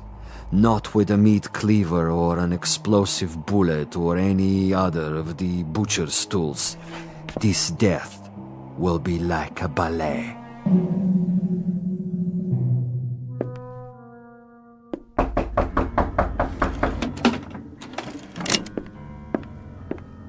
Yes? Major Kuchenko? Who is it? A friend, Major. If you prefer, you can turn off the lights and find a hiding place. I'll come in with my hands up, palms open. Major Kuchenko? And you are? I am a friend. May I? For a moment. I would prefer that you put the gun away. Not a chance. Were you the one on the telephone? We had a brief chat earlier. Quite a place you have here. Who occupied it before you? A rat? I have no luxury of choices. Indeed not. In this respect, you are a very poor man of late. However, you have a bed, you have some pictures on the wall, and the floor without so much as a throw rug. An adequate accommodation, and a view of a brick building alongside. I suppose there are worse places to spend an evening, Major? I know. I've been to many of them. Indeed. Indeed you have. Siberia is cold this time of year, is it not, Major? I'm told it's a most uncomfortable climate. You've been told quite correctly. It's a freezing jungle. A freezing jungle. Marvelous. Lovely imagery. Siberia is a freezing jungle. It was. When it was part of the Union. You make reference, of course, to the people who inhabited it. I make reference to some people. Those who were in charge of that private resort. It must have been unpleasant for you? At least sufficiently unpleasant to motivate you to renounce your native land and try to seek asylum elsewhere? For a time. Asylum is no longer necessary under the new regime. But of course the old ways die hard. Some of the same people remain in charge, and they might be concerned about their public perception in this new world. To the victors go the spoils, and that includes access to certain, let us say, sensitive information? I don't know what you're talking about. Really? But I think you do. You were a political prisoner. You served a term of 12 years. You escaped and you moved quickly when the borders were opened. To bring us up to date, you have made your way to a neutral country, somehow avoiding an official debriefing. You have made contact with certain foreign agencies, and now you're desperately trying to get on an airplane that will take you to a Western nation. But for some reason you feel that you're still under surveillance? Oh, it's more than a feeling. I know I'm under surveillance. Do you know by whom? I know very well. Can you tell me who they are? Look in the mirror. Commissar Vasilov. Very discerning, Major. You remember faces? I remember pain. I remember some interrogations that went on for many weeks. I had no calendar, but I made marks on the wall of my cell. How resourceful. I remember one particular man who smoked Balkan cigarettes in a long holder and stood in the corner of the room, smiling and nodding, making jokes, while I went from agony to agony. So, Major, now we may dispense with the amenities. The masquerade, the little give and take of two strangers feeling each other out. Agreed. Now we get to the point. Do you honestly think that we would permit you to book passage on an aircraft out of here? That would be quite impossible. As a former member of the military, even as far back as 12 years ago, you have information that we would find embarrassing were it to be released elsewhere. Why, if the government we worked for no longer exists? Because the new government contains many of the same players reshuffled into different positions, and they have their new careers to consider. Consequently, Major, it is not to our advantage that you leave. It would, of course, be simpler and more convenient if you accompany me back to our embassy. I am sick, tired, and torn, Vasilov. But I am not insane. I would sooner cut my wrists over a sink and bleed to death. That would be my choice in the matter.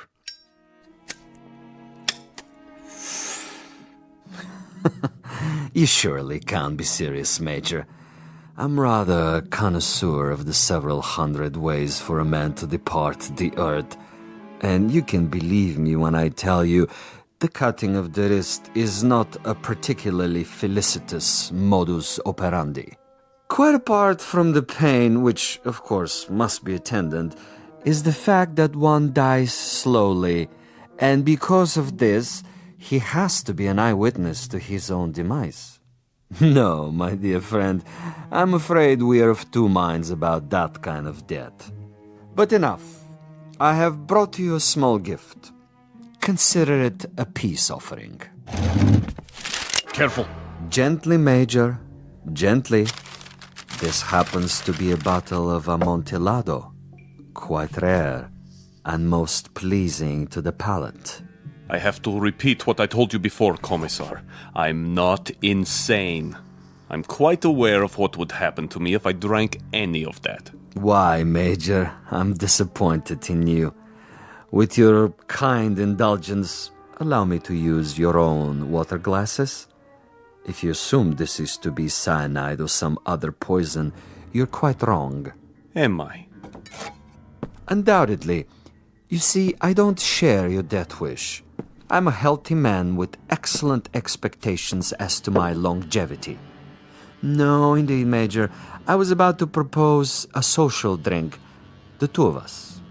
I'll drink first, and then you. Satisfactory?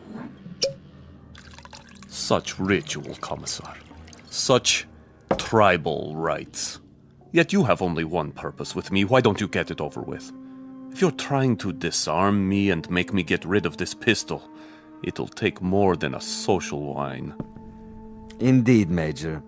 Now, as to my business with you, we both know what that is. Go ahead and say it. Very well. I'm to see that you're dead by tomorrow morning. Is that plain enough? Quite plain. And you shall be, Major. With a degree of immodesty, I can say that I've killed 800 times you. But I've done it, Major, with subtlety, with originality, with ingenuity. I'm the last of the imaginative assassins, an artist of the profession, as it were. Excellent. Flavor. Bouquet, just the proper dryness. Really quite an exceptional wine. Join me, Major? And now? And now I will tell you something else. I will tell you something about you and me. Please. You, Major, are a malcontent, a genuine curiosity, a rebel with no cause to speak of. You have to go to prison camps, to interrogation centers, or hide in filthy little rooms. You can never accept that which is ordained. And you? I, on the other hand, am a survivor. I adapt to my situation. I haven't a large salary, and my job, at least the way it's laid out, is a rather dull one. Finding defectors and traitors and subversives and doing away with them. Now, I could do that with a high-powered rifle. I could do it with a homemade bomb. But I choose to exercise imagination and taste. In your case... In my case? In your case, I choose to prolong the game. And in the process of this prolongation, I've come up with what I think is a most bizarre and novel method of execution. One designed especially to challenge your talents. For we are worthy adversaries, you and I. I feel weak. I feel... Tell me what you feel, Major. Exactly. I want to know. Why, you monster. You drugged me after all. Indeed I have. And that poses an interesting question, doesn't it? How is it that we both can drink of the same wine, and yet I'm unaffected? Isn't that an interesting question, Major? Major?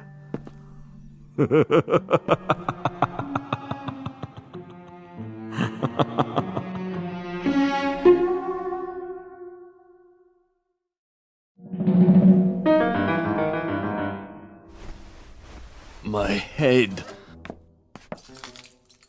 He's gone. But I'm still alive.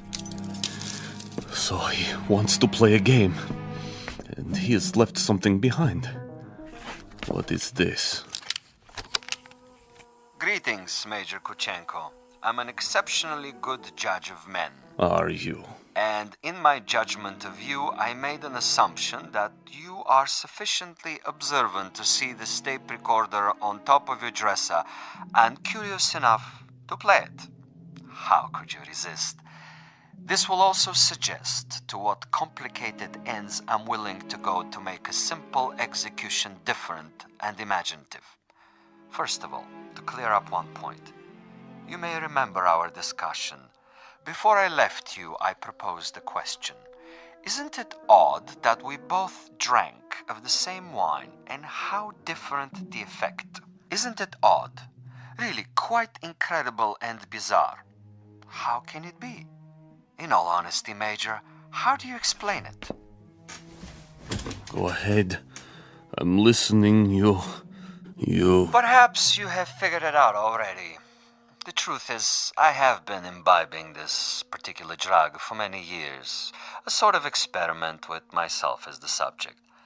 I have now reached a point where my physical tolerance has risen so that I can drink it by the gallon and remain quite unaffected. This in itself is a rather common and uninspired trick, a phenomenon well known to the scientific community. But you will also note, and I hope with a degree of pleasure, that you have not been poisoned. You're very much alive. Where are you? As you've probably perceived, I'm rather a gamesman when it comes to killing. I adhere to my own rules and ethics. Hence, Major Kuchenko, I have taken the liberty of removing your pistol so that you won't hurt yourself. Now listen to the following quite carefully. This is the game, and these are the rules. You have been asleep for roughly 3 hours. During that time, in addition to dictating this on the recorder, I have done the following. I have placed a booby trap in your room. It is not visible, but it is attached to a very common object that is in the room. If you trigger this object, it will detonate and you will immediately be blown up. Why not get it over with now, sadist? Now, for a proposition. If, during the next 3 hours, you are able to find this booby trap and cut the wire, you will be permitted to leave the room alive and unharmed. This is a guarantee. You have my word on it. Your word? But the following conditions are of the essence, Major. You must actively search for this booby trap and you must find it and render it inactive. It goes without saying that, as of this moment, you are being observed. How? Attempt to turn out the lights and you will be shot. The moment you stop an active search, should you refuse to play the game, you will also be shot. If you are unable to find the trap within 3 hours or attempt to leave the room at any point during that time, I am afraid the same conditions apply. You will receive a bullet in the head. So there you have it, Major. Find the booby trap, cut its wires, and you're free. Fail to find it, or fail to look for it, you're dead. Look for it, find it, but fail to recognize it, you're also dead. Needless to say, Major Kuchenko, it is this latter occurrence that I rather expect and look forward to. As a fellow expert in tricks and deception, I think you will admit this situation has its own special imaginative quality.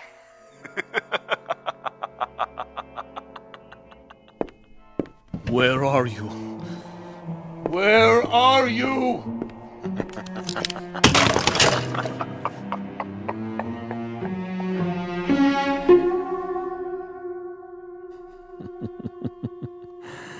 Over here, Major. Just across the way. So near and yet so far. Can't you see me? Doesn't the light reflect in my binoculars? Look, Major. Please look. Try, I implore you. Where have you been, Boris? I brought food from the cafe. Food is of no consequence. Quickly, he's awake. Don't worry, Commissar. I have a clear shot anywhere in the room. Hold your fire until I tell you. But why such an easy target? Too easy. That is the difference between us, Boris. You are a marksman, but I am a gamesman. And the game is afoot. The picture frame? No. Too obvious. The ceiling. The light fixture. Possibility. Nothing. Oh, you think you are so clever, Commissar. So clever. The bed, then. Under the mattress. The bed springs? It might be. Not the chair, though. Still possible. Where? That would be telling. Go ahead and eat, Boris, before it gets cold. He's busy with the hunt for now.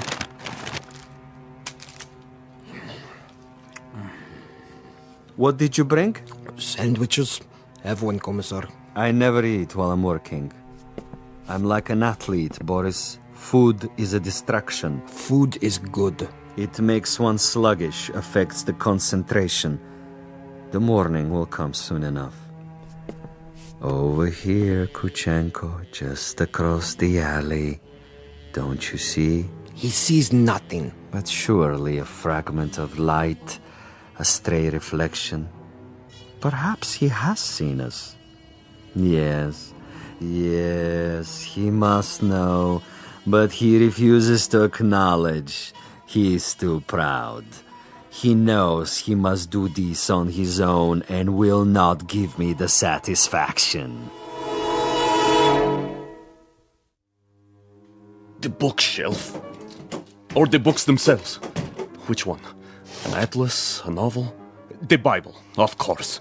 It's already been moved an inch, 2 inches. But the wire? Where? One way to find out. The bookcase itself, then. Behind the books. In the wood, the nails. Or under the floorboards. Wait, think. Where would I put it? You want a real battle of wits, Vasilov? You've got it. Think. 4 walls. Ceiling. Light fixture. Floor. A picture. Bed with frame. Box springs. Mattress. Headboard. A night table. Bookshelf. Dresser. Window. Desk. First the drawers. The top one. Slowly.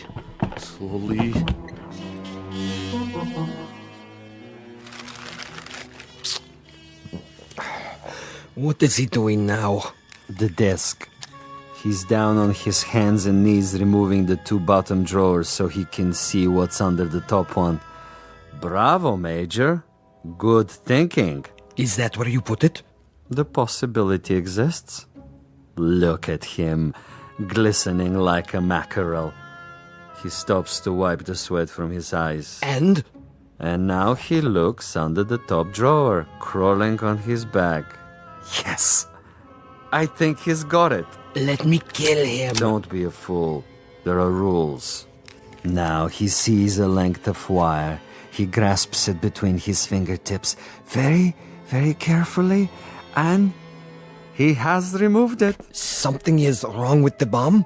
I doubt it. Then it was not in the drawer? Oh, there is a piece of coat hanger I placed there. A decoy. A drawer would be common, uninspired. And I'm not, you'll forgive the modesty, a common executioner. Where is it, Commissar? In a most ingenious place. Really, quite an ingenious place. Not in the books, the desk, the mattress. Think of another common object in that room, Boris. I have it. Yes? The doorknob. Interesting idea. Then where? I'd rather not tell you at the moment, Boris. I think you'll enjoy the next few minutes more if you share the Major's ignorance. You seem very sure. Sure? That he'll find the trap. You take a risk. Not at all. That's not what I'm sure of. That is to say, I'm reasonably sure he'll find it, given his mental capacity, but he'll find it too late. He's looking toward us. But he can't see us. It's quite dark in here, and it wouldn't matter if he did see us. Now he's returning to the table. You're getting warm, my young friend. The ashtray.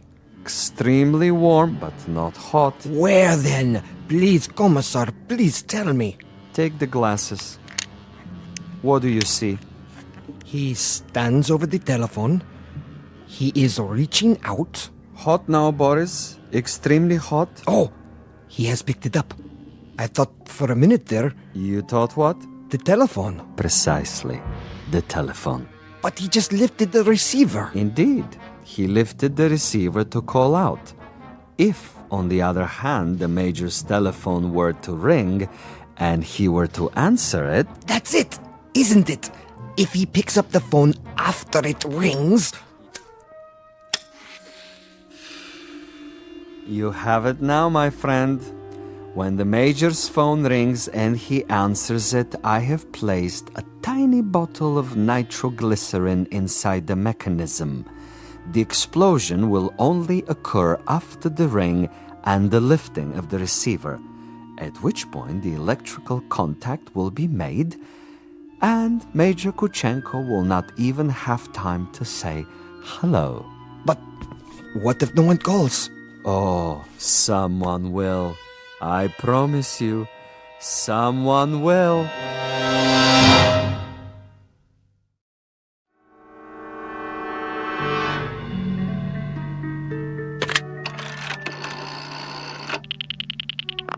Front desk. This is the party in 963. I was wondering...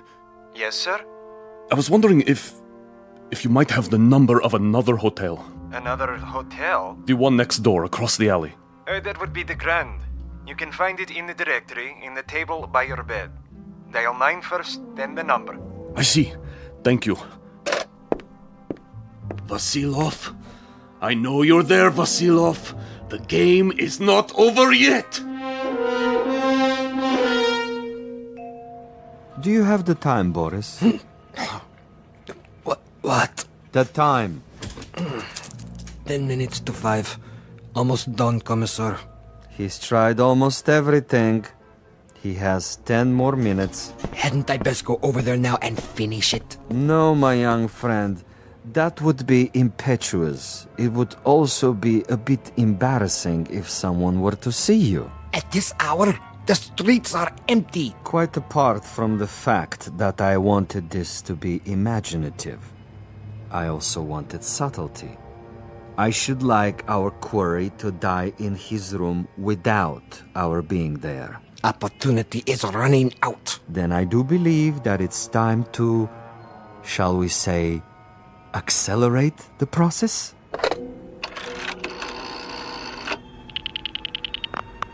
Hotel Mont Blanc? Would you dial room 963, please? Thank you. I'll wait.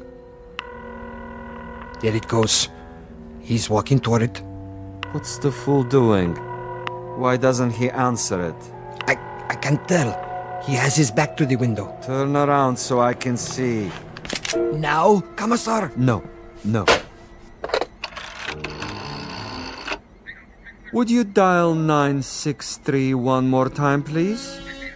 Yes, I know it didn't answer. Ring it again. What's he doing, Boris? His back is still to me. It can't be busy. I don't know. What's he doing? Use the glasses. He's turning around, lighting a cigarette. He's mocking me. Now, he suddenly dropped from sight. Kill him. I can only see the top of his head. He's moving across the room. Do it! You missed, you fool. He's at the door. Again. He's gone out of the room. And you missed him. You missed, you idiot! Flight 17 to Rome, Paris, and New York, now pre-boarding. Ticket, sir. Ticket? Oh, yes. Mr. Andreev. Passport? Right here. I see. Is anything wrong? No, sir. Everything seems to be in order. How many bags? No luggage. Not even a carry-on? I'm traveling light. Then here's your seat assignment. Please go to gate 17. How much time do I have? Boarding for coach class begins in 5 minutes. Good. Sir? Thank you. I'll be there.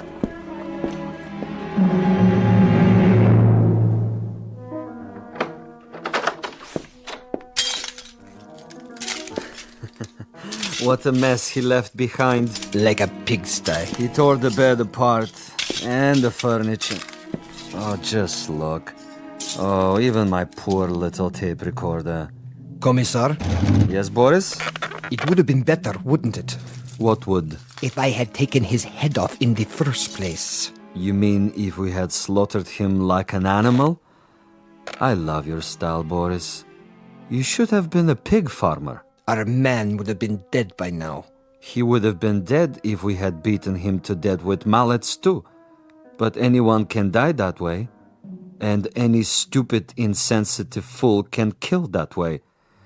No, this is a man of quality, with a resourceful mind, similar, you might say, to his executioner. He deserves a better ending, as do I. But that's all right. I have time. I'll get him in the next city, now that I know my adversary. We will be able to track him? Most certainly. The old network still functions, though in a much different way. I have the same contacts, no matter what they now call themselves. Importers, exporters, businessmen of various stripes, here and abroad. It's marvelous, you know. Really marvelous. Think of the possibilities.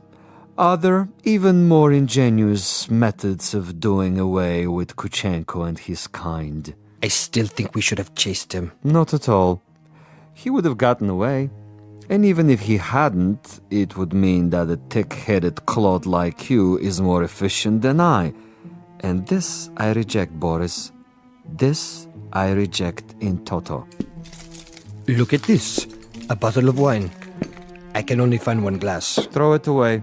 One drink, Commissar. I said no. But there is more than half left. This is not for you. But why? Do you know much about Amontillado? I know about vodka. Of course, you and all the other potato growers. Give me the glass. Here. Believe me, it wouldn't agree with you. It's an acquired taste. Yes, Commissar. If you say so. I say so. There are some secrets that you're not ready to learn. But in time, Boris. In time. For now, I need you awake and alert. That's right. I do what you say, as always. But so far, your methods are not very effective. The men who pay us, they will not be impressed. And you will make a report? Only I can do that.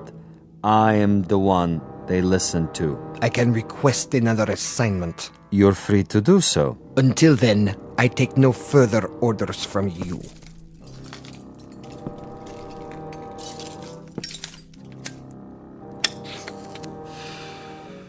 As you wish. You might want to reconsider, though. The resort in Siberia may be closed, but there are others. We have allies. All it would take is a single phone call. Comrade Boris, uncooperative, recalcitrant, unwilling to follow instructions.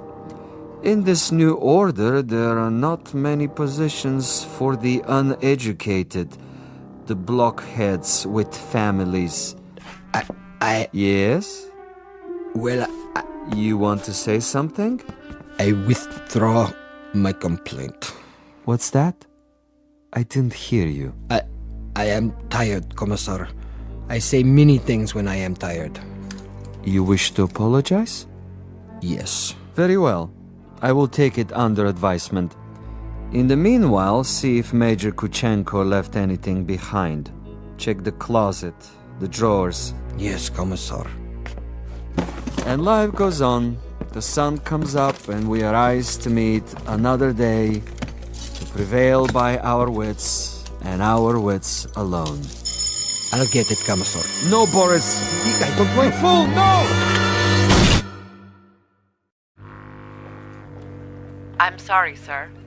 Your party doesn't answer. No? It doesn't ring at all now. You're sure? Mont Blanc Hotel, room 963. Strange. The line is suddenly dead. Thank you, operator. That means my message got through. Flight 17 Transocean Airways now departing for New York City via Belgrade, Paris, Rome, London, final call.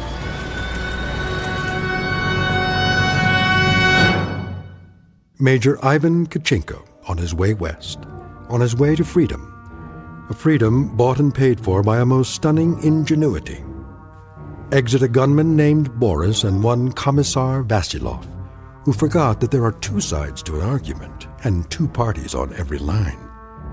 This has been a collect call, placed direct to you from a phone booth located somewhere in the Twilight Zone.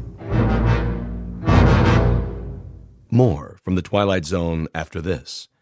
You are about to enter another dimension, a dimension not only of sight and sound, but of mind, a journey into a wondrous land of imagination. Next stop, the Twilight Zone. Hi, this is Stacy Keach. I'd like to take a moment to tell you about our Twilight Zone website at twilightzoneradio.com. At twilightzoneradio.com, you'll find the latest information on these Twilight Zone radio dramas, including behind-the-scenes photographs, plus the newest product releases, trivia contests, ways to contact us, other Twilight Zone-related info and merchandise, plus links to other fascinating websites. So make your next stop twilightzoneradio.com. Visit twilightzoneradio.com to purchase these Twilight Zone radio dramas on cassette and CD, or call toll-free 1-866-989-ZONE. That's 1-866-989-9663.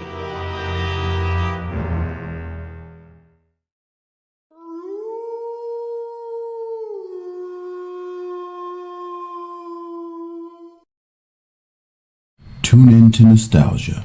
Tune in to now. Golden Radio Hour.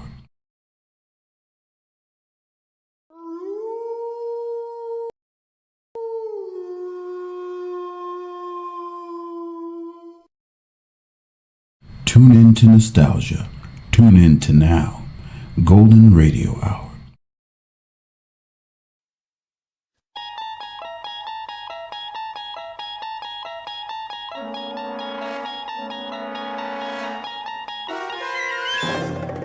You unlock this door with the key of imagination. Beyond it is another dimension, a dimension of sound, a dimension of sight, a dimension of mind. You're moving into a land of both shadow and substance, of things and ideas. You've just crossed over into the Twilight Zone.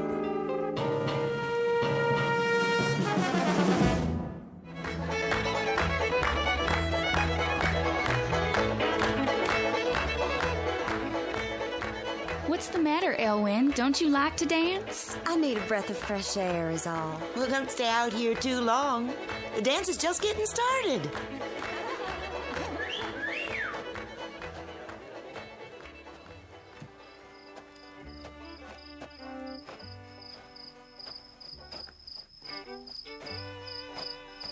Billy Ben, that you? Who are you expecting? You're late. Sure, I'm late, pretty thing. I've been to town today. Why didn't you take me with you? I did the next best thing. Thought of you every step of the way. You got a sweet and lying tongue. And you are a fair young thing. What did you do in town? Stop trying to kiss me. What will folks say? There's nobody here. Just you and me and the man in the moon. You're a right high-spirited man to have walked to town and back. I was there for a right high-spirited reason. Looking at all the pretty girls, I'll bet, in their fancy clothes and high-heeled shoes. None as pretty as you. Close your eyes. What are you putting on my finger? You can open them now. Why, that's the prettiest ring I ever did see. It sparkles even in the light of the moon. It's a genuine zircon. Oh, Billy, I'm proud enough to cry. I love you with all my enduring life. And I the same for you. Can I show it to everybody? If that would pleasure you. Oh, how the girls will envy me. Come on, let's go in the barn.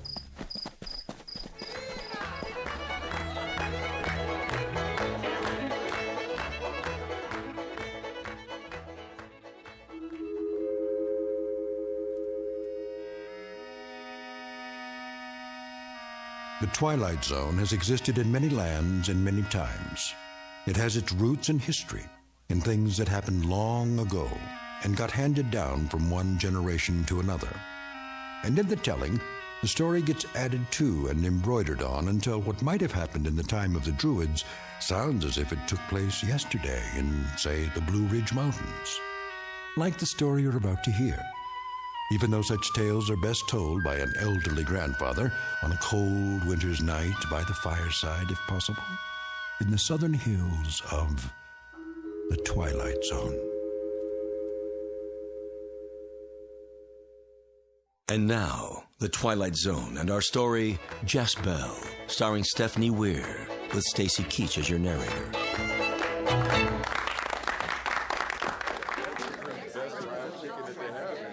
Friends, now that everybody's here, I am proud to bid you welcome. I want everybody to dance till you wear out the fiddler and eat till you let your belt out to the last notch. My land was good to me this year. The good Lord blessed it with rain when rain was needed and a kindly sun to follow. And this barn is heavy with the yield of it. But that's just one reason to celebrate here tonight. A decent, good, and true man came to me and asked for the hand of my daughter, Elwyn. She has my enduring love. And now I've given her my blessing to marry Billy Ben Turner.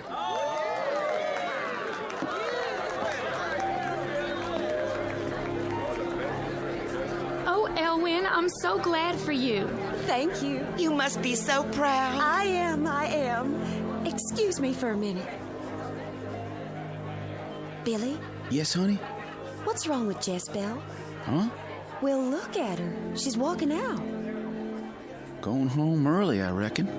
See if you can talk her into staying. She'll come back if she's of a mind to. Night's young yet. Ruin my party if folks start leaving early. Go on. Okay, I'll do what I can.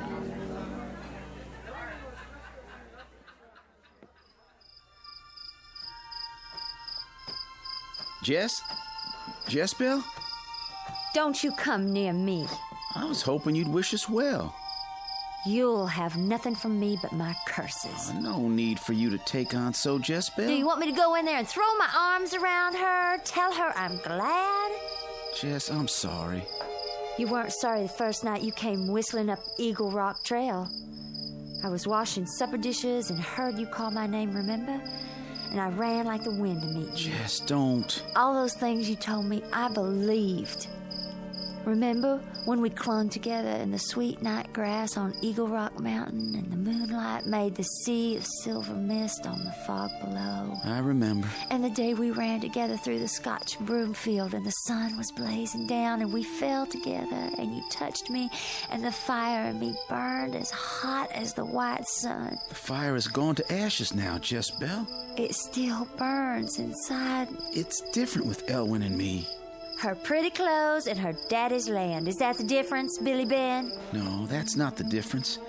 I love her in a quiet way. I don't want to know.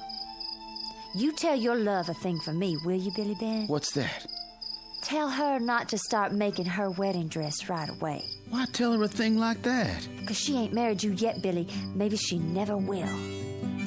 Fair was Ellie Glover, fair was Jess Bell. Both they loved the same man, and both they loved him well.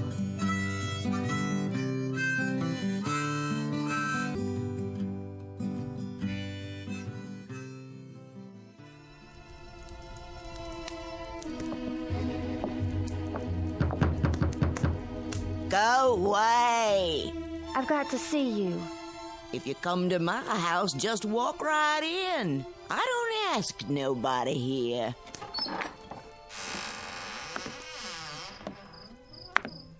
Granny Hart? What do you bother an old woman for this time of night?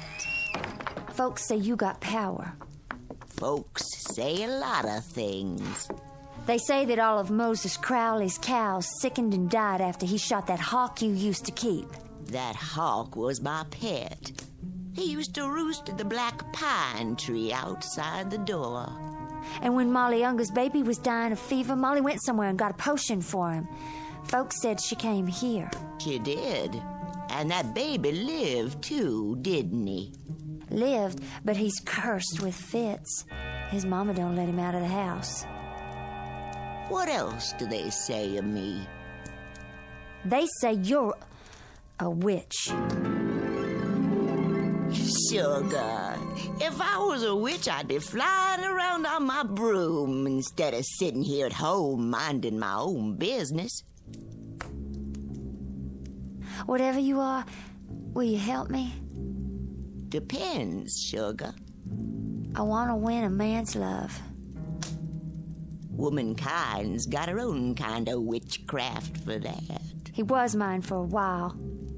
Came sneaking off at night and kept it quiet what went on between him and me. Never took me any place for the world to know. He made me promises. Made them when his face was hot as blood and forgot them just as soon as he was 10 feet from my door. Don't know much about men, do you, sugar?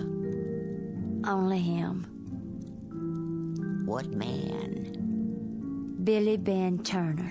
Ooh, a pretty one he is, with strong, round arms to hold a girl. And a fickle heart like the whole race of men.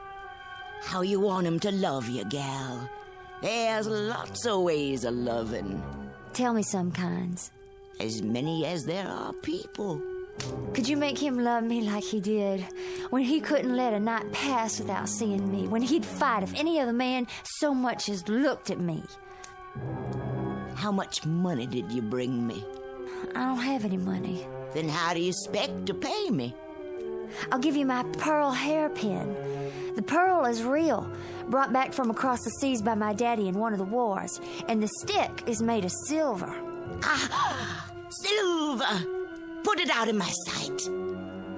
That all you got to offer me? That's everything on earth I own, save the clothes on my back. You better go home, gal. Live your life without Billy Ben Turner. I won't have any life without him. You've got to help me. There's something I can give you, but the price is high. I told you I didn't have any money. Tain't money. If it's in my power, I'll pay it. Oh, it's in your power. What is the price? You'll know in the midnight hour of time. Whatever it is, I'll pay. Take this little bottle. Drink. All right.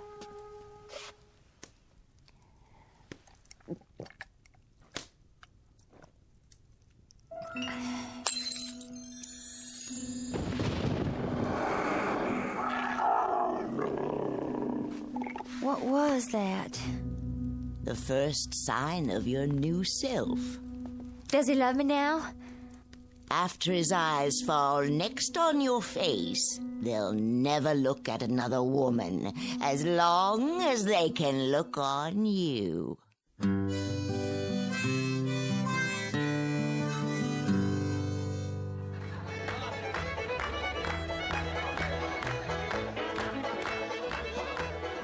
Billy?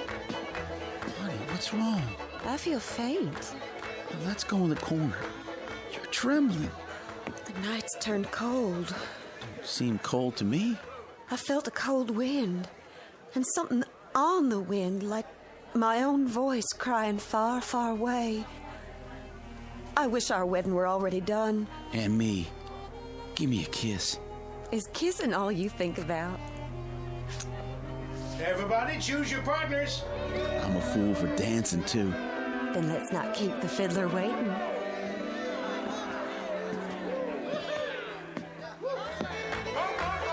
Hey, there's Jezebel. She come back. Come on, Jezebel. Be my partner. Why, thank you, John. Now change partners and circle round. First man in the circle, choose your girl. Go on round, Billy. I'll be waiting.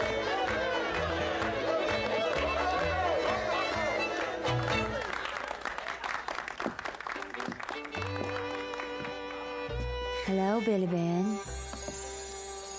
Jess, you look different. Dance with me. Just us two. Well, all of a sudden I don't feel much like dancing. Let's go someplace. Billy, are you going to dance with me or not? In a little while, Elwyn. I gotta go outside. Come on, Jezebel. Where's he going? Come along, Elwyn. You sit with Mother for a while. Maddie? Oh, Daddy. I never in my life. What come over the boy? Whatever it was, he better get over it, or he'll answer to me. It's a shame and a disgrace. If Billy Ben expects you to marry him after this, he'll have to think again. He won't be marrying me. I'm glad you got spirit, child. I'd still have him if I could. If this very minute he would come back in that door and call my name, I'd go running to him. I'd not let you shame yourself so. But he'll not be back. I won't even get the chance. Jezebel bewitched him. Just before she took him away, he turned and looked at me. It was like he'd never seen my face before.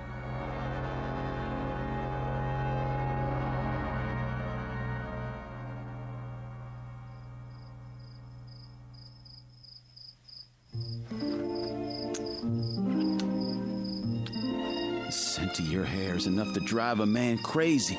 You're a master hand with sweet words, Billy Ben Turner. When we're married, it'll be hateful to leave you of a morning. I won't let you leave. I'll lock the door and keep you home all day. And how will we live if I don't work my land? When you go into the fields, I'll hide behind a juniper tree and sing songs to tease you home again. And where will the money come from for the pretties I'll buy you? What will you buy me? Dresses of silk and combs for your hair, rings for your fingers, and... There's only one ring I want. If it's in my power, I'll get it for you. Oh, you can get it all right, Billy Ben. All you gotta do is ask Elwyn to give it back. I reckon she's gonna hate me now. She can't hate any more than she can love. What'd you ever see in that girl, anyhow? I forget. You're a right fickle man, Billy Ben. Maybe you'll forget me, too, one day. Hang me for a fool if I ever leave your side. Looks like the moon is going down. I better go. I won't let you. I'm gonna keep you here all night. I can't. Why not? Mama's home by herself. She'll worry about me. You never worried about your mama before. Let me go. I don't want you away from me. Billy Ben, let go of my arm. What'd you do that for? I told you, it's late. I can't be here anymore. All right, then.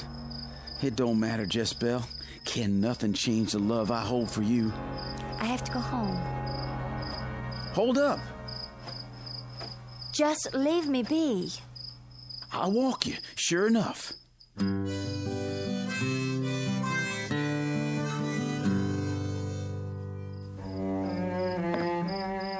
I said good night. Just one more kiss. No!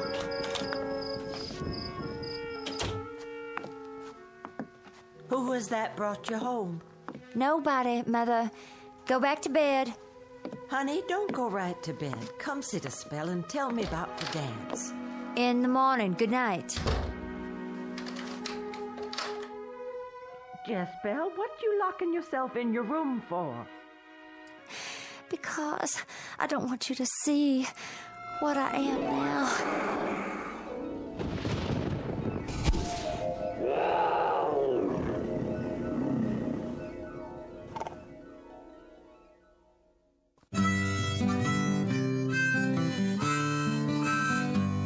By day she knew a woman's form, by night a witch's spell. For love of Billy Turner, accursed was Jezebel.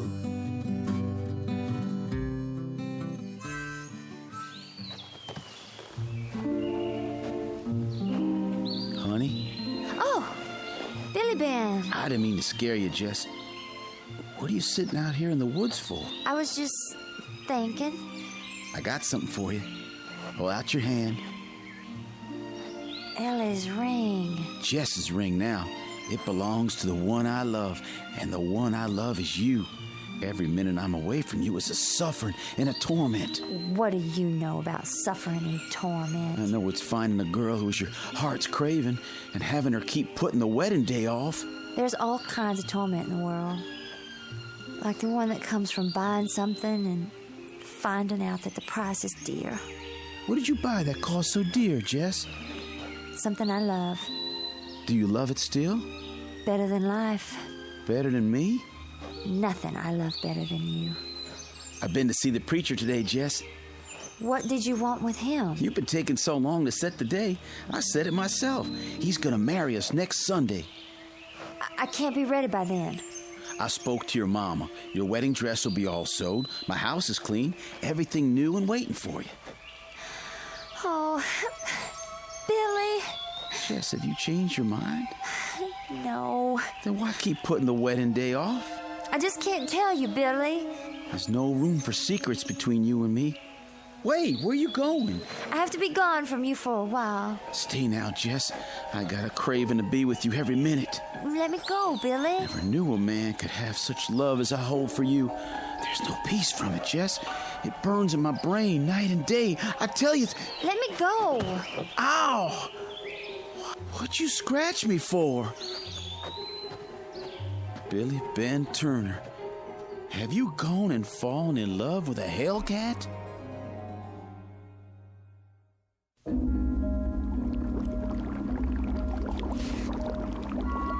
Womb of frog and heart of bat, tongue of sparrow, blood of cat, grasshopper's eyes and lizard skin, yolk of egg from a strangled hen, cud of cow and poppy seed, snout of swine and adder's weed, graveyard dust and breast of dove, bubble, bubble, wine of love.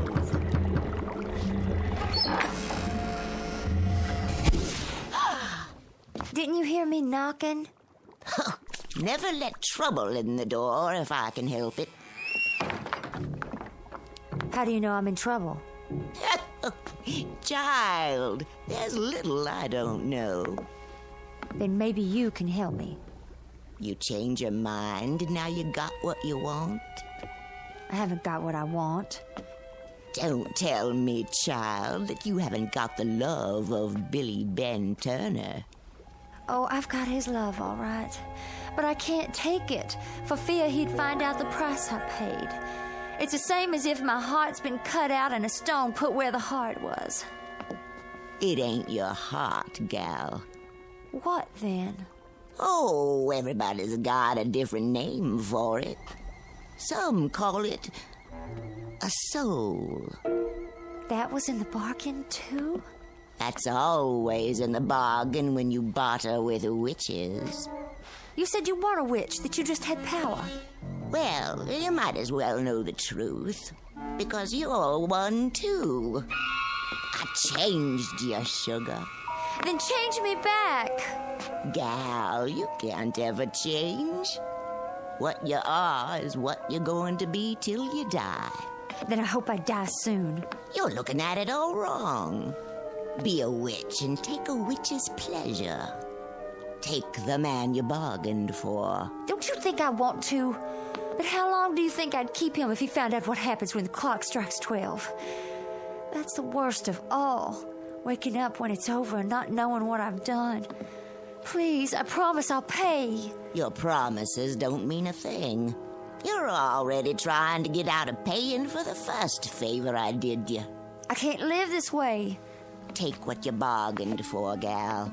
It's not fair to Billy Ben. Then go away from here, witch. I've got no time for you. I tell you, I can't do that to Billy Ben.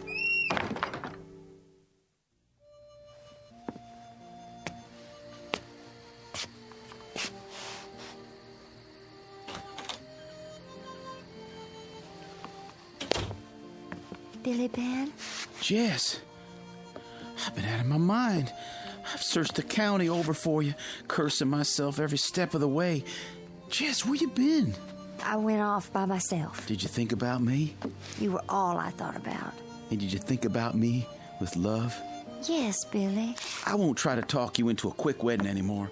Whatever it is that's on your mind, you don't even have to tell me. You set your own day for the wedding. There will be no wedding, Billy Ben. Oh, don't say a thing like that. Not between you and me. I'd as soon hear my death bell is what you're saying. I'd as soon hear my own death bell as say it. To forget it was said. I love you, Jess Bell. I want you for my wife. You wouldn't want me long. One night and you'd turn away from me. Curse me for a fool if ever that day should come. Your flesh would crawl and you would hide your face from me. I set you free, Billy. Take this ring back. It belongs here, on your finger. Hear that? A night bird calling his mate. But his mate won't come. I saw her on the trail tonight, winging up against the sky, but then a nighthawk swooped up out of the pines and tore her breast open. She fell at my feet and ran off into the bushes to die. A night bird calling to a mate that's dead is the lonesomest sound in the world. It would grieve me too much to do that to you. Jess, it wasn't an omen. It don't mean you're gonna die. Billy Ben, if I saw Old Man Death come walking down Eagle Rock Trail, I'd run to meet him and I'd beg him on my knees to take me with him. Jess, what is it that's cursing you? I got a right to know. It's late. I've got to go. Not yet. Billy Ben, if you love me, stand aside. It's my time. Jess!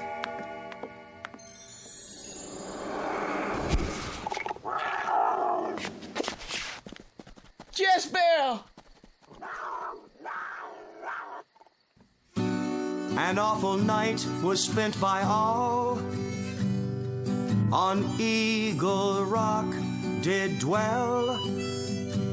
Strange things were seen by moonlight's fall, but none saw Jess Bell.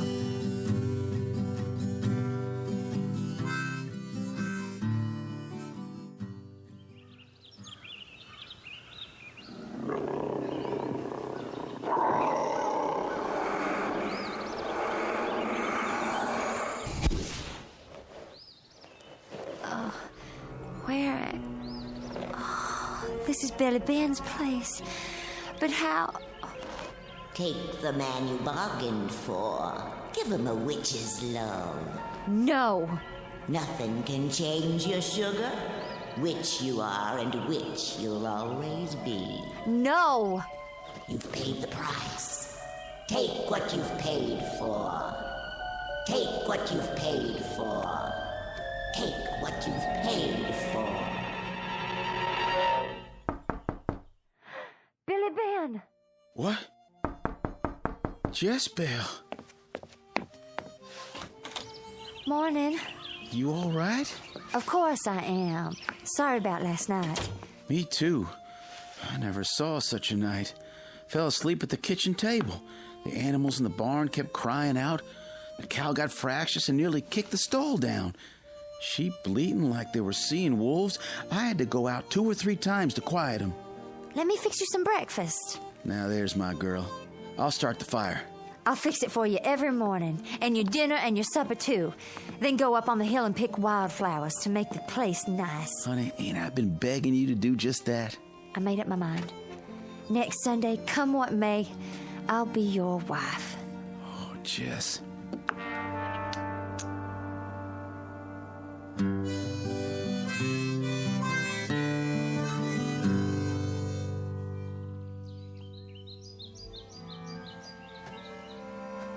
You're a long way from home, Ellie Glover. Oh, hello, Jess. What are you doing up here on Eagle Rock? I came to pick some flowers. Same as me. Lots of wild ones around. There's a patch of old maid's fern farther up the mountain. I notice a lot of vixenwort around myself.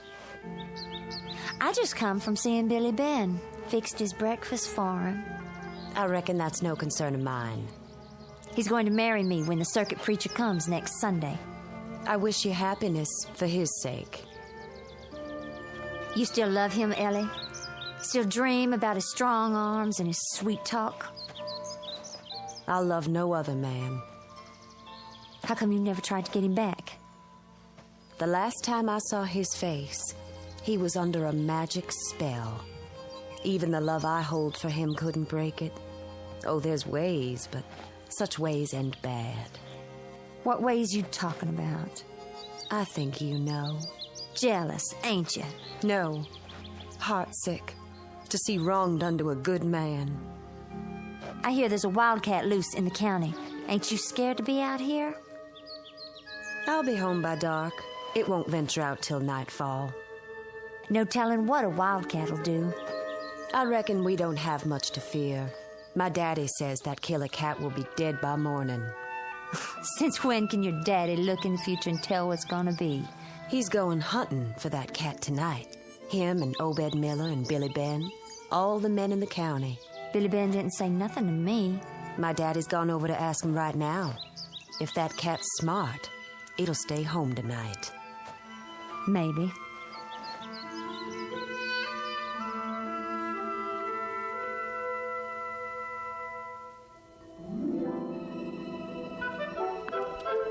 Stand still, Jess. You're as nervous as a fox in a forest fire. Mama, is it going to take you all night to fix that helm? You never would have had such a fine wedding dress without Billy Ben hadn't give me the money, you know that? I saw Ellie Glover today, up on the mountain picking wildflowers. How did she look? Sickly, like she might die soon. Why, I didn't even know the poor thing was ailing. I ought to fix some of that tonic I used to make and take it to her. You and your tonics. You're worse than Granny Hart. Granny Hart? Everybody knows she sells old potions and things. She ain't sold any to you, has she? Don't talk crazy. It always struck me peculiar how Billy Ben turned from Elwyn on the very night their betrothal was announced. Turned from Elwyn and gave his love to you. Loved me long before he ever loved her. Loved her enough to want to marry, then turned away from her. Why, Jess? Don't ask me. Men are strange people. Sometimes they do strange things because of potions and powders. Is that what made him blind to every other woman? Oh, where would I get the money for potions and powders? That old woman don't always ask for money. Jess, how did you pay her? Oh, God, Jess, how did you pay her? With my flesh and my blood and my soul and my heart and my head, I paid dear for Billy Ben. Kneel down with me. Let us pray. It's too late, Mama. My prayers aren't heard in heaven anymore. Then I'll find a way to help you. If you want to see me alive again, bolt my door tonight. And no matter what happens, don't open it till morning comes.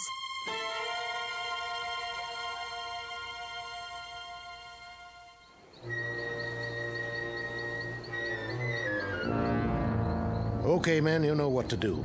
Kind of late in the year for a big cat to be roaming these parts. By this time, they usually ranging farther south. Luther?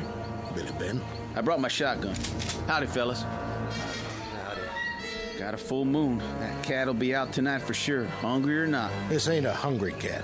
Kills for the pleasure of it. Hunger or pleasure, a full moon will fetch him out. Howdy, Obed. Howdy, Luther. Howdy, man. Brought my gun and my hound dog. Nothing gets past old Daisy. Good, good. Well, I reckon everybody's here that's coming. Let's pull out.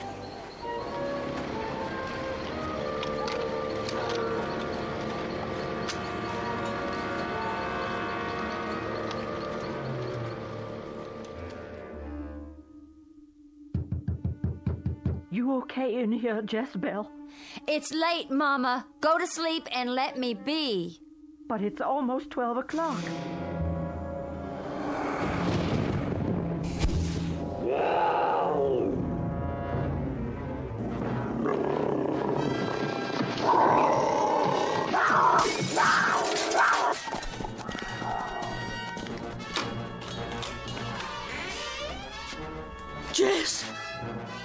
How'd you break the window? Where have you run off to?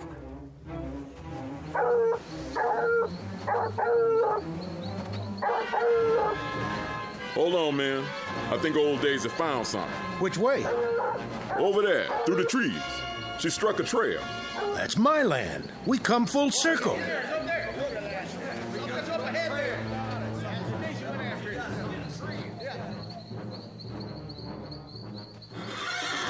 Quiet, Blue. What's the matter with you? What's the matter, Blue? Having a bad dream? Nothing's gonna hurt you. What are you looking at? Something up in the loft? What is it? An owl? Why are you scared of it? Ellie! Ellie! Up there! Look out, Daddy! Daisy, come here. Raise the lantern. Never seen no cat like that. Black as night, it is. Shoot, men!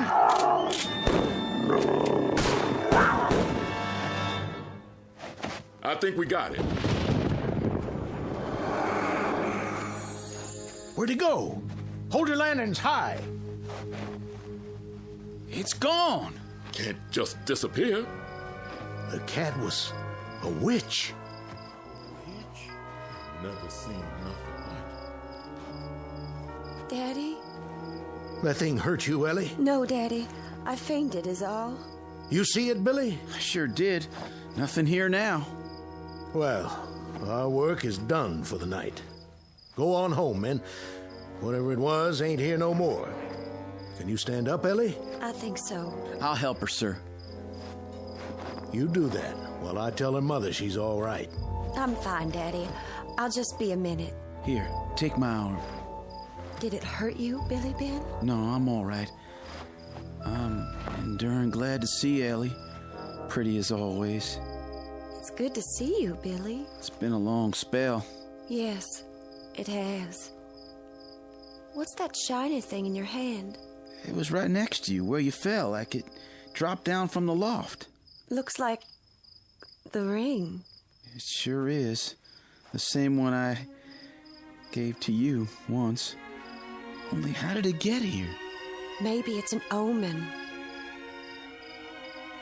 Elwyn, I'd appreciate it if I could come and sit up with you again some night. That would pleasure me right fine, Billy. Come whenever you feel like it, and make it soon.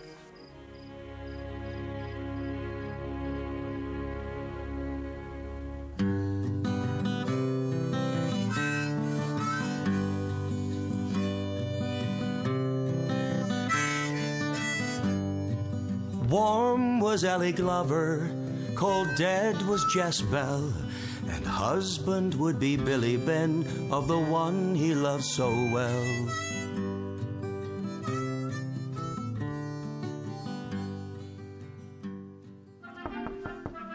Come on in. Hello, Billy. Miss Ossie, what are you doing here? I won't stay but a minute, Billy Ben. Just wanted to wish you all the happiness in the world on your wedding day. I appreciate it, Miss Ossie, but won't you be at the wedding? I wouldn't spoil the day for Elwyn. She'd see me and think of Jezebel. There's no shadow of Jezebel between Ellie and me. God grant there never will be. A full year now Jezebel's been dead. How do you know she's dead, Billy? I saw her die. Billy, I brought you something. This pearl and silver stick pin. It used to belong to Jezebel. Poor Jess. I appreciate it, Miss Ossie. It's made of silver, and silver is one thing a witch is scared of. What witch could want to harm Ellie? There's a terrible thing I've got to tell you. A secret about Jezebel. What secret? That same night she disappeared, she mentioned Granny Hart. Jezebel was witched. It's a bitter thing for a mother to know that her only child's a witch. Billy, she ain't dead. I was there. Fired some shots myself. Billy, some months back, I went into Jezebel's room. Sitting on her pillow was a wart toad. I grabbed a broom and brought it down with all my might. That toad disappeared in a puff of smoke. It could have been a cloud of dust. It was the spirit of Jezebel. Another night, a bat flew in the house. I tried to kill it, but it turned to smoke too. Miss Ossie, I saw her die. Don't you know you can't kill a witch? They just change into something else. If a person is good and strong, then a witch can't harm them. Ellie will have nothing to fear from Jezebel. And now, Miss Ossie, I'm going to be late for my wedding if I don't hurry. I hope and pray, Billy, there'll be no one there who wasn't invited.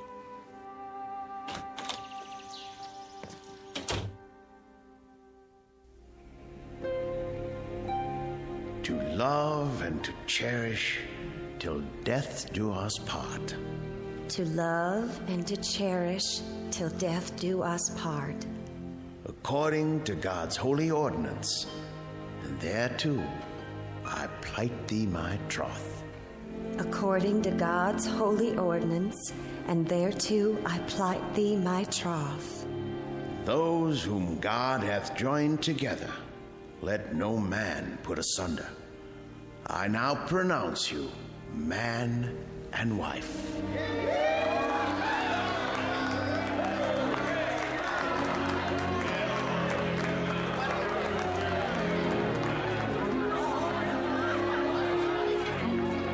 Come on, honey, let's get on home. Yes. Billy Ben looked a mite nervous, like he was going to pass out. Well, I remember feeling the same way when I married you. Oh, you get along now.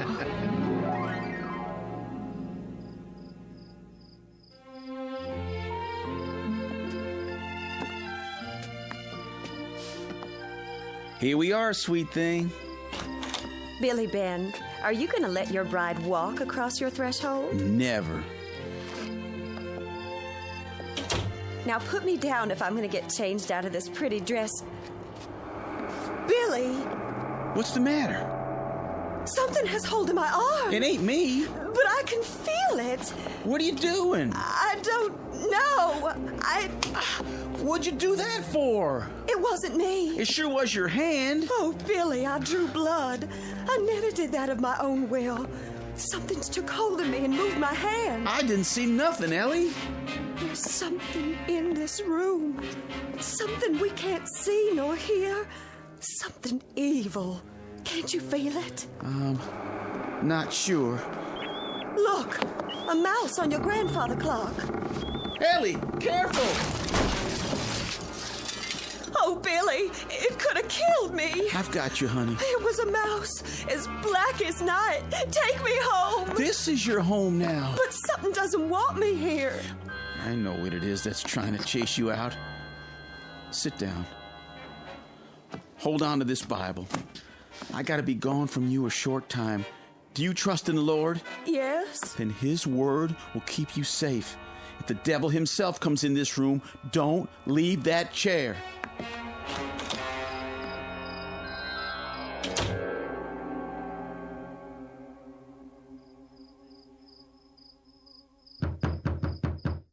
Doors open. Granny Hart, I'm short on time. You need a new sweetheart. I got one, and I just made her my wife. Ellie Glover with the golden hair. Ah, she's a beauty. I'll not have her beauty long unless you tell me how to rid myself of a witch. Jezebel don't like you being married. I'm the one who witched that gal, so she could win your love, Billy Ben. I never wanted no witch's love. Witch's love is wild and sweet. Humans don't know nothing about it. I know enough that if anything happens to Ellie, I couldn't live without her. Jezebel won't hurt your little wife. She's just pleasuring herself a little, teasing and having a good time. Granny, my wife's alone. I gotta get back to her. Then go, boy. Nothing holding you here. How can I rid myself of Jezebel? You could kill her. There's nothing to kill. She just turns to smoke and then comes back again. There's ways. What you gonna pay me? I brought money. Not enough to kill a witch. This is all I got. Take it or leave it. I'll take it. Now go home. Get a dress that Jezebel has worn. Hang it up so it looks like she's standing there. And then, if you're man enough, stab it through the heart with silver. I'll do it.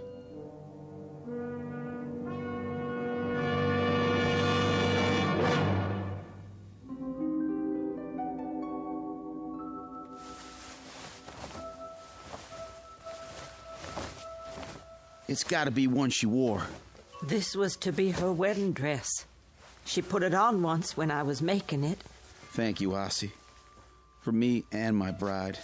And Billy, if your hand fails you, remember there was a good part to Jezebel, too, and that part of her would bless you for ending her torment.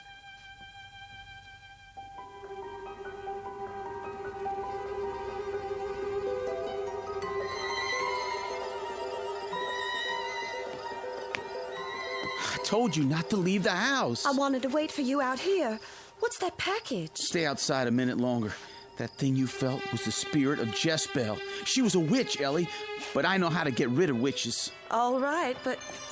You'll never be rid of me. Jezebel. Come on, Billy Ben. Dance with me in the moonlight. No, get away!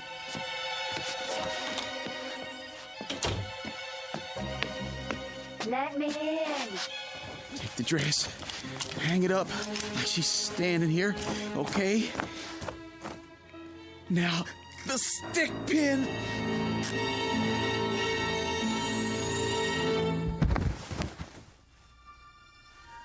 Oh, Billy.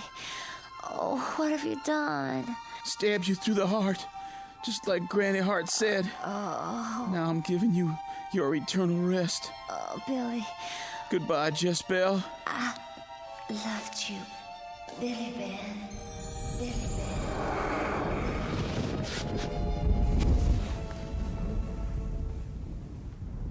Nothing left but the dress. Ellie! Ellie, let hell swallow me if I've killed you too. Billy, I remember a wedding. Did I dream that? No, you are my pretty little wife. Then I should be cooking you some supper. Help me up. Not too fast. Look up there, Billy Ben. That star just danced in the sky, then went shooting down behind Eagle Rock Mountain. My mama says when you see a fallen star, it means a witch has died. So I've heard tell. Come on inside. It's our wedding night.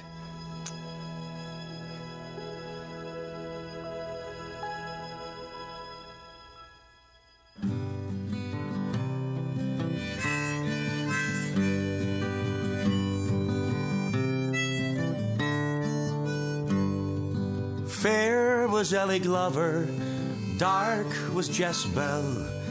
Both they loved the same man, and both they loved him well.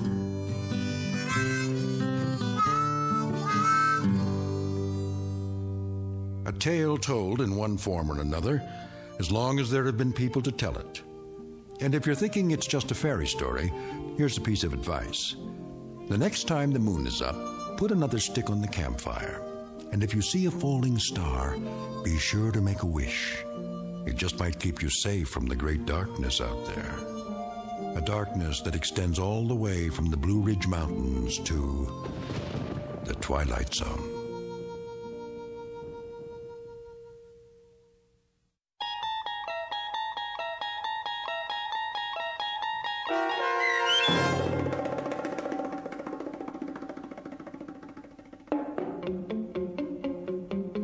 Jezebel, starring Stephanie Weir, with Stacy Keach as your narrator, was adapted for radio by Dennis Etchison and written for The Twilight Zone by Earl Hamner Jr. Heard in the cast were Jeff Lupetin, Michelle Graff, Linda Ryder, Roderick Peoples, Meg Falcon, Peggy Roeder, Doug James, Craig Harris, Jennifer Laterio, Chobi Cerny, Carl Amari, and Roy Melanzi. Musical bridges for this Twilight Zone radio drama sung by Doug James with guitarist Roy Melanzi and harmonica by Jeff Lupetin. The producers of The Twilight Zone wish to thank CBS Enterprises and the Rod Serling Estate for making this series possible. This copyrighted radio series is produced and directed by Carl Amari for Falcon Picture Group. Sound design and custom Foley effects for The Twilight Zone by Cerny American Creatives Bob Benson, Craig Lee, Michael Slaybach, and Matt Sorrow. To learn more about the Twilight Zone radio dramas and to contact us, visit our official website at twilightzoneradio.com. Doug James speaking.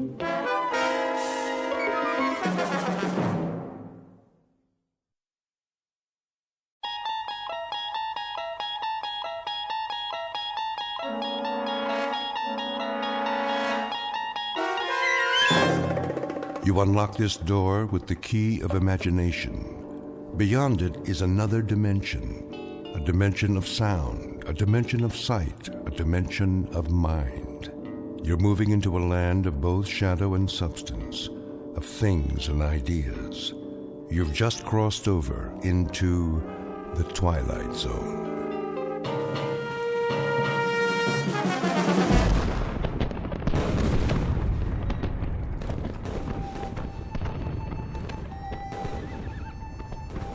The date is Tuesday, September 11th, 1864. We are encamped outside Atlanta, and the destruction goes on. I know not what history will make of this conflagration, but I have witnessed it at close range. I feel it my duty to set down these observations before the prism of time colors them in a different light. As to the present battle, then my words may seem harsh, but I assure you, this is how it was. We charged the enemy's works and carried them with the bayonet. The earth ran red. The air was filled with the screams of the wounded and dying, but we were many, and they were few. And so we triumphed. Nonetheless, and despite urgings to the contrary, the battle raged on. The city was ours. There was no need to destroy save that which could be of use in the fight against us, but Sherman was drunk with victory. He himself started the fires, the flames which annihilated that great citadel of grace and beauty. One of us should have sent a ball into Sherman's brain. It would have been so easy. But somehow we couldn't, and that devil knew it. He knew it, and he mocked us for our cowardice. The good die young, I've heard him remark. If you're evil enough, you'll live forever. And with that, the entry from Major Skelton's diary ends. So it was that the Union soldiers burned Atlanta. Questions? Professor Jameson? Yes. The books I've read don't describe the Battle of Atlanta that way. Oh, I know. Confusing, isn't it? But as someone once said, history is bunk. Who was it now? I should know that. Henry Ford. Yes, of course. That's it. Mr. Ford. Thank you, Professor Kittredge. Helps when a Nobel Prize winner sits in on your class. You should drop by more often, Sam. You seem to do quite well without me. I could always use a good teaching assistant. So, to sum up today's lecture, the Union soldiers did indeed burn Atlanta for no good reason after the battle was won. You may have seen a more pictorial version in the motion picture Gone with the Wind, but I assure you, the conquering troops took no pleasure in their work. They were forced to it by a man they hated more than they could ever hate the rebels. An ugly, sullen, appallingly brutal general named William Tecumseh Sherman. The history books have glorified this monster, attributing to him qualities of courage and integrity. Trust me, he had no such qualities. He was just a small, evil man with tiny red eyes and a dirty beard and a way of talking that made you quietly want to slit his throat. What a great lecture. I really like this class. Professor Jameson makes it so real. I forgot to take notes. Oh, you can borrow mine. When's the test? I don't know. I think it's next Tuesday.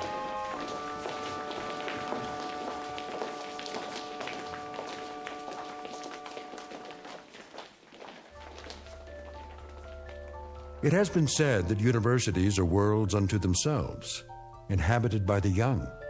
These are the inhabitants of Collins University, a very small world indeed, young people hungering for knowledge, which can be imparted only by age. You have just met Walter Jameson, for 12 years the college's most popular and respected history professor. Students crowd his lecture hall and listen in fascination as he brings the dead past to life for them. It doesn't seem to matter what period of history he's discussing. He makes that period as real as this morning's headlines. Some explain this ability simply as the mark of a consummate actor. However, there are those who don't agree, like Professor Samuel Kittredge, Nobel Prize winner in chemistry, who has another, more disturbing theory about Walter Jameson, and that theory is about to be put to the test. Very soon we will find out whether our star professor received his degree from a major university or from the Twilight Zone. And now, The Twilight Zone and our story, Long Live Walter Jameson, starring Lou Diamond Phillips, with Stacy Keach as your narrator.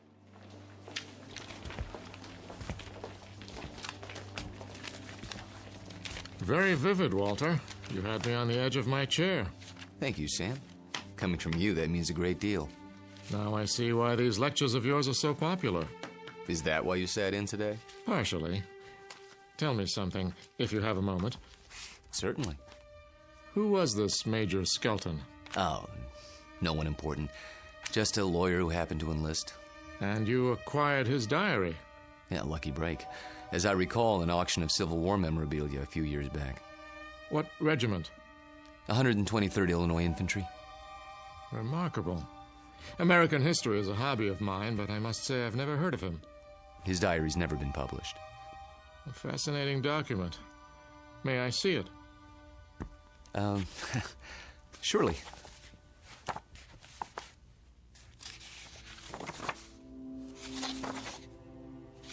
Well preserved. It was stored in someone's attic for 100 years. I don't think it had ever been read. You come across objects like this once in a while, put away in boxes. They didn't know what they had. You could resell it for a nice price, I imagine. Original source materials are hard to come by. Don't suppose I could borrow it? I never lend books to absent-minded professors. Remember the last time? Yes. I guess you're right. Time for some coffee? What? I'm going past the student union on the way to my office. Not today. I have a paper to work on for the conference. Oh, I almost forgot. Can you come by for dinner? Whose invitation? Yours or Susanna's? Mine, this time. Something on your mind? Nothing special, just your company. We have a chess game to finish, if I'm not mistaken. Say 7 o'clock? All right, 7 it is. Good. See you then.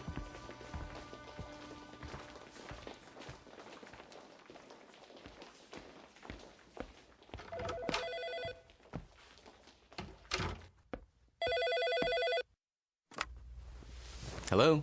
There you are. Where else? I keep regular office hours. I know. A chance to counsel all those co-eds. Oh, please, Mr. Jameson. I just have to talk to you. It's about my term paper. It's Professor Jameson to you, young lady. Excuse me, Professor. I might have an hour this afternoon. Then we'll have to work fast. You see, I have a bad case of writer's block. I need someone to, well, loosen me up. You don't need me. You need a cold shower and a massage. Speak for yourself. Daddy told me he invited you for dinner. He did. You mind? Not if you don't mind my getting some work done afterwards. My thesis is due in 10 days. How's it coming? Oh, it's coming. I'm just not sure I've said enough. Want me to look at it? Absolutely not. I have to know that I can do it on my own without help from you or Daddy. You will. Don't worry about it. I miss you. Me too. Only a few more days. Then we can spend more time together. We'll paint the town red. Oh, there's my 2 o'clock. I gotta go. Let me guess. Female, age 19, about 5'2", with eyes for her handsome professor. Be right there. Actually, this one's a little old lady. Wants to finish her degree before she kicks the bucket. I'll bet. See you in a few hours, darling. It's a date.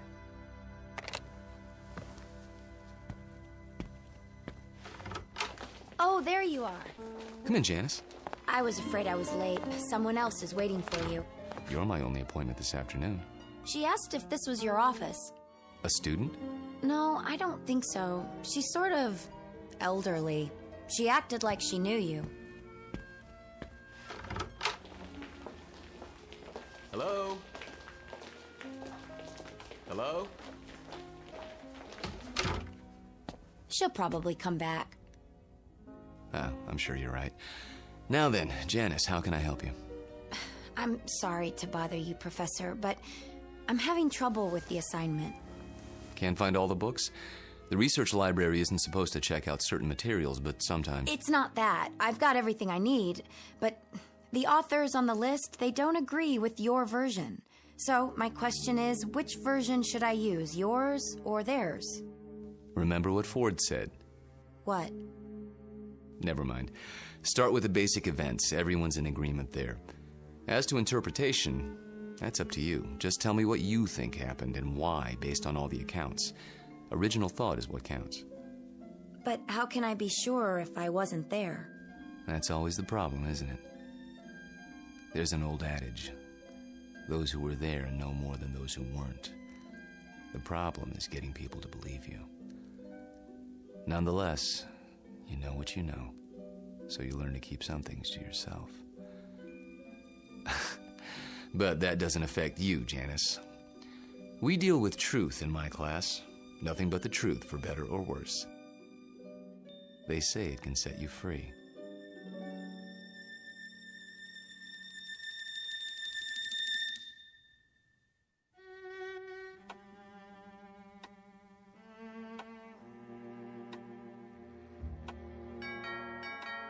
I'll get it, Father.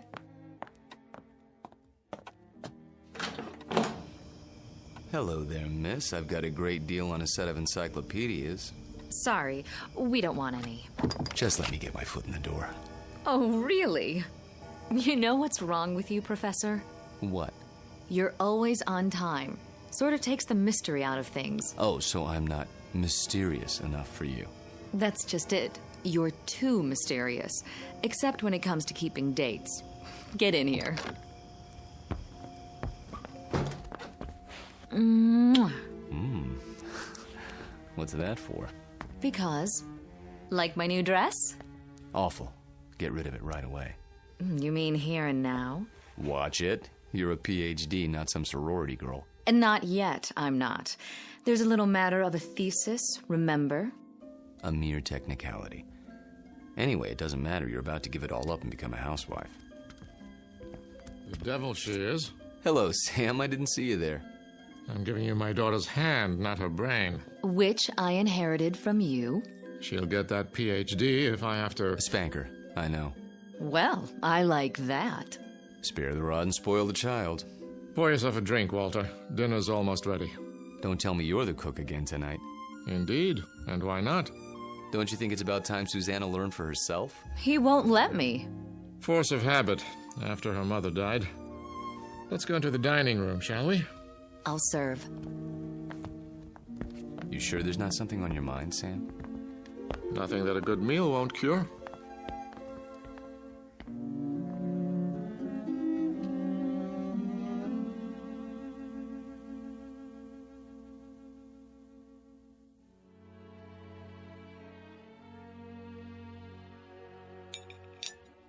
Had enough to eat? I take it all back, Sam. She'll never be the cook you are. I wouldn't even try. Well, you could try. Who knows? Maybe you've inherited your father's talents. What do you think you're doing in here? I'll do the dishes later, unless this is the men's hour, cigars and brandy and all that. Not a cigar, a pipe. It's not the dishes I'm worried about. It's a little matter of a doctoral thesis. Upstairs with you. Walter and I have some talking to do. I don't believe this. It is the gentleman's club, right here in my own house. Just for a while, Susie. Then you can have Walter to yourself. You're not going to treat me this way, are you? Worse, you might have to support me. Then the wedding's off. Good night, Daddy. See you before you go? It's a requirement.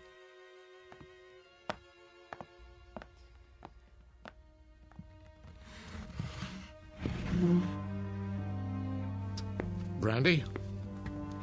By all means. You know, you don't have to worry about her. She'll accomplish anything she sets her mind to, with or without us. Oh, I know that. But she's wasted a lot of time. She's almost 30, and I'm almost 70. You're talking about chronological age. You're both still very young. I don't feel young lately. Aches and pains. Let's sit down. The chessboard is exactly as we left it.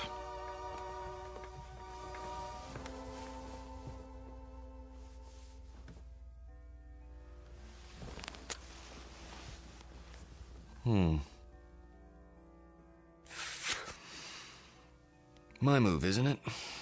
Do your worst.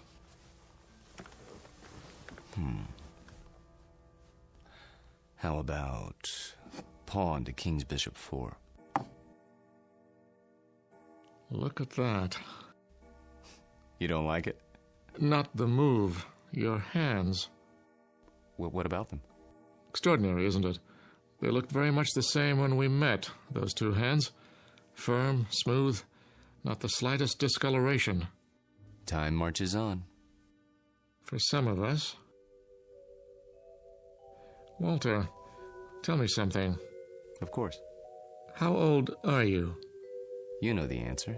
44. My move. I seem to recall that when you applied for a position at the university, you listed your age as 39. That was, 12 years ago, which would make you 51 now. Come on, Sam. So I'm 51. Too old for Susanna, is that it? In a sense. What are you getting at? This is between the two of us. It won't go beyond this room. Really, Sam? Walter, when I met you, I was 58. I had most of my hair, all of my teeth, and hardly a wrinkle. Look at me now. In 12 short years, I've turned into an old man. But you haven't. It happens that way sometimes. I know. But why? Clean living? Don't ask me, Sam. You're the chemist. I'm just a history teacher. Yes, and you teach it very well. Do you know what your students say? They say it's almost as if you witnessed history firsthand. I try to make it interesting. Fake it, you mean? You could call it that. Yes, that's what I thought. But somehow it didn't seem like you. You're such an honest, precise man. Ah, here it is.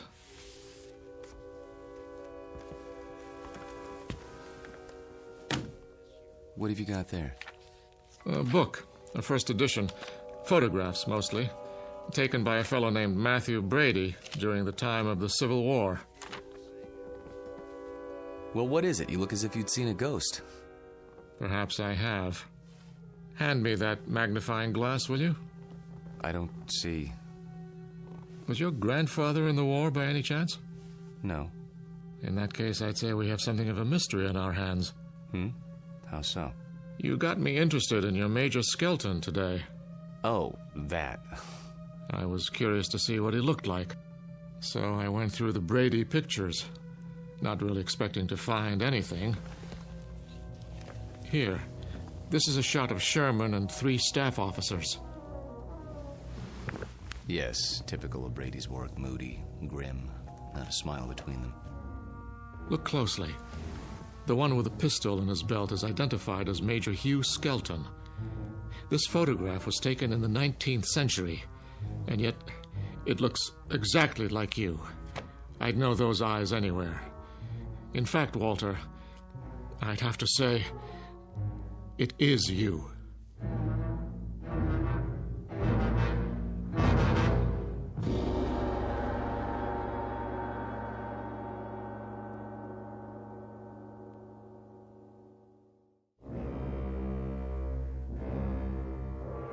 It is you, Walter, isn't it? Photographs can be deceptive. Poor lighting, grainy images. You shouldn't have kept the ring, you know. It's a dead giveaway. Ring? It is a bit like mine. Not like it. The same. Sam, really, you can't be saying what I think you're saying. That wouldn't make sense. It wouldn't be rational. It wouldn't... Come now, Walter. We're not children. You know exactly what I'm saying. I've been accused of many things in my time, but never of being inarticulate. Oh, you're joking.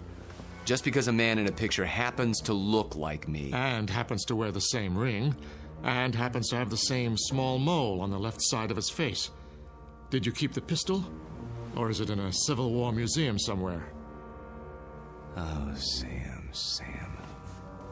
Tell me the truth. You know what the truth is, don't you? You are the man in the photograph, aren't you? Yes. I knew it. I've suspected for a long time. But, of course, it seemed so fantastic. It is. Yes. So, now we're on equal footing at last.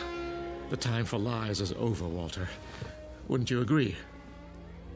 Yes. So tell me, how old are you?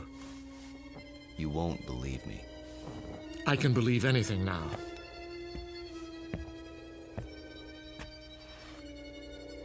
This bust on your mantelpiece? What about it? It's after a Greek statue, as I recall. The head of Cato the Elder. That's right. Let's just say, I'm old enough to have known this gentleman personally. But he lived more than 2,000 years ago. I said you wouldn't believe it. No, it isn't that, but 2,000 years? How, Walter, how? You don't know what you're asking. In heaven's name, this is what mankind has been dreaming of. Sam. To live forever. To go on learning and understanding eternally, without end, without death. Sam. Tell me the secret. I can't. You must. You owe it to the world. I owe the world nothing but contempt and pity. Then tell me any part of it. I'm almost 70 years old. I have a heart condition. I'm going to die, but I don't want to until I finish my life's work. Walter, listen to me. Do you understand? I'm not ready to die. I can't tell you the secret because I don't know what it is myself. What? I was like you, Sam. Afraid of death. Too afraid to face the concept head on. When I thought of all the things there were to know and the pitifully few years man had to know them, I went cold with fear. And with anger, too, at the impossibility of it all. The combination was paralyzing. Every night I dreamed, as you dream, of more time, of immortality. Only if man lived forever, I thought, could there be any point to living at all.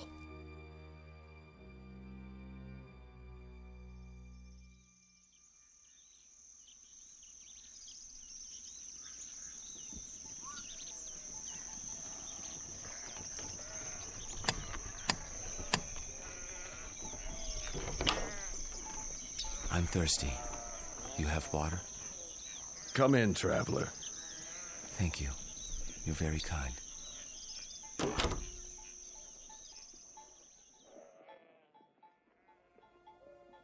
One day, on the road, I met a man, an alchemist. I told him these things and more as I rested with him. He said that he could grant my wish. Only it would cost money. A great deal of money. So I sold everything I had and paid him his money and submitted to his experiments. Drink this, young man. You may remain here until you recover.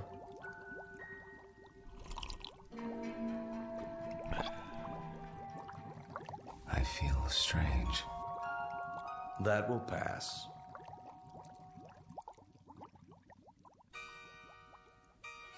I remember very little of what followed, except that I was in a coma for many weeks. When I revived, I learned that the alchemist had been burned for blasphemy. You're not serious? An alchemist? The only legitimate one that I've ever known. You're asking me to believe something that goes against everything I know. Not without proof. But an alchemist? I'm a man of science. They knew nothing of chemistry. Lead into gold. Just as I thought. You won't believe it. Smoke and mirrors. Their methods were based on superstition, magic.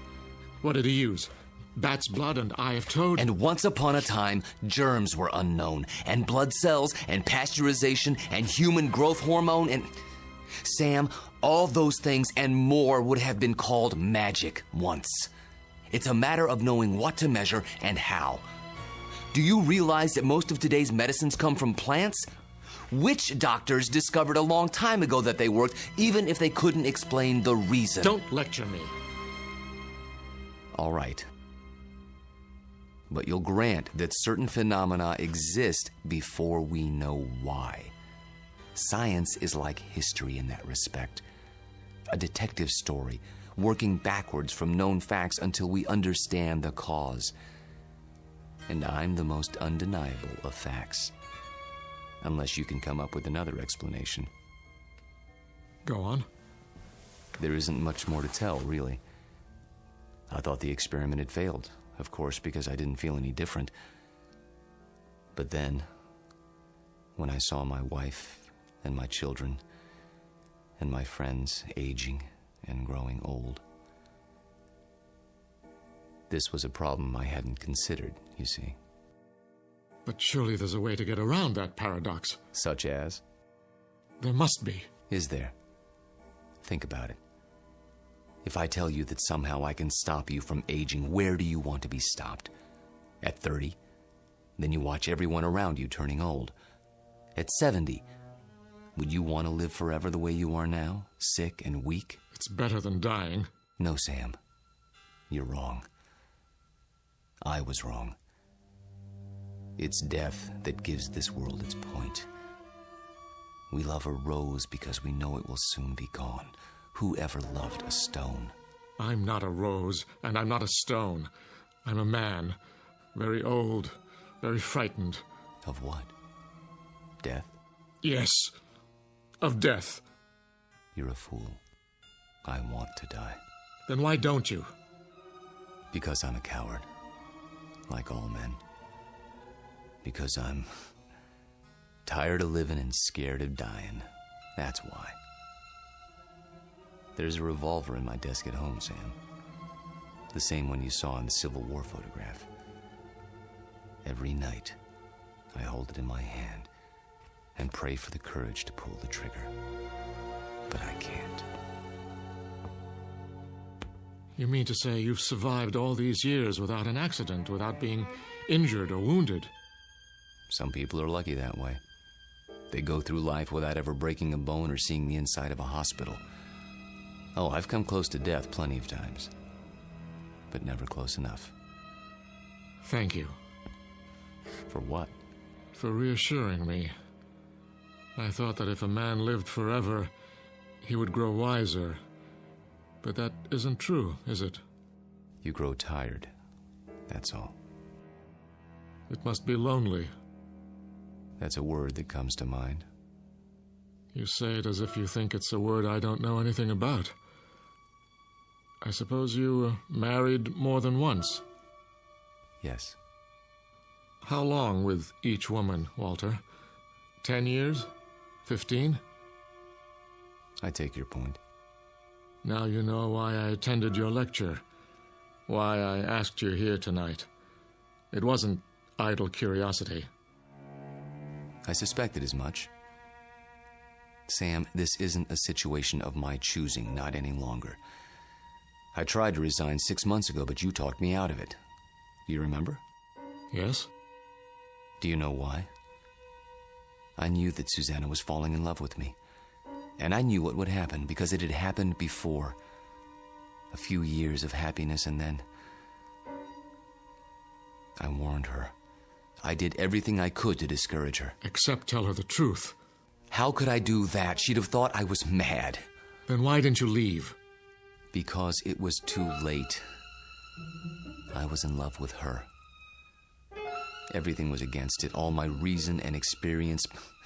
But that didn't matter. And God help me, it doesn't matter now. It does to me.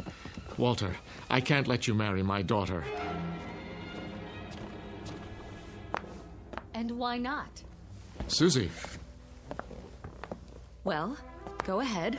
I asked a question, Father. We were just having a conversation. So I gather. How long were you standing at the top of the stairs? Long enough to hear that there's some sort of disagreement over me. Don't you think it would have been considerate to include me in the negotiation? It's not a negotiation. Please, don't misunderstand. Your father seems to think I'm too old for you, darling. Susanna, let me explain. That's the silliest thing I've ever heard. Good.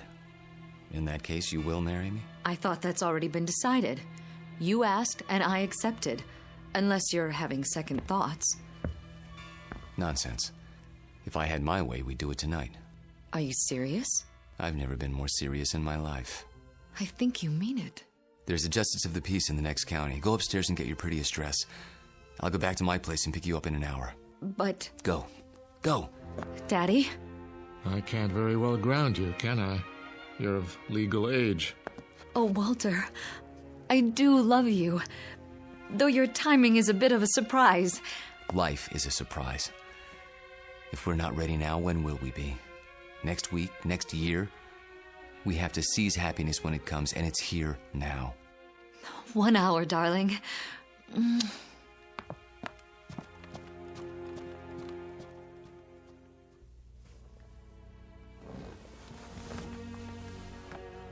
I'll tell her. She won't believe you, Sam. No one would. In fact, by tomorrow, you won't believe it yourself. We'll see. Yes, we will.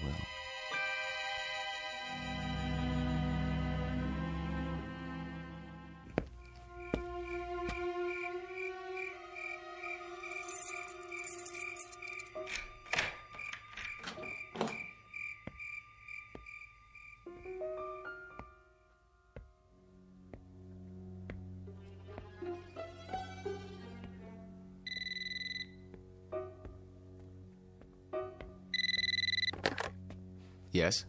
I'll give you one last chance, Walter, if that's your name. Sam, please. The irony is, I truly like you. We've been fine friends. But when it comes to my daughter... You deny her happiness? Is that what you call it? People who love each other don't have secrets. They share their lives. They grow old together. Susanna's entitled to the same thing. Not a mockery of it. You don't think this is easy for me. There's nothing ahead for her but a broken heart, as she sees herself age while you don't. How long do you think you can keep it from her? And if I go away, will that make her happy? She'll suffer, but she'll get over it. You don't belong here, any more than that antique pistol in the photograph. It's still here, in my desk drawer. And so am I. That's reality, Sam, for better or worse. She's upstairs now, packing. If you come back, I'll expose you. Not just to her, but to the university and the world, starting tonight. You mean it, don't you? You don't leave me much choice. Give me a few minutes. I need to think it through. Good. If you love her, you know what to do. Yes, I know what to do. Only, I don't know if I have the courage.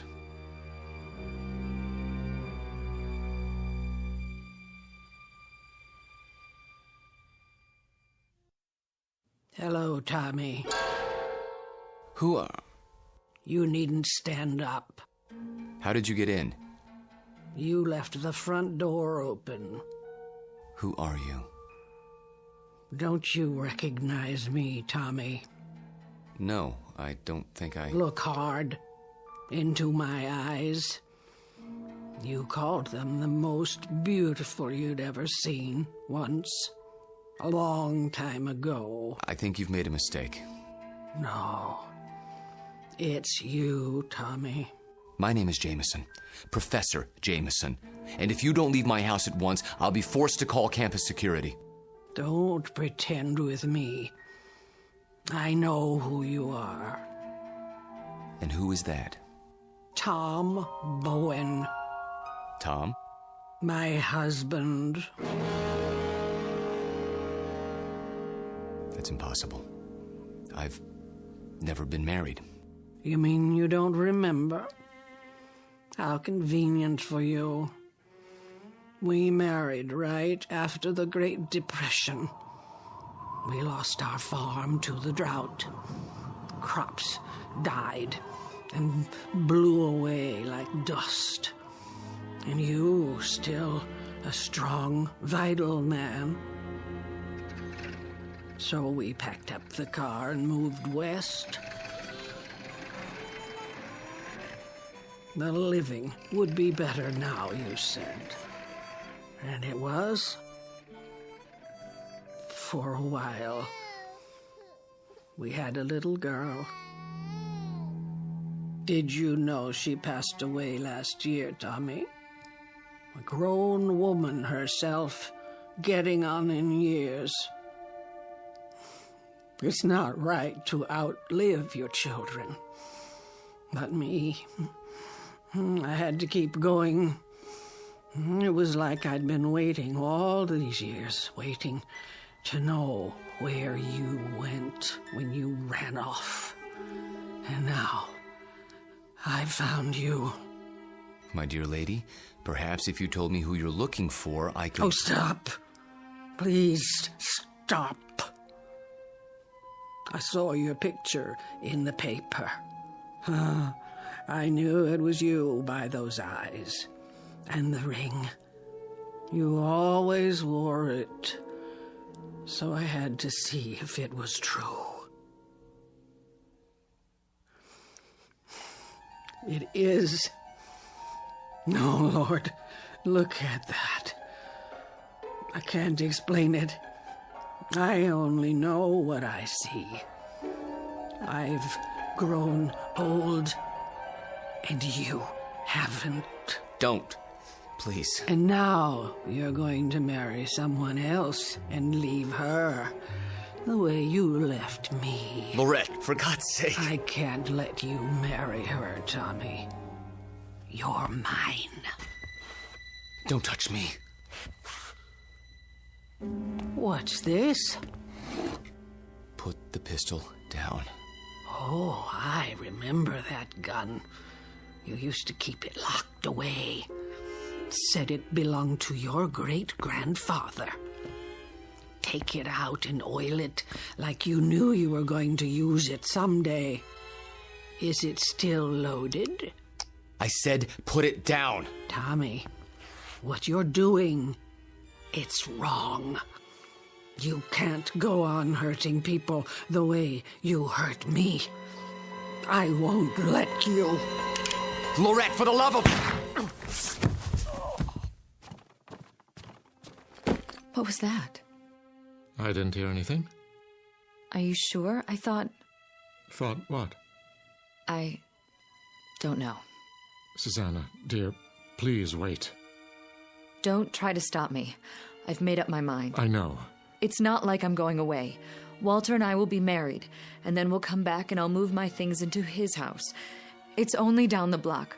I'll still see you every day and... Shh. I did have some things to say to you. Very important things. But now, I don't know where to start. Please don't.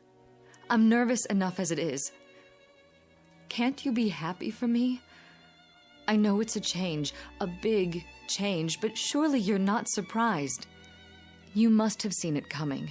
I know we haven't talked much about it, but... Do one thing for me, sweetheart. What? Bring me my reading glasses. I shan't be able to sleep while you're off eloping. At least I can get some reading done. Oh, Daddy, thank you. Where did you leave them? Upstairs in my bedroom, as I recall. Would you mind getting them for me? Of course I will. If Walter comes to the door, tell him... I know what to tell him. Don't expect him just yet. There's still time. Wait right here. I'll find them.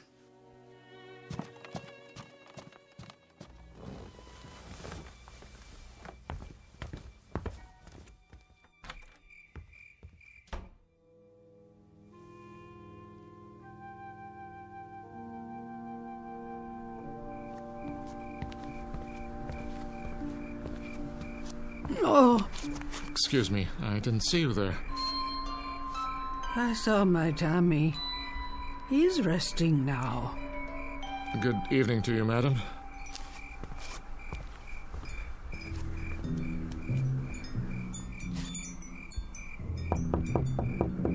Walter.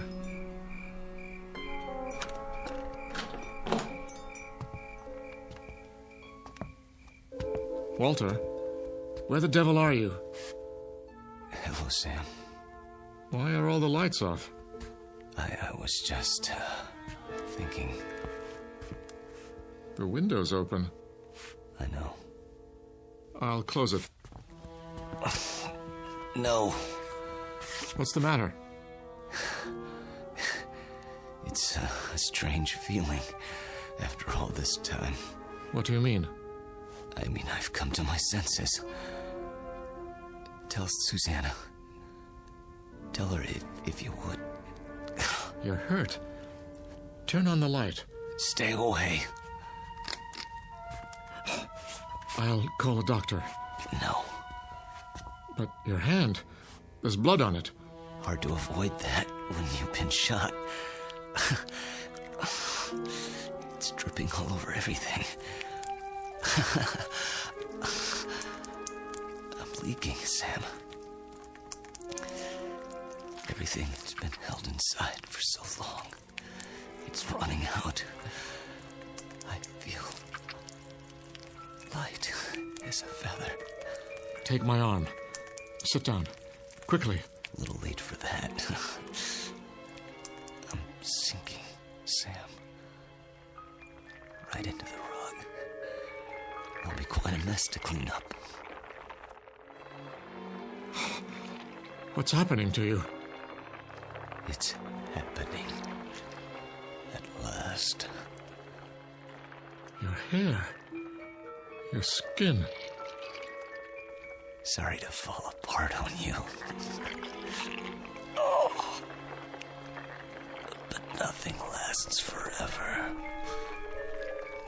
Thank God, Sam. Thank God in his wisdom. Oh, Walter. Walter. Tell her. I'll try to think of something. Don't let her see me like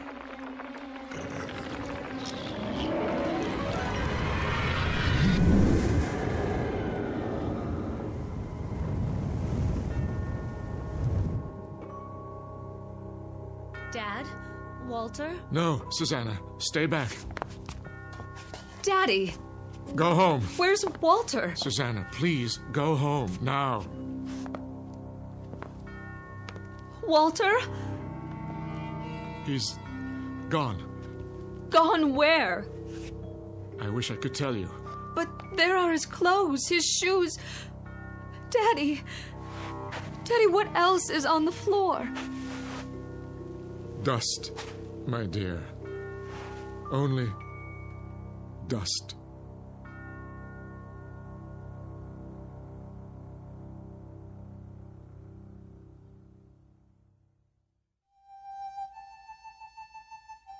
Professor Walter Jameson, an expert in the subject of times long past, and above all, a consummate actor, since before this university was founded. He's finally completed his life's work, a history of the world that begins in the cradle of civilization and ends in our time, because the future was not his specialty. In fact, the simple truth is he had no future left. The past has a way of catching up with us, sometimes when we least expect it. They say that time heals all wounds, but it also wounds all heals. Rest in peace, Professor. You've just passed the ultimate final examination in the Twilight Zone.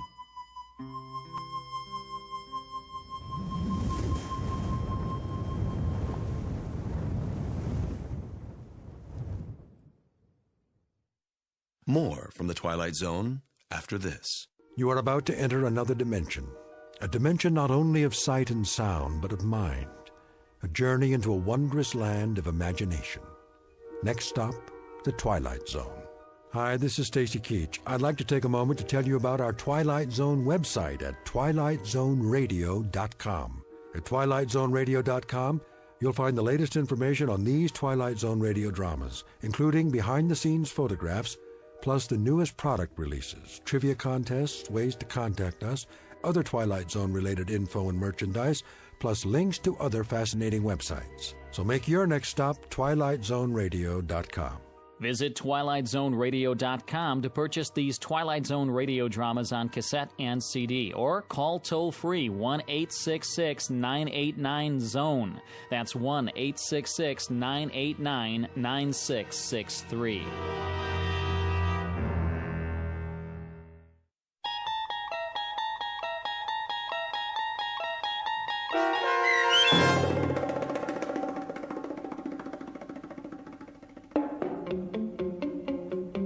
Long Live Walter Jameson, starring Lou Diamond Phillips with Stacy Keach as your narrator, was adapted for radio by Dennis Etchison and written for The Twilight Zone by Charles Beaumont. Heard in the cast were David Darlow, Alyssa Fraden, Elizabeth Lido, Ann Whitney, Jeff Lupetin, and Christian Stolte. To learn more about the Twilight Zone radio dramas and to obtain audio cassettes and CDs of these programs, visit our website at twilightzoneradio.com. The producers of The Twilight Zone wish to thank CBS Enterprises, Carol Serling, Dennis Etchison, Dick Brescia Associates, Claire Simon Casting, Terry Jennings, XM Satellite Radio, Sirius Satellite Radio, our sponsors and our radio affiliates for helping make this series possible. This copyrighted radio series is produced and directed by Carl Amari for Falcon Picture Group. Audio editing, sound design, Foley effects, and mix for the Twilight Zone radio dramas are by Cerny American creatives Craig Lee, Michael Slaybach, Bob Benson, and Jason Rizzo. To learn more about the Twilight Zone radio dramas and to contact us, visit our official website at twilightzoneradio.com. Doug James speaking.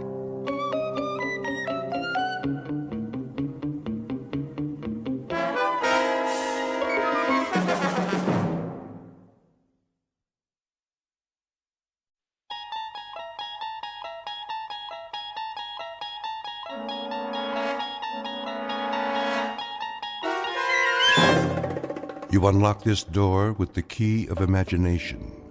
Beyond it is another dimension, a dimension of sound, a dimension of sight, a dimension of mind. You're moving into a land of both shadow and substance, of things and ideas. You've just crossed over into the Twilight Zone.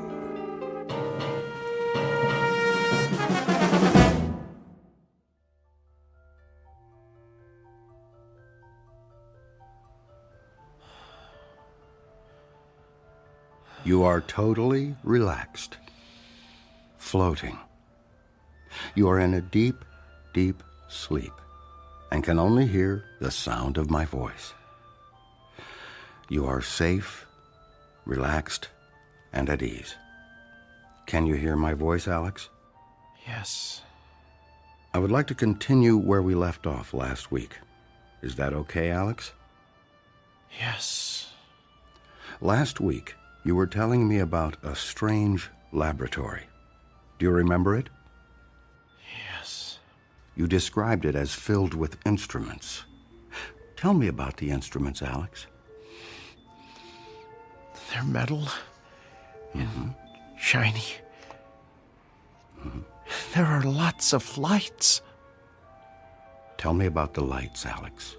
Are they bright? Yes. The lights are bright. Are there people in the room, Alex? Aliens? Yes. There are aliens. Come on. Sir, please. I'm allowing you to sit in, but please do not interrupt. Fine. Sorry. Can you describe the aliens for me, Alex? Do they have big eyes? Yes, they have big eyes. And what did they do to you in the laboratory? Experiments. Uh-huh. What kind of experiments? I don't know. Were they medical experiments? Yes. Medical experiments. Oh, enough already. Sir, please. Okay, Alex. I think we're going to have to end our session now. I want you to wake up now. You are slowly awakening, feeling better than before. I will count to 3, and you will wake up. 1, 2, 3.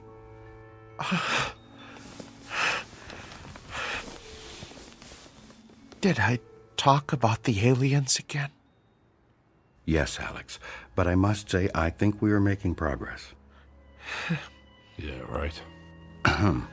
Alex, let me introduce Tom. Tom is an author researching a book on alien abductions, and he is very interested in your case. Have you ever been abducted? Can't say that I have. You should have Dr. Heisenberg hypnotize you. You never know. I think I'll take a pass on that one. Okay, then. Alex, I think we still have much work to do. Can I count on seeing you next week for our next session? Yeah, sure. I really appreciate all your help. That's fine, Alex. That's really fine. Now, remember to give a check to the receptionist on your way out and schedule your next week's appointment. Sure. Okay, I'll see you next week, Dr. Heisenberg. Yes, next week, same time. Make an appointment with the receptionist and give her your check. Bye. Oh, it was nice to meet you, Tom. Yeah, good luck out there and in here. Sir, I must ask you to never disturb a session like that again. Session? You call that a session? You essentially told him what to think and say. This is not the first time I've met with Alex. He and all of my other patients have been seeing me for years, and I have their experiences with abduction memories well documented. You can't expect me to start over with a patient just because you are here. Look, I appreciate the time, but I need hard evidence. All you seem to have are stories from people extracted with a methodology that looks to be anything but scientific. If you have nothing better to do than question my integrity, you do not need to return to this office. I don't even know you, and I thought you had a serious interest in this subject. Dr. Heisenberg, I'm sorry. Thank you for letting me sit in the comfortable chair and study your methods. And yes, I can guarantee you that I will never return to this office. I just hope that someday you tell that poor sap he's cured. Goodbye, Dr. Heisenberg. Hello, friend. Here is your invoice for today's session. And should I schedule you for the same time next week? Whoa, slow down. I'm not a patient. I'm researching a book. There's no reason for a bill here. You can pay with a credit card or debit card if you wish. $500? Is that what he charges for that scam he's got going in there?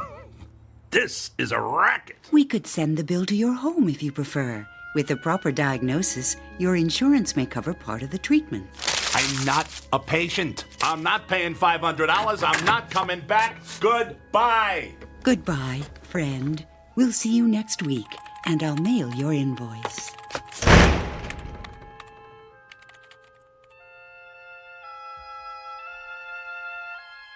Meet Mr. Tom Calkin, a bad writer with a bad attitude and good intentions who pens conspiracy books that no one seems to read. He speaks to an audience driven by paranoia and does his research in a land of charlatans, frauds, and fakes. A man without money, without fame, searching for the story that will make his name and his fortune. His biography is as boring as his work, and his next contract may be his last. Desperation drives him, and lies define his truth. At least, until he finds his story in that place where all lies fail, A place where even the bright light of truth isn't always what it seems. A place called the Twilight Zone.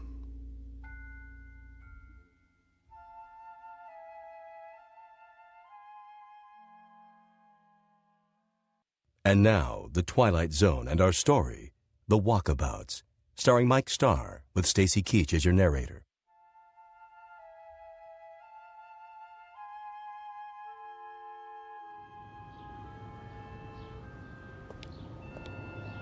Unbelievable.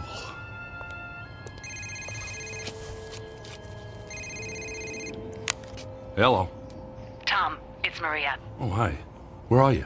I'm sitting in your restaurant. We were supposed to meet today for lunch. Oh, sorry. It's been a stupid day. I'll tell you about it when I get there. Please, don't leave. I'll be here. Bye. Bye. How do I get into these things?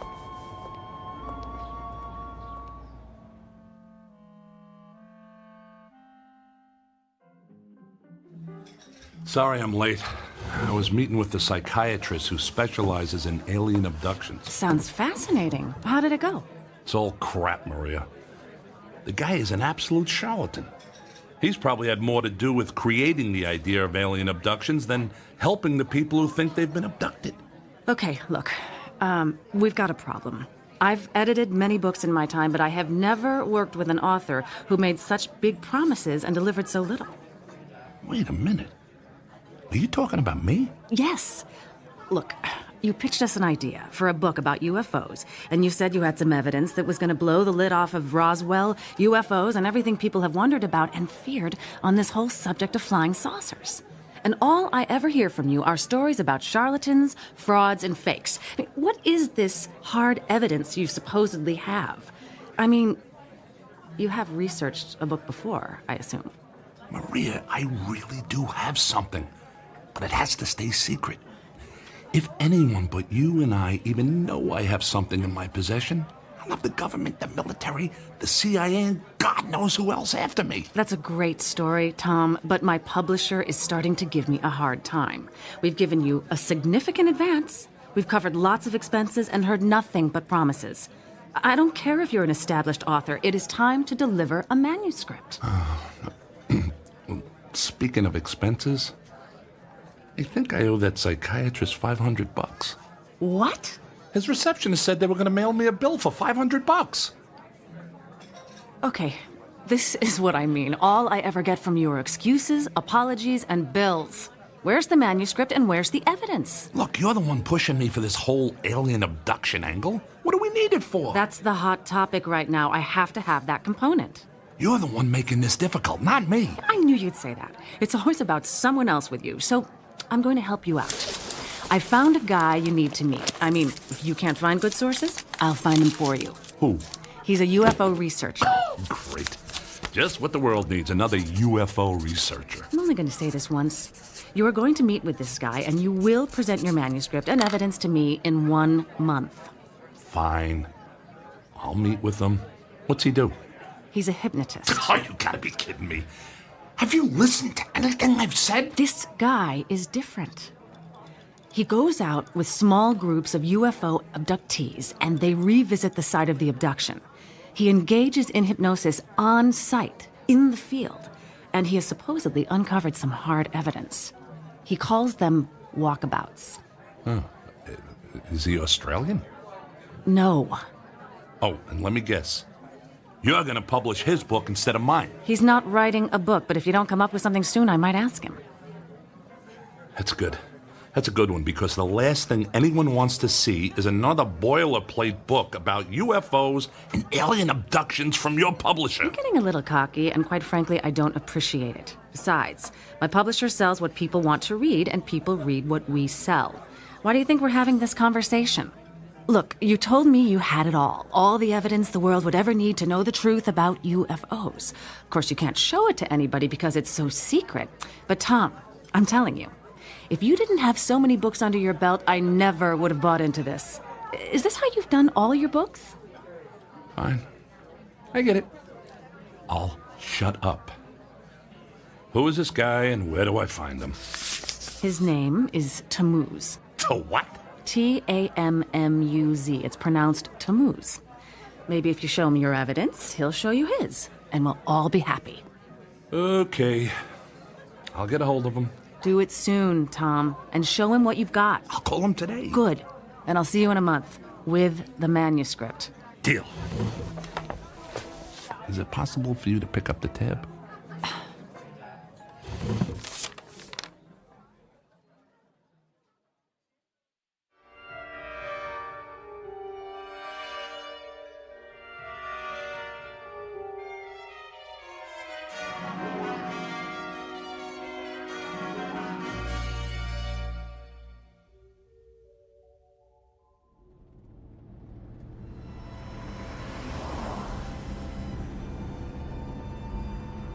So, how do you know Maria? I'm a writer. She's my editor. I'm writing a book, and she suggested I meet with you. Let me guess, a book about alien abductions?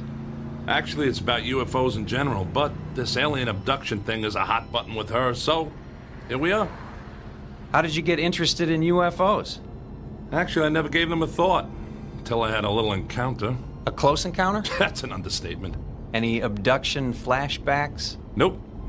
Wasn't that kind of thing. I was fishing, hiking actually, in the Rocky Mountains. That's when a meteorite flashed across the tops of the trees and hit the side of a mountain. Let me guess, it wasn't a meteorite. It sure wasn't. I climbed up there to get a look at it and could see it was metal and aerodynamic. I thought it was a jet. Figured I'd climb down and tell the police about a plane crash until I started to look closer at the thing. And that's when you saw a flying saucer. Didn't look anything like a saucer, flying or otherwise. Just a tangle of mangled metal. But it sure wasn't a plane. That's when I heard a sound inside. I thought it was a survivor of the crash. It turned out, it was. A little gray man with a big head and large eyes? Didn't look anything like what you hear about. It was kind of mangled, actually. It stopped moving as I looked inside, and I could see pools of blood. Clear, blue blood. Sounds like alien royalty. Look, this may sound funny to you, but I know what I saw. Sorry, it's just that I've heard so many stories it starts to get old. Although yours has some new characteristics. It's actually a good story. Doesn't sound like much of a book, though. That's because it's more than just a story. Like what? I got pictures. That helps. And video. And parts of the wreckage, and I even wiped up a sample of the blood and put it in a plastic bag. In my freezer at home is a sample of alien DNA. In a box under the bed are parts and instruments from the craft. And on my computer are pictures and videos of the inside and outside of the craft. You're not making this up, are you? Nope. It's all real, and I got it all. Now, what do you got? What do you mean? That was a deal I made with Maria. I would tell you all about my evidence, and you would tell me all about yours. My friend, I don't think anyone on the planet has evidence like yours. Well, maybe at Area 51, but not in a box under a bed or next to the frozen pizzas in the freezer. Damn it, Maria! What? She told me you would help. That you would share your evidence. Let me guess. You got nothing. Hey, slow down, my friend.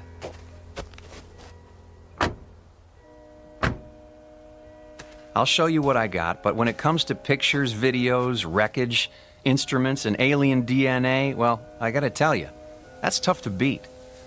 But give me a chance. We're almost there. Where exactly are we going? We're meeting with my group. We work together on various UFO projects.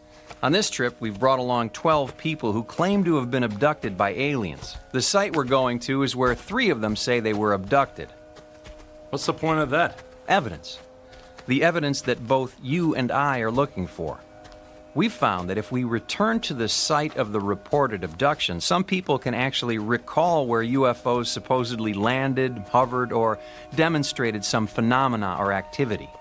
We then go to that particular spot and look for evidence. Now we're talking. What kind of evidence? Pretty boring stuff compared to what you got. Usually we do soil samples, take readings for radioactivity, magnetic fields, pass metal detectors over the ground. We've managed to find some interesting stuff, assuming you're a soil chemist. That's it? You got dirt? I didn't say that. It's just a question of how you look at it. A UFO site can tell you a lot if you know what to look for. Speaking of that, is your crashed vehicle still sitting up there on that mountain? Nah, it's gone. I went back a week later and there was no sign of it. I hate when that happens.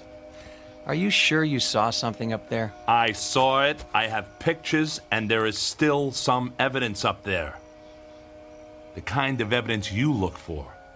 The rocks on the side of the mountain. You can still see where they're scratched and gouged by the crash. But that's all you can see. I looked everywhere and there's no sign of anything else. I'd like to go there with you someday. The craft, or whatever it was, may have left some metallic particles on the rocks as a result of the collision. Do you remember where it is? I have it marked on a map. Back at home. In the box under the bed, no doubt. Where else would I keep it? You're a funny guy, and obviously a man with a lot on his mind. I think you'll like this group of people we're about to meet. They've got a lot on their minds, too.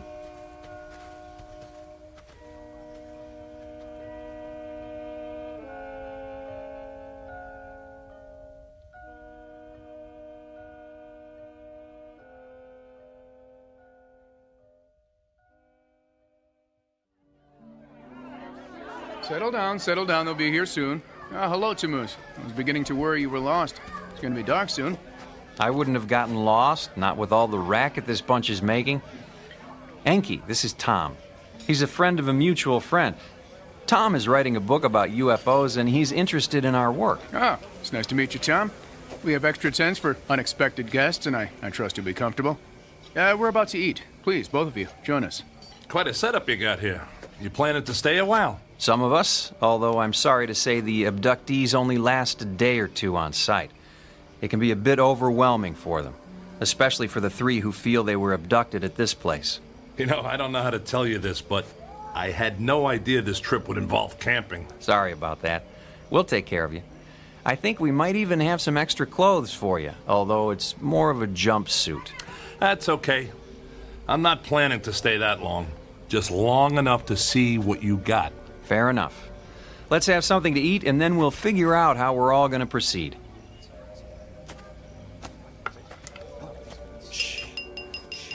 If I could have your attention, please. Thank you all for joining us. I know this is difficult for some of you, but I can assure you you're in good hands, and my hope is that our walkabout will be brief and uneventful. I'd like to introduce a special guest. Our friend Tom here is an author preparing a book on the subject of UFOs. If you'd like, I'm sure he would be fascinated by some of the stories you have to tell. Welcome, Tom. Tom, hello again. Hello there. Did you remember to make your appointment for next week? Yes. And I'm really looking forward to it. I'll bet you are. Friend of yours? Starting to look that way. His name is Alex. I seem to keep running into him. Welcome, Alex. Hello. And to all of you, a warm welcome. Once we finish our dinner, we'll change into some gear for our adventure. We're going to engage in an exercise with group hypnosis tonight. Our goal is to understand what you have all experienced and to see if we can trace the behavior of the various crafts you have seen and find any signs of their presence on this spot.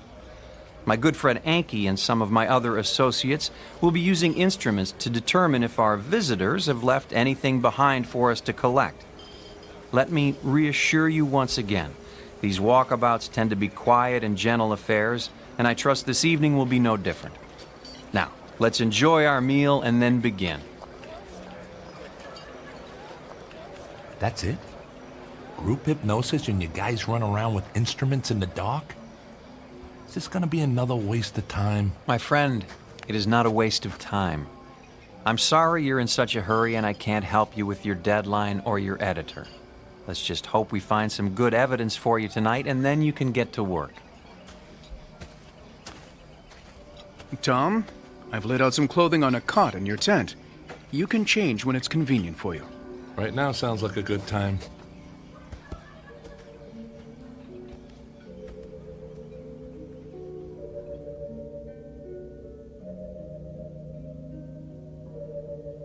Tom? Hey, Tom. Wait up. Oh, it's you. Is this how you spend most of your time? Oh, Dr. Heisenberg recommended I try this form of therapy. Heisenberg. He doesn't seem like a guy who would want to lose a paying customer to a competitor. What? What are you talking about? That's not important. So, are you one of the people abducted from this place? No, I don't remember where my abduction happened. Dr. Heisenberg is trying to help me remember. I'll bet he is. Wonder how much that's going to cost you. Oh, it's not about the money. It's about finding the answer. Well, that's one thing we both agree on. Well, this looks like my tent. You doing the camping thing too? Oh, we all are. I don't think we have a choice. We walked here and I have no idea how to walk out. Yeah, I know what you mean. Some reason I don't like the way this is set up. Do you know anything about these people? No, Dr. Heisenberg set it all up. He's a really good person, you know. He's always looking out for me. Whatever you say, Alex. Oh, man. He said jumpsuit. He meant it. Looks like something you'd wear in jail. I think it's to protect us from dangerous chemical residue in the soil. You're starting to sound like Tammuz. Oh, actually, Enki told us that, and I'm not taking any chances. I'm going to put mine on now. I'll see you again, okay? Yes, I'm sure you will see me again.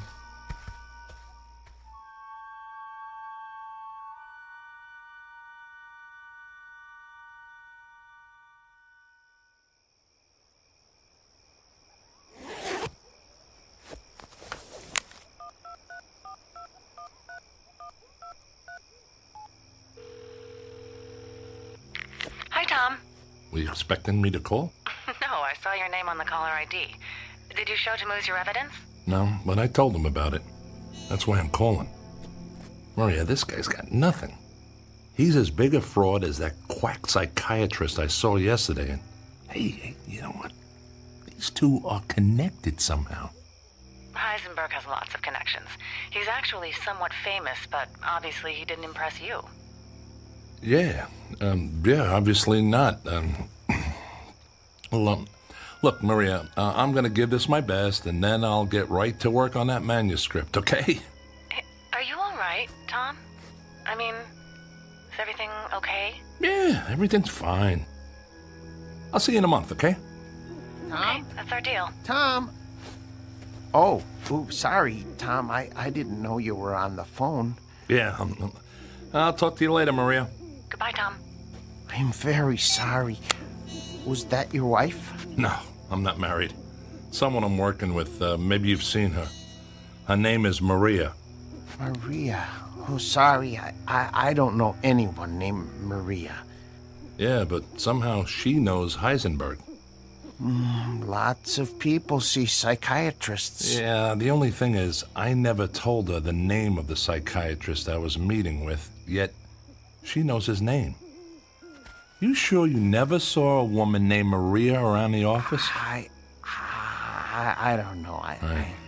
You sure you don't know some way out of here? Oh, gosh, no, especially now. I mean, it's pitch dark out here. Yeah, it sure is. I feel like an idiot in this jumpsuit. Alex, I'll tell you what. What? I like you. You're a nice guy. It's a relief to hear someone say, I don't know, every now and then. Well, thank you. I don't have many friends. Yeah, sorry about that. It must be tough. Look, tomorrow morning you and I are walking out of here. What? Going to be able to do that? Shouldn't we tell someone? I don't think so. Now let's go get this over with. Who knows, maybe you'll figure out where your abduction took place. Oh, that would be great.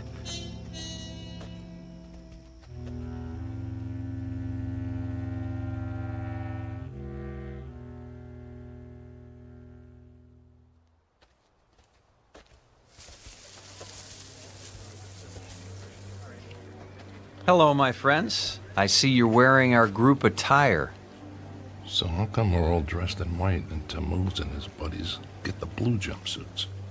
I don't know. I like the blue ones better, too. Please, my friends, I would like to ask all of you to recline on the cots that we've arranged here in the circle. Tom, I wonder if you'd like to join this session. I'm curious if there are any memories from your fishing trip that have eluded you. I don't think so, and if you don't mind, I'll pass on the mass hypnosis. I'm here to find evidence, not become a part of it. Suit yourself. Is there anywhere special you'd like to sit or stand? Back here is fine. I'll watch from a distance. Good luck there, Alex. Have a nice nap. Thanks. I'll see you later, Tom. Right. My friends, please, if you'll take your positions and simply lie down. Get comfortable, please, and be at ease. I want to begin by asking you to close your eyes and relax. Relax the muscles in your face and feel the tension go out of you. Relax. Feel your shoulders and arms slowly relax and allow your body to relax down your back, to your legs, to your feet. Relax.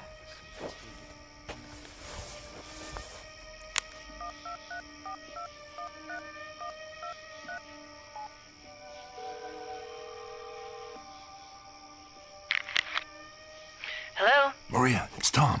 I know. Maria, I don't like this. What did you get me into? And by the way, how do you know Heisenberg? What exactly am I doing here, Maria? What are you talking about? This outfit is like a cult. There's no science here, and there sure isn't any evidence. And how do you know Heisenberg? Maria, I never told you his name, but you knew that's who I was talking about. And he's connected to this Tammuz guy somehow. Tom, you're starting to sound like a conspiracy nut. Maria, I am a conspiracy nut. I'm writing a book about UFOs, remember? You publish books about UFOs. Your business is built on paranoia. So spare me the lecture and tell me how you know Heisenberg. So maybe I need counseling from time to time. Tom, get over it. You're looking for monsters in the closet, and I'm not one of those. I'm starting to wonder if any money is worth all this. Hey, if you want to bail on the contract, be my guest. We'll total all the money from your advance and all of your expenses and subtract it from the royalties of your other books. But get this in your head right now. This is the last book you will never write. Hey, I'm sorry. I don't know why I called. I guess I just don't know what to believe anymore or who to believe.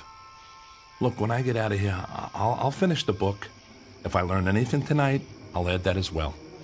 Tom, do me a favor. Don't call me again until you have the evidence and the manuscript in hand. I don't need the aggravation. I need the story you threatened to tell and the evidence you found to support it. Got it? Got it. Bye. Threatened? Come on, babe. It was just a book proposal.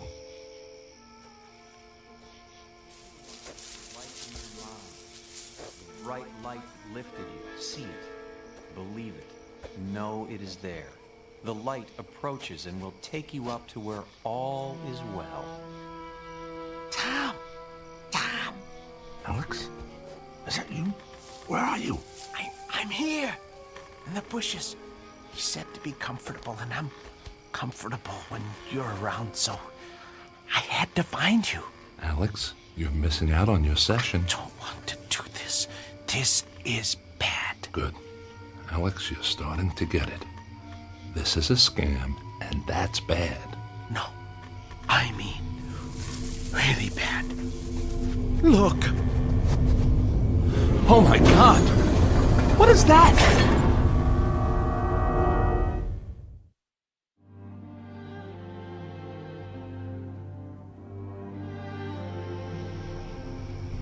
As the chariot descends to receive you, you will allow yourself to be lifted up. Feel yourself rising into the light. This is the place. This is where I was abducted. This is where it happened to me. I was lifted up into that circle of light. Alex, they're faking this. No. It's a spotlight in a hot air balloon and a lot of reverb through a speaker. What? It's all cheap theater and just another way to get money out of people. How much did they charge you for this camping trip? They didn't charge us anything. Oh, I was afraid you'd say that. So why are they doing this? Maybe it helps to sell books. Good God, that's it. That explains it. Alex, these people are just perpetuating the myth of UFOs to make money on fear. We have got to get out of here. Did anyone see you come over here? I don't know. It's dark. That's why I couldn't find you. That's good. That gives us a chance. They're not gonna want to write us saying all this. Come on. Go slow, go quiet, and follow me. I'm afraid. Don't worry about the light. It's just a spotlight. What we have to worry about is what your friends will do to us. They're not gonna want people to know about their little ruse. It would put them out of business, including you, Dr. Heisenberg. I don't think they're ready to go out of business yet. Not because of us, at least. You okay? I fell. It's okay. Go slow. Stay with me. Tom, look. All right, they're ballooning their lights coming our way. I don't remember this part. This isn't about aliens, Alex. I don't want to go up there again. I don't want to go up there again. You won't. Follow me. Go slow. Don't talk.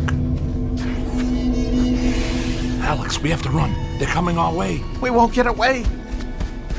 We will if they don't find us. Look. What's that? Looks like a cliff. If we find an overhang, that'll block the light. Get down on the ground. I think I found an opening. Good man. Scoot in there. The light is right over us. Yeah, just enough to help us see. Keep moving back. See a light. Don't worry about it, Alex. They can't see us. No, I see a light in the cave. What? We should go back out. Come on. That's not an option right now. Let's go see what's in here. Might be a mine or something.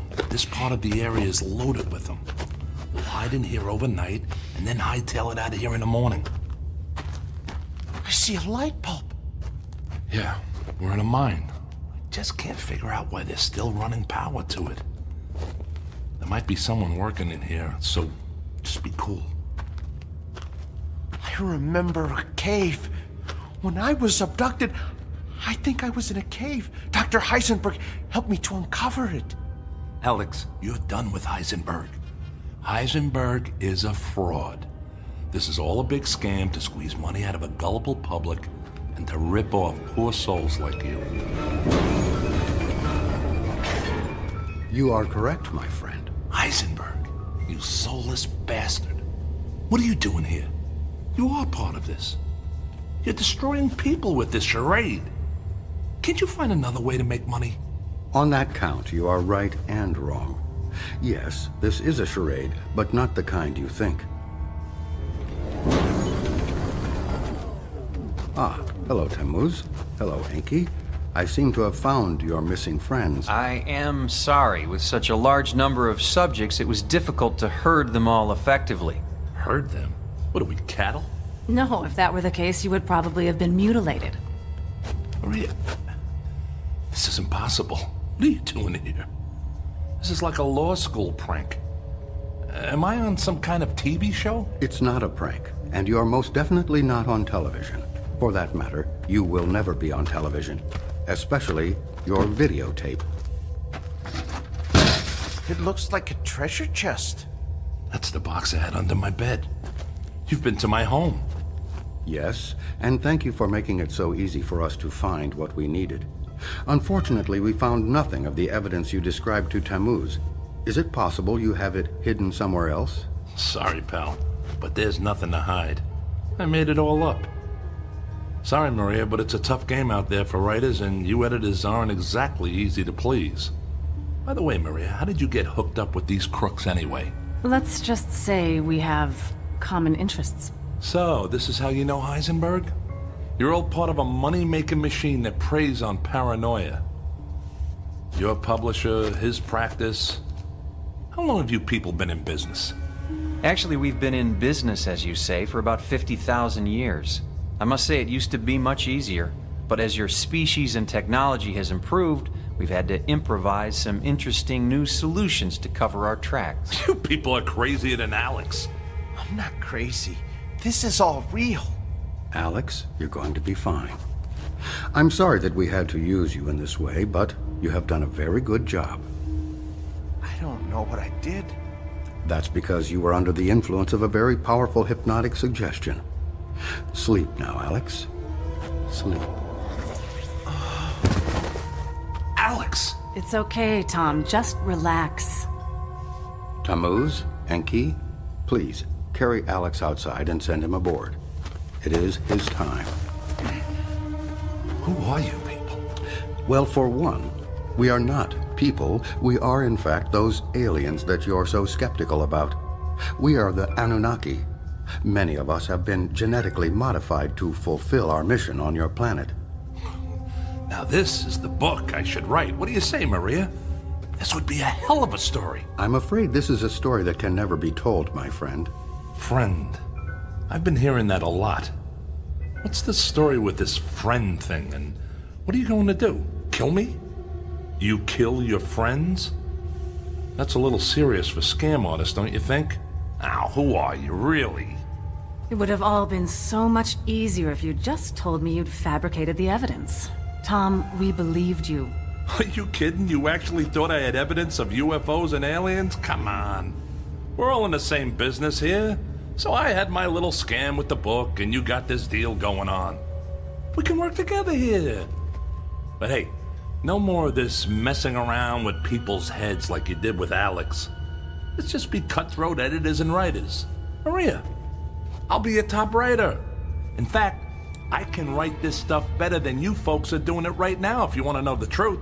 Ah, yes, the truth. You know, my friend, maybe it's time you did learn the truth.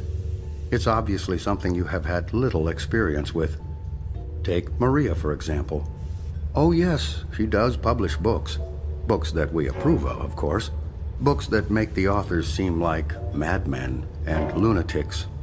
Quite frankly, if you had come to Maria with a book claiming to have visited Venus, you would be in print by now.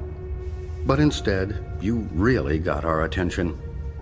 Every now and again, someone like you shows up with some real evidence that we missed. That's when we have to take action. You see, that's one of our secondary missions, making sure that our experiments are not discovered. That's why we assume the role of UFO researchers and experts on abduction. You see, Tom, we've found that the best way to obscure the truth is to pretend to seek it.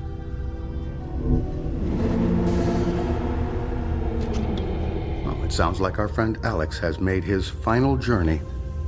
That is actually our primary mission. We are harvesters, in a way. You're going to kill him, aren't you? That's what you do with friends. He may be gone soon, but his DNA will live forever. It's necessary for our survival. You too will live forever, Tom. You are one of the chosen now. You are now our friend. What are you, serial killers? You have nothing to fear, really. The whole process takes about 10 to 15 of your years. Alex was first harvested at a very early age, so his time is now. For you, you will still have some time left. It will be a time of some confusion, but all for the best, really. All for the best. You're going to kill me too? Like I said, you will have some quality of life for 10 to 15 years. And then, yes, you too will be harvested. Right. Harvested. But before I go, I have one question. Can I get an answer to one question? Sure, why not? After today, you will only remember what we allow you to recall as a new member of the abductee class. What's your question? It's just this. How many people will it take to pull out the fingers I'm about to bury in your throat?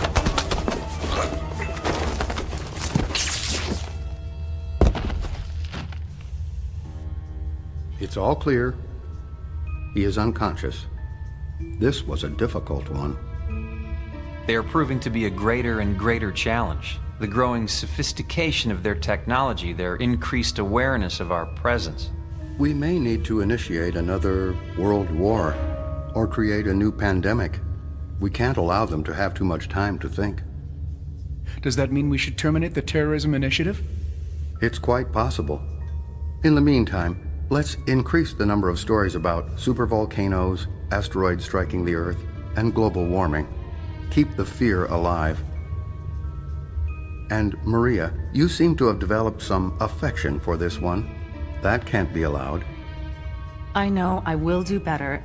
Sometimes they're like pets to me, and I just seem to become attached. Ha! Spoken like a true editor. But you may have to have additional contact with this one, so keep your perspective.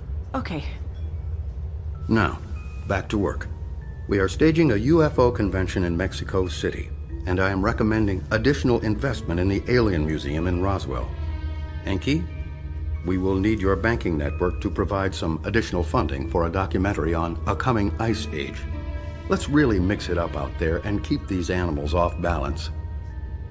Tammuz, if you could clean up the campsite and sanitize any evidence, we can all get back to work. Do we have a site for the next harvest? Chicago, Illinois. Make the necessary arrangements.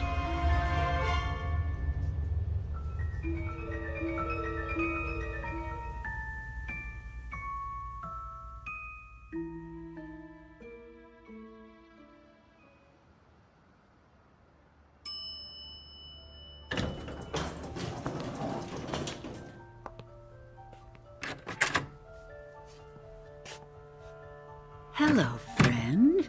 So nice to see you again. It's nice to see you, too.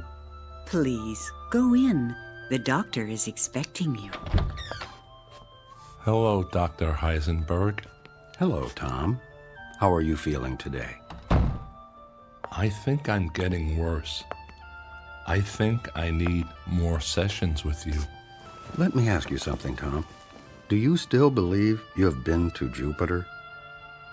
I don't know. It doesn't make any sense to me.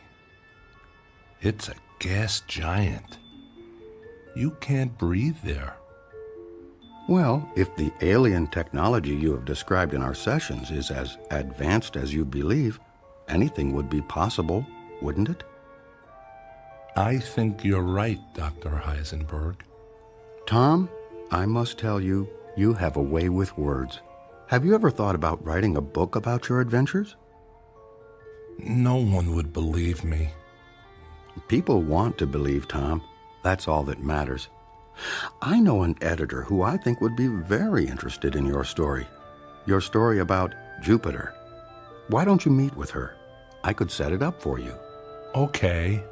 Then it's settled. Now, let's begin our session. Close your eyes, and you will go into a deep sleep. Deep, deep, deeper, deep, deep.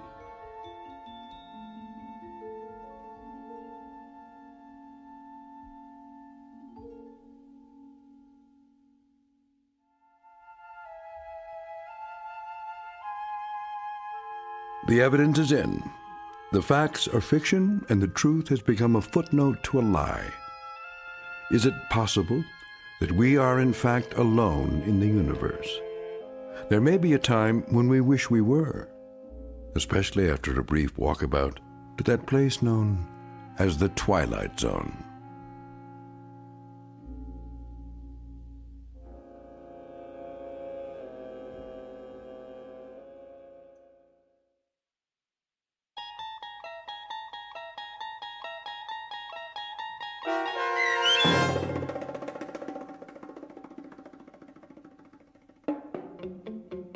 The Walkabouts, starring Mike Starr with Stacy Keach as your narrator, was especially written for The Twilight Zone by Steve Newby.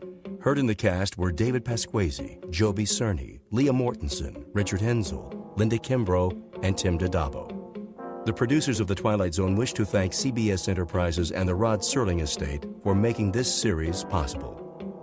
This copyrighted radio series is produced and directed by Carl Amari and Joby Cerny for Falcon Picture Group. Sound design, custom Foley effects, recording, and editing are done in the Cerny American Sound to Picture Theater by sound designers Todd Beyer, Craig Lee, and Tim Cerny. To learn more about the Twilight Zone radio dramas and to contact us, visit our official website at twilightzoneradio.com. Doug Jane speaking.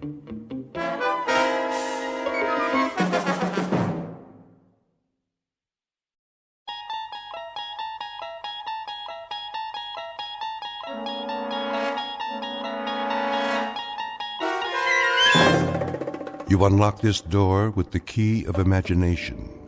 Beyond it is another dimension, a dimension of sound, a dimension of sight, a dimension of mind. You're moving into a land of both shadow and substance, of things and ideas. You've just crossed over into the Twilight Zone.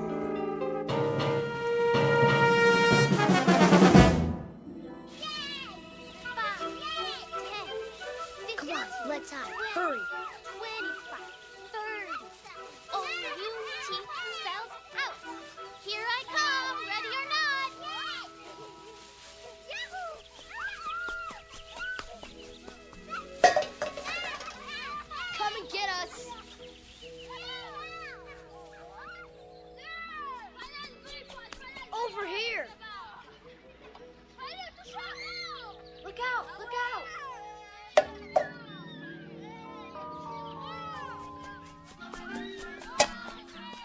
Ollie, ollie, action! Free, free, free!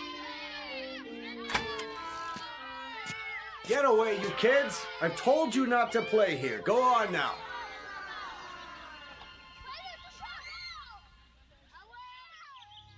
It's so noisy. They're gone now. Come along, Mrs. Knaus.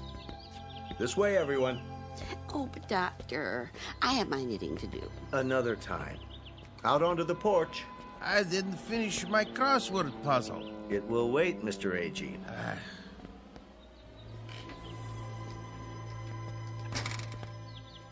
Now then, isn't this a beautiful day? I don't know why we have to go. It isn't good to spend all your time inside. Everybody needs the sun once in a while. Even you, Mrs. Summers. I've had my share of the sun. Now I need my rest. We all do at our age. Where's Mr. Conroy? He's not feeling so well this morning. Well, I'm not either. What about Mr. Whitley? Why does he get to stay in? He's waiting for an important call. Watch your step. Nurse will bring the picnic baskets. Well, some of us may not want a picnic. A picnic, is it? On the grass? All those ants. We have blankets and chairs. You'll see.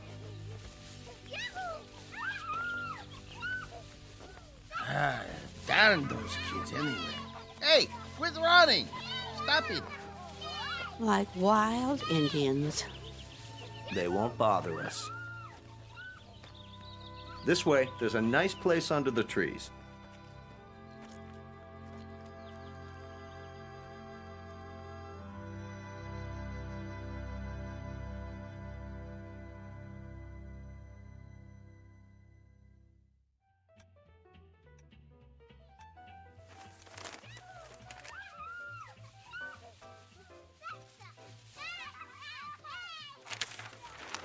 Listen to them, would you? Ah, they're only children. They know they aren't supposed to play on the grounds. How can a body think? Now, Ben, just read your paper. They're not hurting anyone. Well, let them play someplace else. They've got homes, don't they? It's the grass. The what? We have such a big lawn at Sunnyvale. Kids can't resist it. Oh, what are you doing downstairs, Charlie? I thought you had to get ready. Not today. You haven't heard from your son? I thought it was all set. Maybe you didn't get my letter. Oh, he got it all right. They just don't care. Nobody cares anymore. The boy has enough problems. It's a small house and the second baby's on the way. It was a foolish idea moving in with him. They don't need an old duffer like me around. Would you listen to that? It's enough to wake the dead, I tell you. Don't be so hard on them, Ben. They're only kids. A fine state of affairs when your own son turns against you. Technology stocks extended Mr. their Whitley? gains Wednesday. Mid positive views on the sector from There you are. Yes, nurse? You have a phone call. I do? I believe it's your son. Well, what do you know? Be right there. I'll tell him. Isn't that something? Guess he got my letter after all. Huh, I never get any letters. Or phone calls. Nope. You will, Ben, you will. Excuse me, I'd better get it before he hangs up.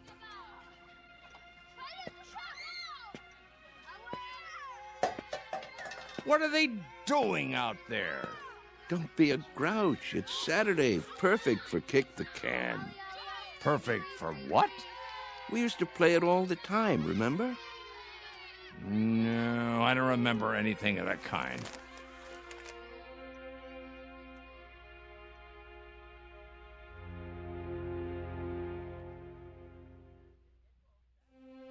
Sunnyvale Rest Home, a place for the aged.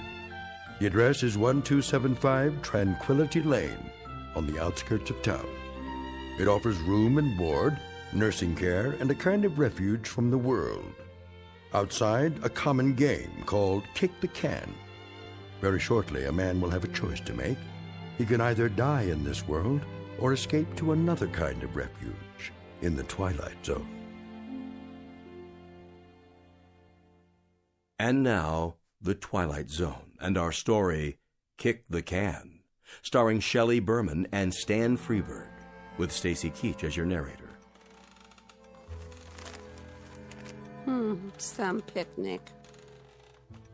Plastic spoons and forks. Well, the potato salad was good. What do you mean? It was spoiled. No, it wasn't, Emma. They made it in the kitchen just for us. You must admit, it's better when it's fresh. I think I hurt my back sitting down. Oh. The ground was damp. It was. Bad for my arthritis. Will you people please hold it down? I'm trying to read. Oh, you shush, Ben Conroy. No one's bothering you. Easy for you to say. Where is Mr. Whitley? Still in his room, probably, taking a nap. Oh, that's what I'd like to do. And why, may I ask, on such a lovely day? There he is. Going somewhere, Charles? Yes. Why are you all dressed up? It's my son. He's coming to get me. You don't say. He called a little while ago. He did. He's on his way. At least someone gets calls. What's he carrying? Is that your suitcase, Mr. Whitley? Indeed it is. You're going to stay overnight, then? A bit longer than that, I should say. That is, if they have the room fixed up. Room? At my son's house. You mean you're moving in with them? That's the plan. If they'll have me. Well, what about the rest of your things, Charlie? You can't just leave your things behind. No hurry. It all can be packed up and sent over later. Well, we'll certainly miss you. Will you come back to visit us? Of course I will. Meanwhile, I'll call and see how everyone's doing. May we write you? Please, I'd appreciate it. Mr. Cox has the address. Nobody writes. They say they will, but they never do. There he is now. Hey, aren't you going to say goodbye? I hate goodbyes, Mr. A.G., don't you? Take care, all. Here, let me carry that for you. I've got it.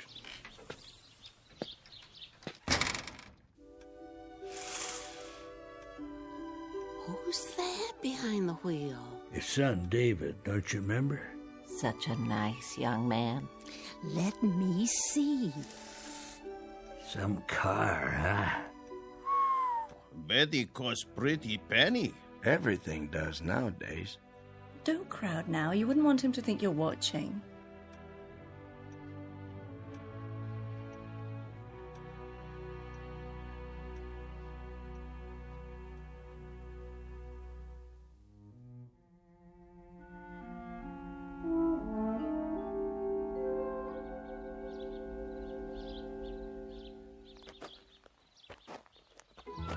Hi, Dad. David, you're looking well, son. What's the suitcase for? Oh, just a few things for now. I don't understand. Wouldn't want to push you out of the house and home. What? Of course, I don't have that much anymore, but I suppose it could go into storage Whoa. I think there's been a misunderstanding. There has? Get in. We need to talk. If it isn't convenient today, we can make it another time.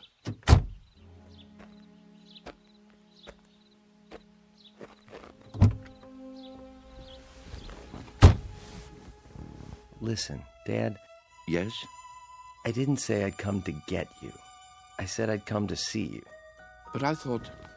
Didn't you get my letter? That's what I wanted to talk to you about. If it were up to me... You don't have to explain.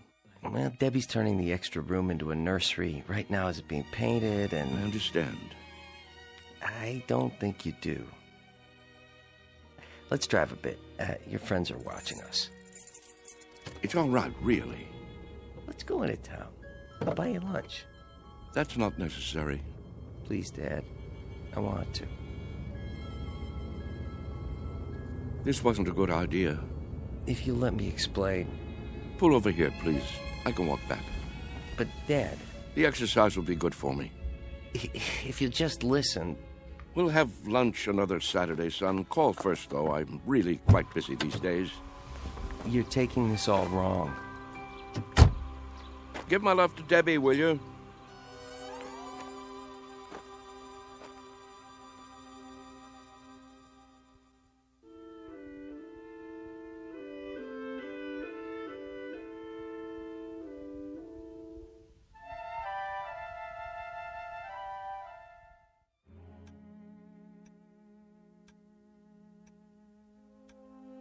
What's he doing?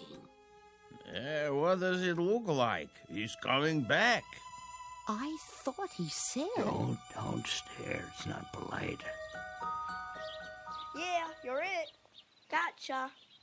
Hey, where'd our can go? That old man's got it. Hey, mister. What's this? Our can. Your can? Can we have it back? Could you have... Yeah, we need it. Oh, you do, huh? Yeah, we're playing a game. Yes. Yes, I remember. This is a good can. Nice and sturdy. It will take a lot of kicks. It will? You'll have to play by the rules, though. What rules? You know the rules, don't you? Hey, give it back. Please, mister? I'd say this can is just about the perfect size. Is he gonna keep it? Hey, mister, can we have our can back? You can get another. Any one will do. Tomatoes, beans, doesn't matter. You'll see.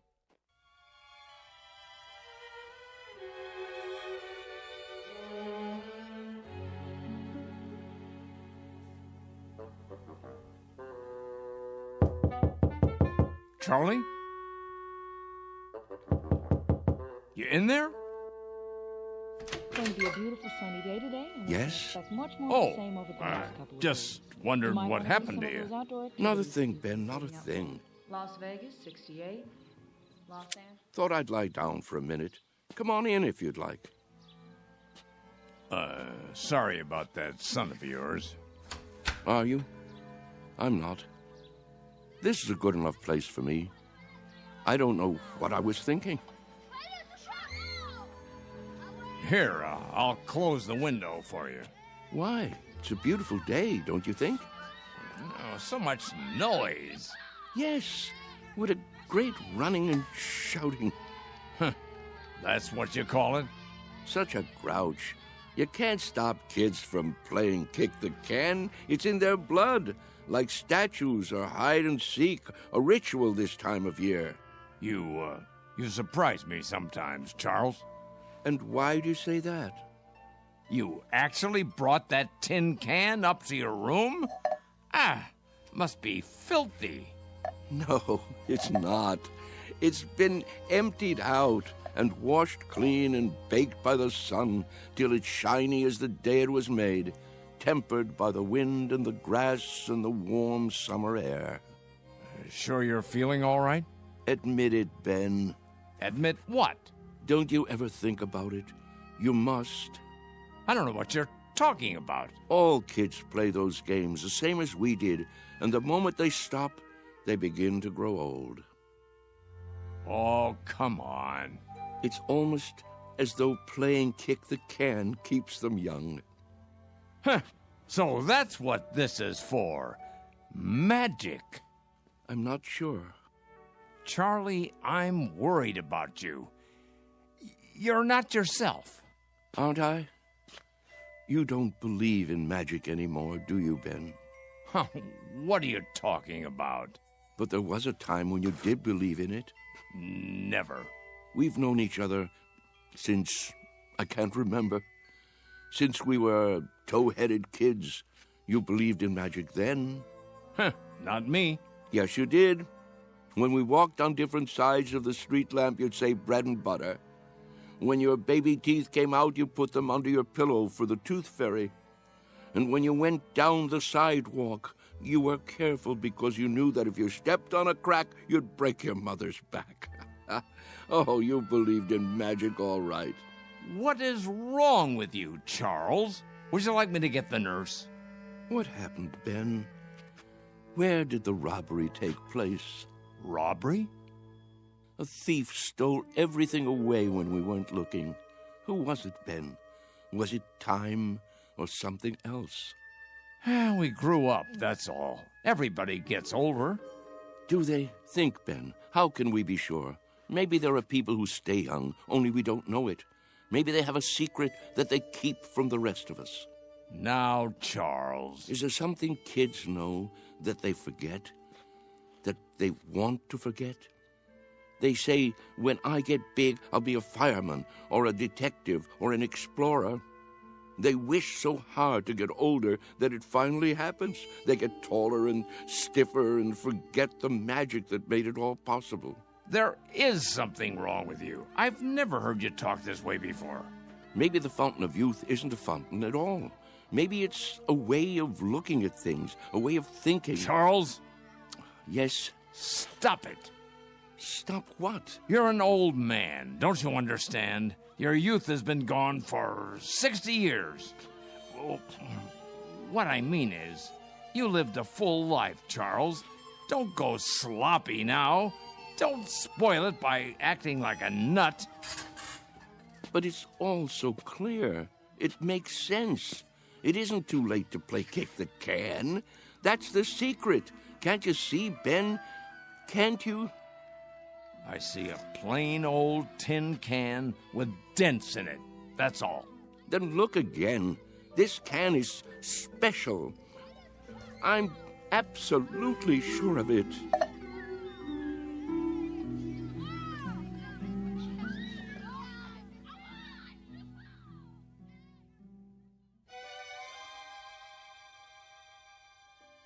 And so, that's why I thought I should tell you.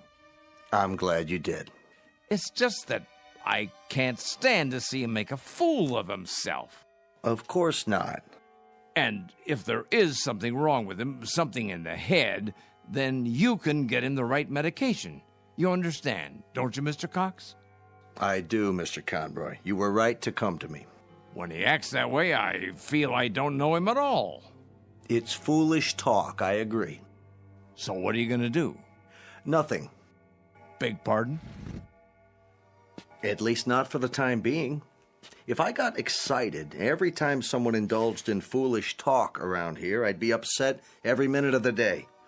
Let him go on about kick the can if he wants. He isn't doing any harm. But I'm worried, I tell you. It isn't like him. He's getting on in years. It's common for folks of a certain age to behave like children once in a while. Oh, nonsense. He's no older than I am. In some ways, maybe, but in other ways, when some people get old, truly old, in their minds, they may act strangely, out of character. Take Mr. Agee, for instance. He's as sane as they come, but do you remember that ruckus out on the porch the other day? Somehow he got hold of some firecrackers. The nurse found him trying to set one off. It must have been those kids. Well, wherever he got them, he could have hurt himself, and that's something that concerns me. Charles hasn't done anything like that. I just don't want to hear him talking crazy. Oh, it isn't necessarily crazy. Huh? You haven't heard him. Look at it this way. As far as he's concerned, all his best years are behind him. He can't even look forward to spending time with his son and daughter-in-law. A fine thing. So, that being the case, he'd rather return to an earlier time, one he recalls with pleasure. It only makes sense from his point of view, so he uses a time machine to accomplish it. A what? It's called memory. Is that so crazy, Mr. Conroy? Everybody does it, even you. But he actually believes he can be young again by playing kids' games. Not really. He's exploring, that's all. He'd like to believe that kick the can is a magic button he can push to make himself young. But deep down inside, he knows it won't work. Instead of the disappointment of failure, he'll never risk pushing that button to find out. Stop worrying. Your friend is fine. Are you certain? I'm certain. Until he does something to endanger his health or the health of others, there's no reason to interfere. Thanks for stopping by my office, though. Look at the time. You wouldn't want to miss dinner. Well, in that case, I suppose... It still troubles you, doesn't it? What would you have me do? Maybe if you talk to him. It would be a waste of time. But you have a point. Perhaps I'm reluctant to face the facts myself. Every time one of our people goes senile, I get a little cold inside. When I took this assignment, I was 32. Now I'm 43. Everyone grows old, Mr. Conroy. Everyone.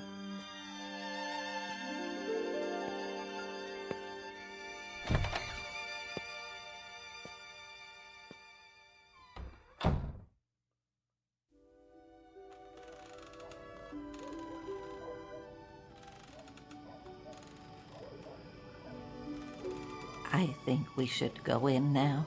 Yes. It turns chilly this time of day. Stay a while. We can watch the sun go down. I've seen enough sunsets, thank you. Hey, it's the same. It's pretty sight. Puts me in the mind of back home. If we're going to stay on the porch, I'll need my sweater. Why don't you come inside with me, Mrs. Summers? Give me a moment to get my strength. There you all are. I wondered where you'd gone. Hello there, Whitley. Hello. We were just going in. Why? Before it gets dark.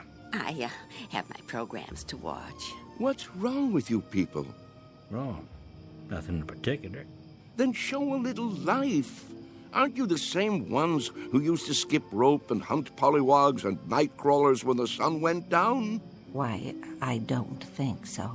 Don't ring a bell. Well, I was. If you can't remember it, I'll remember it for you. The weather was just like this back in Wheattown of a summer evening.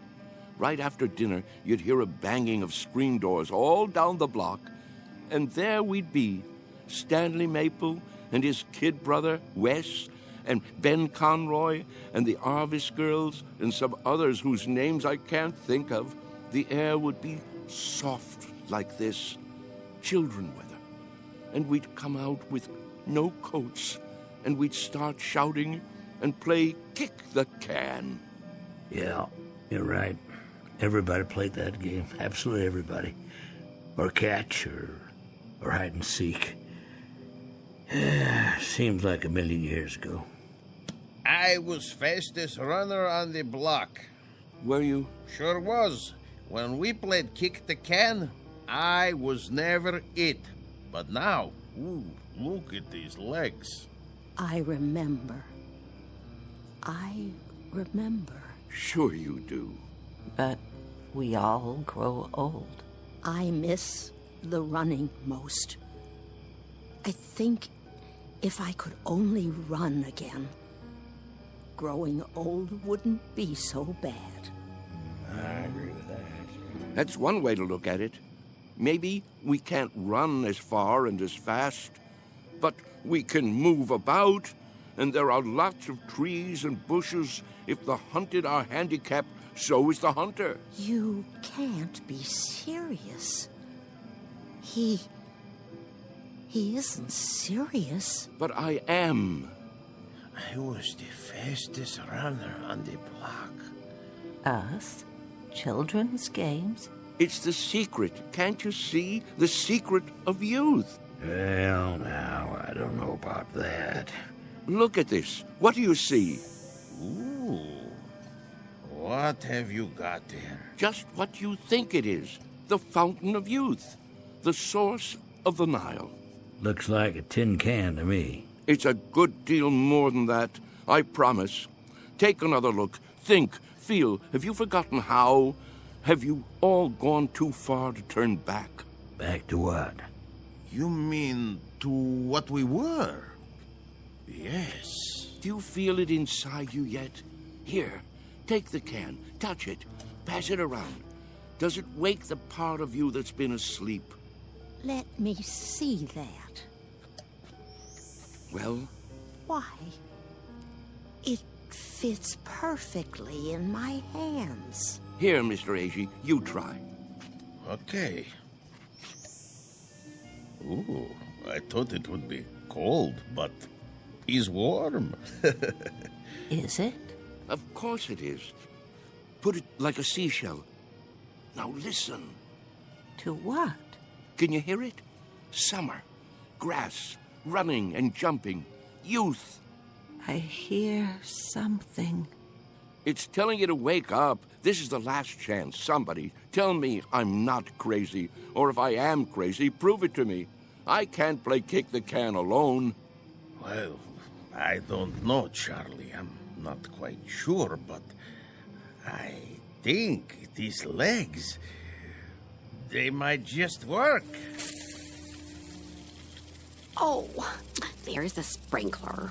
Yep, every afternoon at this time. Now we must go in before the spray blows this way. Yes. Sprinklers? I remember sprinklers. We all do, don't we? Hold on. Do you see it? See what? A rainbow. Look at it in the air, above the lawn. Why, I believe I see it. Remember running through the sprinklers on a summer's day? What could be more fun than that? Wait, Charles. What are you going to do? What does it look like? I'm going to do what feels better than anything. Run through the sprinklers and cool off. Somebody hold my shoes.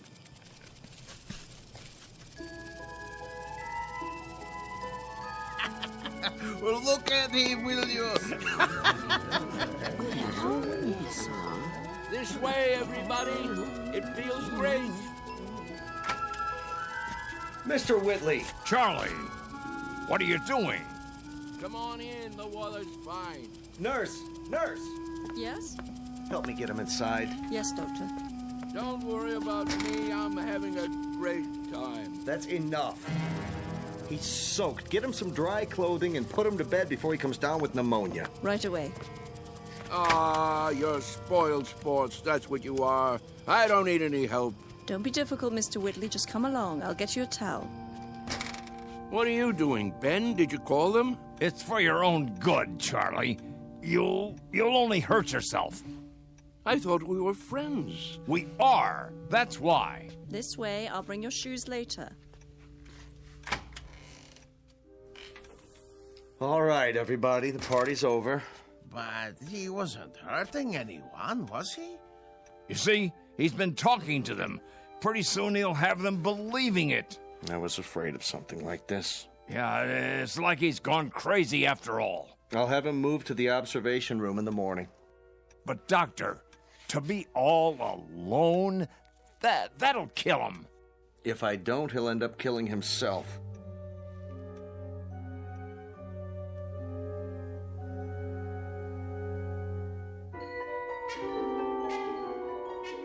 Senile? Me? Mr. Whitley, please try to understand. You want to put me in a special room? Alone? You don't leave me much choice. Why? What rules have I broken? There have been complaints. Oh, there have. Who from, may I ask? That's not the point. Go on, tell me. I want to know. Who thinks I'm breaking the rules? It's not so much a matter of rules as attitude. Look out the window. Grass, trees, a park across the street, all very peaceful. The kind of place people come to for rest and relaxation. It's what Sunnyvale is known for. But if things happen that rile them up, disturb their peace, well then, we can't stay in business. You see that, don't you? So the charge is disturbing the peace. And for that, you want to isolate me from my friends. I hope that won't be necessary now. You've got to go out there and show them you're all right. Cut the crazy talk. Learn to fit in. That's not hard, is it? What a choice. To keep that nurse from pawing at my pulse all day, I have to sit like a vegetable, stare into space. Listen, I'm trying to help you. Keep on like that and they'll put you away. I won't have a choice. Use your head. Maybe you're right. There. You see? You're an intelligent man. It's a question of playing the game. Isn't that something we all have to do? Yes, I suppose it is. Good, Mr. Whitley. I knew you'd see it my way. Now, why don't you go up and rest before dinner? Tonight's the bingo game, remember? I remember. Goodbye, Doctor. Goodbye, Mr. Whitley. Anytime you want to talk, feel free. I consider it part of my job.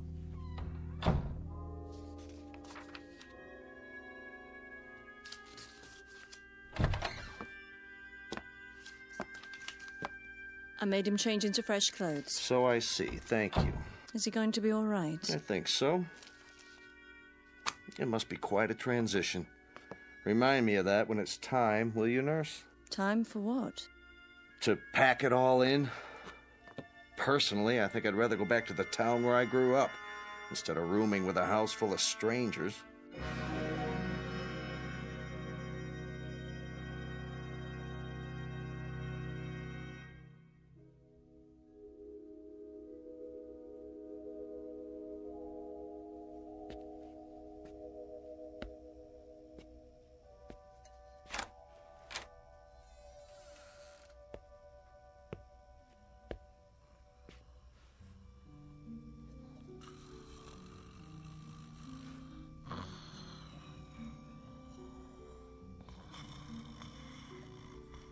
Wake up. Who? What? Come. Charles, what is it? Shh. Quietly.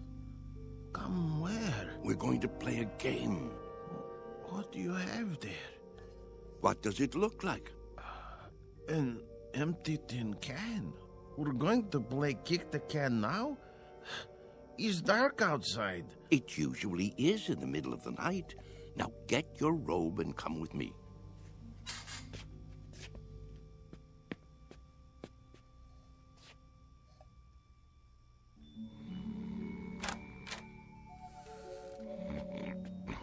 Mr. Freitag. It's us. What? What? It's time. We're all gathering downstairs. Why? Something important. It's a secret. What would Mr. Cox say? He'd say it was dangerous and foolish. He'd say it was crazy, and maybe it is. Maybe it's necessary to be a little crazy for magic to work. He'd say we'd be acting like children, but isn't that the idea? Only children can play kick the can. Now get the others. Freitag, wake Mrs. Summers. A.G., you get Mrs. Wister and Mrs. Knaus. Let me see, who else? There's Mr. Carlson. Everyone? Everyone. Well, what if they won't come? They've got to. Don't take no for an answer. Hurry. I heard people walking around. Whoa, what's going on here? Mr. Whitley has an idea. Would you like to come too? Hello, Ben. Charles? What are you doing? Go on. Do as I said. Yeah, right away. I'll see you downstairs.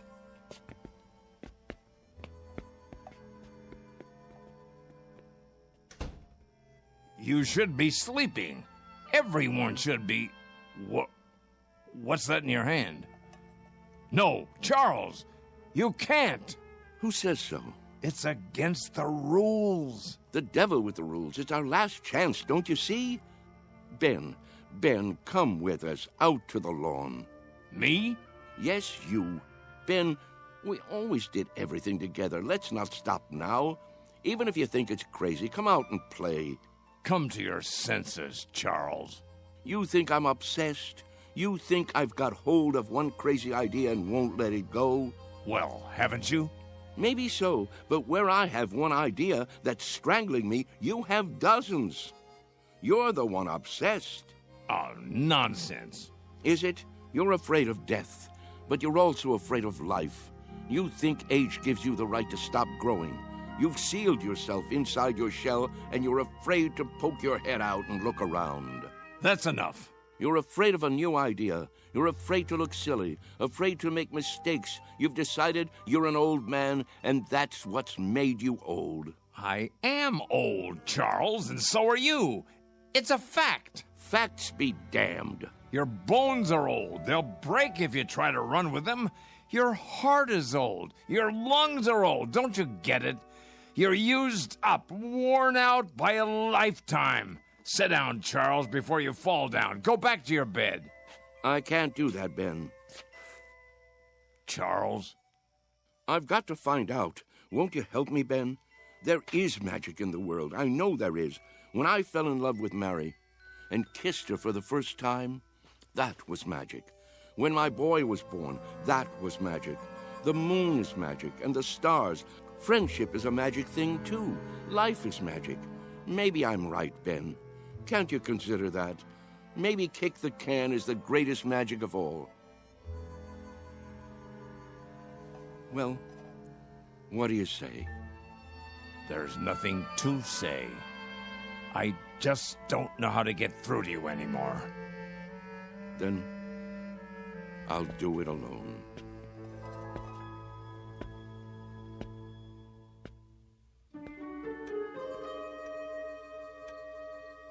What are we doing here? I'll catch my death. Now, you just wait. Mr. Whitley has something in mind. Yeah, something important. But what could it be? Don't you know? Don't you remember? Remember what? How it used to be.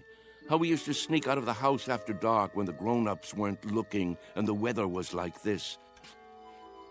Don't you remember how we used to play kick the can? Everybody played in my neighborhood. A long time ago. A long, long time. Funny. It doesn't seem that long ago to me. I remember. Yes, I think I do too. But we've all grown so old. Are you sure? If these legs would carry me. How do you know they won't until you try? You can't be serious. He isn't serious. But I am. You mean us? Children's games? What about the nurse? She's asleep. If we keep our voices down and open the door carefully, she won't hear us. Go outside? Why not? Are you chicken? Show them the can.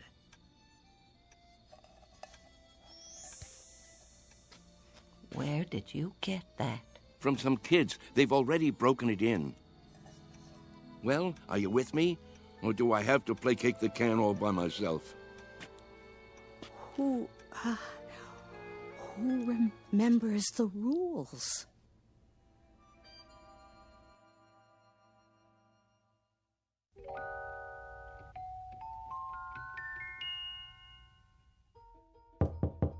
Mr. Cox.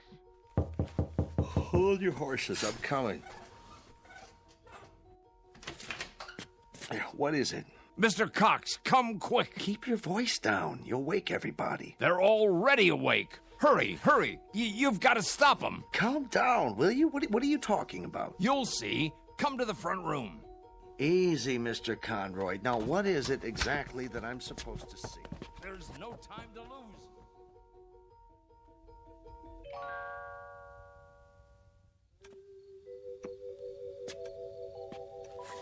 But there's no one here. Why is the door open?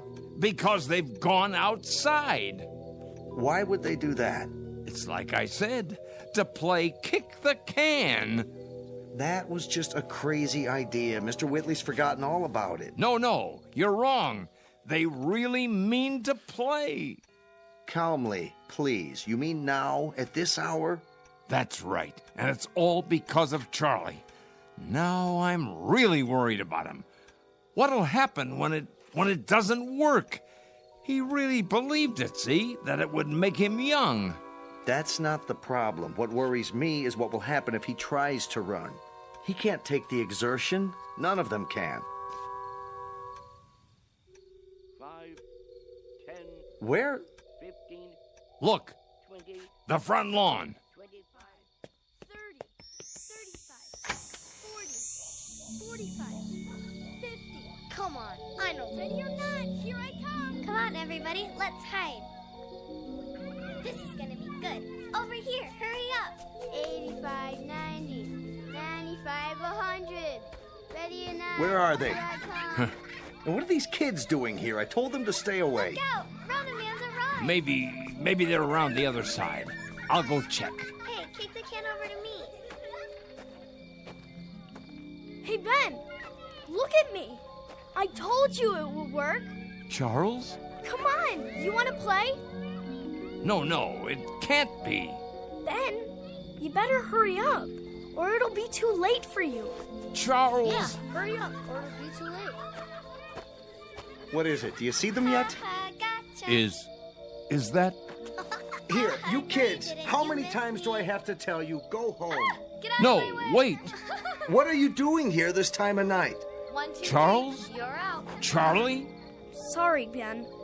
I wish you could have believed. I gotta go. Charlie! Hey, kick it over here, over here. Charlie! Take me with you. My turn to kick the Get away and stay away. Mr. Cox, please. Last one over fences, rotten egg. Come on, let's go. I can't climb that. Charlie, wait. Wait! Charlie! Hey, you guys, wait up. We gotta find the others. They can't have gone far. I bet Whitley's taken them down to the orchard. No. Why? Look all you want, Mr. Cox. You won't find them. Wait here.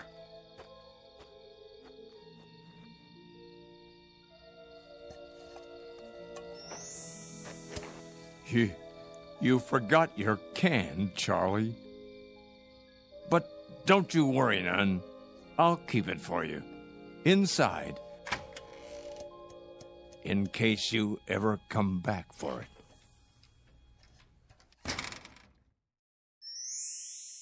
Come on, let's play kick the can. Come on, let's hide. You'll never find me. You can't catch me. I'm too fast. Haha, you missed me. Come on. No, kick it to me. Kick it to me. Gotcha. Yeah, you're in. Ollie, ollie, oxen. Free, free, free.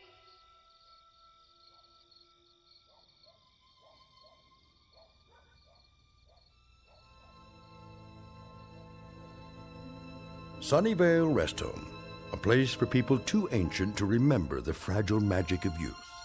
A place for those who have forgotten that childhood, maturity, and old age are magically intertwined. A dying place for those who have grown too stiff in their thinking to revisit the Twilight Zone.